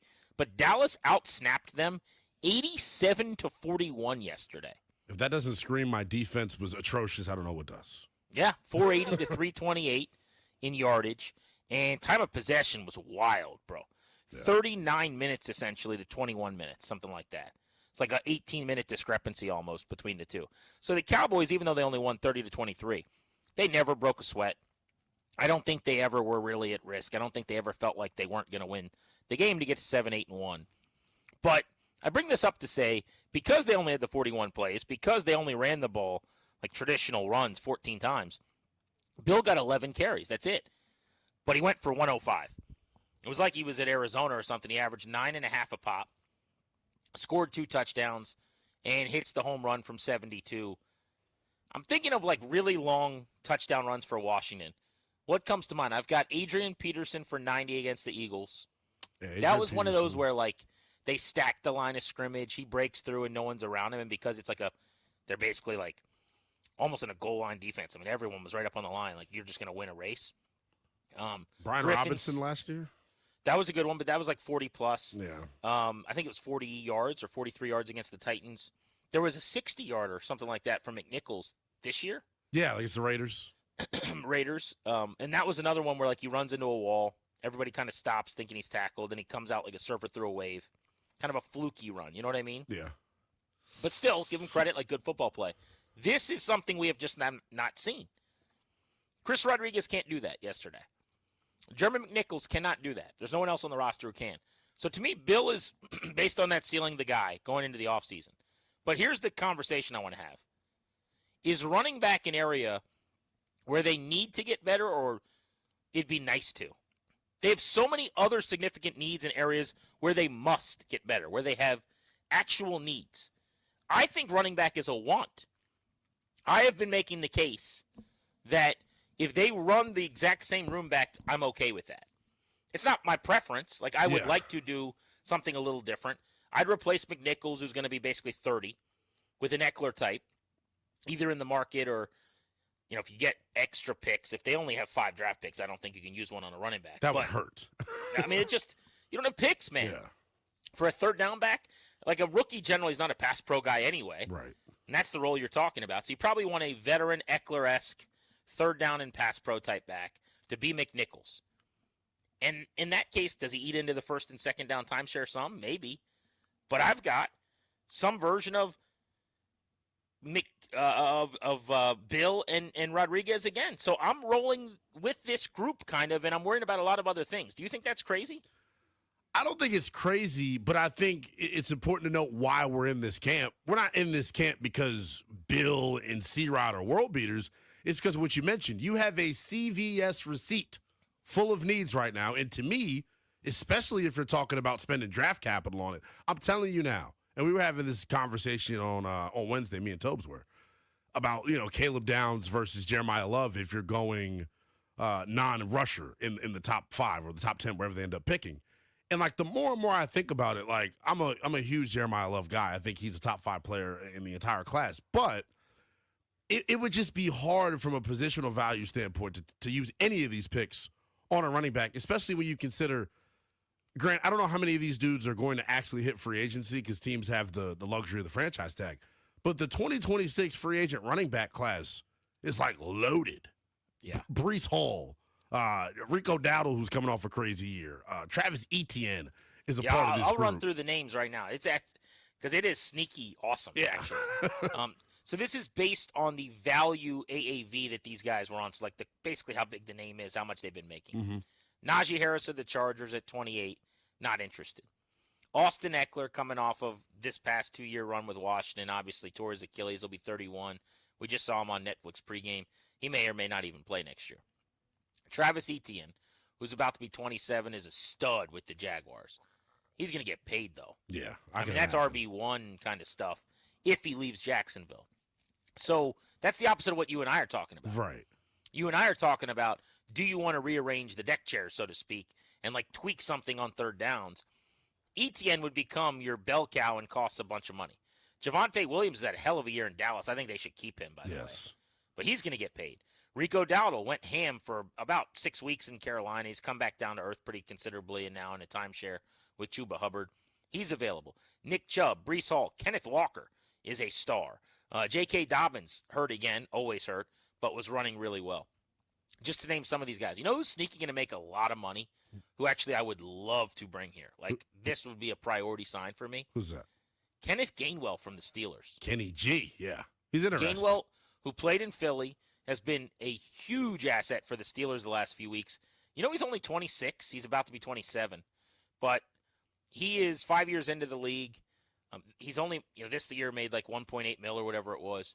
But if you could get him as your third down short yardage, or pass catcher type back, your Eckler, he basically is a wide receiver in space. Yeah. You saw him catch the long ball down the field, making the acrobatic catch on the touchdown this week. He's a fit to me. I would love him. I'm not saying I'm not trying to do anything at running back, but I'm not spending big money. Yeah. I have way too many other needs. And that's kind of the boat that I'm in. And I'm looking here on Spotrac, and they're giving you the projected market value in terms of AAV.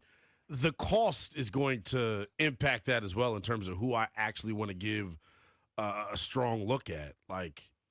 One guy that I'm looking at here, and he's a little bit longer in the tooth, so I know people are probably going to be so out on this guy. Raheem Mostert, just whenever he's speed guy, veteran, good for your room. But to your point, he's going to be 34 next year. So that would be I'd like to kind of get out of that business as best you could. My thing with running back, and it's what you said, I cannot. There's really no scenario for me in which using draft capital on a back is worth it in this offseason. In this world, with this iteration of the team, I would literally bite my wrist hard. I'd be very annoyed at it. Yeah, it would be. I just think it is the ultimate want over need thing right now.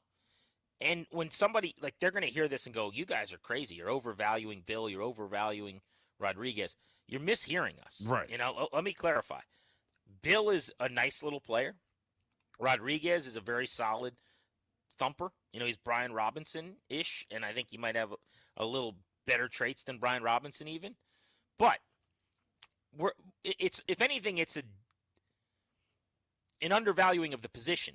Right. More than anything, yes. If anything, it is a decision that I'm not going to spend there. It's like looking at a house that needs so much. And you guys are going, you like those counters in the kitchen? Are you kidding me? And I'm going, nah, bro. The counters are fine. Right. I'm never going to care about the counters. With or without the counters, I'm going to win the same number of games. Like the counters, I can put a box of pizza on them when I get home. I can lean over them to drink water at the end of the night while I'm on my phone. The counters are fine. I need to worry about the fact that I need to call Window Nation because I don't have any windows and birds are flying right into my house. I need to worry about the fact that the foundation is cracking and falling into the ground. Like there are other things that matter more. That's all. And as I look at this list, it's actually a really good year because there's a lot of teams that don't pay a lot of running backs. So with all those dudes flooding the market, again, I think a Gainwell, a lot of teams are going to think like I do where they want that guy. But when there's 17, 18 RBs that matter hitting the market, I don't know. Rodriguez is a restricted free agent. It is like a Tyler Algier who runs his butt off, really physical from the Falcons. Just an undervalued guy. If you could get him in 2 years and a couple million, who's like Chris Rodriguez rich, right? Is that interesting?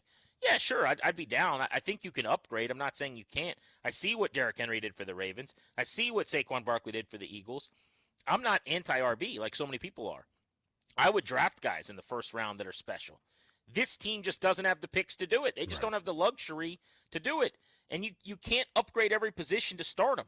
So can Bill and Rodriguez and a McNichols-esque third running back suffice? My answer to that is yes. Especially with this offensive line, too. I think that's the other piece of it. And, it's kind of part of the conversation we were having on Wednesday. The Raiders did it backwards. You don't draft Ashton Genty if you don't have, good starters up front along your offensive line. Washington would be a really good plug-and-play fit for Jeremiah Love because of what they have up front, because of the scheme, so on and so forth. I mentioned this earlier in the show. While Adam Peters was billed as this great drafter and talent evaluator, I think he's hit some sneaky singles and doubles in terms of the free agent market with guys that are right at that 26 to 28-year-old age that haven't gotten a real opportunity for whatever reason. You look at Jacob Martin this year, you look at Olamide Zaccheaus last year, you look at Nick Allegretti, a former Super Bowl champion. I think there's a lot of those dudes at the running back spot, like Zamir White out in Vegas with the Raiders, a guy that was a beast at the University of Georgia and's got some long speed and is physical. He's never really been given the keys to an offense to be an RB1. Maybe he comes in here and can potentially give you the juice and the pop that you need at the running back spot. That's a position I would always be willing to kick tires on, and I would rather go year or two at a time, like they did with Eckler, on the cheaper, than the big investment. Because what I won't do at running back is I'm not doing the huge contract for the superstar, generally. Probably not. I'll draft a guy like Jahmyr Gibbs. It's the can I pay him a second time thing. Right. And my general answer, there's no hard and fast rules for me and Sharpie, would be no. But I think there's a world where Bill Rodriguez in a third gets you where you need to go. Like everything we talk about this offseason, it's all going to come back to is Jaden Daniels again. And can he be dynamic and prolific and special and play at a top 5 MVP caliber level? Because when he was doing that, the Eckler, Brian Robinson, Jeremy McNichols trio was good enough. Right. This one's better than that. I'm also not crazy, and it probably should be acknowledged, that the touchdown Bill scored yesterday of 72 yards while a special moment came against a really bad defense, was perfectly blocked up in the surface. But we don't take those away from Jahmyr Gibbs when he hits those bolts. Right. Most of those are clean surface, good runs too, right? So I think, yes, the Cowboys stink, but we've seen enough from Bill. If you were out at camp, you saw it. If you were watching the preseason, you saw it. If you watched the Chargers or Giants game, albeit against another terrible run defense in New York, you've seen it. He has the NFL traits. He could do this. I think he'll get better. Rodriguez has always responded. For his career is closer to 5 yards per carry than 4. The question is, can you find the right fit? And would you be okay with running McNichols back at 30 on another 1-year deal? Or should they try to do better than that? And I would say I'd like to upgrade from him, albeit he was very good in that role this year. Real quick here to wrap things up. One, I think McNichols is one of those guys that is sneaky important to the fabric of your culture. I think everybody loves him. I think he does everything the right way. I think he's a good Doesn't that make our case though? Lead by example guy. When they go get McNichols or McKissick or one of these guys, it's these guys are available on the cheap. They become super important. They play at a really high level. They replace Eckler well. that kind of speaks to what we're talking about. Like, you can Right. find those guys. Yeah, exactly. They're out there. They exist. I just want big picture for like the run game, period. I want them to have like what's the word I'm looking for? Like a philosophical change in approach. And I think we saw this down the stretch. And Grant, I know you're somebody that's been banging the drum about going under center more and being more traditional as an offense. I'm not accusing Cliff Kingsbury or reading social media or listening to sports talk radio, but without having the numbers in front of me, Grant, it sure does feel like post-bye they have gone under center and been the more traditional run game that we were begging for earlier in the year. And that's why I was a big proponent of JD5 and everybody playing down the stretch. Use the final month as like a preseason to install this new under center look that needs to be part of who you are next year offensively, because I think everybody benefits. I want to double click on that. We'll get into that next, and we'll take some calls as well. Do you guys think they need to try to go out and get an impact player at running back, or are you good with this young ascending tandem they've got leading the way with Bill and Rodriguez, who's a restricted free agent? Grant and Danny Linnell in for Danny on the Fan.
Oh, doubter, you flatter us.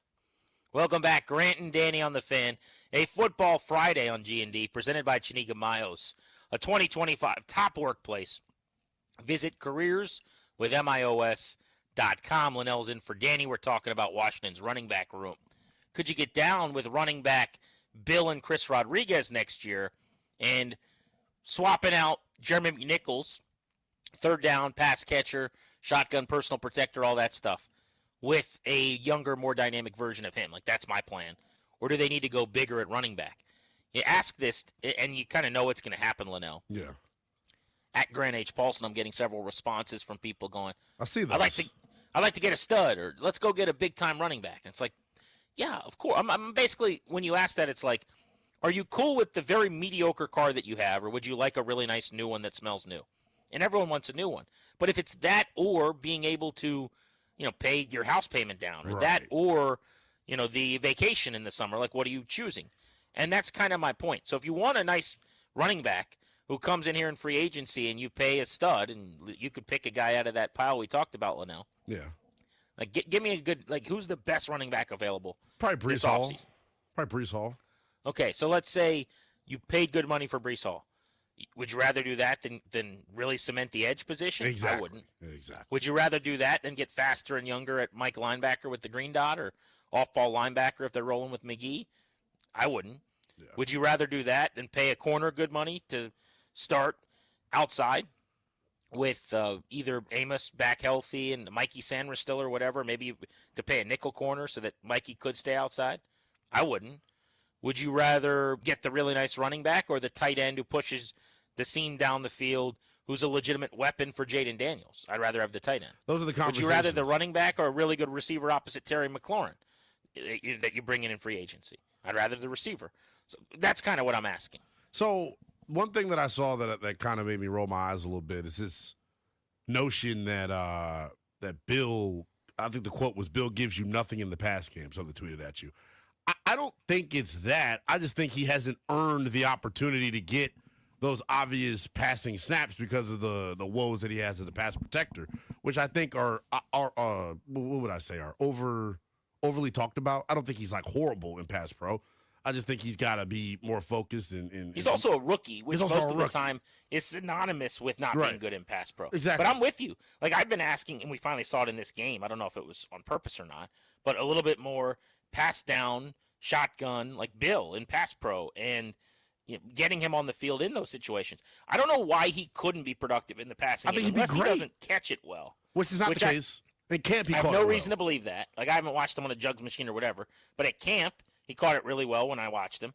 But that would be the only thing, because think about it. In space, that he's awesome. And running outside the tackles, I don't have the numbers updated. I saw this like a handful of weeks ago on Next Gen Stats, NFL Pro. He was leading the NFL in carries outside of the tackle box, like yards per carry. Basically, my point was, are they not running him out into space? But like, if you just slung him the ball out there, it's the same thing. Yeah. So I have no reason to believe he couldn't help them in the receiving game. Yeah, I feel the same way. And I just think because he's a 7th round pick and because we've seen woes, there's not interest in him. Let's go to Chris, who's been waiting in Oxon Hill on G&D. Chris, it was good to meet you in person out at one of our appearances recently. What's going on? What's up, Chris? Hey, how's it going, fellas? Yes, man, it was great meeting you, and appreciate the youngest in charge also. He's awesome at what he does. But I just wanted to say, as far as I would run it back with the running backs that we have right now. Reason being is because, like you all said, we have so many other needs, and we're going to have to spend some money, and I always take it back to Russell when I call. This is like the old school attitude era. It was a whole bunch of misfits, and what happened? Shoot, the ratings ended up popping out the roof soon as things started going. So I feel like the Commanders are going to get things going. It's going to take some time, but I will run it back and then focus on other pieces to make us better. I appreciate Thank you, y'all buddy. taking my Appreciate call. you, man. Good call. If the Commanders are the attitude era, who's Gangrel spitting the fake blood up in the air to land on their white shirt? Frankie Louvu gives off major Gangrel vibes. Look at you pulling Gangrel. Do you remember Gangrel? Come on. The badass intro. How do you know about Gangrel? You don't remember what the name of the group was? Stop it. It was him, Edge, and Christian. It was the Brood. Brood. The Brood. Let's go. There we go, Yeah. baby. Edge and Christian. I didn't know you were in like that. Come Linnell. on, man. I tell you that was I literally fall asleep watching stuff like that. Like I love the Attitude Era. The Brood, him and Edge and Christian. Mm-hmm. They were feuding with the Hardy Boys. That was the good stuff, Yes, man. it was. Let's go to Kevin in Arlington. What's up, Kev? Kev, what's good? Kevin got stage fright? Wow, not Kevin. He would never. Never Kevin, right? No. Kevin's a veteran. He knows how to do this. I'm going to say technology failed us. I'm going to say he hung up and we didn't know it or something. Maybe we went to him and his phone was on mute or something like that. Yeah. Give him the benefit of the doubt here. Kevin, you've made us look good many times by calling in and doing a nice job contributing to the show. So you put enough deposits in the bank that this gigantic withdrawal, and it is an unbelievably large withdrawal, will not be held against you. But you have made us look foolish. I will tell you that. Ain't going to damage the credit too much. No. G&D on the fan. Linnell is in for Danny. I want to get into the future of Deron Payne this hour. Also, we'll go around the league, look at some of the games this weekend that matter as it pertains to playoff seeding. You're locked into the fan.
And it's driven by your local Washington area Honda dealers. Kyle Whittingham has agreed to a 5-year deal to become Michigan's next head coach. Sources told ESPN's Pete Thamel Whittingham will join Michigan in Orlando for its bowl game. And in the NFL breaking news, Raiders edge rusher Max Crosby has reportedly left the team's facility due to a disagreement over his playing status for the final 2 games of the season. He, quote, strongly disagreed with being shut down for the last 2 for Vegas. The Raiders are 2-13. The Packers announced today that Jordan Love will not play on Saturday against the Ravens. Love sustained a concussion in Saturday's overtime loss against the Bears. On the flip side, Josh Allen is a go for Sunday's game against the Eagles. So quarterback decisions have been made, and Godspeed to fantasy owners with title aspirations. Now's the time for a great deal on a new Honda. Rugged capability, commanding style, powerful performance. Honda's got it all. Check out the new Honda Accord, Civic, CR-V, and find the best deal on a Honda for you. Visit your local Washington area Honda dealer today. From the Crop Medcap 5-Star Sports Desk, Kevin DiDomenico on the Fan.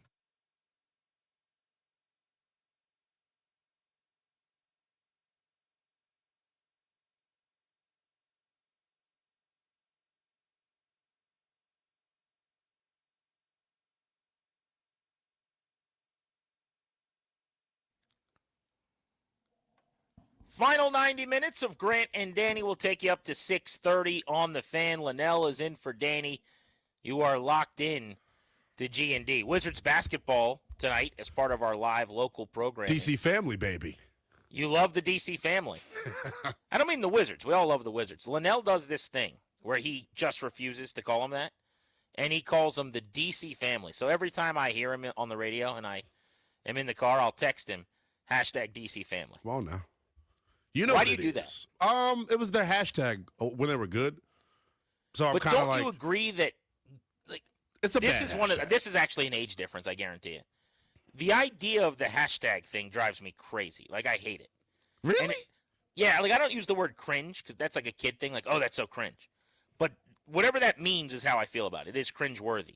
When I hear Natitude, DC family, like you're never going to hear me say like HTTR or like HTTC. I'm just not – I'm a fan of the team. I want them to win. But I'm not going to do the hashtag thing. So to call them their name – like I see people do this all the time on Twitter. It drives me it is – what is nails on a chalkboard but on Twitter? Retweeting everything. Okay, that's true. I was looking for like nails in your eyes or something. Okay. Yeah. Because you have to see it. You don't hear Right, hear okay, it. I get you. Right? But for me, Twitter nails on a chalkboard is when people are like, I don't know why I'm using the Tampa Bay Lightning in this, but like the hashtag Go Bolts open up their homestand at 7:05 tonight. No. If you want to hashtag the team name, which is like 5 years ago, like Elon has pretty much ruined everything about the app, so it doesn't really help you anymore to hashtag the team name, but you would just say the Lightning, right? The hashtag Go Bolts or like looking forward to hashtag HTTC and the hashtag America's team or whatever the Cowboys one is. Yeah. Like that is I think that's one of the most hurting things people do. So you're not a hashtag guy? Definitely not. Every sports team has one, too.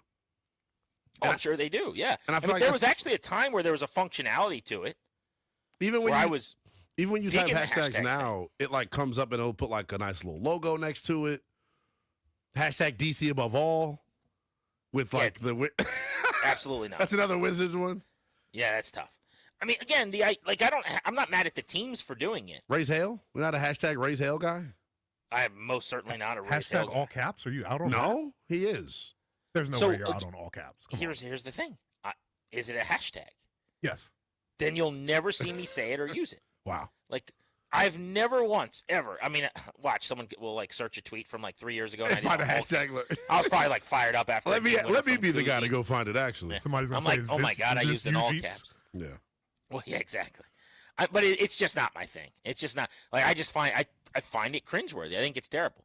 But you love the not all family. What is it? DC family? All family. Also, that's a bad hashtag. Can we also acknowledge that? Kinda. Yeah. Why? Like, it has nothing to do with basketball or the Wizards. DC family means the Wizards?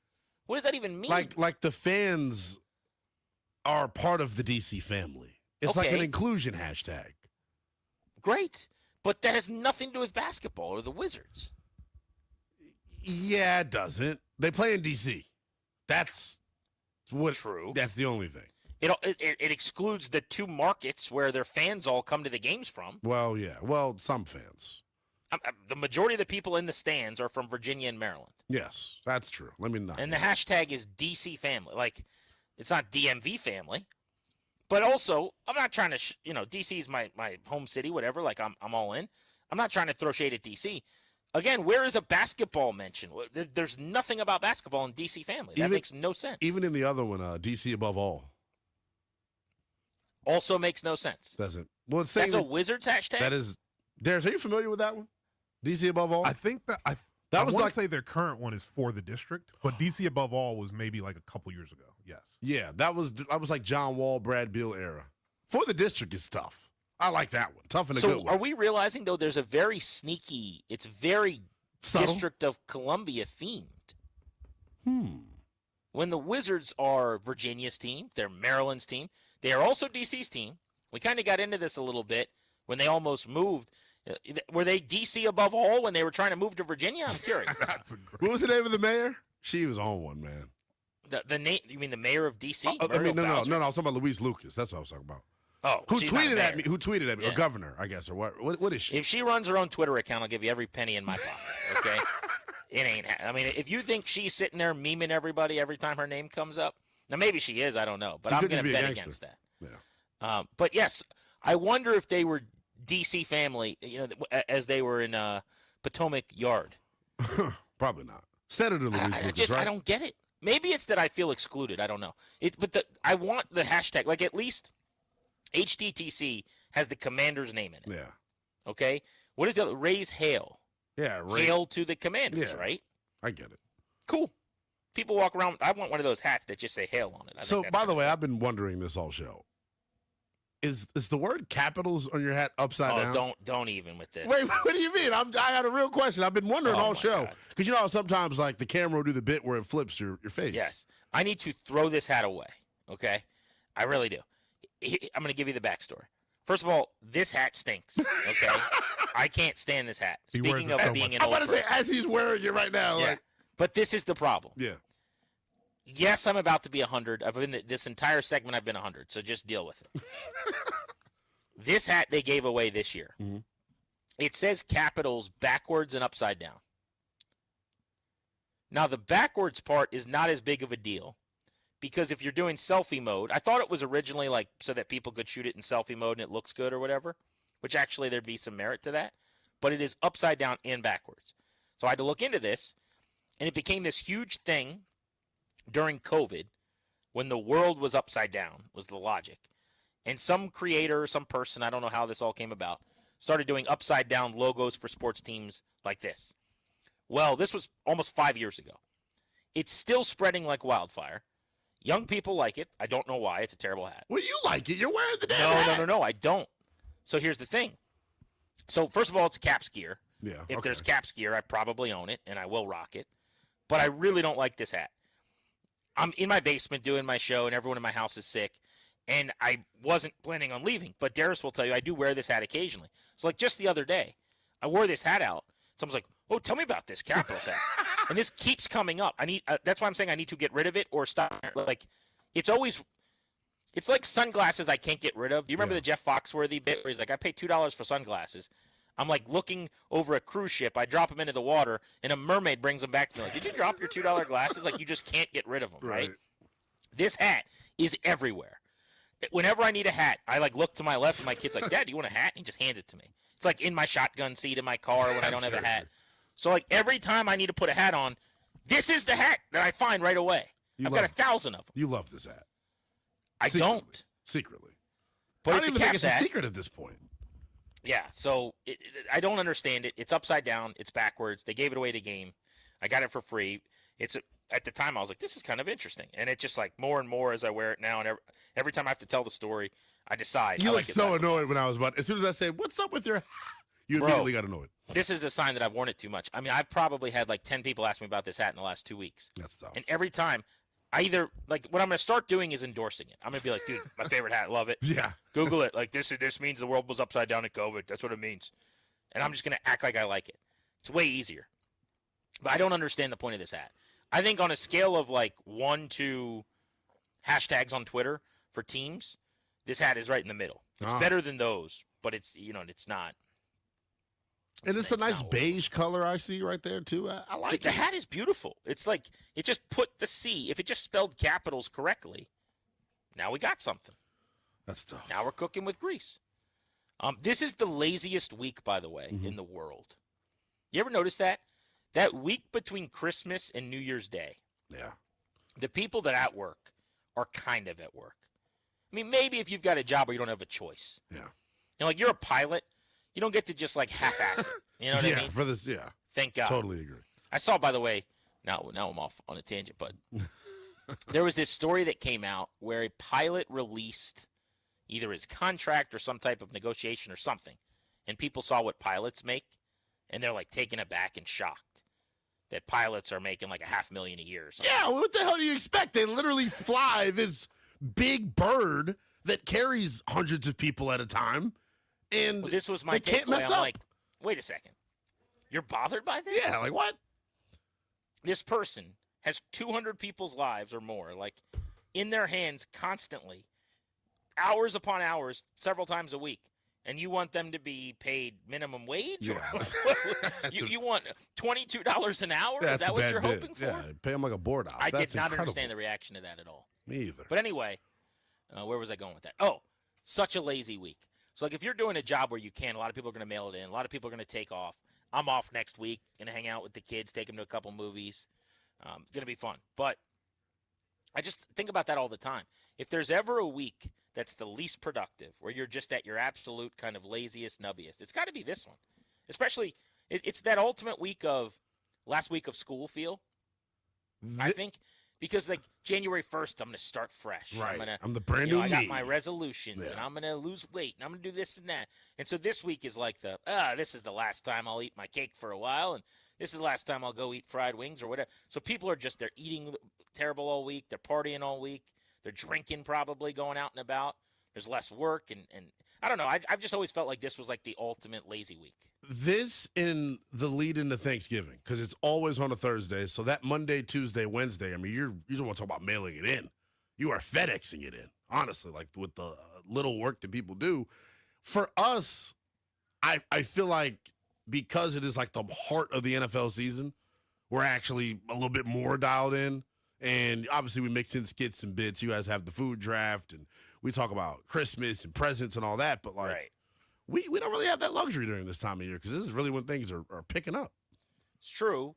Business booms in the NFL. We're headed toward the playoffs or whatever. But, yeah, it's just you're a few days away from the jump start. It feels like you're getting out of school. New Year's Day, it all starts over. We're going back. Right. So you got these last few days. Speaking of which, all right, resolutions that are the hardest to keep. I was thinking about this. I got one. So what's the thing you always say you're going to do that you don't actually do? So I'll just take a couple easy ones right off the top. Everyone always says they're going to lose weight start of the new year. This is the year I'm going to get into shape. I'm going to drop the LBs. Most people are not actually doing it. Or if you do, you're going to gain it back or whatever. So that's the easiest one, I would say. What is the resolution most popular that doesn't get met? It's got to be losing weight. Along those lines, I would say eating healthier. I'm going to stop eating fast food. I'm going to stop anywhere with a drive-through, whatever. I'm not doing that. 2 weeks goes by. You're busy. Well, I'll do it once. Next thing you know, slippery slope. Yeah. Exercising more.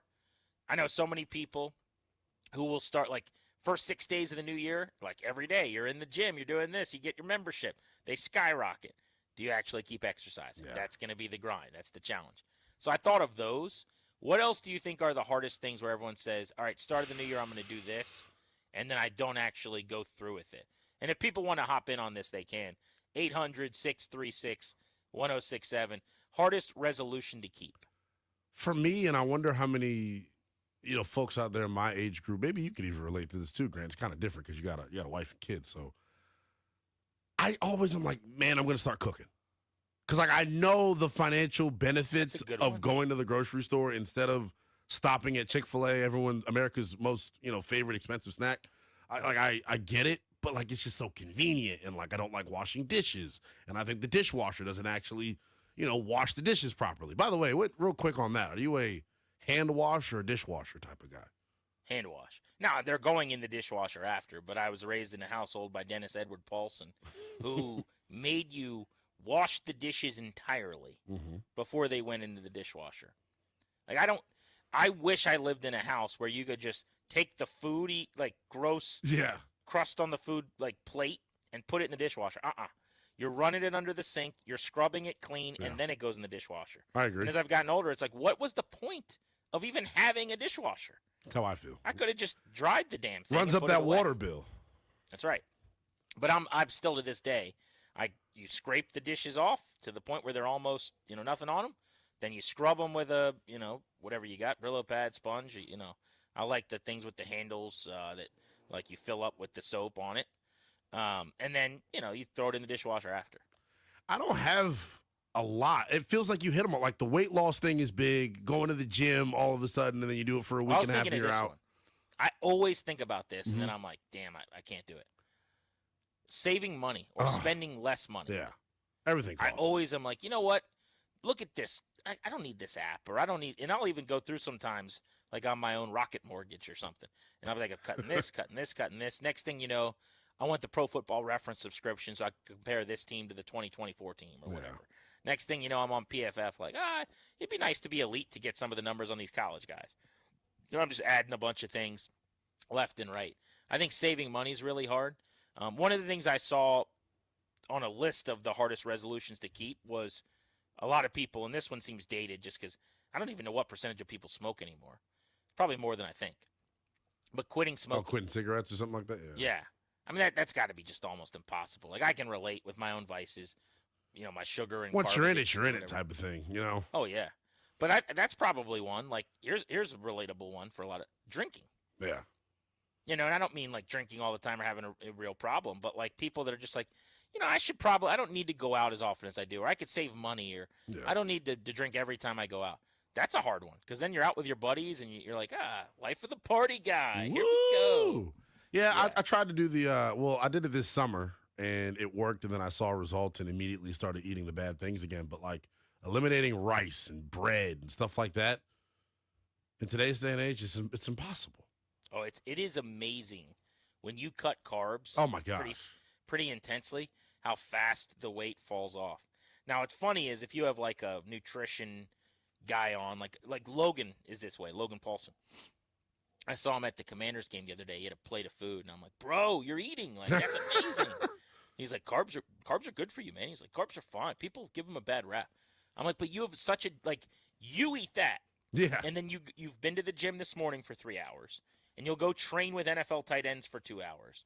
And then he does this bit where he pushes a tire from Reston to Ashburn each morning at like 4:30 in the morning or something. Are you doing a bit, or is No, Logan I'm making insane? that up completely. Well, but he might as well. Knowing who we're that's the talking about, yeah. Right, that's the kind of stuff we're doing. He like chops down trees with his hands, not without an axe.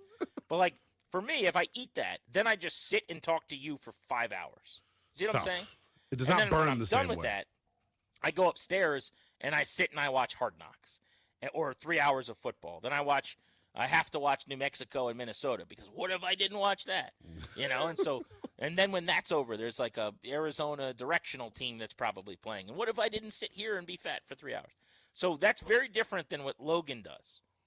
So yes, he's right. Like if you're active and you're in the gym for 19 hours, you can probably eat whatever you want. I'm sure everything's great for him. You're just feeding the beast. They get such a bad rap. Like, come on, Logan. Let's be real here. I eat that. It just like sticks to me for a week. For whatever reason. What's the line from Adam Sandler in Big Daddy? He's like, I ate a milkshake and my butt jiggled for a week or something. It's like Something great line. ridiculous. All right, we'll put together your New Year's revolutions, as I call them, and make sure you're locked in for January 1. I won't be around you, but let's go, Linnell. Big year for you. Trying to make it happen, man. 2026 looming. We got a new gig on the Westwood One network. Are you really still am gonna trying. keep going by youngest in charge? Well, I officially found out I'm not the youngest, so that airs out of that balloon. Don't But act like that's what's stopping you. You Well, haven't been the youngest at our building for like 7 years. It's been. Yeah. I've been working here for 7 years, but the point is You were made. the youngest for 4 weeks. Yeah, but I don't know, man. The bosses seem to like it, so I may rock with it. I'm trying to like distance myself from it because I'm getting called out more and more as the anger towards me from the fan base grows as I give honest commander takes. But what happens when you're like 50 and the youngest in charge? That's going to be weird, right? That'd be very strange. Hopefully, I can be the most paid in charge at 60. Well, I God, think you got God into willing. radio. You got into the radio in the wrong era. Not that I timed it well either, but you did all right for yourself. The earlier the better. You know what I'm saying? For sure. There's a generation before us that timed it pretty well, and then there is us. But hey, God willing, let's do this. I want to lose weight. Go get it. If I'm being honest, I really do want to lose weight. I was saying it because I'm wearing this flannel thing today. Flannels just happen to make you look a little bigger, more lumberjack-like. No, I think you look great. Looks like a good flannel. It's a great flannel. I feel like a single family townhome today instead of like an apartment. Okay. You know what I mean? I don't think you look like that at all. I think you. That's just how I feel. It may not be how I look. You look like a studio apartment. I'm going for more of like a room. Okay. You know, I want to be more of you look like a room that someone rents in a grandma's basement. I want to be a pantry. You know? Oh. Okay. A linen closet. You know what I'm saying? You look like a half bathroom. That's the nicest thing you said all day. Yeah, there you You're go. like a half bathroom. Linen closet might be the way to go. You know what I'm saying? Be just a good little linen closet. You look like a corner cubby where the water heater is kept. You know what I'm saying? Not taking You up look too like much space, but you look know like I'm a there. Boiler room. Yeah. It's crazy Very good. though. It's hard to lose weight. Oh, it is a grind. No Yeah. doubt. All right. Well, whatever you guys got as you're thinking about your New Year's revolutions, perseverance, persistence, you got this. You can do it. You're so 2026. motivational. 2026, the year where we all bat 1,000 on our revolution. Hope Adam Peters bats 1,000 this offseason. He's going to.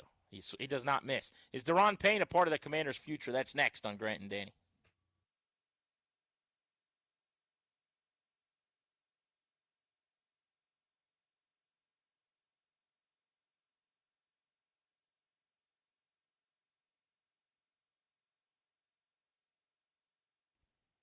Guys, what's up? It's Grant Paulson for the good people over at Virginia's 250th Commemorative Committee.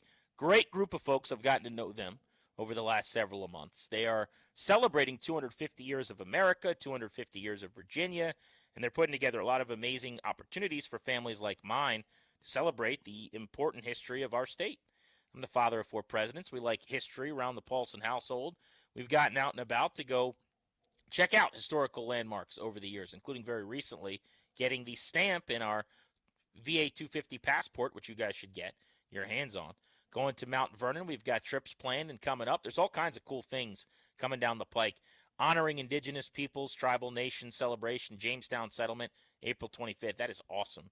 From pen to paper, Thomas Jefferson, the drafting of the Declaration. That is on May 2nd. Virginia's Independence Day, 250th anniversary of the 5th Virginia Convention. That is May 15th. Again, it's a year-long celly taking you up to 250 for America, 250 for Virginia. Go to visit.va250.org to get a calendar of all the events. A lot of them are right here in our backyard. Visit.va250.org. America made in Virginia.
And it's brought to you by Oarsman Chantilly Toyota. As they like to say, let's ride together. Former Utah head coach Kyle Whittingham has agreed to a 5-year deal to become Michigan's next head coach, sources told ESPN's Pete Thamel. Whittingham will join Michigan in Orlando for its bowl game against Texas on New Year's Eve.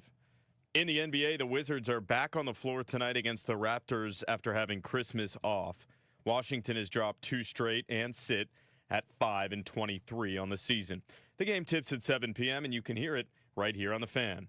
Oarsman Chantilly Toyota keeps their customers happy by offering great deals on the area's best selection of new Toyotas, each backed by the Oarsman Lifetime Edge and features up to $1,500 in extras. From the Crop Metcalf 5-Star Sports Desk, Kevin DiDomenico on The Fan.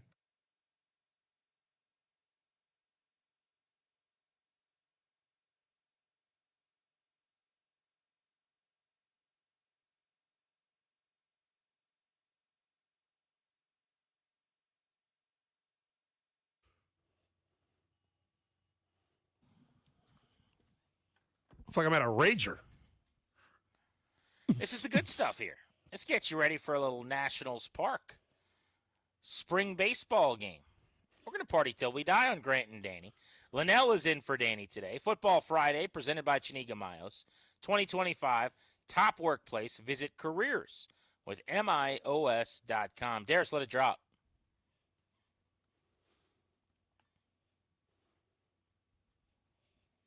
There it is. All right, Linnell, Deron Payne's future. Yeah. I was in a place with him where because the contract is growing, because the cap number is getting so much bigger, I kind of wanted to get to an area where they could move on at the end of the year. I think that's part of why they envisioned the last 2 off seasons the way they did. They go out and they draft Johnny Newton. Then they sign Javon Kinlaw. And when they signed him, we felt like it was a lot of money. And I remember saying, look, they gave him $15 million, but the plan is obviously D. Payne's not staying around here for the long term. Well, he's under contract next year still. They have a potential out, which could turn his 4-year, $90 million deal into a 3-year deal for about $68 million. And if they do that, then this is the end of his road in Washington. They would have basically $30 million in dead cap money, but if they do it post June 6th, there's a way to spread that out so that it's not as untenable and terrible. But if they keep him around, his massive $26 million cap number this year goes up even higher to $28 million next year. I said $30 million, by the way. It was $11 million in dead money next year. Sorry. Yeah. $30 million would have been this year. But the $11 million post-June, spread it out over 2 years, it'd be less than, I think, 5.5 per. It would actually not be that bad. So they could move on from him, cut him, and say, we could save $17 million by releasing him, pay the dead cap money, and that's a good part of a really good receiver contract, or there's your, over half of your edge rusher money or something like that. Here's the problem. Kinlaw, while as good is really good, as a run stopper, has issues occasionally. He's been somewhat inconsistent, I would say. And Johnny Newton, that is a weakness. We talked about what a great game he had against the Cowboys rushing the quarterback, the hope that he could turn into something as a pocket pusher in the pass rush game. But he's undersized, has struggled against the run. So when Payne hasn't been out there like in this game against Dallas, they've really had problems, man. So I don't know that they're in a place where they can let him walk. He's still good enough, maybe their best defensive player, to the point where they might have to keep him around at $28 million. There's just no chance at that number, Grant. I hear what you're saying because I'm barking up the same tree, right? I look at what he does best right now, I think, is stopping the run. And this is weird, Grant. I don't know how you feel about ESPN run stop win rate rankings and metrics, and if that's valid to you or not. It's info. Nothing's gospel, but it's data. It's better than not knowing it. So via ESPN's run stop win rate rankings, Deron Payne ranks 6th amongst defensive tackles and run stops. PFF has him within the top 20 of run stops, and Kinlaw is actually number 11 in the NFL, which shows you where this is. I think the bigger point with the entire D tackle room, including Deron Payne, Grant, they don't do anything consistently enough. And this is the thing in the conversation we'll have about Johnny Newton. Let's say you play, there are 46 snaps you play as a defensive tackle and you have 3 sacks. Well, what did you do on the other 43 snaps? And that could drastically impact how you're viewed. That's how I feel about Deron Payne. I think there's no doubt about it. Like yesterday you saw it. No Payne, no Eddie Goldman. Like, you're going to feel that. Those are your best 2 run defenders. I don't know. Like, for him, when I hear that he's the highest cap hit on the team, Grant, it just doesn't sit right with me because he's not that impactful. It is not ideal.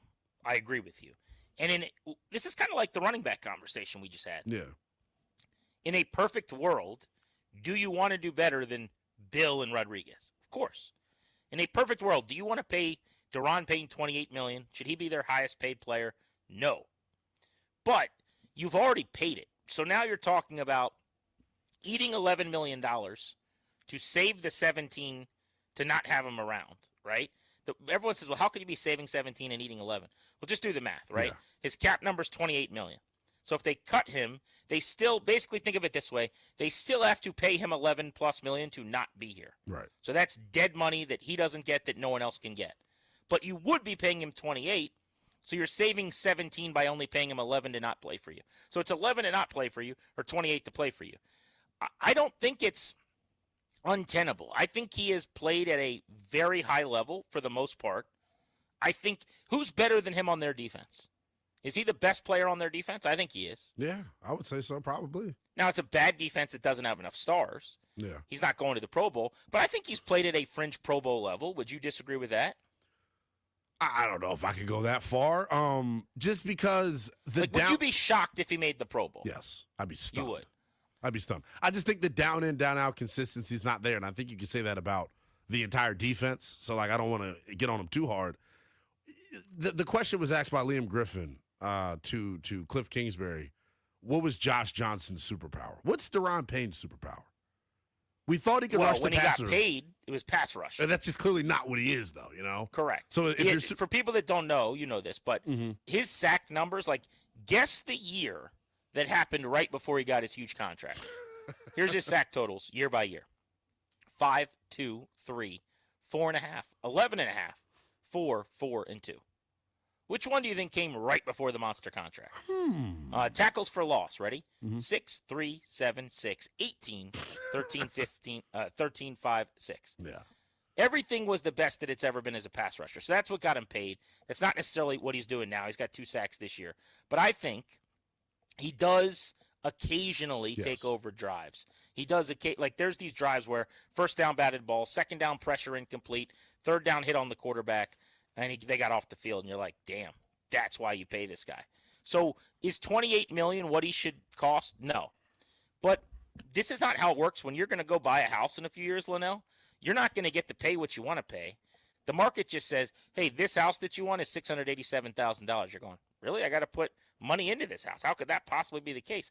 This house should cost $479, and they go, well, that's cool, but do you want it or you don't? Yeah. And that's where we're at with Daron Payne. I have all year long said I'd like to get out of that deal, and I still would, but I think they keep him at that number. But the other thing is, think about it. They already have a ton of space. They have shown no willingness or interest in using all the space that they have at any point in the last couple of years anyway. They don't, like, they just roll money over. So are they going to free up $17 million more when they have top 3 space to allocate? It'd be great to spend that money. How would Do you really think they're going to spend all the money they have as it is? No. They have not done that at any point. The other option is a potential trade. How much of the money left? He has no more guaranteed money. So, like, how would that work from a trade standpoint? Because let me look that up. I do think there's potential value in terms of, like, recouping the 4th round pick from the Tunsil deal. Like, I'm not saying you're going to get a second. You're damn sure not getting a first. You're damn sure not getting a third. But, like, if you told me Washington got a 4th and a future 6th for Daron Payne, like, okay. So I think they would have to eat the dead money. So like the $11 million. Which is $11 million to trade him. Which is no different really than cutting him. Which is what they should do. The problem is somebody taking on that contract. 1 year at 28. I think you could get someone to extend him. And make it and then make sense. The number's more tenable because they'll bring the cap number this year way down. It's not like he's 34 years old or anything. Right, but the bigger picture conversation, we were talking about this with tight end in terms of, well, the Ben Sinnott. Why do you bring back John Bates if you think Ben Sinnott can turn into John Bates? Look at what they've invested at defensive tackle. Now, I know they did not pay Daron Payne, but in the defensive tackle room, You have the highest paid player on the team. You have a guy and his running mate in Kinlaw that's making $15 million per. And you have a fringe first-round pick spent there, yet you're awful at one, getting to the quarterback from the interior, and then two, rushing or stopping the run. So, like, what's the disconnect that I'm missing here? Because, like, I think that's egregious. That's the thing I was kind of hot under the collar about post-game, because it's like, well, damn, man. We were sold on this bill of goods last year that, like, the run defense was bad because we needed to get bigger. You paid Kinlaw $15. Obviously, you had the injury to Deatrice Wise. Something that was a strong point for you last year is now a weakness all of a sudden. I think they've been worse though at the edges than they have downhill right between the tackles. It's not what they told. It's not what they told Matt Ryan and Nate Burleson yesterday. They couldn't stop saying it. Washington's had this problem with downhill runs. And by the way, their run defense right now is 28th in yards per play at 4.81 and 30th in yards per game at 145.7. After an offseason of spending to fix that and talking about it. Last year, do you know what they ranked in run defense? Probably like 26th. 28th in yards per play and 30th in yards per game. Yeah. The exact same rankings. Here's the other one that gets me, year Grant. over year. By the way, just comparing, last year they gave up 137 a game and 4.7 a pop. This year, worse, 4.8 a pop and 145 a game. I think the Wise injury killed them. Yeah. The edge position has killed them because now you've got like Jacob Martin, who's mostly a pass rusher. Von Miller is mostly a pass rusher. They can't set the edge. But they're worse out there than they are inside at tackle. Kinlaw is also – he is one of the most complicated guys to me to, like, explain how I feel. Yeah. His good is so damn good, and he makes so many loud, splashy, awesome, noticeable, like, impact plays. You see it constantly. But there are a lot of, like, the subtle plays where they gave up 7 or 9 where you're like, oh, did he dart in there? Was that a bad run fit? Like, what's going on? So someone smarter than me would have to get to the bottom of that. But, like, I would trade several of those bad plays for some of the really good TFLs that he makes at the line of scrimmage or whatever. You're just not getting it on a consistent enough basis with him. And I think for him, like, the football gods, like, blessed him and they didn't. He's 6'5", 330, Grant. Like, he was built in a laboratory. He is the biggest football player I've ever stood next to. Oh, he's massive. But at defensive tackle, that is such a disadvantage, rather, because he stands up straight out of his stance every time. When he gets fatigued, you really see that happen a lot. It's hard to watch a man of that size get moved, and this is no exaggeration, 8 yards off the ball by a double team. Like that, I don't care how big you are, how small you are. There are like certain commandments of playing the run. I would rather you just fall, Grant. Like, just fall. So, yeah, I agree. I get the frustration. I don't think that's happening 8 yards off the ball. Like, obviously, that's extreme very often. But your point is understood, which is you're too big to not win. I just think generally they drafted Newton where they did at 36. That has been a disappointment. I think they would like if they had a chance to get out of or still do the deal with Kinlaw that they did, I don't think they would undo it. I think they're probably happy with what he's given them this year. But the two of them together, if that was the plan of, like, that's your D-line and you can get out of pain, that did not come to fruition. No. They can't do that. Because you could go find another Eddie Goldman who's just a gigantic dude to put in the formation in a rotation who's been good. You can find Sheldon Day or whatever for your rotation. But those two as a tandem, like, you're going to get gashed because Newton's undersized. So I don't think they have a choice with Daron Payne unless you want to trade him, get picks or whatever, but now you've created another significant need. You already have edge where they need probably at least one legitimate starter, if not two really good players. You're getting Armstrong back. They have at least one significant upgrade needed at linebacker, if not two. They need another corner. They might need a safety. Like, there is a ton. That's just the defense, by the way. Right. And I'm not talking about, like, let's go get a one-year deal to bring some jag in here. I'm saying where you want good football players at those spots. Yeah. So can you add D-tackle to that is a big question. Linnell's in for Danny. It's Grant and Danny taking you up to 6:30 on the Fan.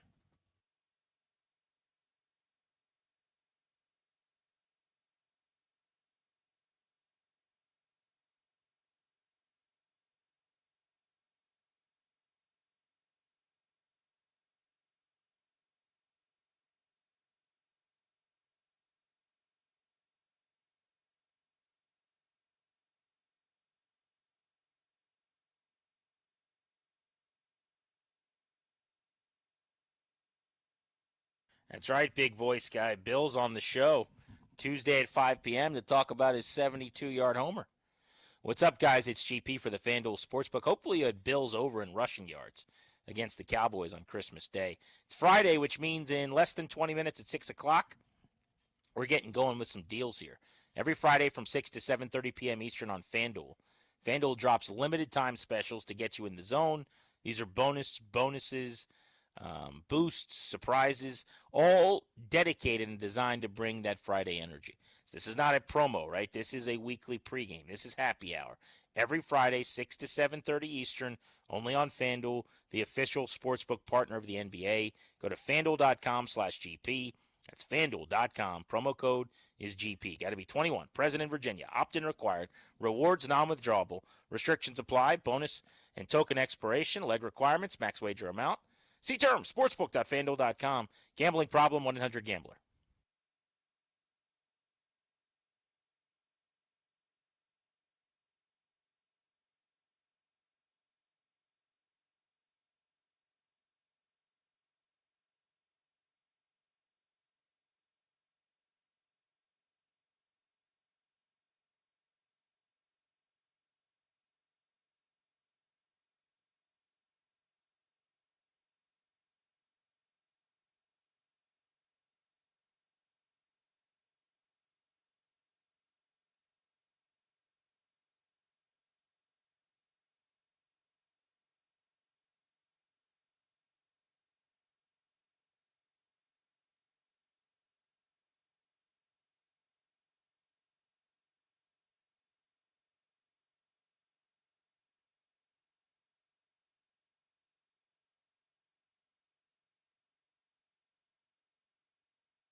Friday on Grant and Danny, presented by Chiniga Mayos, a 2025 top workplace.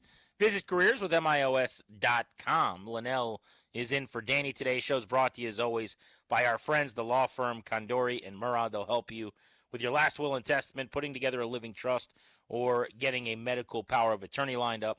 Schedule a consultation with them to take care of important paperwork. They'll make it seamless. KMLawyers.com. Sent my folks to them.